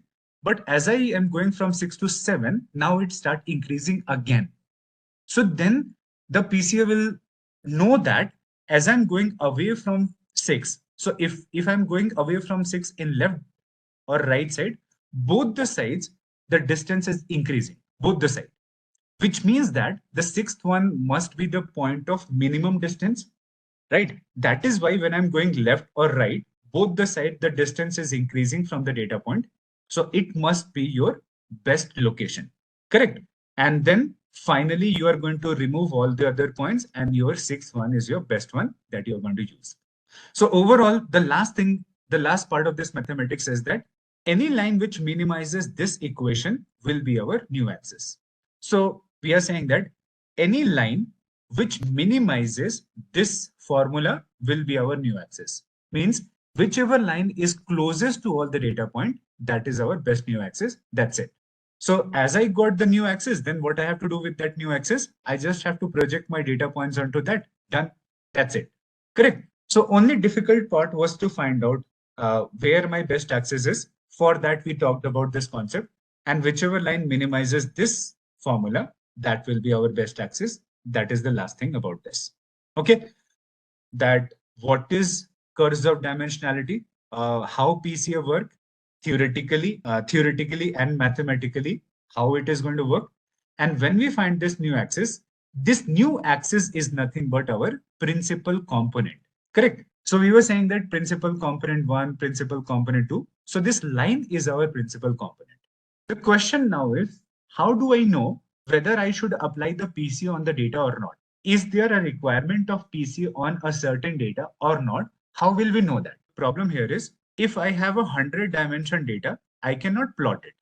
I cannot plot it. If I can plot this 100 dimension data, then by looking at it, I still might be able to tell whether I need PCA on this data or not. But the situation is I cannot plot it. So how can I know whether we need the PCA on a data or not? You don't have to apply PCA on every data, because the problem is your original columns were like area of the house, age of the house, number of floors of a house. Your original columns were understandable. But as you combine them, you get PC1, PC2. These are not understandable. Your new columns are not understandable. They are solving a problem, but the issue is that we are making a trade-off. We can't explain what is happening after we do the transformation. So these had a problem of multicollinearity or overfitting. That is why we did a transformation. Now these data are less, these columns are less in number. They will not be having overfitting multicollinearity after transformation. But the trade-off here is we are losing the explainability. We can't explain what these principal components are, how they have been created. We can't explain. Right? Now see, so how will you know that you need the PC on that or not? How do you know? Because you see that you can say that if I'm not able to explain, why does it matter? It is better. It is having less columns. It is doing a better task. That is okay for us. Why do I need explainability? As a data scientist, explainability is more important for you. Very, very important for you. Okay, why it is important? Because let's say someone gave you a task to make a machine learning model on house price prediction dataset. So you have to tell them, right, that the price of a house is affected this much by the number of floors, this much by the number of rooms, this much by the age of the house. You have to find that out, right? This is your main task as a data scientist. You have to find out how your features are affecting the final output. It is important. If you're not able to tell that, then you are like a machine. This you have to explain. So when I'm applying PCA, I'm losing the explainability. So should I be taking this trade-off or not? How do I decide? The answer is this. Let's say that you took a data set, you took a data, and for example, it's a classification data set. It's a classification data set, and you took that. Now the situation is you are giving it to logistic regression or random forest or decision tree. You're giving it to any of the algorithm. And the problem that you're facing is they are giving very bad accuracy score, because higher dimension, or when a data is having too much dimensions which are not required, if there is a curse of dimensionality in the data, what you will see, it is giving 62% accuracy, 68% accuracy, 67% accuracy. You're getting these kind of scores. Now you tried everything. You tried cleaning the data, you tried this, that, everything that you know, you tried everything, but still the accuracies that you're getting on your machine learning models is coming out to be bad. So one of the problem might be that your data is having a very high dimension. And because of a very high dimension, these accuracy problems are coming up. Your model performance is being impacted. So what you do now, you say that, okay, let me try PCA on that. Let me try. So you took the data, you gave it to PCA. PCA gave you a PCA transformed data, right? You are not giving it to algorithm first. Now you say that let's take a data, give it to PCA first. As you give it to the PCA, PCA gave a PCA transformed data, right? Now you took the PCA transformed data and now you are giving it to decision tree, random forest, logistic regression. And what you observe that now it became 78%, 90%, 87%. You started getting scores like that. So then you will understand, right? Then you will understand, okay, PCA was required in that. PCA reduced the dimension in a smarter way. And now my data is having less dimension. And because of that, now our models are working very well. So when you apply a PCA on a data, and if the scores improve significantly, then you get an idea that PCA was required on that. So directly you can't tell. You will apply the PC on that. Before and after you can compare. So before the scores were like that, and after the scores were like this, are like this. That gives you an idea that you have a problem. First, you will directly do this process. Then you got bad scores. Then you will say that, okay, let me try PCA. Then you tried PCA. So you compare the previous scores with the new scores. And if this is having a very big difference, that gives you an idea that your data required PCA. Okay, this is the answer. Now, it does not mean that still you will be using PCA. If explainability is not important for you in any project, then you will use PCA. But if explainability is important, you'll try other methods. You will still not use PCA for that. So PCA is not to be used in all the situations. It is only to be used in that situation where other measures are not working, like a backup option, right? That is the thing, right? So in the case of PCA, what happens? You are going to make multiple principal components, right? So here, if you have, let's say, a data set, this is your data here. And in the case of a data, when you make a new principal component, correct? So we were saying that we have original columns C1 to C100, let's say, right? And then what we do, we give this data to PCA. And as I give this data to PCA, what PCA will do? PCA will give us principal components, PC1, PC2, PC3. It will give us principal components. Principal components are nothing but these are new columns that we are getting from the original columns, correct? So multiple of the original columns are combined together and we get new principal components, correct? Now the thing is, we took a 2-dimension data that we converted to 1 dimension, or that we transformed to 1 dimension. But if you have a data of, let's say, 100 dimension, so 100 dimension can be transformed to a smaller dimension depending upon how easy it is to combine different columns. Okay, so if multiple columns are very easy to combine, then PCA will combine multiple columns in very few number of columns. Okay, and if it is very different, or if multiple columns are very different or difficult to combine together, then it would be creating more columns after doing the transformation. But you can be sure that it will be significantly lesser than your original number of columns. The new columns that will be created will be significantly lesser. And in this case, we can also control how much information you want to retain when you're doing the transformation. So if you're transforming your original columns to new columns, you want to keep 95% information, or you want to keep 90% information, 80% information, how much information you want to keep, you can tell that also. On the basis of that also, principal components will be decided. We will never be converting, let's say 10 dimension data to one dimension in PCA. It will not make sense to convert 10 dimension to one dimension. But yeah, you can say 10 dimension, we can convert to 8 dimension, 7 dimension, 6 dimension, something lesser than 10. But we will never be converting like 10 dimension to one dimension or 50 dimension to one dimension. That we will never do. So in this case, if this is your data set, what we saw here, that we will be making a principal component. Correct. We will be making a principal component.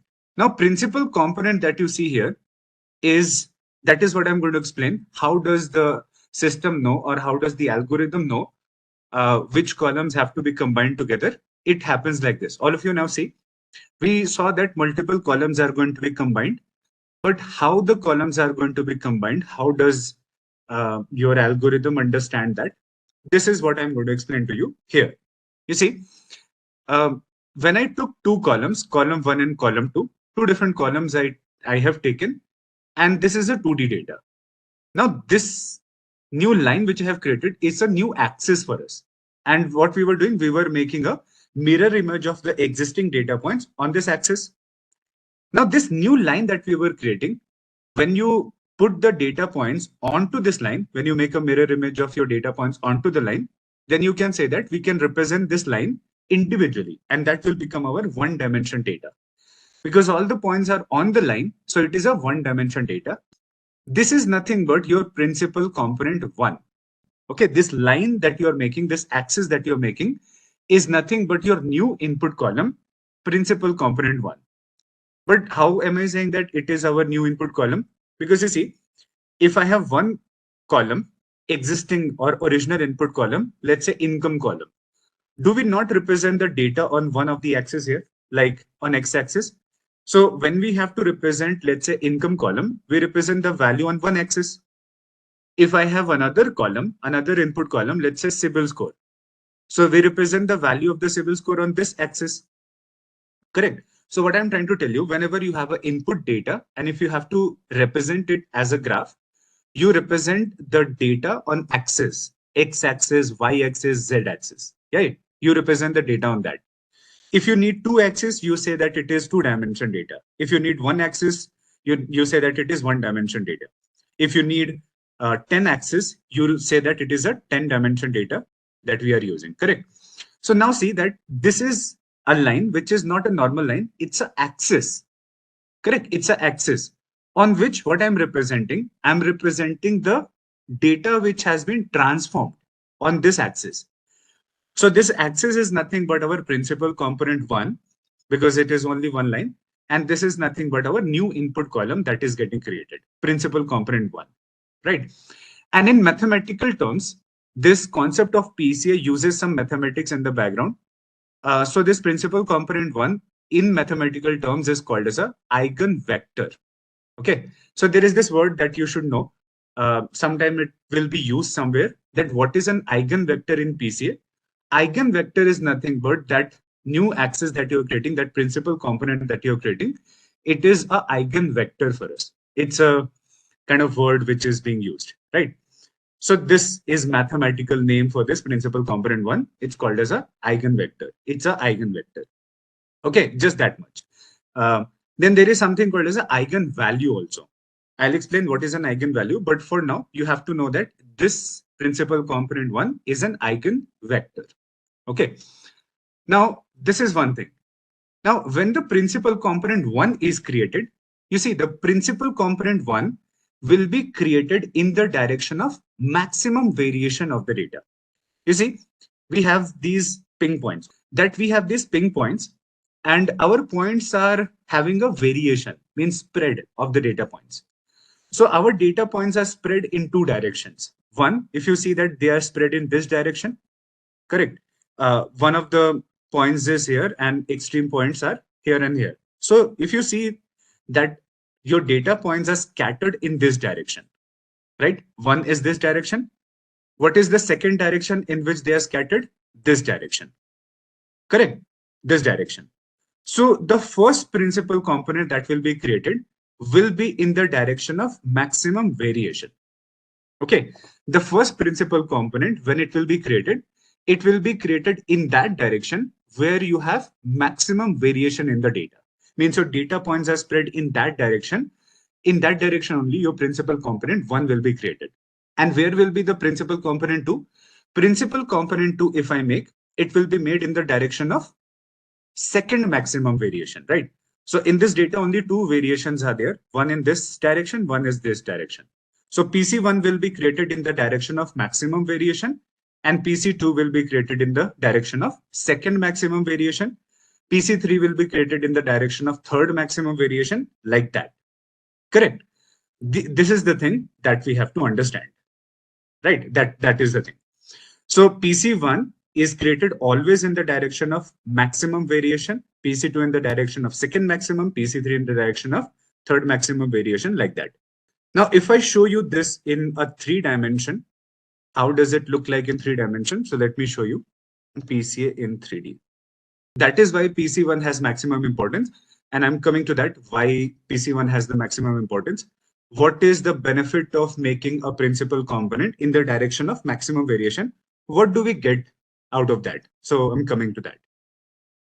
Now see, in the 3-dimension, if you see this graph, correct, you see, your 3-dimension data will look something like this. The data will be spread into the graph, something like this. So wherever you see there is a maximum variation, in that direction, your first principal component will be created.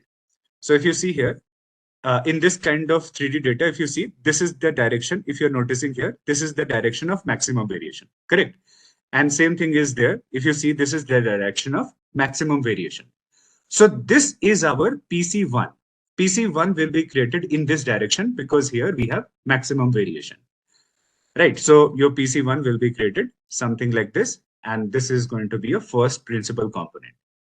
Your second principal component will be created, let's say if this is the direction of second maximum variation, so PC2 will be created in that direction, correct?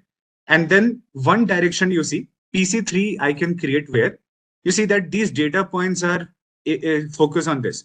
So can I say that the data points are also in that direction, going from our side into the screen, right? One direction can be that also, a line starting from outside the screen and going inside the screen, right? Towards the back side of this data.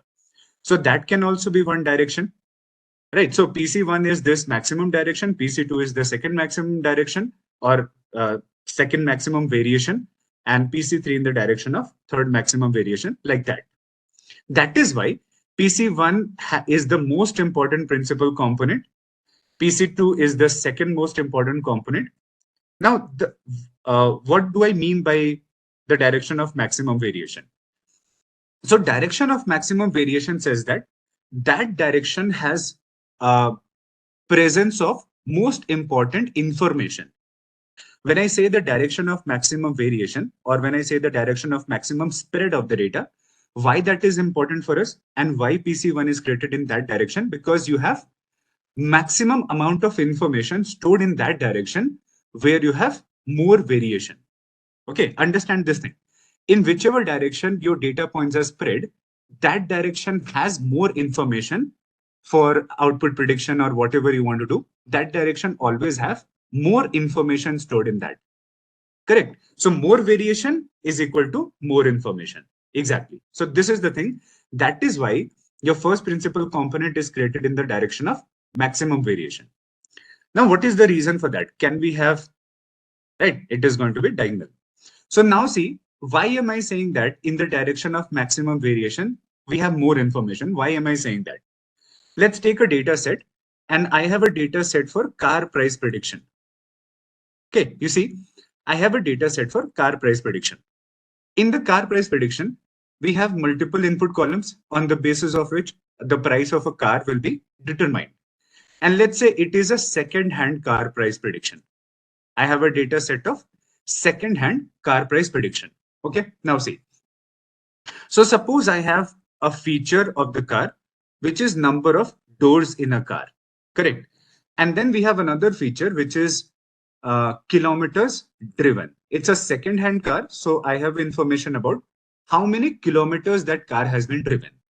Let's say these are the two input columns. Now, in the number of doors, you will see the cars have 2-door, 4-door, 2-door, 2 doors, 4, 5. Let's say these are the number of doors in different cars. Okay, either it will have 2 doors or it will have 4 or 5. These kind of things you will see. But in kilometers driven column, you'll see that a car can be driven for 100 kilometer, another car can be driven for 565 kilometer, another car can be driven for 27,328 kilometers. A car can be driven for any number of kilometers here. Now, which of these features is better helping you to predict the price of the car? Which of these features is a more important feature for you, which is helping you to predict the price of the car? So of course, you will see that kilometers driven is much more of a informative feature for us, right? Much more. Because you see, if I talk about number of doors, in the number of doors, what is the variation of the values? 2 to 5, right? The variation of the values in number of doors column is just 2 to 5.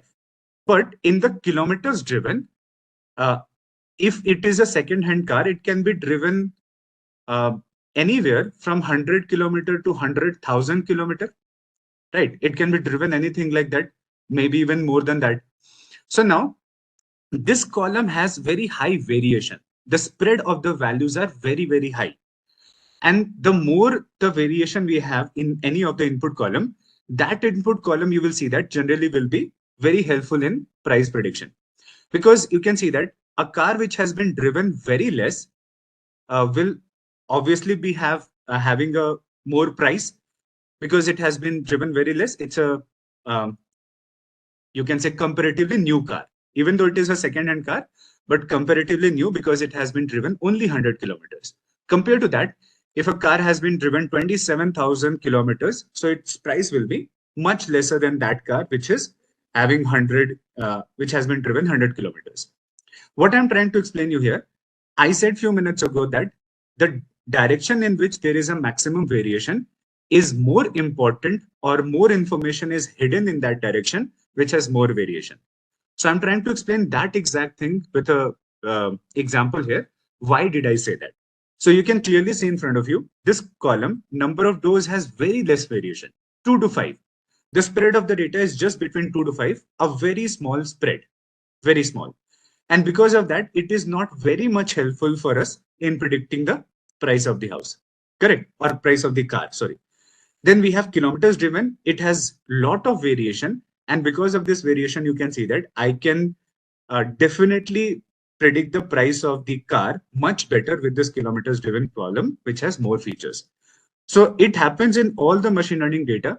If there is any input column which has more variation, you'll see that generally it is more important in predicting the output or making the machine learning model.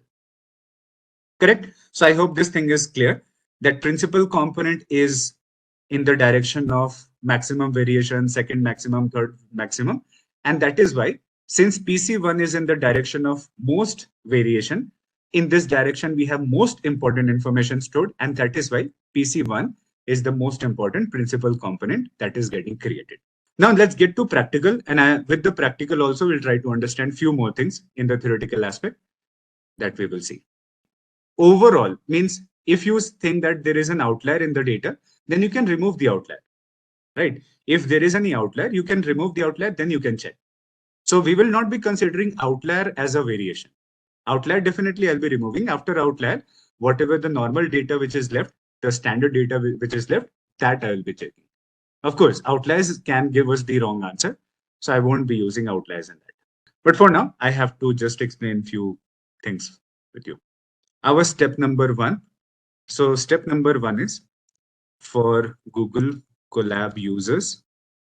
So when the data comes, it will always be having like many columns. So when you give the data to PCA, it will be the task of PCA to identify how many dimensions it will create after doing the transformation. So how the columns have to be combined together and how many columns have to be created or how many principal components have to be created at the end, it will be the task of PCA totally, right? So how does it do that? I was just trying to explain you that. Means how the principal component analysis PCA algorithm is deciding how many of these principal components have to be created. So it will see that in how many directions there is a variation of the data. If there is a variation of the data in only 3 directions, it will make only 3 principal components. If there is a variation of the data in 20 different directions, it will make 20 different principal components.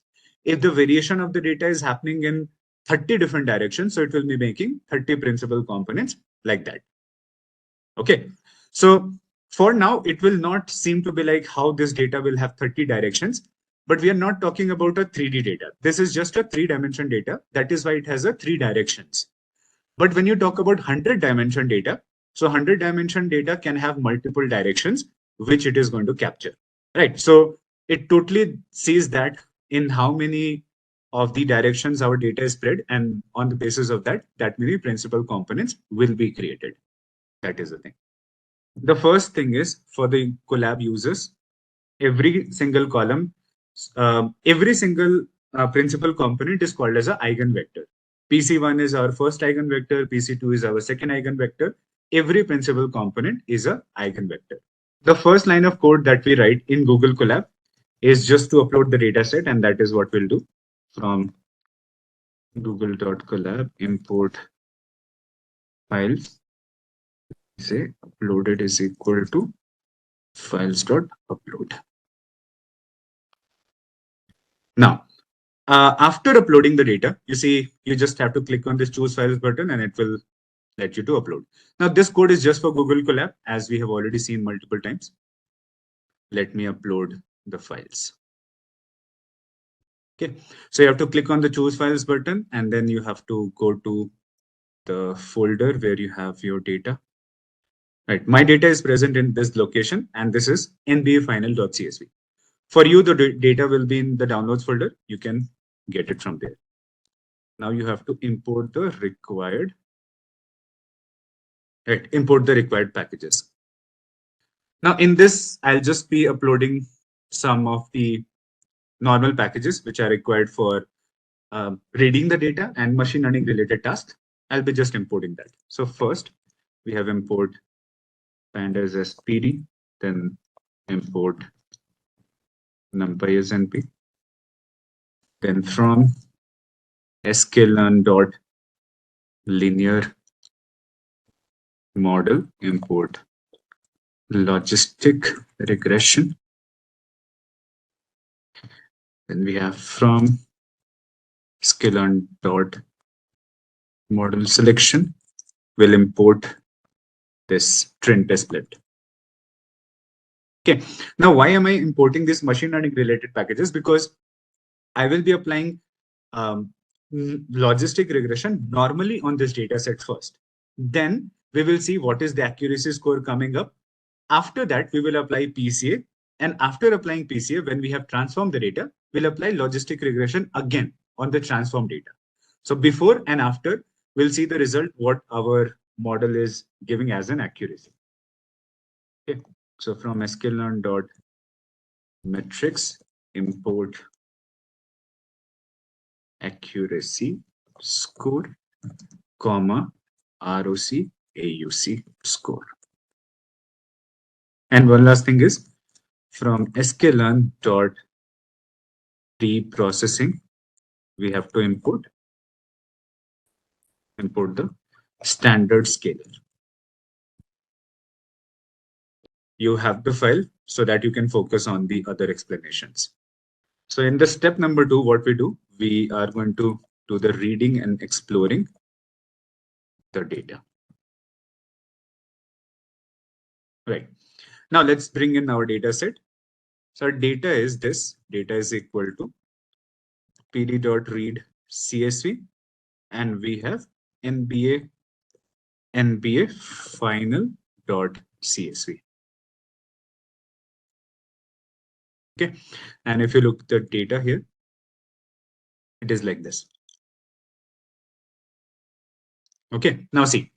So here we have multiple columns, and what is the amount of column we have? We have data.shape, and we are dealing with 45 columns. Correct. So this data set has 1408 rows and 45 columns. Okay. See here, we have the data here, and we have multiple columns. 45 columns are there in total.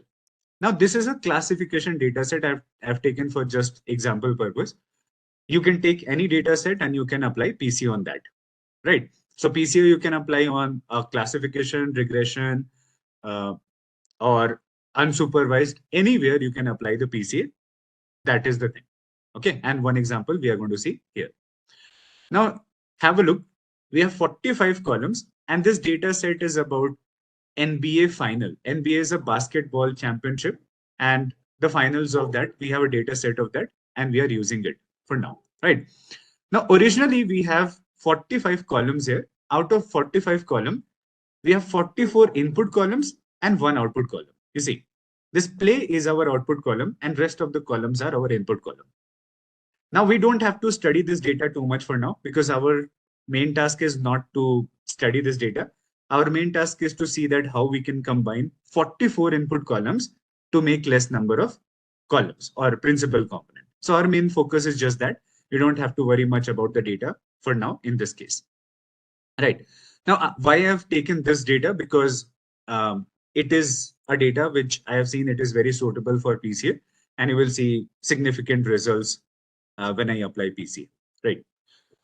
Now, after checking the shape of the data, there are different things we check. The very first thing we check after checking the shape is the D types. This D types is a variable which is going to print the data types of values in each column. Right. And why we are checking this data.d types? Because of the reason that we want to just verify whether any column is object type or not, right? We just want to see that. If there is any column of object type, we will need to encode that. So here we have some columns which are of the object type, and we are going to see a code how we are going to encode that. We will be talking about that, right? So with the verification, we have just now seen that our data has this object column, this object column, this object column. Multiple object columns are there, which is nothing but column with text values. Object means that that column has text values, and we are going to encode that. Because any machine learning algorithm or PCA also, they don't work directly with the text data. So we have to first encode that, and then only we can provide this data to algorithm. Either it is machine learning algorithm or it is PCA. Correct. Now, so data types we have checked. The next thing that we are going to check is the number of missing values. Right. Now here, so we have data.isnull.sum. This is going to print the number of missing values in each column. This is what it is going to do for us. So if you now run this code, in this data set, we have a lot of missing values that we have to deal with. We have to do something about those missing values. Now see, the POS2 column has 1396 missing values. Then we have 99 missing value, 4 missing value, 15 missing values. Different amount of missing values are there for now. Now, how to deal with the missing value? There is an entire science behind that. You cannot just say that I will be deleting this or I will be filling something at the place of this about the missing value.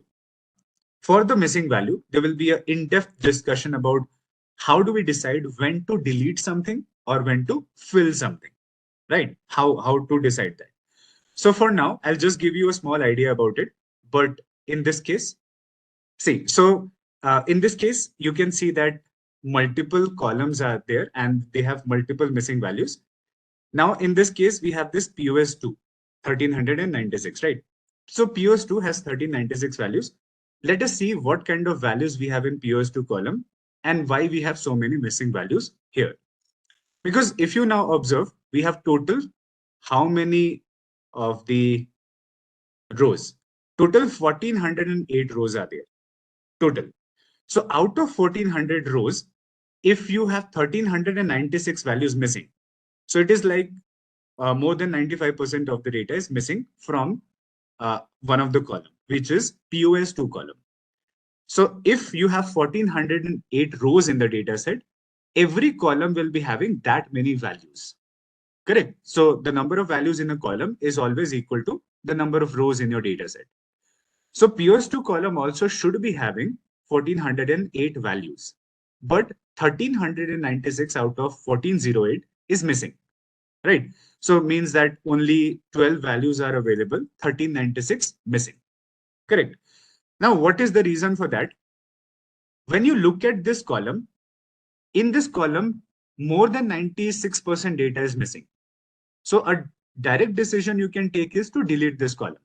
Okay, because if a column has more than 90% data missing, what will you fill it? So it is obviously a very direct thing that we can delete this column. But before I delete it, let me show you that we can also do something else. Before deleting that, we should be looking at the data. What is that data first? Let me show you first.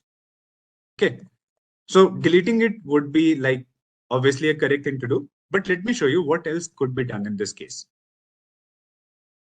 See, POS2 column.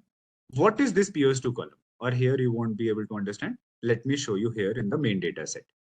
See, so every row is talking about one player who played finals of NBA championship. Now here, the first player, there is something called a rank. RK is the rank of the player. Then this is the name of the player. This is the ID of the player. And you have POS1 and POS2. See, POS1 is the primary position from which the player plays. Correct. In football, in basketball, there are some primary positions from which a player plays, which is their main strong position, right? Then POS2 is the backup position where they will play. If suppose there is another player who is playing as this primary position, so that player can also take a backup position and they can play from that, right? Now here, if the POS2 value is missing, what does this mean or what does it represent? So it can be representing here that this player does not play with any other position. If this C is a center position, if this center position is not available, then they will not be playing with any other position. They will be out of the team. They will not play with any other position. So all the NaN values that you see here, they are all representing that those players don't play with any other backup position. They only play with their own primary position, which is center, PG, SF, PF. These are their positions from where they play. Correct? Now I can delete this. This column has more than 96% data missing. I can definitely delete that. But can I also fill this, all the missing values with a word none? Can we do that? Will it also be okay thing to do? In this case, can we fill it with none? None would mean what? This none as a string, not as like this, but you'll see we will be filling it with none. Now, what will be the benefit of filling it with null? None. NULL, it is already that. You see, if I'm having a NaN here, NaN is nothing but it is null. So I don't have to fill with the word null. It is not going to help us. I'm saying another word none, N-O-N-E, none. Right? What is none? You see that Na is this only. This Na is a representation of Na or null. So whenever you see NaN, NaN means Na, null, they are all the same thing. So you are not going to represent it that. They are all the same thing, and machine learning or these pandas related data, they deal with the same kind of thing. Correct. Now see, what I'm telling you here is, can I fill it with this word none? Now, if I fill it with the word none at all the places, with a word, it's a string value. And what will happen if I fill it with the word none. So now when I look at the data, then I can understand that this player does not play with the position 2. Earlier, this value was empty. Nan means this value was blank, empty. But now I'm saying that I'll fill a word none. Right? None means what? This player does not play with the second position. None as a word being present there will help us to understand that, okay, this player does not play with the second position. And that is the idea I'm trying to give it by putting this string none. Correct. So nan here means that this word is not present there. This nan word is not present there in that cell. It is empty. Nan is a representation that this value in our data set is empty, blank. But I'm saying that instead of blank value, I'll be filling it with the word none. So now when anyone look at the data set, they will understand that, okay, whichever players have the position 2 as none, they don't play with that position. That will help us to understand something about the data, right? Because if it is null, if you say that I'll fill it with null, or I'll fill it with an A, or I fill it with nan, it means that the data is missing from that location. And if the data is missing, it can be because of any reason, right? Someone did not fill the values here, or the data got corrupted, and because of that, the data was lost. Correct. So the data being empty, or you are saying that it is null or NA, you are basically telling that the data is not available from this place. At this place, the data is not available, and the data can be not available because of multiple reasons. Let's say this player, which you see the third one, let's say this player plays with the first position, and they play with the second position also, which is center. But someone by mistake did not fill the value C here, and it was left blank, and because of that, you are saying null. So what is this blank value representing? That it can be missing because of any reason. It does not represent that this player is not playing from the second position, or they don't play with any second position. Blank value means directly that for some reason the value is empty, but I don't know what reason. Do they not play with that position, or by mistake it is empty? Correct. So that is the thing that I'm trying to explain. That if I put the word none here, that also will be very beneficial in this case, because I will be able to understand that the players don't play from that position. Correct. So what I'm trying to explain you with this concept is that before you delete a column, you have to go through that column and you have to try to understand what type of values are supposed to be in that column. And even though 90% of the values are missing in that, should I delete that? Or can I do some other step and can I fill it with some other value, which seems to be like a very good value to fill in those blank locations? Just an idea. If you delete the PS2 also, perfectly fine, no problem. We will not be having much issues in that. But I'm just giving you an alternative idea that in this such extreme situation also, if you take a decision to fill the values with something, that also seems to be a good option for you, right? So that is the thing. Now there are different things or different kind of decisions we have to take depending upon how much values are missing and how important a column is. Correct. So that is the thing. And on the basis of that, you're going to take the decision. So we have just now decided that we are going to fill it. How we fill a missing value? So I'll say the name of our data frame is this data. Then POS2 is the column name. Now we will say dot fill any.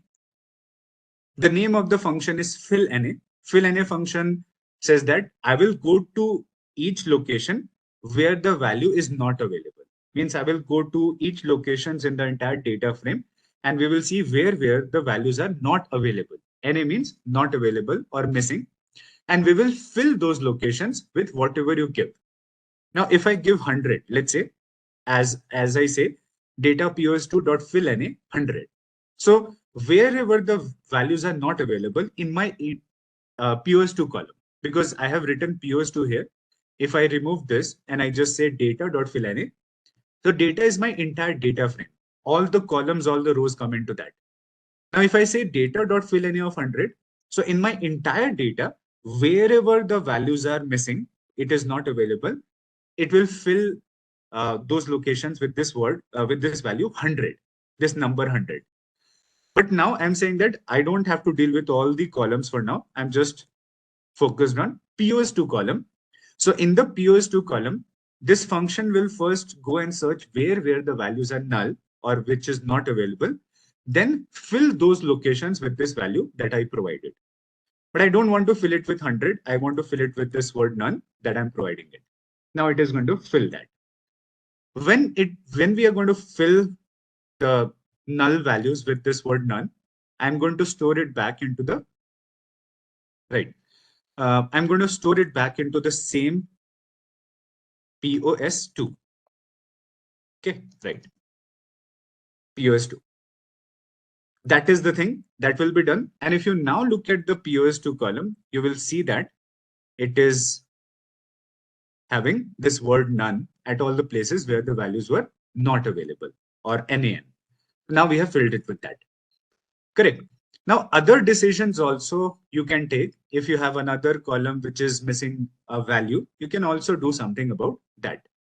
Let's say I have a column which is called as this POS2 column. This POS2 column has object type of data in this column. And let us say that I try to fill the POS2 column with this word, with this number 100, right? 100. Now, if you fill this word 100, you see that in the POS2 column, some of the values, whichever values are available, that is in string format. Okay, a lot of values are missing, but whatever values available in this column, it is in string format. And whichever values are missing, you are saying that I'll fill it with 100, which is an int value. Now the same column POS2 will have some string values and some int values, which is not possible. Right? Every single column will be homogeneous. It will have homogeneous data. Either it will be all string or it will be all integer. Now, in which they will be converted? If I have some values in string and some in integer, in which they will be converted? They will always be converted into string. The priority of the values flow like that. Integer, and bigger than that, that is float, and more important than that, it is string. Okay, this is how the priority flows. String is the most, you can say, a value which is given highest priority. So if you have three values, one string, one float, and one integer in the same column, everything will be converted to string. But the question is why they will be converted to string? Why not to integer? Why not to float? Suppose I have a number 100 here. If there are some values 100, and if in the column there are some values in float, let's say 56.20, something like that. Now, if you say that we will convert these values into integer, what will happen? This value will be lost from the float value. If I am converting both these numbers all into integer, then from the float values, some data loss will be there. Whatever was there after the decimal, that data loss will be there. Okay, and 456 and 456.20 are not the same value. They are different. Correct. But if I say that let it be 456.20 and let's make this integer as float, will there be a problem? Right. No, if you round off also, then also it is wrong. You see, if I say that don't change the float value, let's change the integer values. Right. So if I convert an integer value 100 to 100.0, now I make it float by adding 0.0. Will there be a problem? No problem. Right, no problem. Because if you say 100 into 2, or if you say 100.0 into 2, they are going to give the same value, just it will be in another format, but the value will be same. On the other hand, if you say 456.20 into 2 versus 456.2, they are the two different values, right? They are the two different values. So that is the reason why they are converted. If integer and float both are there, more priority will be given to float conversion, means everything will be converted to float. Because when you convert integer to float, you don't have data loss in that. Now, the thing comes up, what if I have integer and float and a string in the same column? Or this word none, let's say. What if I have this situation? A column can have only one type of data. Why a column has to have only one type of data?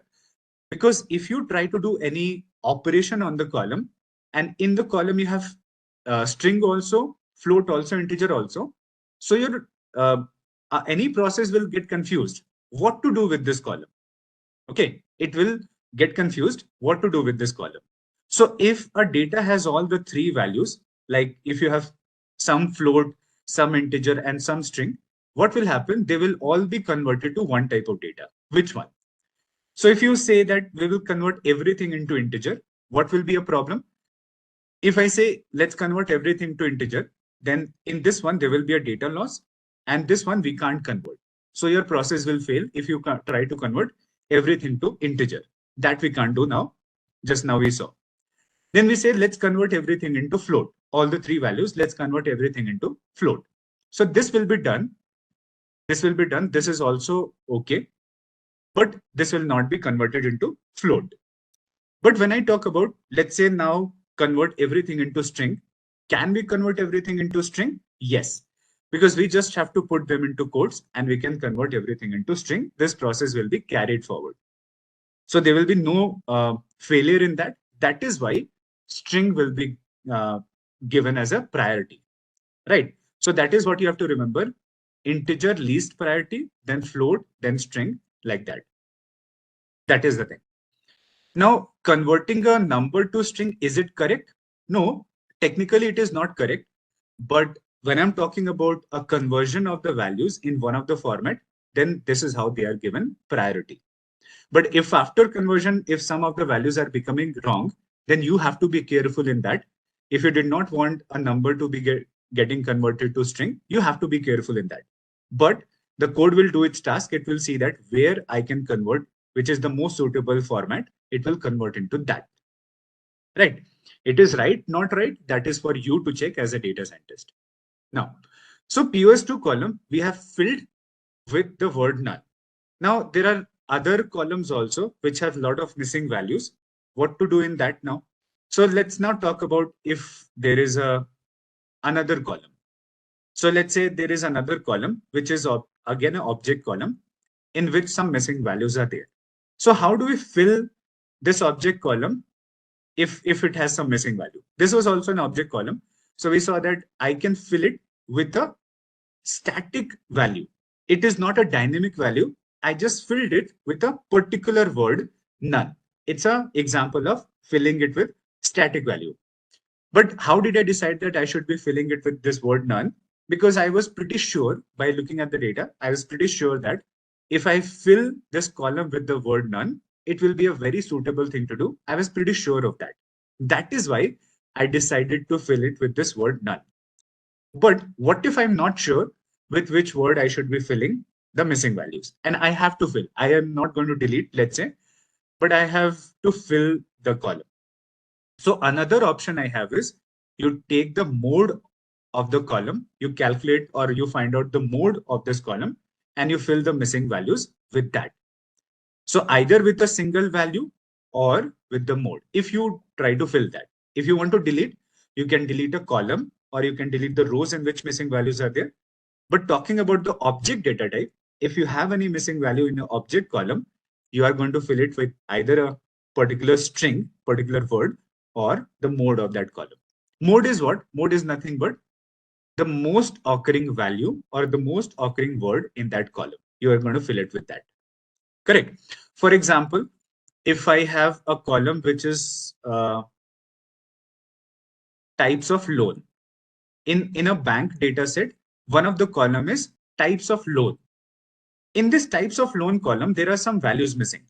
So let's say this is personal loan, car loan, personal loan, personal loan, car loan, and there is a value missing here in this place. It is NAN, value missing.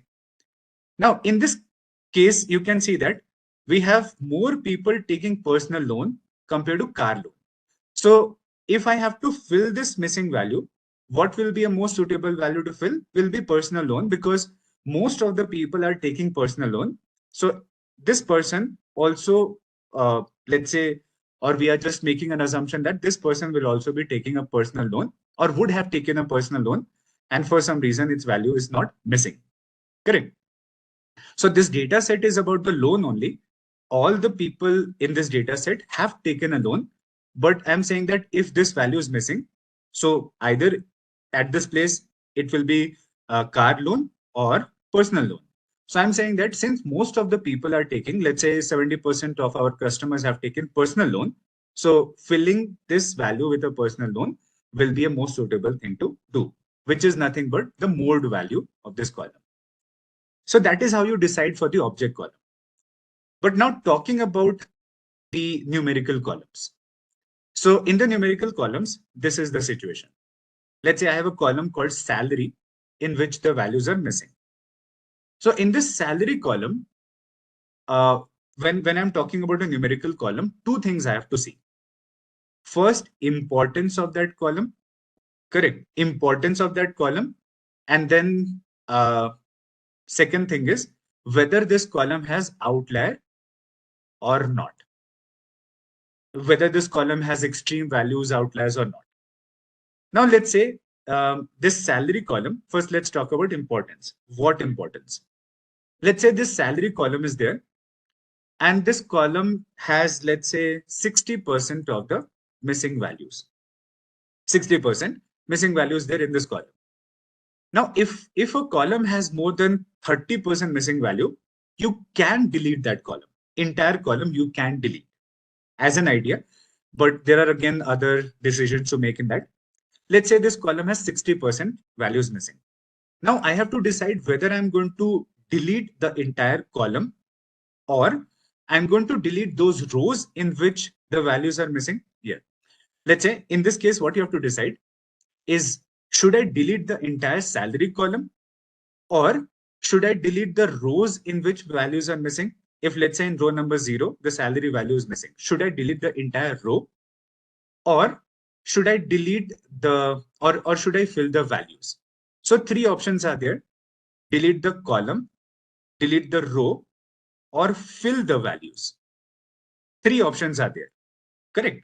So first you have to see whether I can delete the column or not. So if this column is very important, if I don't want to lose this data, if 40% values are also available, let's say that is also enough important for us. I don't want to delete this column. So I'm not going to do that. I'm not going to delete the column. Second option, should I delete the rows? You see that if I delete the rows, you have to talk about the trade-off. If you delete the rows, you're getting rid of missing value of this column, but you are also deleting a lot of other values which will be present in that row. That is also bad. If you delete the row, I know that salary value is missing in that row, but that row could have other values also, which would be present, and those are important values. So do you want to take that risk or not? Do you want to make that trade-off or not? That I want to remove the missing values, but along with that, a lot of other data will also be gone if you delete the row. And third thing is fill the values. Are we going to fill the values? So if I'm going to fill the values, then with what? So again, three options. With a constant value, I will be filling the salary, all the missing values in the salary column with a constant number, or mean of the entire column, or median of the entire column. Three options are there with you using which you can fill the values. So in the salary column, filling with constant will not be very suitable because you don't know which value will be most suitable for that. So you are going to pick mean or median as the most suitable option for most of the numerical cases if you want to fill it. Now, you see that I'll be giving very good example one for when you should be deleting a row. But now say that I have to fill the salary column for mean and median, right? And in the case of mean and median, you have to decide which one. We try to take this mean as the first option. But if outliers are there in that column, then I will not be taking mean, then I will be taking median. So if I have to fill it, if the salary column has all balanced value, no outliers, not even one. So if our salary column has balanced value, no outliers at all, then I will be taking mean of that column and I'll be filling the missing values with the average of that column. If outliers are there, then I will not be using mean, I'll be using median. Correct. Or you can say that we'll first delete the outlier, then take the mean. Correct. So with the presence of outlier, you can't take the mean. That will be wrong. So then median for that. Okay. So column part understood. that if a column is not important, you can delete the column. But if the column is important, you can't delete the column. Then you have to decide the rest of the two options. If you decide to delete the row, then you have to consider the trade-off that I will be removing the missing, but along with that, a lot of other important values will be also lost if I delete a row. Then in this case, you thought that both I'm not going to do. So last option left with is fill the values. So fill the values, and then you are going to decide which one. Again, in this also, some other things are there, which we'll be talking about. But now let me give you one example of where I'm going to delete a row. Okay, see, suppose I have a house price prediction data set. House price prediction data set I have, and I have a price column, which is our output column. Correct. In the price column, if some values are missing, let's say if first value is available, second value is available, third is missing, fourth is available, fifth is available, this is missing. Now, in the price column, the situation is now this column has also 60% missing value. And it is the output column of this house price data set. 60% values are missing in this case. What should I do? Should I delete this column? No. You can't delete the output column. Otherwise, you will not be able to run the machine learning algorithm in that if you delete the output column. Correct. So obviously, no matter how many values are missing in that, I can't delete this column. It is the most important column for our use case, which is our house price prediction data set. Okay, I can't delete it. No matter how much percentage of data is missing, I can't delete that. Second option. So if 60% values are missing in this price column, does it make sense in this case to fill it with mean or median? If 60% values are missing, see the amount. Okay.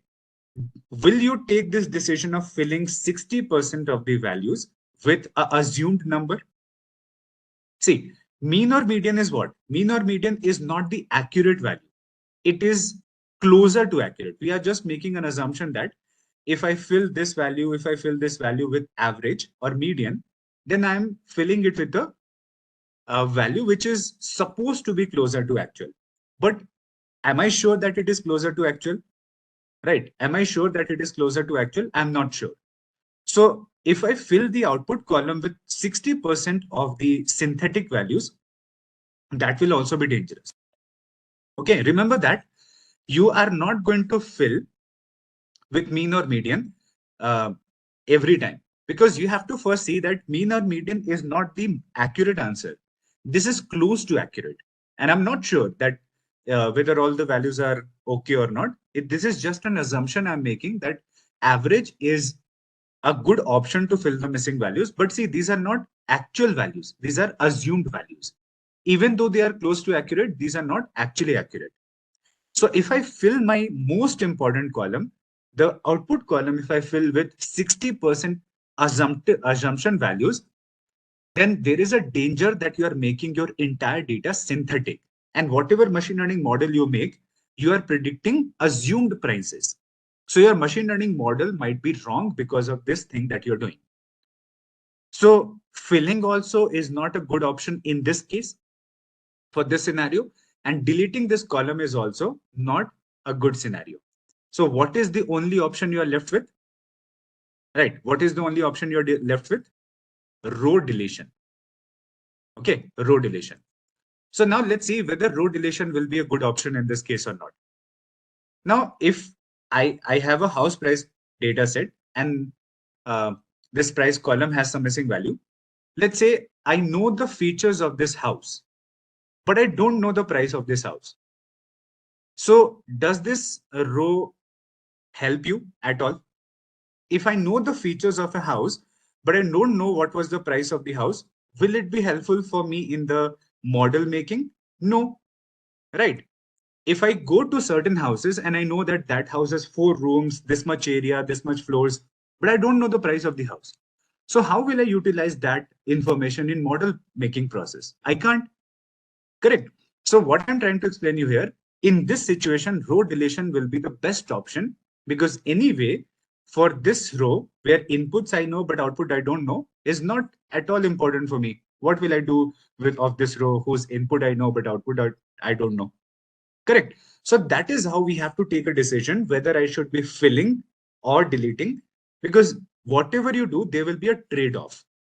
A trade-off you have to keep in mind, which one is more dangerous for me, which one I don't want.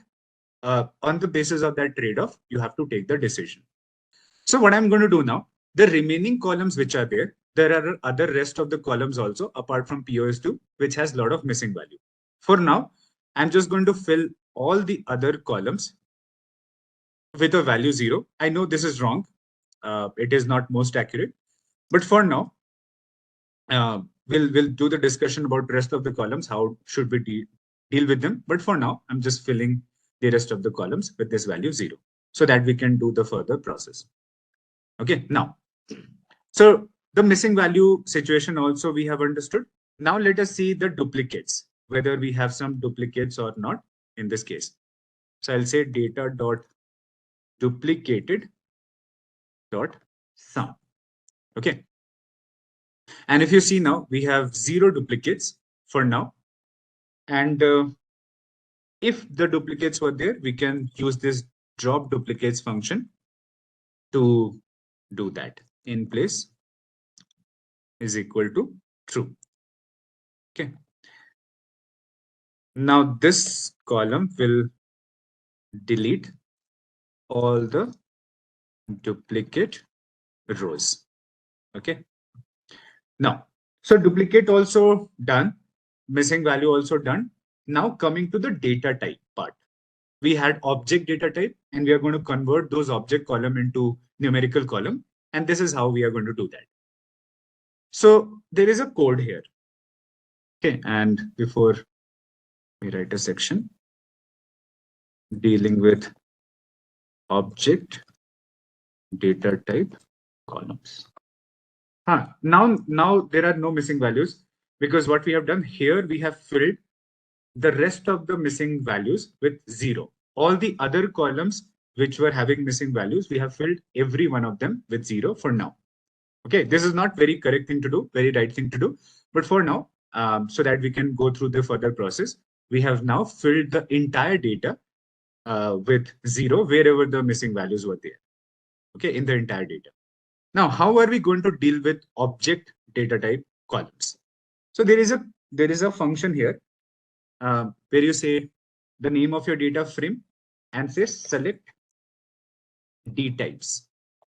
Okay, name of your data frame dot select d types is a function here in which you are going to mention object.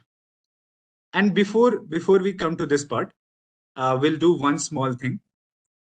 In our data set, right, you see that in our data set, there are few unnecessary columns for now that I'm going to drop.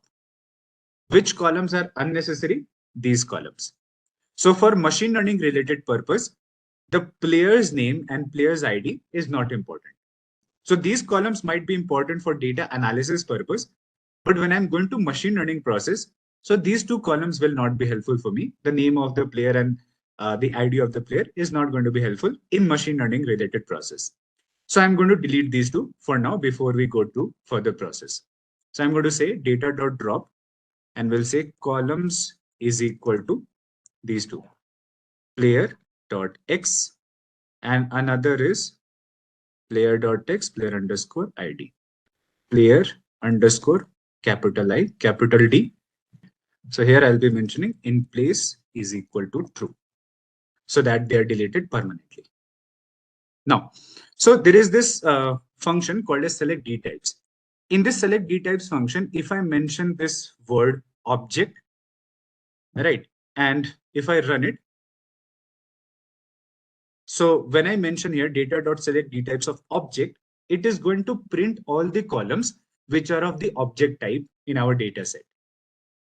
If I mention here number, right, in this case, if I mention here number, sorry, not as like this, I have to mention number as a string.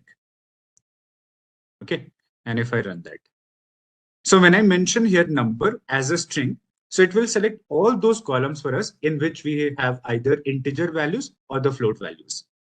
right? So like this, it will give you the name of all the column, or it will show you all the columns which have numerical values in that. If you mention number here, and if you just want to see the column name, not the entire column data, just you want to see the column name of those columns which are having those numerical values.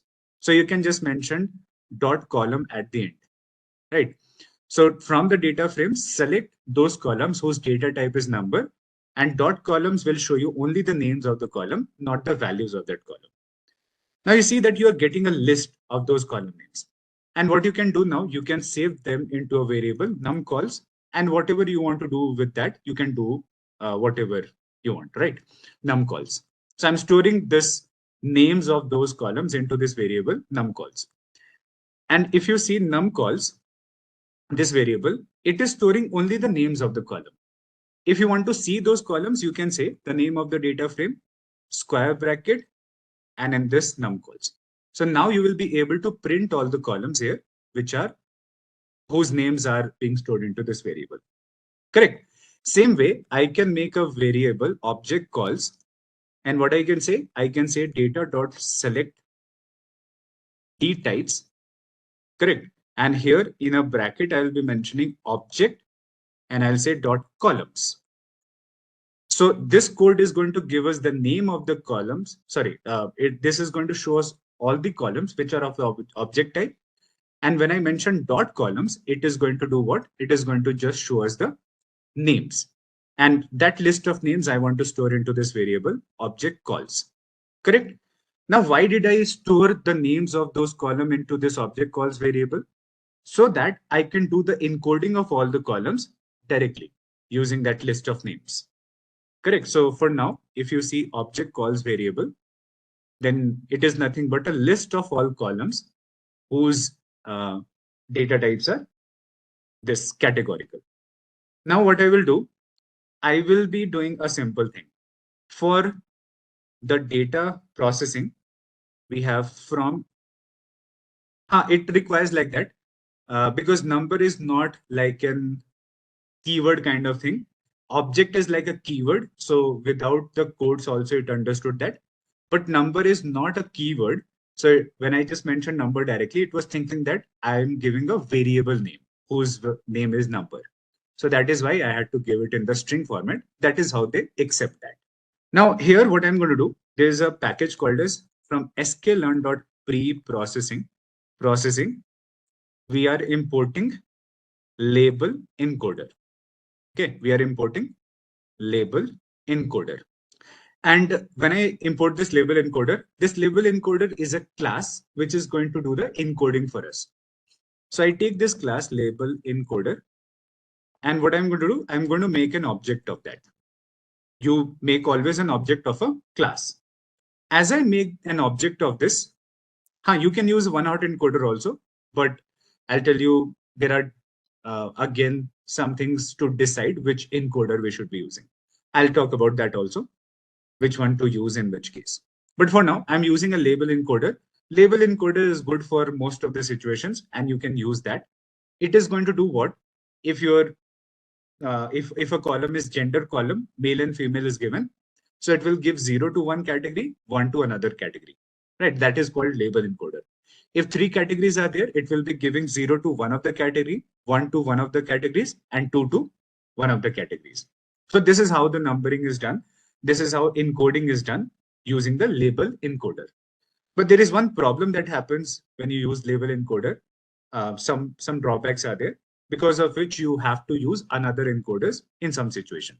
So I'll be coming to that. What is the problem? But see, why did I make a list of this object column? Because I can now say for each column in object columns, right? I can now say for each column in object columns, do what? Take that column of a data frame, and what you should do now, you should do here le.fit transform data of that column. Means using this label encoder, using this object of the label encoder, call this fit transform function of the label encoder class, give it a column one by one, right? Give a column one by one because we are running a loop. 7 columns are there in that. So 7 times this loop will run. First time this call will be POS1, this POS1. So first time data POS1 is equal to LE.fit transform data POS1. So now with this loop, I can do the encoding of all these 7 columns in just one line of code, because I've stored that into a list and I can go through all the values of this list and I can do the transformation, correct? Or encoding, you can say. So with this just 2 lines of code, we are able to do the encoding of all the columns. We don't need to write the same code again and again. So for this situation, making a list of all the column names on which I want to do a certain task, I can use that. This is beneficial. Our data for now is this. When I say data play is our output column, and this is a classification data set. So before we now go to machine learning process, we have dealt with object data type, we have dealt with missing values, we have dealt with duplicates and all. We have seen that. But what we should do now, one last thing before we start the machine learning process, it is a classification data set, and we know that a classification data can be balanced or imbalanced. So we have to check whether our data is balanced or imbalanced. That is what we have to check. So which column we check for that? The play column. Play is the output column. So output column's value counts thing that we have to check. This is for imbalance, right? You see.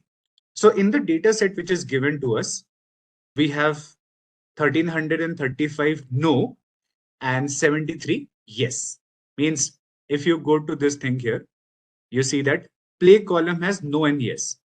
So no has been converted to 0 or encoded to 0, and yes has been encoded to 1. Okay, so what is the situation in our output column? Out of these 1408 rows which are given, 1400 player information is there, 1408 player information. So out of 1408, 1335 players did not play the final, only 73 players played the final. So is our data set imbalanced? Of course, our data set is clearly imbalanced, and we have to do something about that. We have to deal with in the machine learning process. So by changing the type of the column, but changing the column, if you are now doing that, you see, when I mentioned the data and column name, so when you mention like this, you are not selecting column name, you are selecting the entire column data, right? What the method of column selection is this. So I'm not changing the data type of a column name, I'm changing the data type of the column. That is the thing. See, so this is the name of our data frame, and in this, whatever I mentioned, it selects that entire column, not just the column name. It selects that entire column. In this machine learning process, you see, after dealing with the normal situations in the data set, we now come to the machine learning process. And it is a classification data set, so we'll be applying any classification algorithm. I just took logistic regression for an example for now. In the machine learning process, you know that you make first X and Y variable. Then second, you split the data into 4 parts. In this data, what you have to make sure, when you're splitting the data, you have to make sure of this stratify is equal to Y. Whenever our classification data is imbalanced, then we have to use this parameter stratify is equal to Y. Exactly this, nothing else, right? But for now, X and Y variable, then splitting the data into 4 parts.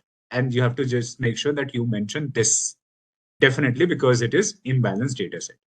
Now, in the PCA, what I have explained to you, that we were doing a mean centering process. Before we were finding out our best axis, we did a mean centering. We moved our centroid point to the origin point. That was mean centering. So how we are doing the mean centering? There is a class called a standard scalar. Okay. And standard scalar is a class. We are making an object of that. And then doing this, we are doing the mean centering. That our calculations become faster when we do the scaling, because bigger numbers are converted to smaller numbers, and scaling is beneficial for fast calculations. But there is one more benefit of that, of the scaling, which we need to talk about, and I'll explain that in a few minutes. But see, what I have to do now, when I have to do the scaling, I have to do it like that. We take a class, we make an object of that. Then using this object, SC, which is the object of the standard scalar. Using that, we have to use fit transform and xtrain, and then we have to say SC dot transform x test. So with the xtrain, we have to use fit transform function of this class, and with the x test, we have to use the transform function. This is how you have to work with these two. Now, why different? Why we are using fit transform for xtrain and why transform for xtest? See, there is this thing. In the fit transform, fit means learn, transform means transform. So you are learning something, then transforming your xtrain data. In the case of xtrain, you are just transforming, you're not learning. But what is the difference between them? See, when you do the standard scalar, its formula is your data minus mean upon the standard deviation. So data is what? All the values of a column. So if you have 10 columns, you are going to scale all the 10 columns. So whichever columns are in your xtrain, you are transforming those columns, correct? So now you are saying that you take the data, subtract the mean and divide by standard deviation. This you have to do for every value of a column. And that is how the entire column is going to be scaled. And this is the formula of the standard scalar that we use, correct? So when you do that, you do the mean centering of the data or scaling of the data or the standardization of the data. In this case, when you are doing this thing, what you are now calculating in this first you are calculating the mean of a column and standard deviation of a column. Correct. For every column, you are first calculating the mean and standard deviation of those columns. Then you are subtracting the mean from every data point in that column and divided by standard deviation. So you are learning this for each column. That is why fit. Now, once you have learned that, you are going to use the same mean and standard deviation for the different columns in the xtest also. So one of the column is my salary column in this data set. So for salary column, using the xtrain, I found out its mean and found out its standard deviation. The same mean and standard deviation I will use to transform the xtest data. That is why only transform for the xtest, because we are not calculating mean and standard deviation again of those columns. We already calculated that here in this step, and we are just using the same mean and standard deviation for xtest also. That is why just transform, not fit transform. So this is how you have to use that, right? So we are calculating mean and standard deviation for each column. Now, after scaling the xtrain and xtest, you have to store it back. Now you can store this scaled data back into the same xtrain variable and back into the xtest. But what I did, I made another variable, xtrain scaled and xtest scaled, two new variables I created, where I'm storing the scaled version of xtrain and xtest, so that these are safe for now. If I need them later for some reason, then they should be safe. Otherwise, if I would have saved that into the same variable, then my data will be permanently modified. These two variables will be permanently modified. Now, so taking this scale data, I now apply the logistic regression. Same thing, make an object of this logistic regression, say logred.fit. Here I'll mention xtrain scaled ytrain, not the xtrain scaled version I'm going to use, right? So xtrain scaled ytrain, then we are using xtest scaled for predicting, and we got this ypred. Now see, this data set, right? This data set is imbalanced. That is why we are using ROC AUC score. So we have studied in the random forest that if our data set is imbalanced in classification, we should not be using accuracy score, correct? We should be using ROC AUC score. So we now see that we are getting 92% accuracy in this data set before PCA. Now, what are we going to do? We are going to apply PCA, and after PCA, we will see what is the result. So let me show you that final part of the code in PCA, and that is, so we say from sklearn.decomposition, we are going to import this PCA class. PCA is also written for us in a class, and we just need to import it, and we just need to use that. So we imported this PCA class, then we are going to make an object of that class. Okay, we are going to make an object of this class, PCA. I told you one important thing. When you use PCA, you have the option to mention how much information you want to retain. Correct? So that is the thing you can mention here in this PCA class. There's a variable called as, or there's a parameter, sorry, called as n components is equal to something, right? So you are saying that I want to retain 95% information, you can mention 0.95. If you mention 100%, you can mention 1.0. Okay, 100% you should never use, but 0.95 is the most common. And if you mention 90%, you can mention 0.9.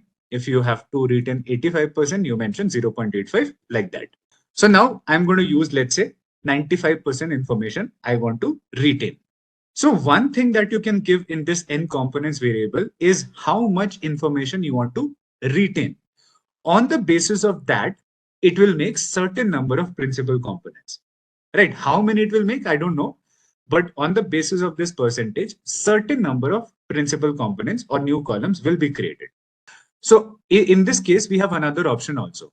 In this n components, I have another option also. So originally, we had 44 input columns in our data, and we deleted 2 of them. Player.text, player.id, we have deleted 2 columns. So for now, we have 42 input columns. And I can do one more thing here in n components. I can tell a number of principal components that I want. I'm saying that you have to create only 10 principal components. You can't go more than that. So I have option to do this also. If I know how many principal components I want, or I'm limited to the number of new columns I want, I can mention that also. I can just say 10 I want. So somehow it will try to fit them into 10. But how much information you will be able to retain, that is not guaranteed. So in creating 10 principal components, if it is able to just keep 70% information, that only it will be able to do. So here now you don't have control over how much information you will be able to retain. It will just say that, okay, I'll make 10 principal components, but how much I will be able to retain, that I will see. You don't have control over that. So better one is we try to do this because this is more better for us and we use that. Now, as I make an object of this, then we have to just transform our data using this PCA. And how are we going to transform that? Simple. So we'll say PCA.fit transform, and which columns I have to transform? Input columns, not the output column, just the input column. So I say PCA.fit transform, in which variables our input columns are stored. We have 2 variables, xtrain and xtest, correct? But now we have another 2 variables. One is xtrain scaled and xtest scaled. So which one are we going to use? These scaled version of xtrain and xtest we are going to use, not the normal one, because we have to do the mean centering. After that, we have to do. See, there is no difference in that. You can use xtrain and xtest. Just that when you use the scaled version of train and test, the calculation will be faster and you will be able to do this process faster. That's it. The speed matters. Okay, so I'll say PCA.fit transform, and with the fit transform, I'll give the xtrain scaled, and then I'll say PCA.transform, just transform with the testing part, xtest scaled, right? Xtest scaled. Now, as I have done that, what I'm going to do, I'm going to store the result into 2 new variables. Xtrain PCA is equal to this, and I'm going to store this into another variable, xtest PCA is equal to that, right? So basically, we have 3 different variables related to xtrain and xtest. One, we have normal xtrain and xtest. Then we have xtrain scaled, xtest scaled, and now we have xtrain PCA, xtest PCA. So this is my final version of xtrain and xtest where we have done the PCA transformation. So you are going to run that xtrain PCA and xtest PCA. After that, what we should do now, after we have done that, let us check the shape of how many new principal components have been created here. So I'll say xtrain PCA dot shape, right? So you now see that 22 new columns have been created with that, correct? 22 new columns have been created. So these are my 22 principal components that has been created. Now what I will do, I will now run the logistic regression again on the PCA scale data. So I'm going to say this X-train PCA, Y-train, and then we are going to say X-test PCA with this and see the result here. Correct. So Y-test and Y predicted to. So see what has happened, right? See what has happened here. So take a look at it. We now have 92.58%, 92.58% before PCA. Correct? Before PCA. And how much we are getting after PCA? How much we are getting? We are getting 92.77% after PCA. Right? This is something that I wanted to show you. That is why I picked this data set. You see that what is happening? When I had 42 input columns, okay, 42 input columns were there originally. We scaled that and I explained how the scaling is done, why we did the scaling. So now 42 input columns we have taken and we have scaled that. And now when I applied the logistic regression on this data, logistic regression, what is the accuracy we are getting? 92.58% before applying PCA on the data set, right? Till now, the data is only scaled. And we applied the logistic regression on the scale data. We got 92.58. Now, we take this scale data and what we did on this scale data, we did the PCA transformation. Because before doing the PCA transformation, we do the mean centering and then we do the PCA transformation. So we take the scale data, X-train scaled and Y-train scaled. We took that and we created PCA transformed data. Correct? Now, as I created this PCA transformation data, then when I applied logistic regression on that, on this PCA transform data, how much accuracy we are getting? 92.77%. So we are getting a 92.77%. So 92.77% we got as an accuracy after PCA. So you can now see that after the transformation, we had just 22 input columns or 22 principal components, right? And we have reduced the number of columns, but the reduction was done in such a smarter way that our accuracy even improved by reduction of the columns. So which means that earlier these 42 columns were weak and normal, but after combining, we created such powerful input columns that it is giving almost the same result, or you can say little bit better itself we got with less number of columns. So I hope now you're able to see that before and after result. Before we had 92.58, after we have 92.77. So it is not that it will always be same as the original one. It can be lesser than that. It can be higher than that. It can be same. But you will see that after PCA, whatever result you are going to get will be almost the same. Now, why did I do the scaling before logistic regression? It was just that I took a scale data. Scale data you take anywhere, it is not an issue.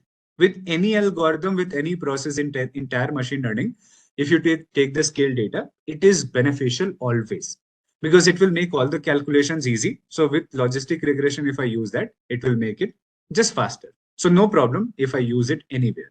With PCA, it is very important to do the scaling for faster calculations. But if I did the scaling and I use it with logistic regression, it will also become faster. So scaling is not a problem anytime. You can do it anytime. Now, okay. And one important thing, I'll explain one more importance of doing the scaling on the data set. I'll come to that. But you see, scaling you should always do after doing the split of the data. Okay. You should always do the scaling of the data after you have split it into this training and testing. Always after that, never before, right? Always. That is the important thing you have to keep in mind. There is some issue happens if you do it before. So for now, just keep in mind, scaling should always be done after splitting that. And you will be doing it on Xtrain and Xtest after splitting. Okay, right. Just a quick info, guys. Intellipaat offers a data science course which will help you master Python, SQL, machine learning, AI, and Power BI. Get a data science certification from IIT Empowertak, an innovation hub of IIT Madras. With this course, we have already helped thousands of professionals in successful career transition. You can check out their testimonials on our Achievers channel, whose link is given in the description below. Without a doubt, this course can set your careers to new height. So visit the course page link given in the description and take the first step towards the career growth with the data science course. LDA concept. Why do we need this LDA concept if PCA is already there? Because when I talk about dimensionality reduction techniques, two techniques are there. One is PCA that we understood, and one is LDA. Two concepts are there, PCA and LDA, right? Now see that if I said already that PCA can be applied on all type of data, then why do I need LDA? Because PCA can be applied on classification also, right? So that is the thing now you have to understand. Why do we need LDA? LDA is a concept that is used for dimensionality reduction like PCA. But LDA is only used for classification. You can't use it for any other data like PCA. It is only for classification. Now let's understand, why do we need LDA? What is the problem with the PCA? Why do we need LDA? That is the thing. Let's see. So we have income and CIBIL score. The same example I'm taking for LDA explanation also that we have taken for PCA. Now see, when we work on a classification data, then there are some situations. In the classification data, if you have one column called as income, one is CIBIL score, two input columns are there, and one output column. So whatever data you plot it using the input columns, correct? Input columns. So if you see here, as I took this data set, which has two input column, and as I plotted that, you see the data set look like this. And it is a classification data set. When I plotted that, you see that it looks like this. What you do in classification, you are going to make a decision boundary that separate these two categories of data into two separate sections, correct? The main task of classification is what? The main task of classification algorithms is what? It is to make a decision boundary. So either you use logistic regression or decision tree or random forest. Any classification algorithm you use, it will do what? It will be separating the data points into two separate sections by making a decision boundary. This is one situation. Now, when you have a data like this, you can just use one decision boundary to separate them into two sections, correct? Now, some scenarios can be like this, where you will need more than one decision boundary. To do the classification, you need more than one decision boundary. Some situations can be like that. But in the classification, you can have one situation like this, okay? You can have one situation like this in classification, right? So you plotted the data and you see that your data points are totally mixed with each other. There is no separation point that is visible to you. Okay, there is no separation point visible to you. So now take a look at it. In this case, in this scenario that you see here, your classification data, this is your classification data.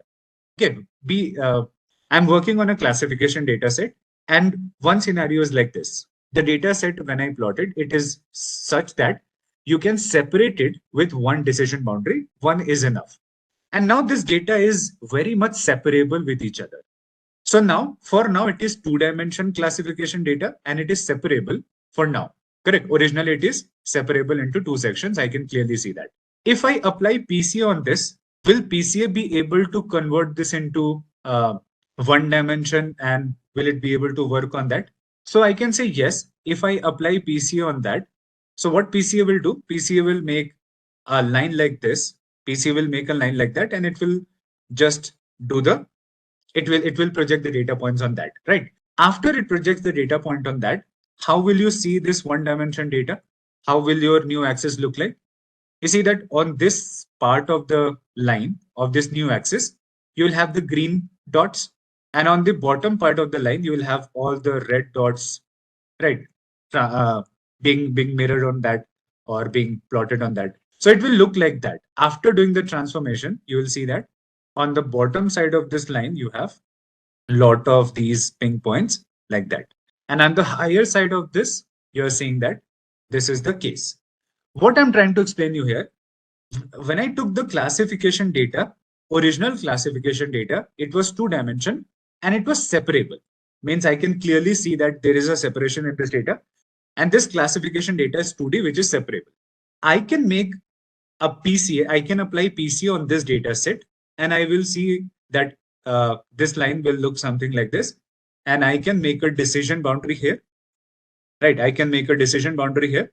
So I took a 2D data, represented it as one dimension, transformed it to one dimension, and then I can make a decision boundary, and you can clearly see that there is a separation.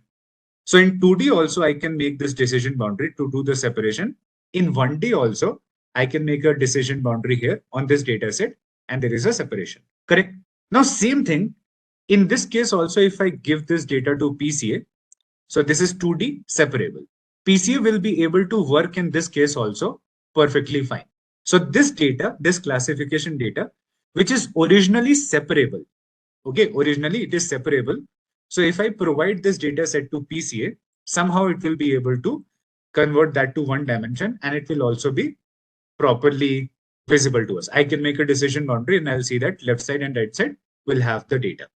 In this case, you now see that we have a situation like this. In this situation, do you think PCA will work? Right. The data which is in 2D, this classification data which is in 2D originally, it is not separable. It is a inseparable data. Means if I make a decision boundary now, will the decision boundary will be clear to us in this case? So you see that no matter where I make a decision boundary, no matter here, no matter where I make decision boundaries, it will not be able to separate this data set, right? And now I'm saying that if I have a classification data set like this, which is inseparable, if I give this data to PCA, what will be the situation? So let's say I make a new axis here. This is not our decision boundary. This is our new axis, the principal component I'm trying to make.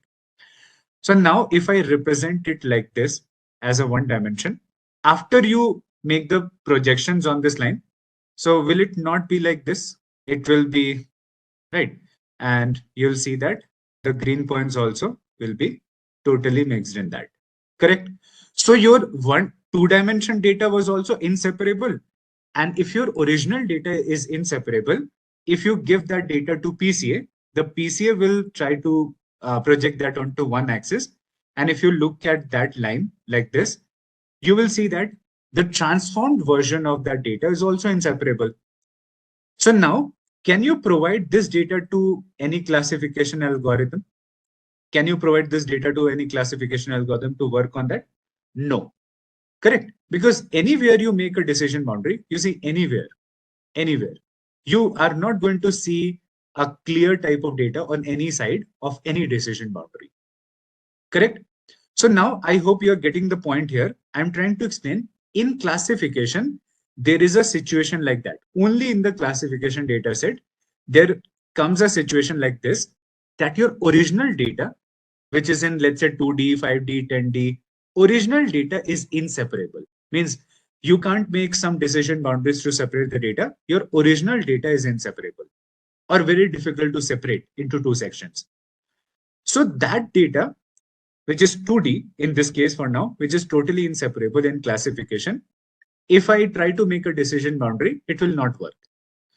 Now, if I say that if originally it is inseparable, what if I try to transform this to one dimension?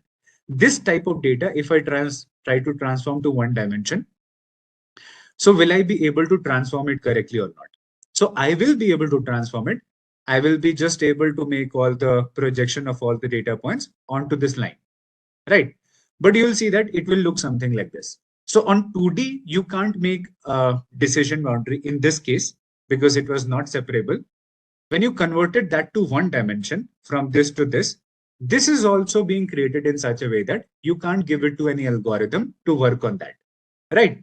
So what you see here in this specific case, PCA fails. It can do the conversion. It can transform a 2D data to one dimension data. But the problem is not with PCA. The problem is that your original data is inseparable. So after transformation also, it will be inseparable. And any of the algorithms will not be able to do the classification on that, right?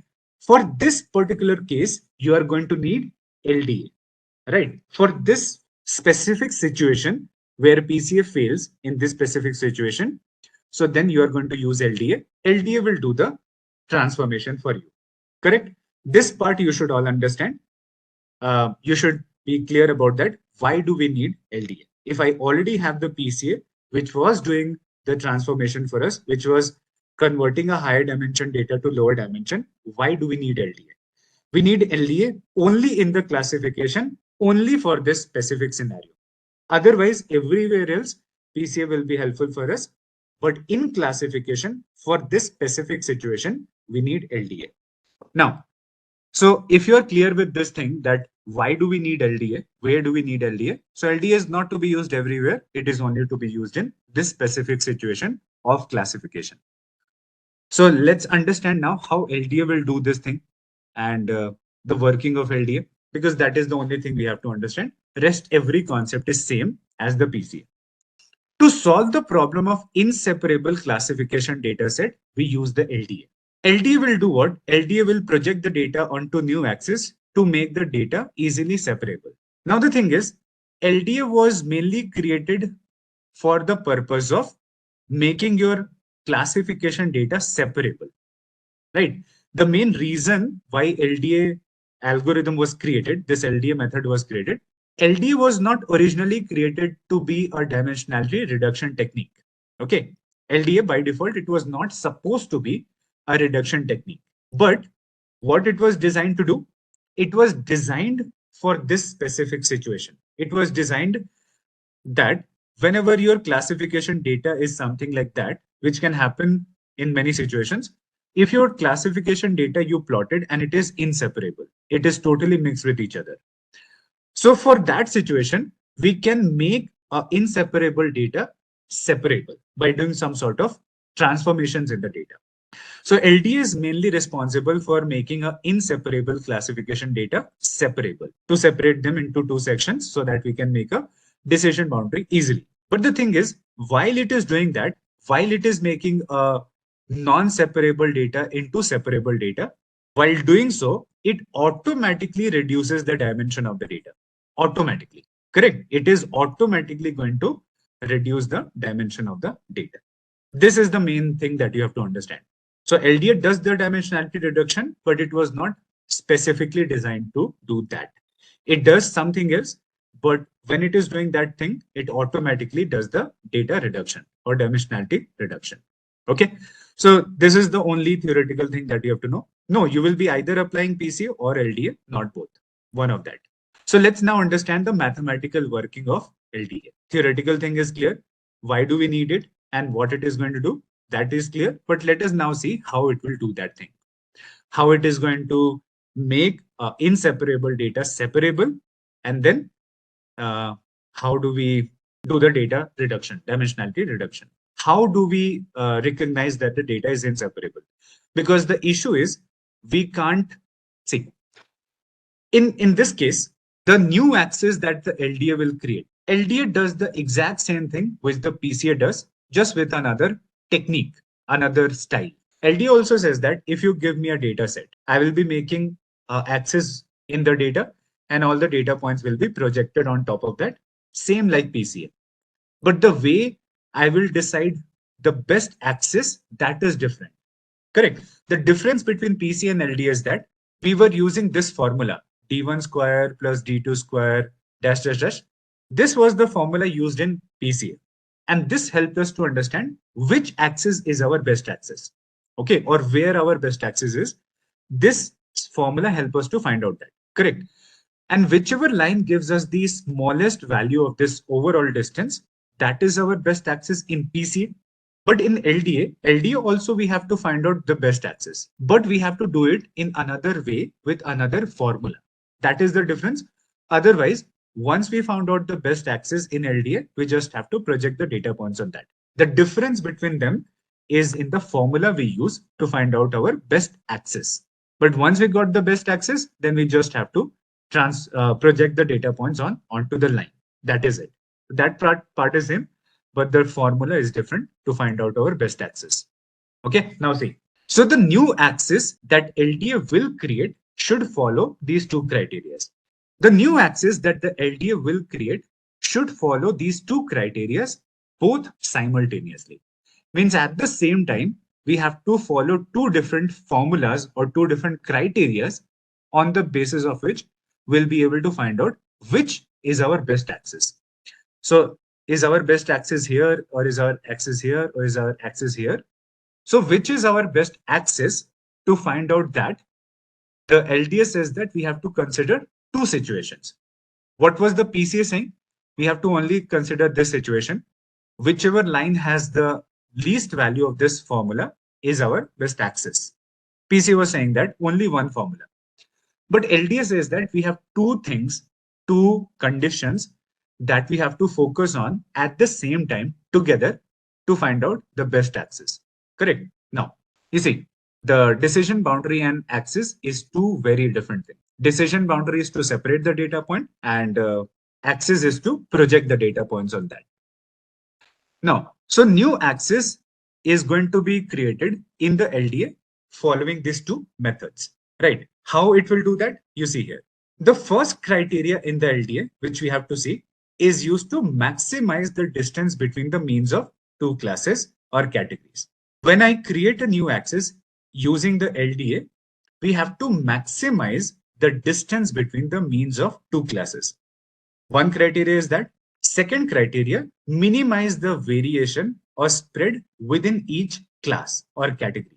So when I focus on both of these conditions together at the same time, then I will be able to find out our best axis. Then once I found out our best axis, we just have to project the data points on top of that. That's it, right? Now see. So what do I mean by maximizing the distance between means of two classes or categories? And what do I mean by minimize the variation within the class? What do we mean by class here? I think I might have told you what does this class means. Class means nothing but if I had the play column has yes and no, right? Play is our output column, and this output column has yes and no, two categories. So this is called as one class. This is called as second class. So two classes are there, which means that two categories are there in our data.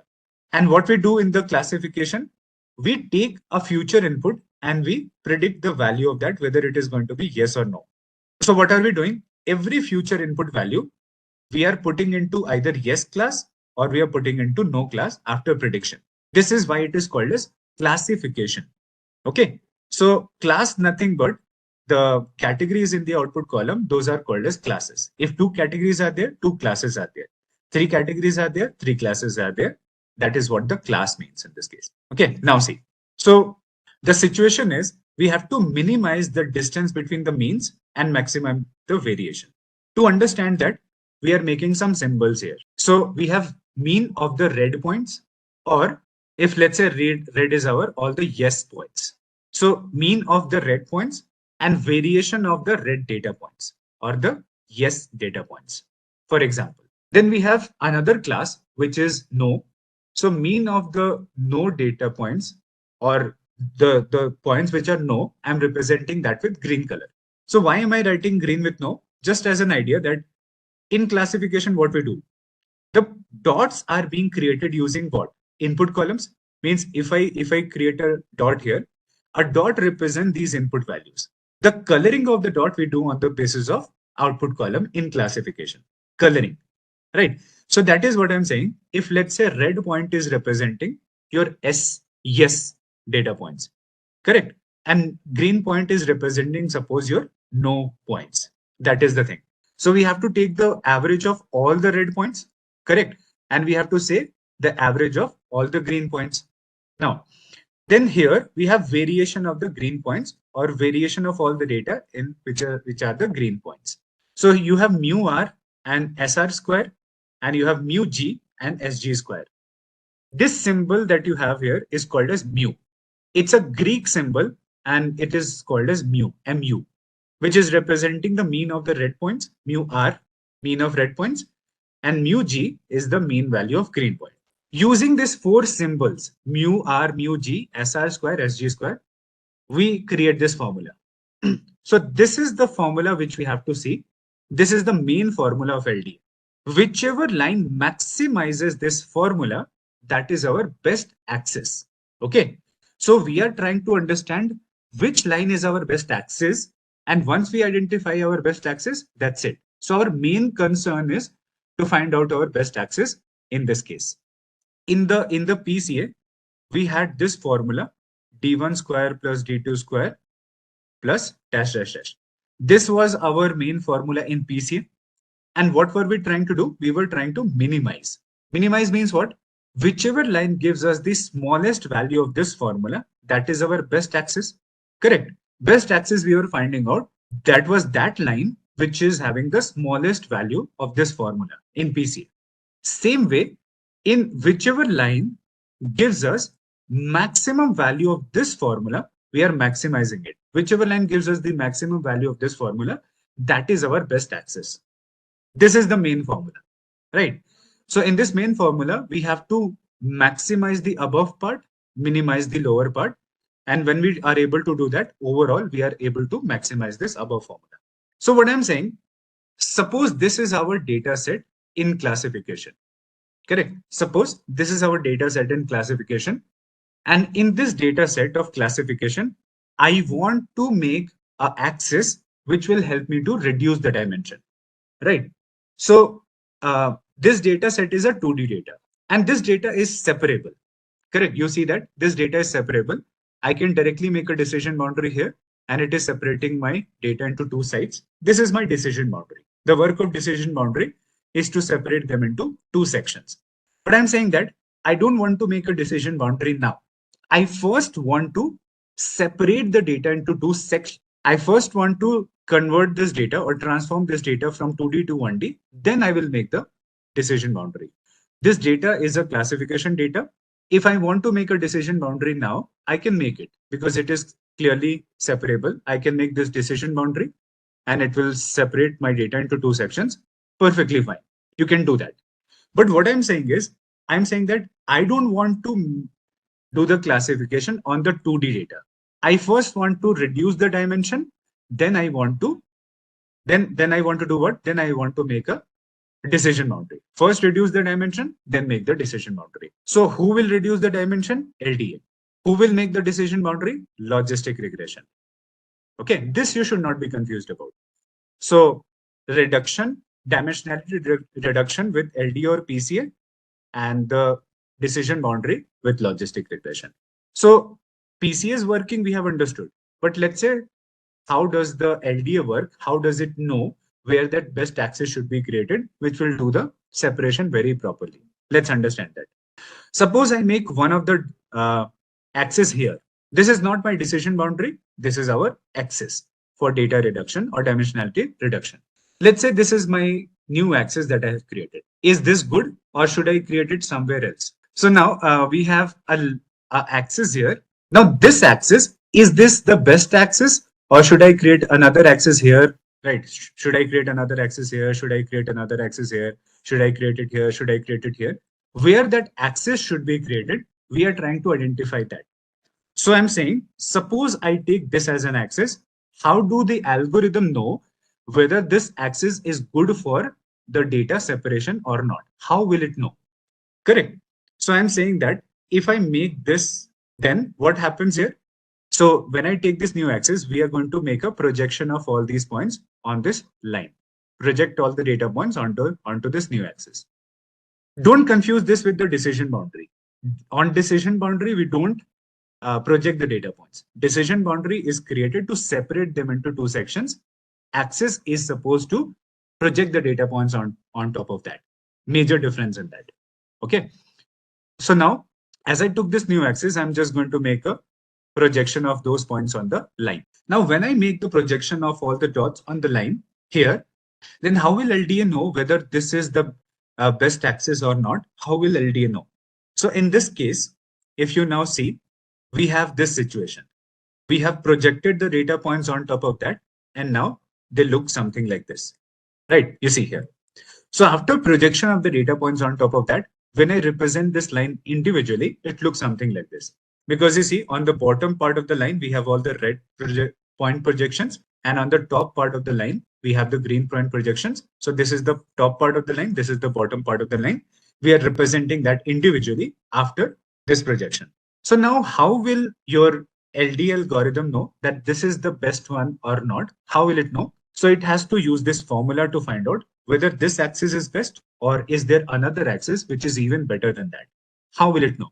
So there are few calculations you have to do. First thing you have to optimize, or first thing you have to keep in mind, is the distance between means of two classes or categories should be maximized. What do I mean by that? Is this. See here. See this example. So after projection, these are my green points, which is one class or one category. Then this is another green points, which is another category, right? So what I have to do now, I have to now find out the average of the green points. We have to find out the average of the green points, and you know that average of the green point is the center point, measure of central tendency. So this point, if you notice here, it is your mu r. Okay, mu r. Then if I talk about the green points, the average of the green points will be what?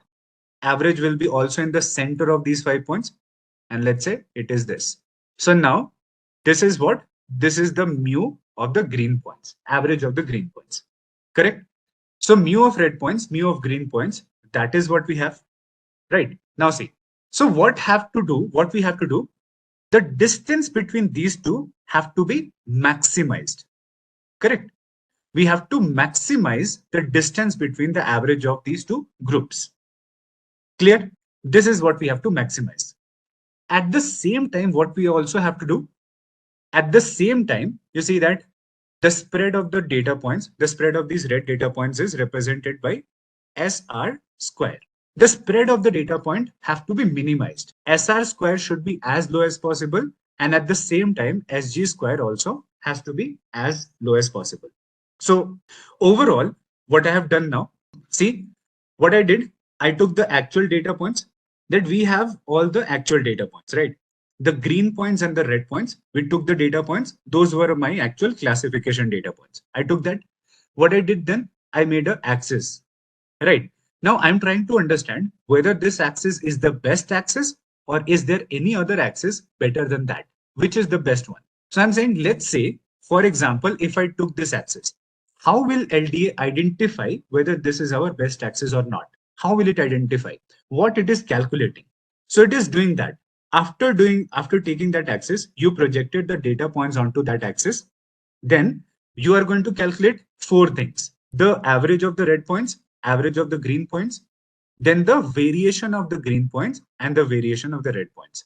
So variation of red point is this SR square. Variation of the green point is this SG square. Variation means what? Variance. Variance you are calculating. SG square and SR square is the variance of those two groups. You don't have to calculate. Everything will be done by the algorithm, but this is what we are calculating. Clear? What we will do now after calculating that, we will use this formula.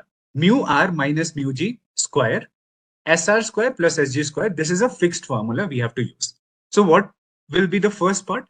The distance between mu r to mu g square, that divided by this value plus this value. So you now notice that we have this formula that we have. Now, after calculating that, suppose we found out that this is 980, mu r minus mu g square, for example, is 980, and SR square plus SG square is, let's say, this is 422 and this is 475. Because what are these values? These are nothing but the overall spread, the variance of those groups. Correct? So for example, we had this 980 by 422 plus 475. What we have to do in this case, we have to find out such a new axis which is having a very high value for the above part and very low value for the bottom part. For the numerator, we should have as high value as possible, and the denominator part should be as small as possible. Means, what does it say? That the distance between the mean of red and green should be as high as possible, and the variation in each group should be as low as possible. What do we mean by that? Let me show you another example that will make it even clear for you. So now, what we are now going to do, let's say I take another axis like this. The first axis, how I have taken that? The first axis was taken like that, this one. And when I took that, let's say I got the values like 980 by 422 plus 475, right? Let's say I take another axis, this line, right? In this one, we have another line here, which is another axis here. And you see that you will be projecting the data points on that. So let's project the data points on that, right? Let's project the data points on that. And you project all the data points on this, correct? After projection, how do they look like? they look something like this. When I show this line here as an individual line, how does it look like?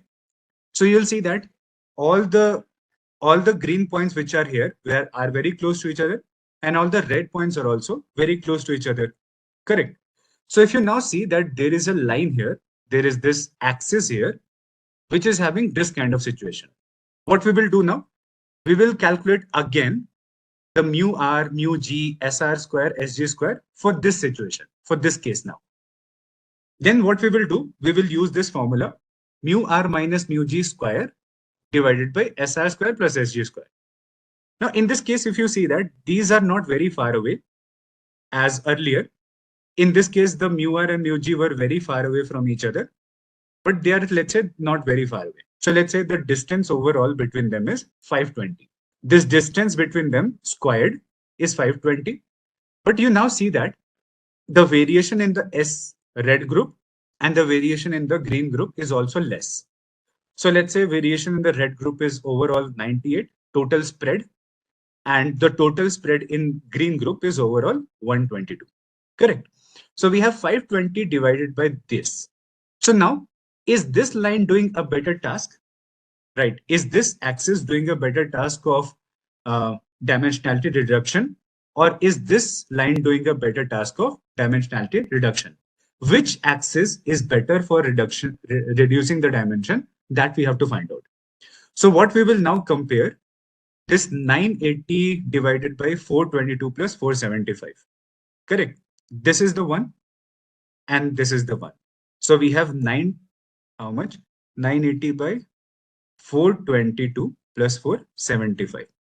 You see that which line is fulfilling this criteria overall? Which line is fulfilling this criteria overall? The first line or the second line?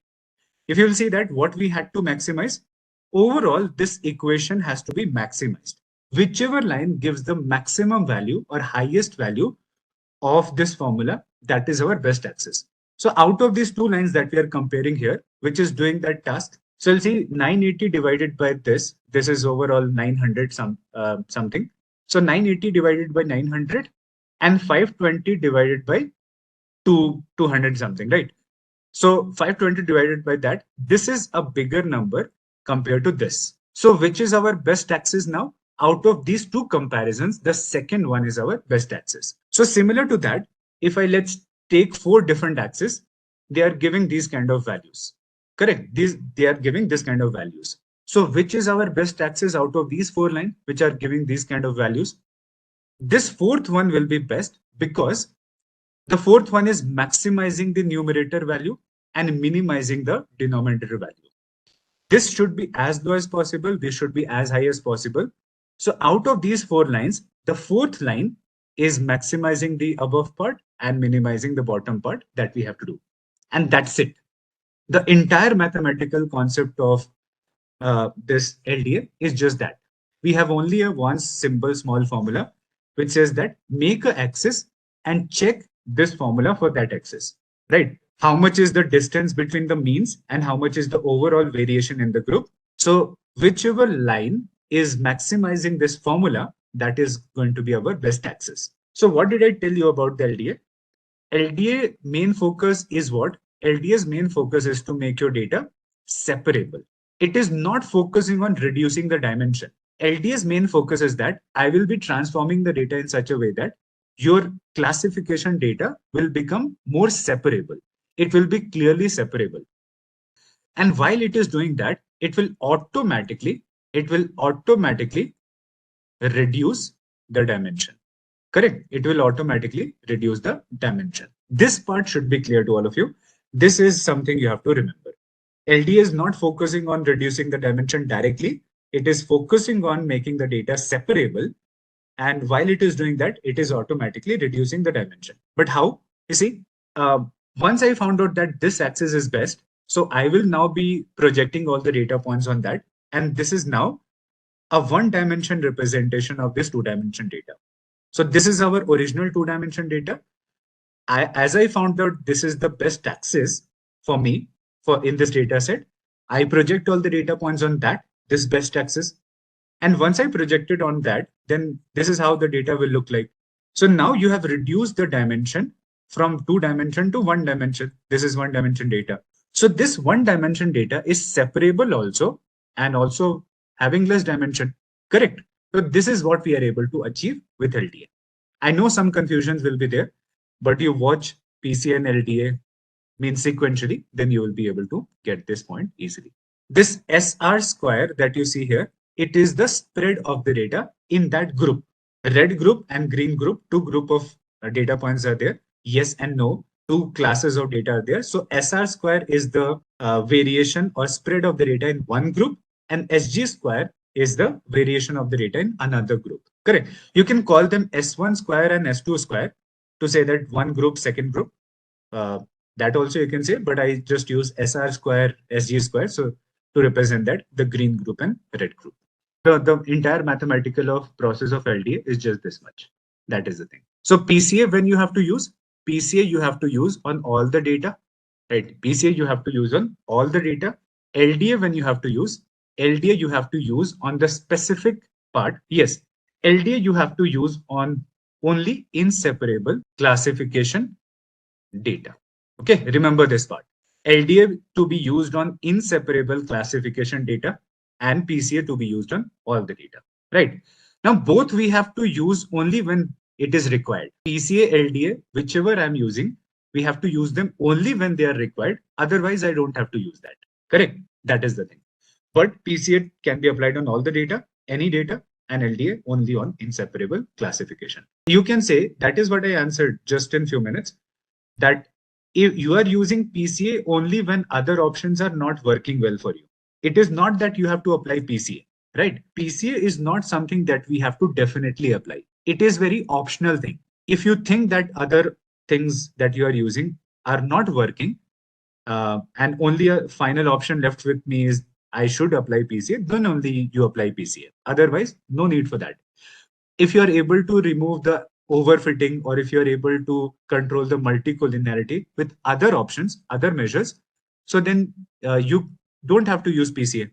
PCA is saying that when you tried other options and still you could not control the overfitting and multicollinearity, then PCA is the last backup option you should try.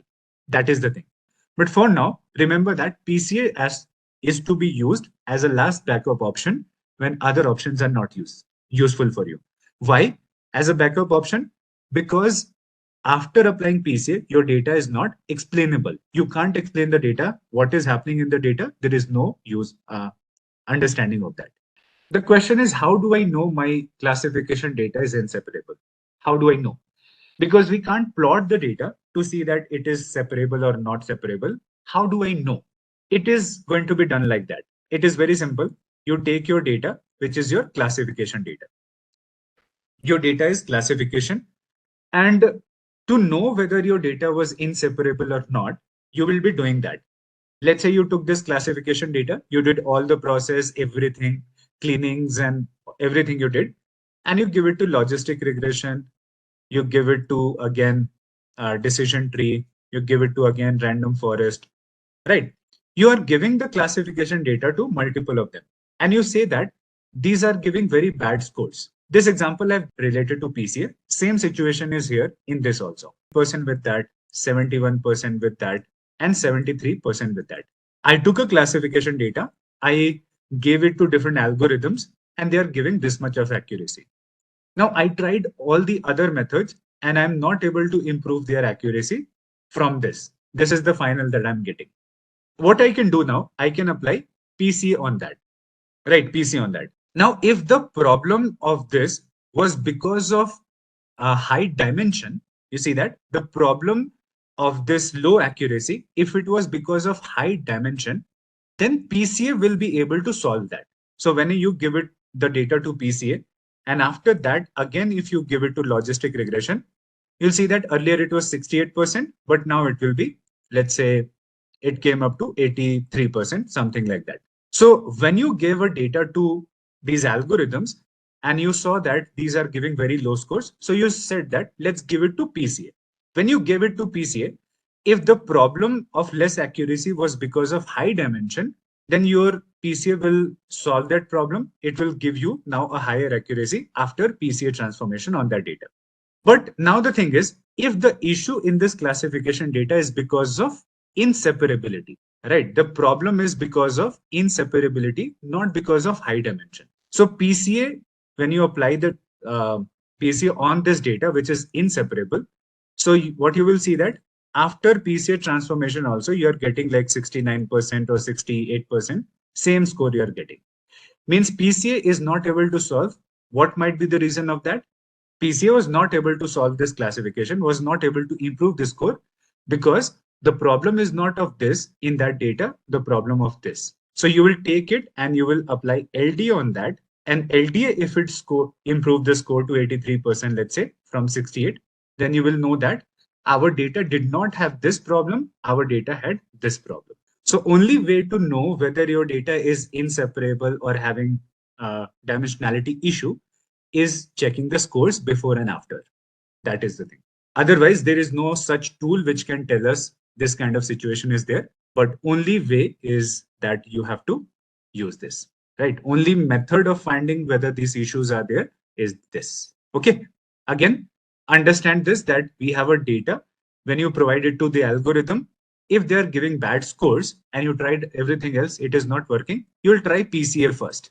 If the problem was of high dimensionality in the data, PCA will be able to transform the data in such a way that your accuracy will improve. But if after PCA also, if the accuracy did not improve, then you will say that let me try LDA. If LDA was able to improve the accuracy from 68% to 83%, then you will say that the problem was not of high dimension, it was of inseparability. And that is why LDA worked on that data, PCA did not work on that. So eigenvalue, right? I was talking about, say this PC1, PC2, PC3, PC4, correct? So now, in the case of principal components, these principal components which are there, they are called as eigenvectors. They are called as eigenvectors. Okay, these all the principal components. This is the mathematical name of this principal component. Now, in that, you said that when you have your original data, right, your original columns, you gave your original columns to PCA and you got what? You got those principal component PC1, PC2, PC3. And in this process, you also were able to mention how much information you want to retain while doing this transformation. You said 95%. The thing is, there is this property of this principal component that your first principal component, PC1, will be able to keep most information after extracting that. Means out of this 95% data that we are keeping in these columns, the PC1 will be able to hold most of that alone. So let's say PC1 is able to keep, or PC1 is able to explain 27% of that 95% data. I wanted to keep, while I was doing the transformation of the data, I wanted to retain 95% information, right? So out of this 95%, the PC1 is the most powerful or the most important principal component. This alone will be able to retain most of the information from the original data. So this percentage, the amount of data it is able to extract from the original data, this is called as our eigenvalue. Eigenvalue. So 27% can be represented with 0.27, which is 27%. So this number is our eigenvalue. Let's say PC2 is able to explain 18% of 95%. It is able to extract that. So this is eigenvalue of PC2. So we have multiple eigenvalues and multiple eigenvectors in LDA. Yeah, eigenvalues are just numbers. Those are scalars. These are just numbers. And eigenvectors are your columns.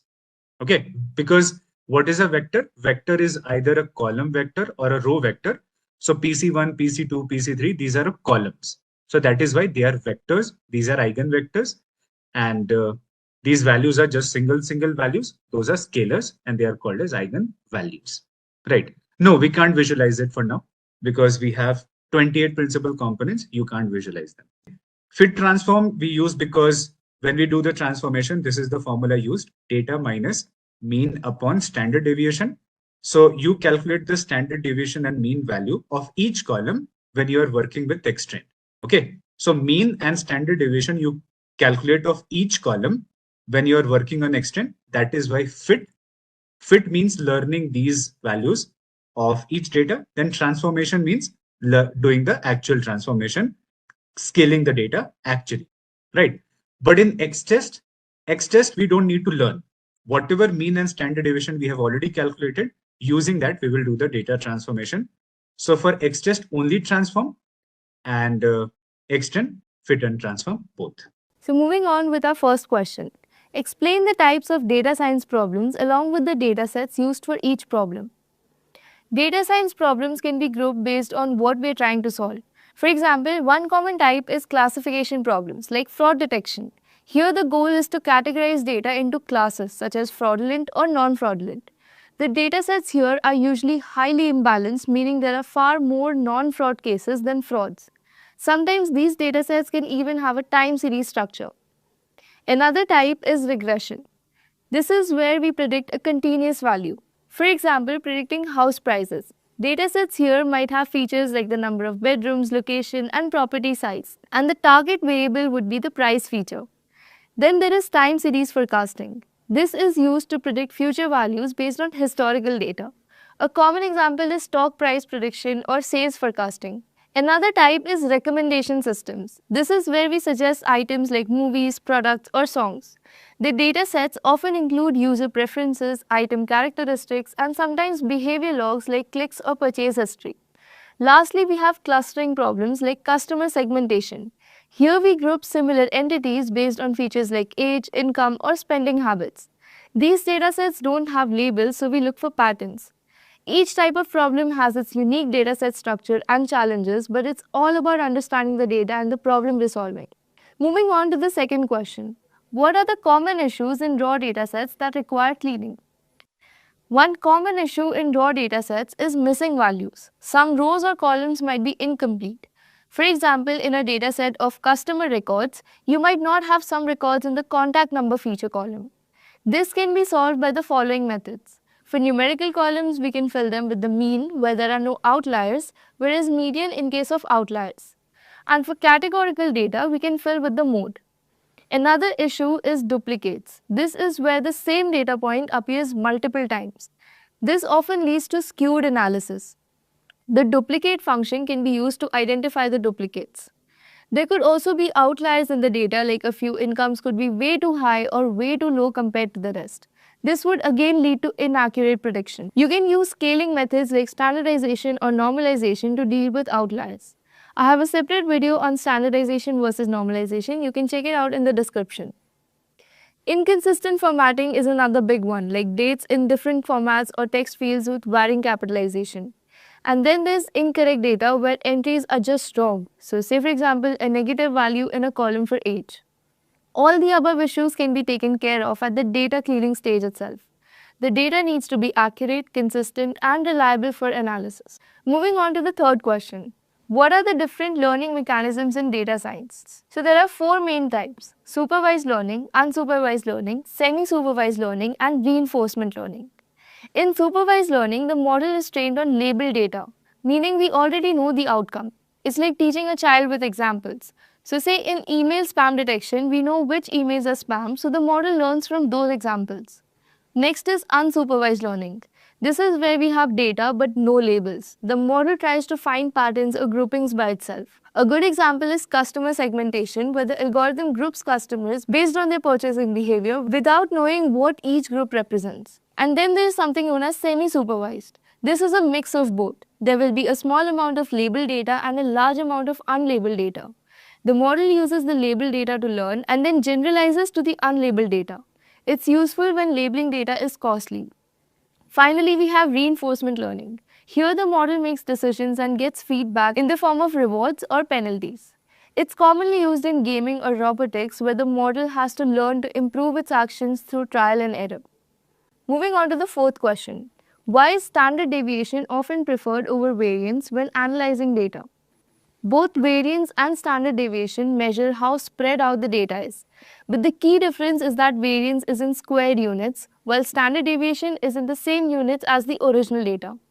Let's say we're looking at the test scores of a class of students. measured on a scale from 0 to 100. If we calculate the variance, it would give us the number in the units of squared points, say something like 25,000. Now, this is not easy to relate to the actual scores. However, when we calculate standard deviation, it's in the same units as the original data. In this case, just points. So if the standard deviation is 50, it's much clearer because we can directly understand it as the spread of scores around the average score. Standard deviation just makes it easier to relate to real world values. Moving on to the fifth question. What is overfitting and underfitting, and explain how you can detect if your model is overfitting or underfitting. So overfitting happens when the model learns the training data too well, even the noise and the random fluctuation. It performs great on the training set, but struggles with new unseen data because it's too specific to the training data. It's like memorizing answers to a practice test without truly understanding the material. On the other hand, underfitting happens when the model is too simple to capture the patterns in the data. It fails to perform well on both the training set and the test set. It's like studying just the basics and missing out on the important details. In order to detect underfitting or overfitting in your model, you need to look at performance metrics like accuracy or error rates and compare them between the training and the test sets. To deal with overfitting, you can either reduce the number of features or use techniques like regularization or cross-validation. Whereas for underfitting, you would want to make the model more complex. This might involve adding more features and increasing the model's capacity. Moving on to the sixth question. Explain the concept of regularization in machine learning and why is it important for improving model performance. Regularization is used to prevent overfitting by adding a penalty to the model for being too complex. Essentially, it discourages the model from relying too much on specific features or learning noise in the data. There are two types of regularization techniques. First is L1 regularization or lasso regularization. It adds a penalty based on the size of the model's coefficients, making some of them shrink to 0. This way, it automatically selects only the most important features and ignores the rest. For example, in house price prediction, if the number of garage doors has little impact, L1 regularization might set its weight to 0 and exclude it from the model. The next one is L2 regularization or ridge regularization. It adds a penalty based on the square of the coefficients. This reduces their size but doesn't make them 0, so all features are kept but none dominate too much. For example, in predicting house prices, if the area feature has a large impact but the number of rooms has a smaller impact, L2 regularization will ensure that both are considered while preventing the area feature from overpowering the model. Regularization is important because it helps the model generalize better to unseen data by controlling complexity and preventing overfitting. Moving on to the seventh question. If a model performs well on training data but poorly on unseen data, what technique could you use to understand its generalization ability? This is a classic case of overfitting. To understand the model's generalization ability, we can use cross-validation. With cross-validation, we will split the data into multiple smaller sets or folds. The model is trained on some folds and tested on the others. This process is repeated multiple times and we average the results to see how the model performs across different subsets of data. It's a great way to check if the model is consistently good across various splits or if it's just memorizing the training data. Moving on to the next question. What is the role of activation functions in machine learning models like linear regression and logistic regression? Activation functions are used to introduce non-linearity into a model, which allows the model to learn complex patterns in the data. In linear regression, there's actually no activation function because the output is simply a linear combination of input features. It's used for predicting continuous values. In logistic regression, however, we use the sigmoid activation function, which squashes the output between 0 and 1, making it suitable for binary classification problems like predicting the yes or no outcomes.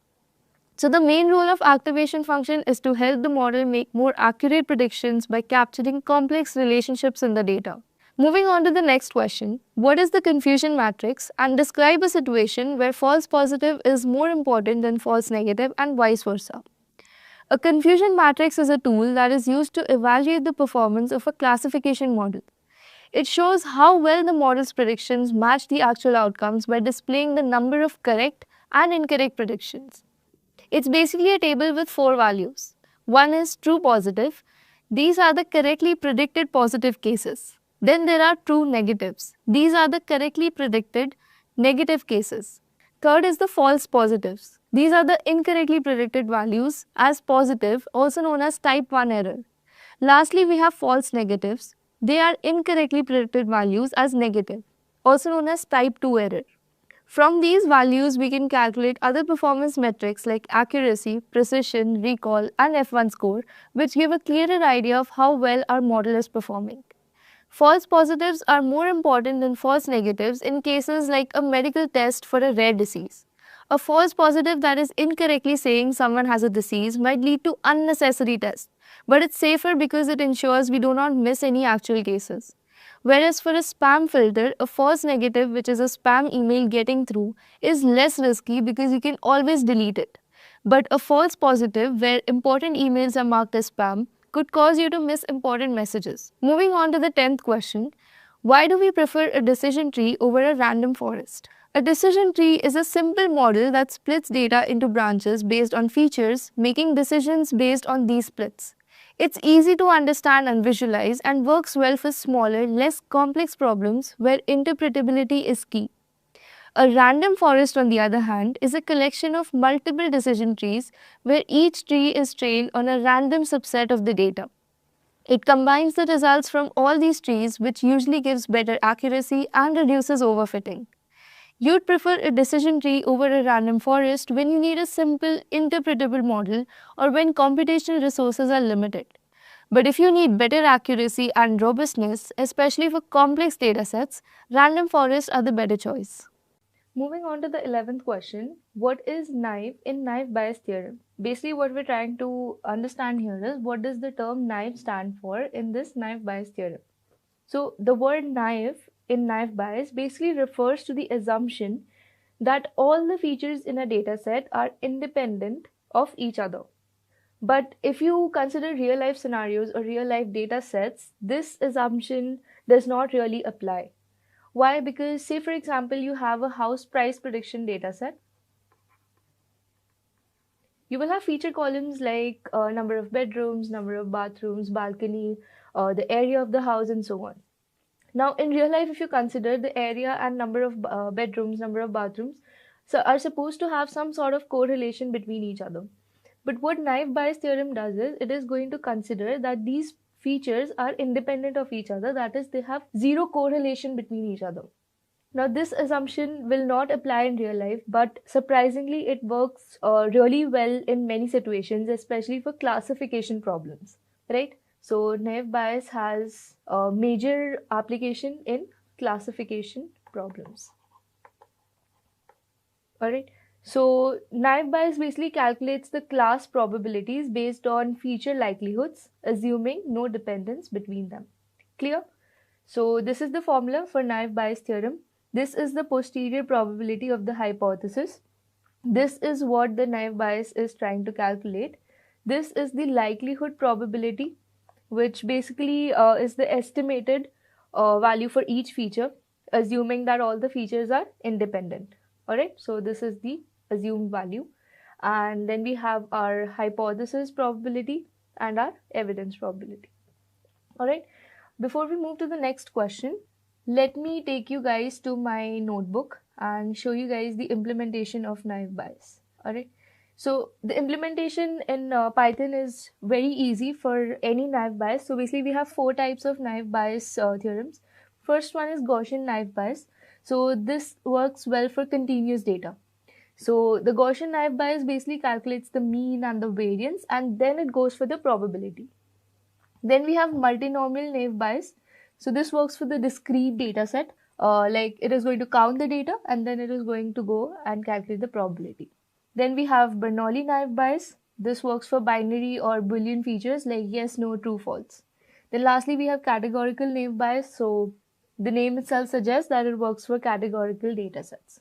So you can easily import your naive Bayes theorem, whichever one you want to apply, from sklearn.naive Bayes, and then you have to call your function and simply train it using the fit method. Alright, so once that is done, you can go ahead and predict it, and this is what your output is going to look like. Alright, so basically this is how it has classified it as 0 and 1. So that is all about the naive Bayes theorem. Moving on with our 12th question. what is imbalanced data and how do we handle them. So I have already made a video on this particular topic and I have explained each and every concept in a lot of detail. So you guys can go ahead and check it out.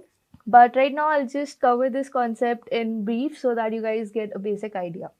Alright, so imbalanced data basically happens when one class in a data set has a lot more samples than the other.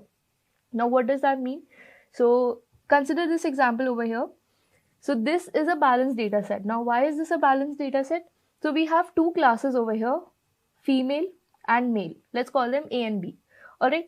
Now class A, that is female, has 51% of samples in a data set, whereas class B, which is male, has 49% of samples in the data set. Now this is a pretty you can say balanced situation. Why? Because we have almost equal number of samples, right? 51% and 49% are not that far away.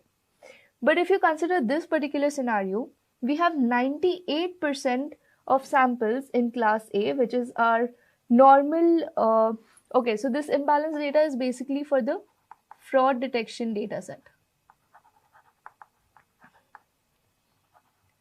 Okay, so we have a fraud detection data set where we have two classes, which is normal transactions and fraudulent transactions.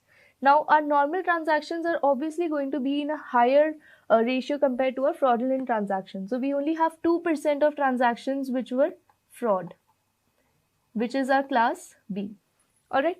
So, the number of samples of class B is comparatively very less as class A, right? So, this is going to lead in poor performance in the minority class. Basically, our model is going to be biased towards the majority class, right? So say for example, my model predicts not fraud or say normal each time.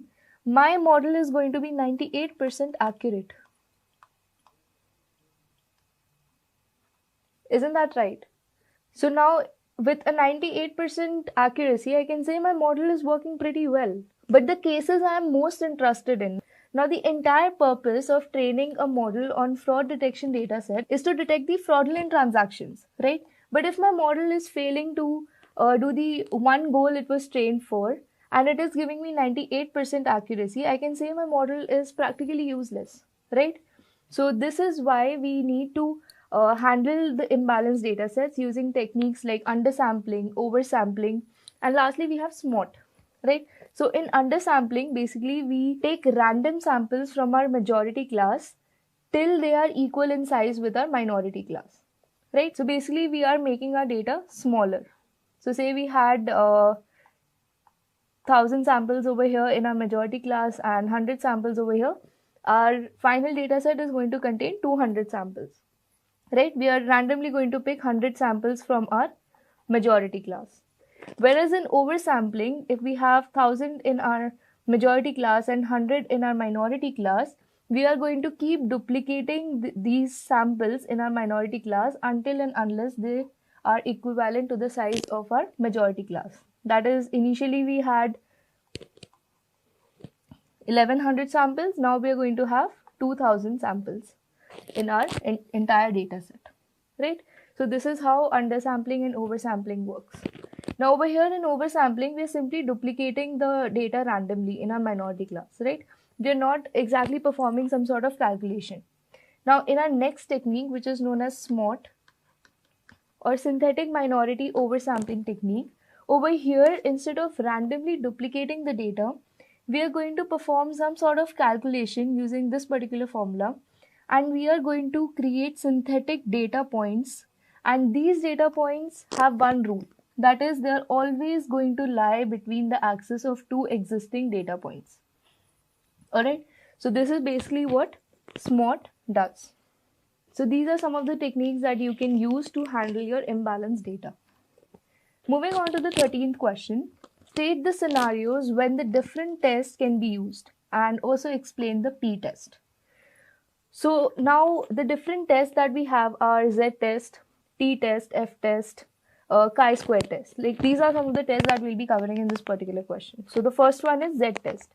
Now this is used for the large samples, generally greater than 30.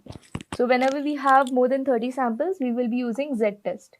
Now keep this condition in mind. I'm sure some of you guys must be having a doubt regarding 30 samples. We'll be talking about this in a few minutes, but first let's cover all the tests, right? And your population standard deviation should be known. So say for example, you want to compare the average heights of two cities. So this is a scenario where you would preferably be using z-test. So this is the formula for finding the value of z-test. So you subtract your population mean from your sample mean and you divide it by your standard deviation divided by the total number of observations. Alright. Then the next one that we have is a t-test. This is used for small samples, preferably less than 30, and you don't know your population standard deviation. So say for example, you want to test a new teaching method, whether it improves your test scores in a class or it doesn't, right? So this is the formula for your t-test. So the next one that we have is an f-test. This basically compares the variances of two data sets.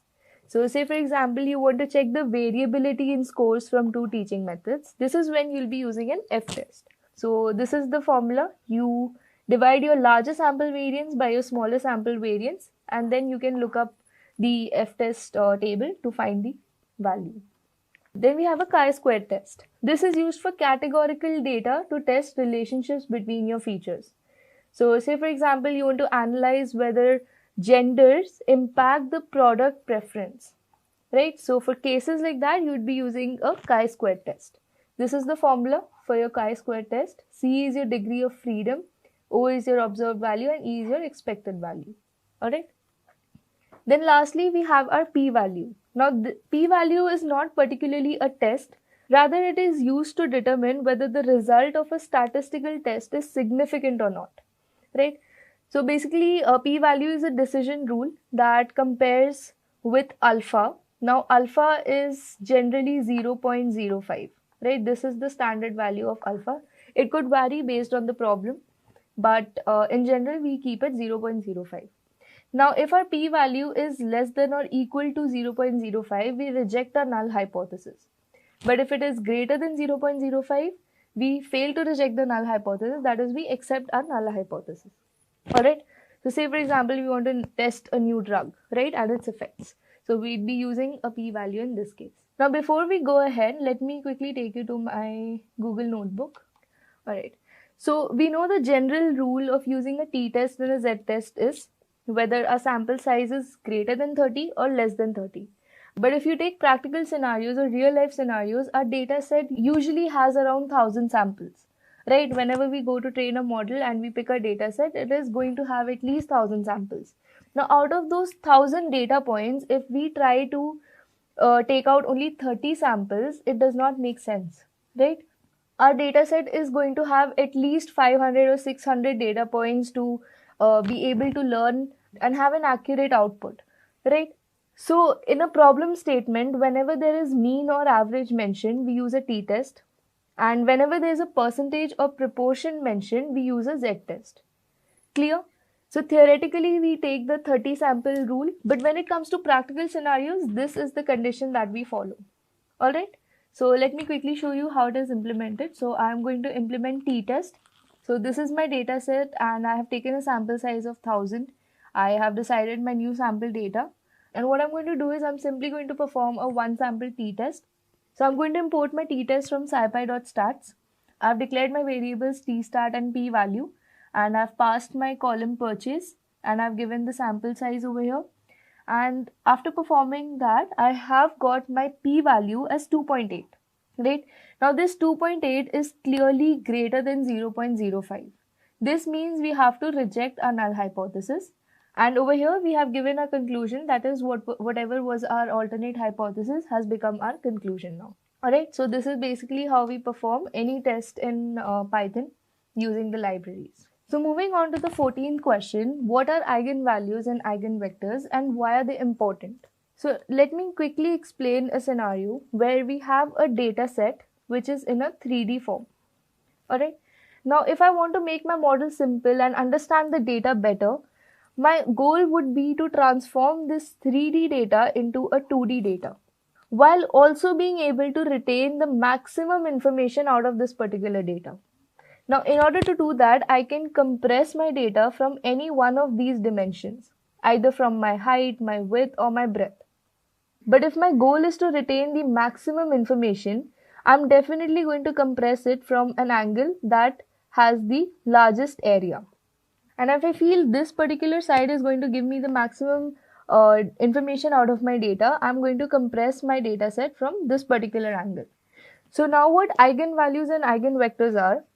Eigenvalues are basically going to tell me how much my data set has shrinked or stretched during my transformation, whereas my eigenvectors are going to define the direction from which my data sets have been shrinked or stretched, right? And the direction is always going to remain unchanged during that transformation. So I hope this is clear, and this is the basic formula that is used to calculate the eigenvector, which is represented with the x vector, and we have eigenvalue represented by lambda. Alright, so let's quickly look at the example. So we have a matrix denoted by A, which is 2, 0 and 0, 3. Now in order to calculate the eigenvalue, this is the formula that we'll be using. Alright, we need to calculate our matrix A minus lambda into I. Now I is the identity matrix and it is represented using this particular matrix. Alright, so now we know the determinant of this particular matrix is going to result to 0. Alright, now this is going to help us give the final values of the lambda. Alright, so now to calculate A minus lambda I, this is the kind of calculation we'll be performing. We've already multiplied lambda with our identity matrix, and this is going to be the resultant matrix after multiplication. Right, so after subtraction, this is going to be our final matrix, 2 minus lambda and 3 minus lambda. Once we equate it with 0, we get the values of lambda, which is 2 and 3. Alright, so we get two eigenvalues, which is 2 and 3. Now, in order to calculate the eigenvectors, we are simply going to multiply x with A minus lambda I. Alright, now we know the values of lambda, which is 2 and 3. So we are going to substitute these values in lambda, and once we do that, we're going to get a matrix like this, and after we multiply this matrix with x, our x value is going to be somewhat like this. Alright, so basically these are the steps that we follow in order to calculate the eigenvalues and eigenvectors. Alright, now why are they important in data science? So eigenvalues and eigenvectors are used for principal component analysis. Basically, they reduce the dimensions of large data, and they're used to identify the important features using eigenvectors. Then they're used for graph analysis and stability analysis also. Alright. Moving on to the 15th question. How do you ensure that the sample chosen for a study truly represents the entire population? Now, in order to answer this particular question, first we need to understand what is sampling. So whenever we're conducting a study, it is not always going to be possible to include everyone in the population, right? So we're going to use sampling to study a smaller, more manageable group. So the first step is to define who or what you are studying. That is, we need to define the target population. So say for example, we want to know the opinions of college students for a particular study, right? So our target population is going to be only the college students, not their parents, not their siblings, right? So that is how we define the target population. The next step would be to choose the right sampling method. Now we have over here 4 different types of sampling methods. So the first one is simple random sampling. Over here, everyone in the population is going to have an equal chance of being selected, right? There is not going to be any particular bias towards any person. The next one is systematic sampling. So over here, every nth person or nth member from a list or sequence is going to be selected. So basically over here, we're going to apply some sort of algorithm or some sort of system that every third person that we meet or every third person that we interview is going to be part of our data set. Alright. Then what we have is a stratified sampling. Over here, we divide the population into groups, that is our strata, and take a random sample from each group. Alright. So say for example, I am interviewing college students. I'm going to divide the college students into groups, say depending on their streams, right? So maybe I make groups of computer science and MBA and other fields like that, right? So once I have divided the college students into groups, I'm randomly going to pick a student from each group. Alright, so this is what is known as stratified sampling. Then lastly, we have cluster sampling. Over here, we divide the population into clusters, randomly select the clusters and include all the members from those clusters. Alright, So over here, I'm not going to select an individual from a group, rather I'm going to select the entire group randomly. Alright, so this is known as cluster sampling. So depending on our problem statement, we need to choose the right sampling method. Then third is to ensure sample size is adequate. What this means is larger samples are better because they reduce the likelihood of errors. So say for example, if we are polling 10 people to understand a city's preference, we are going to miss the diversity of opinions, right? A sample of 1000 is going to be much more reliable and much more adequate. So this is what ensuring the right sample size means. Then lastly, we need to avoid bias. Bias occurs when certain groups are favored over the others. So say for example, we only survey people from urban areas and we ignore the rural areas. So our result is going to be completely skewed, right? Obviously, the opinions of urban people are not going to match with the ones of the rural people.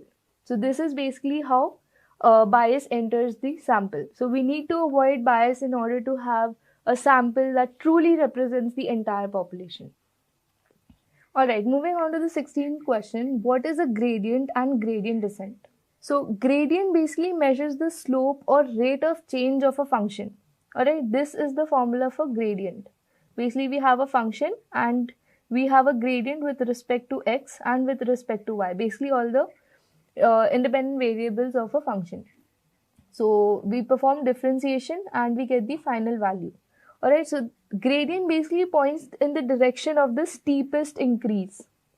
Alright, so if in this case we had our y value as say positive and x value also positive, then this gradient would be signifying that in whatever direction we are moving so far is the direction of the steepest increase. That is, we are going in the increasing direction, right? It is leading us to the maxima.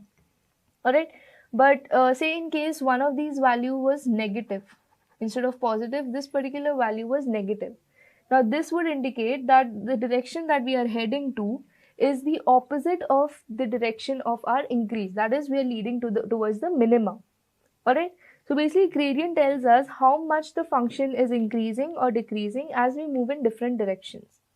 Alright, then we have gradient descent. Now this is a method to find the minimum of a function by moving in the opposite direction of the gradient. Now we already discussed gradient is going to lead us in the direction of maximum value. And now gradient descent is a method to find the minimum of a function. So obviously gradient descent is going to move in the opposite direction of the gradient. Alright. So say for example, this is our function. Alright. Now in order to reach the minimum point which lies over here, what we are going to do is at every point we are going to calculate the gradient. Alright.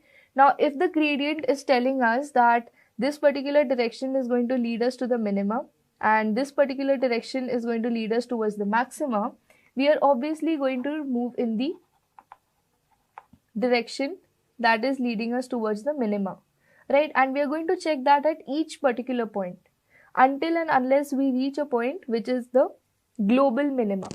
Alright, so basically we are trying to reach towards the bottom of a valley.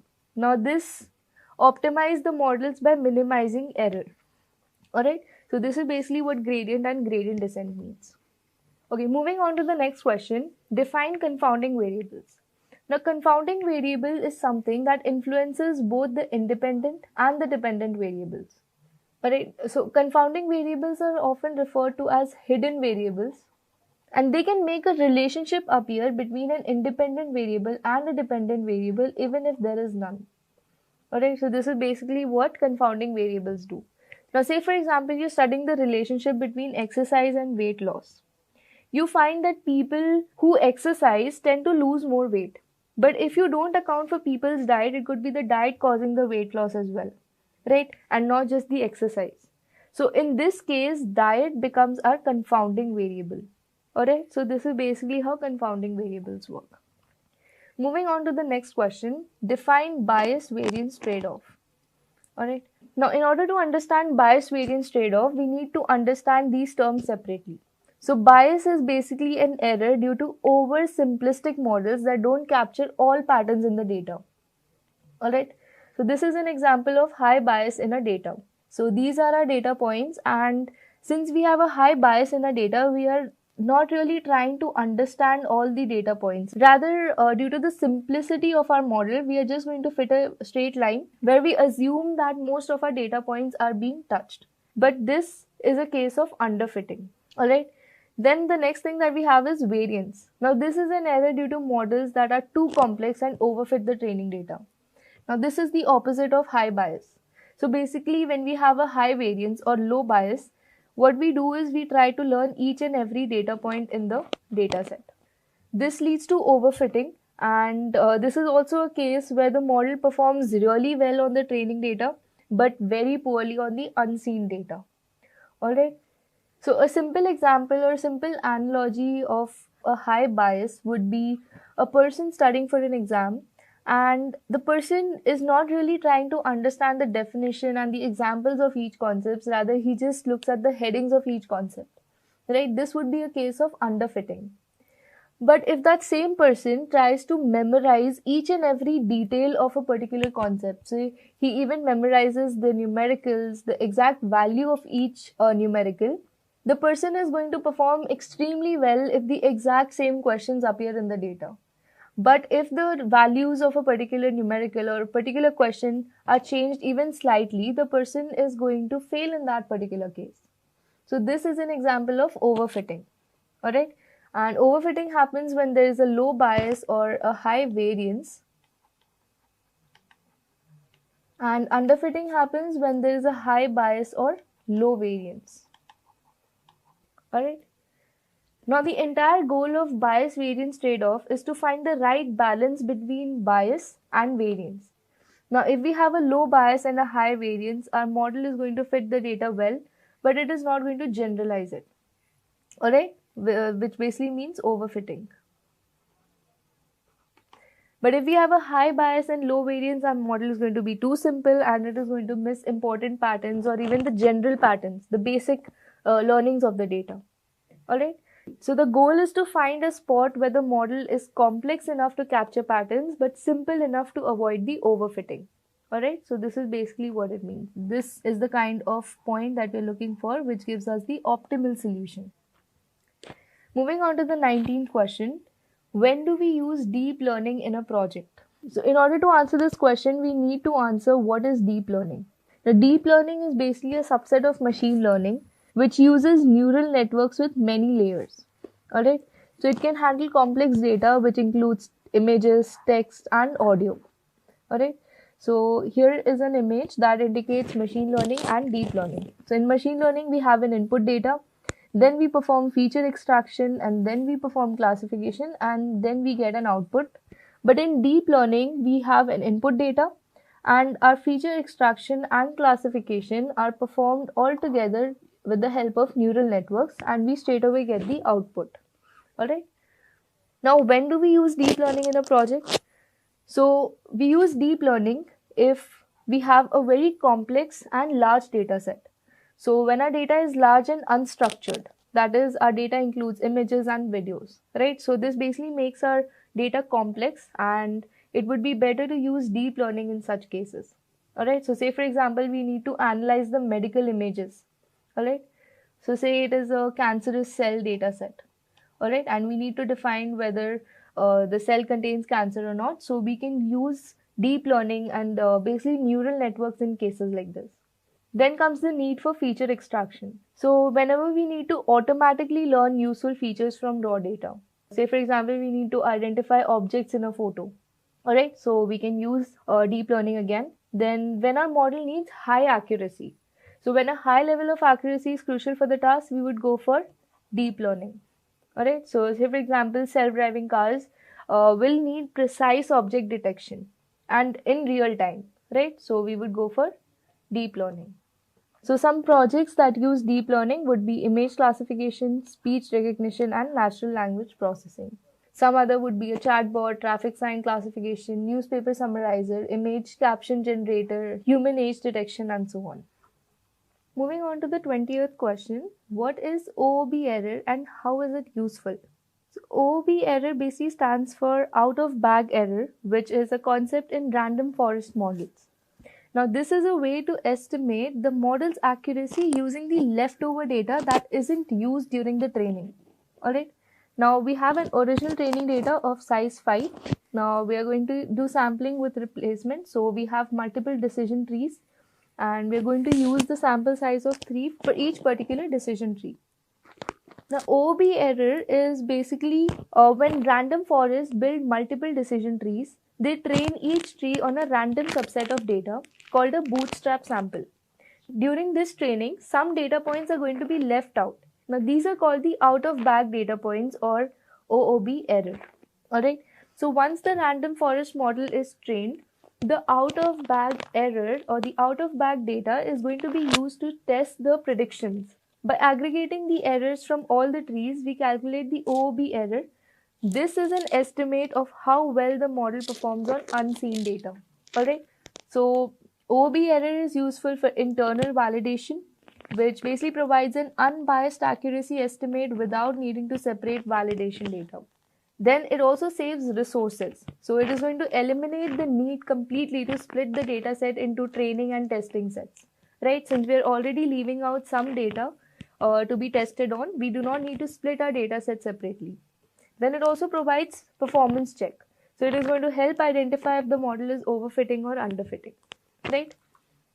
So some examples of OOB error are suppose a random forest model trains on 70% of the data, which is a bootstrap sample, and the remaining 30%, which is our out of bag data, is going to be used to test each tree's prediction.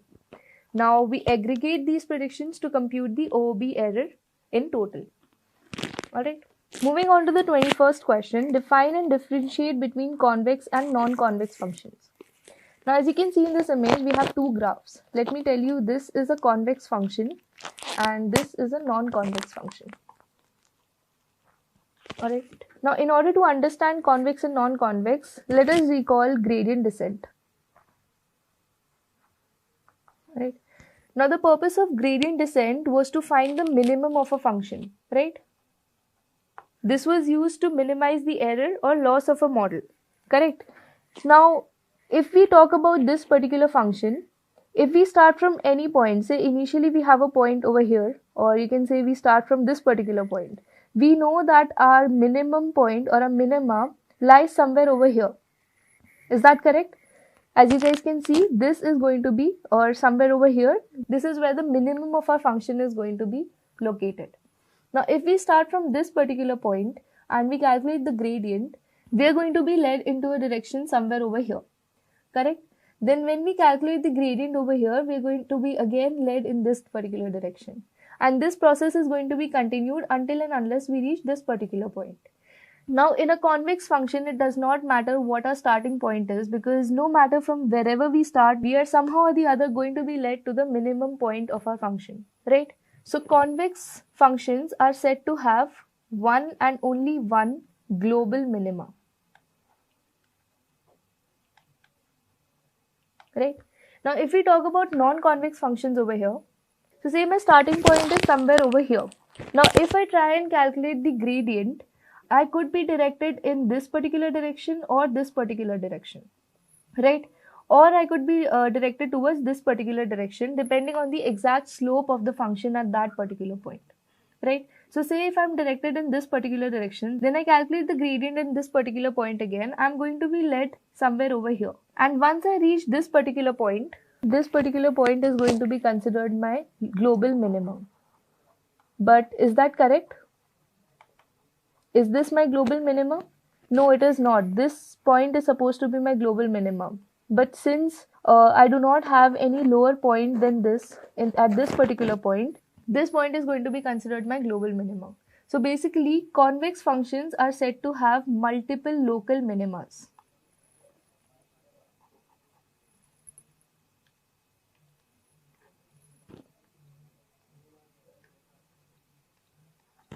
Alright, as you can see over here, this is another minima, this is another minima, this is another minima.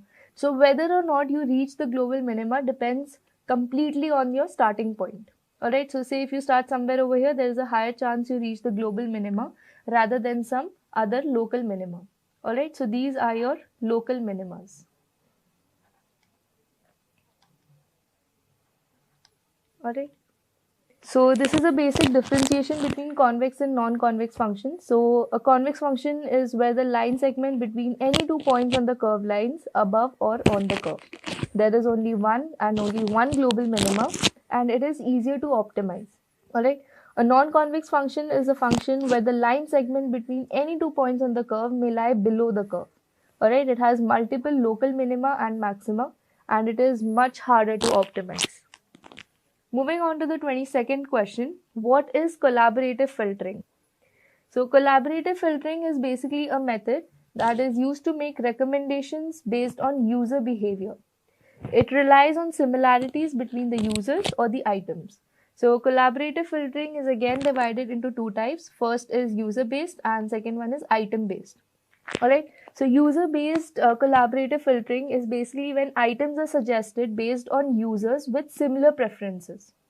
Alright, and item based collaborative filtering is basically when the items are suggested similar to what the user has liked previously. Alright, let's understand this with the help of an example. So there are two users, user 1 and user 2. So both these users have several movies in common. That is, they have both liked these movies or they have highly rated these movies. Now, if user 1 has watched a particular movie that user 2 has not, there is a high chance that this particular movie is recommended to user 2. Alright, so this is basically how user-based collaborative filtering works. Then we have item-based filtering. So basically we have three users who go shopping. So user 1 has shopped for these particular items, whereas user 2 has shopped for these particular items. Now if a third user has shopped for this particular item, this user is going to be recommended items from the similar category. Now if this is not clear, let me give you another example. So say if you buy a book about machine learning. Now what the system is going to do is, the system is going to recommend similar books in the same category to you as well. Maybe you get recommendations of deep learning as well, right? So this is how item based filtering works. Based on your previous preferences, based on your previous likings, you will be recommended items in the future. Clear? Moving on to the 23rd question, what is a lazy learning algorithm? Now, lazy learning basically refers to algorithms that postpone generalizing from the training data until they receive a query, that is a new data point. Now, they don't process the data during training, but instead they store it for later use. Alright. So basically they delay generalization data until a query is made. Alright. So in the training phase, lazy learning training is almost instant because the algorithm is going to store the data set without building a complex model. Whereas in the prediction phase, when a new query comes in, the algorithm is going to compare it to the stored data to make a prediction. This step is going to take time because this is going to involve looking through all the stored data. Alright. So one example of lazy learning algorithm is the k nearest neighbors algorithm. Alright. Now what k nearest neighbors does is, so say you have 5 data points about fruits. Alright, let's say these are apples. Some are apples, some are oranges. Alright, they're already classified. Alright. Now say you have a new data point, which is basically a new fruit. Now in order to classify this new fruit, what KNN is going to do is, it is going to compare it to the stored data. Right, these are your stored data points. Right, all these are your stored data points. Now KNN is going to compare the stored data point and check the k closest neighbors for the new data point. Alright, so say if most of the neighbors of this new data point are apples, KNN is going to classify it as apples, otherwise it is going to classify it as oranges. Clear? So this is how KNN works, and this is basically what lazy learning algorithm works. Alright. Moving on to the 24th question, describe the differences between bagging and boosting algorithms. Alright. So bagging basically works by creating multiple subsets of the training data. So bagging and boosting are basically two powerful techniques in machine learning that are used to improve the performance of models. Alright.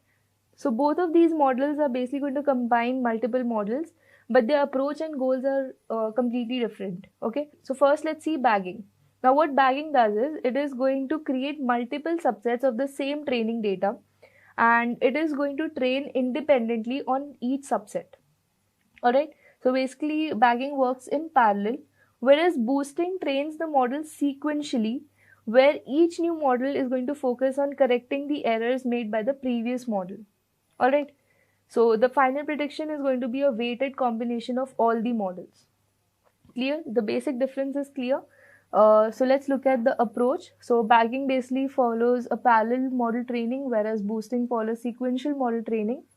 The goal of bagging is to reduce variance, whereas boosting has the main goal of reducing bias and variance. Alright. The basic method of error handling in bagging is to have equal weights for all the models, whereas boosting corrects errors of the previous models. Alright. So bagging has a lower risk of overfitting, whereas boosting has a higher risk of overfitting if not controlled. Alright. So a basic example of bagging would be random forest, where we have multiple decision trees working parallelly on each subset of the training data. Whereas boosting algorithms would be ADA boost, gradient boosting, and XG boost. Alright. Moving on to the 25th question. Explain the central limit theorem and its importance in data science. CLT or central limit theorem basically states that the sampling distribution of the sample mean approaches a normal distribution as the sample size increases. Alright. So as you can see over here, as we increase the sample size, the distribution of our data approaches a more normal curve. Alright, so this basically enables the use of statistical methods that rely only and only on normal distribution. It's going to help make inferences about the population using sample data, and it is used in hypothesis testing, confidence intervals, and many more such inferences. Alright. So a basic example would be, say you want to measure the average height of students in a school. Now the individual heights might vary a lot and may not follow a normal pattern, right? But if you repeatedly take random samples of students, calculate the average height for each sample, and then plot these averages, the graph will eventually form a normal distribution as the sample grows. Alright.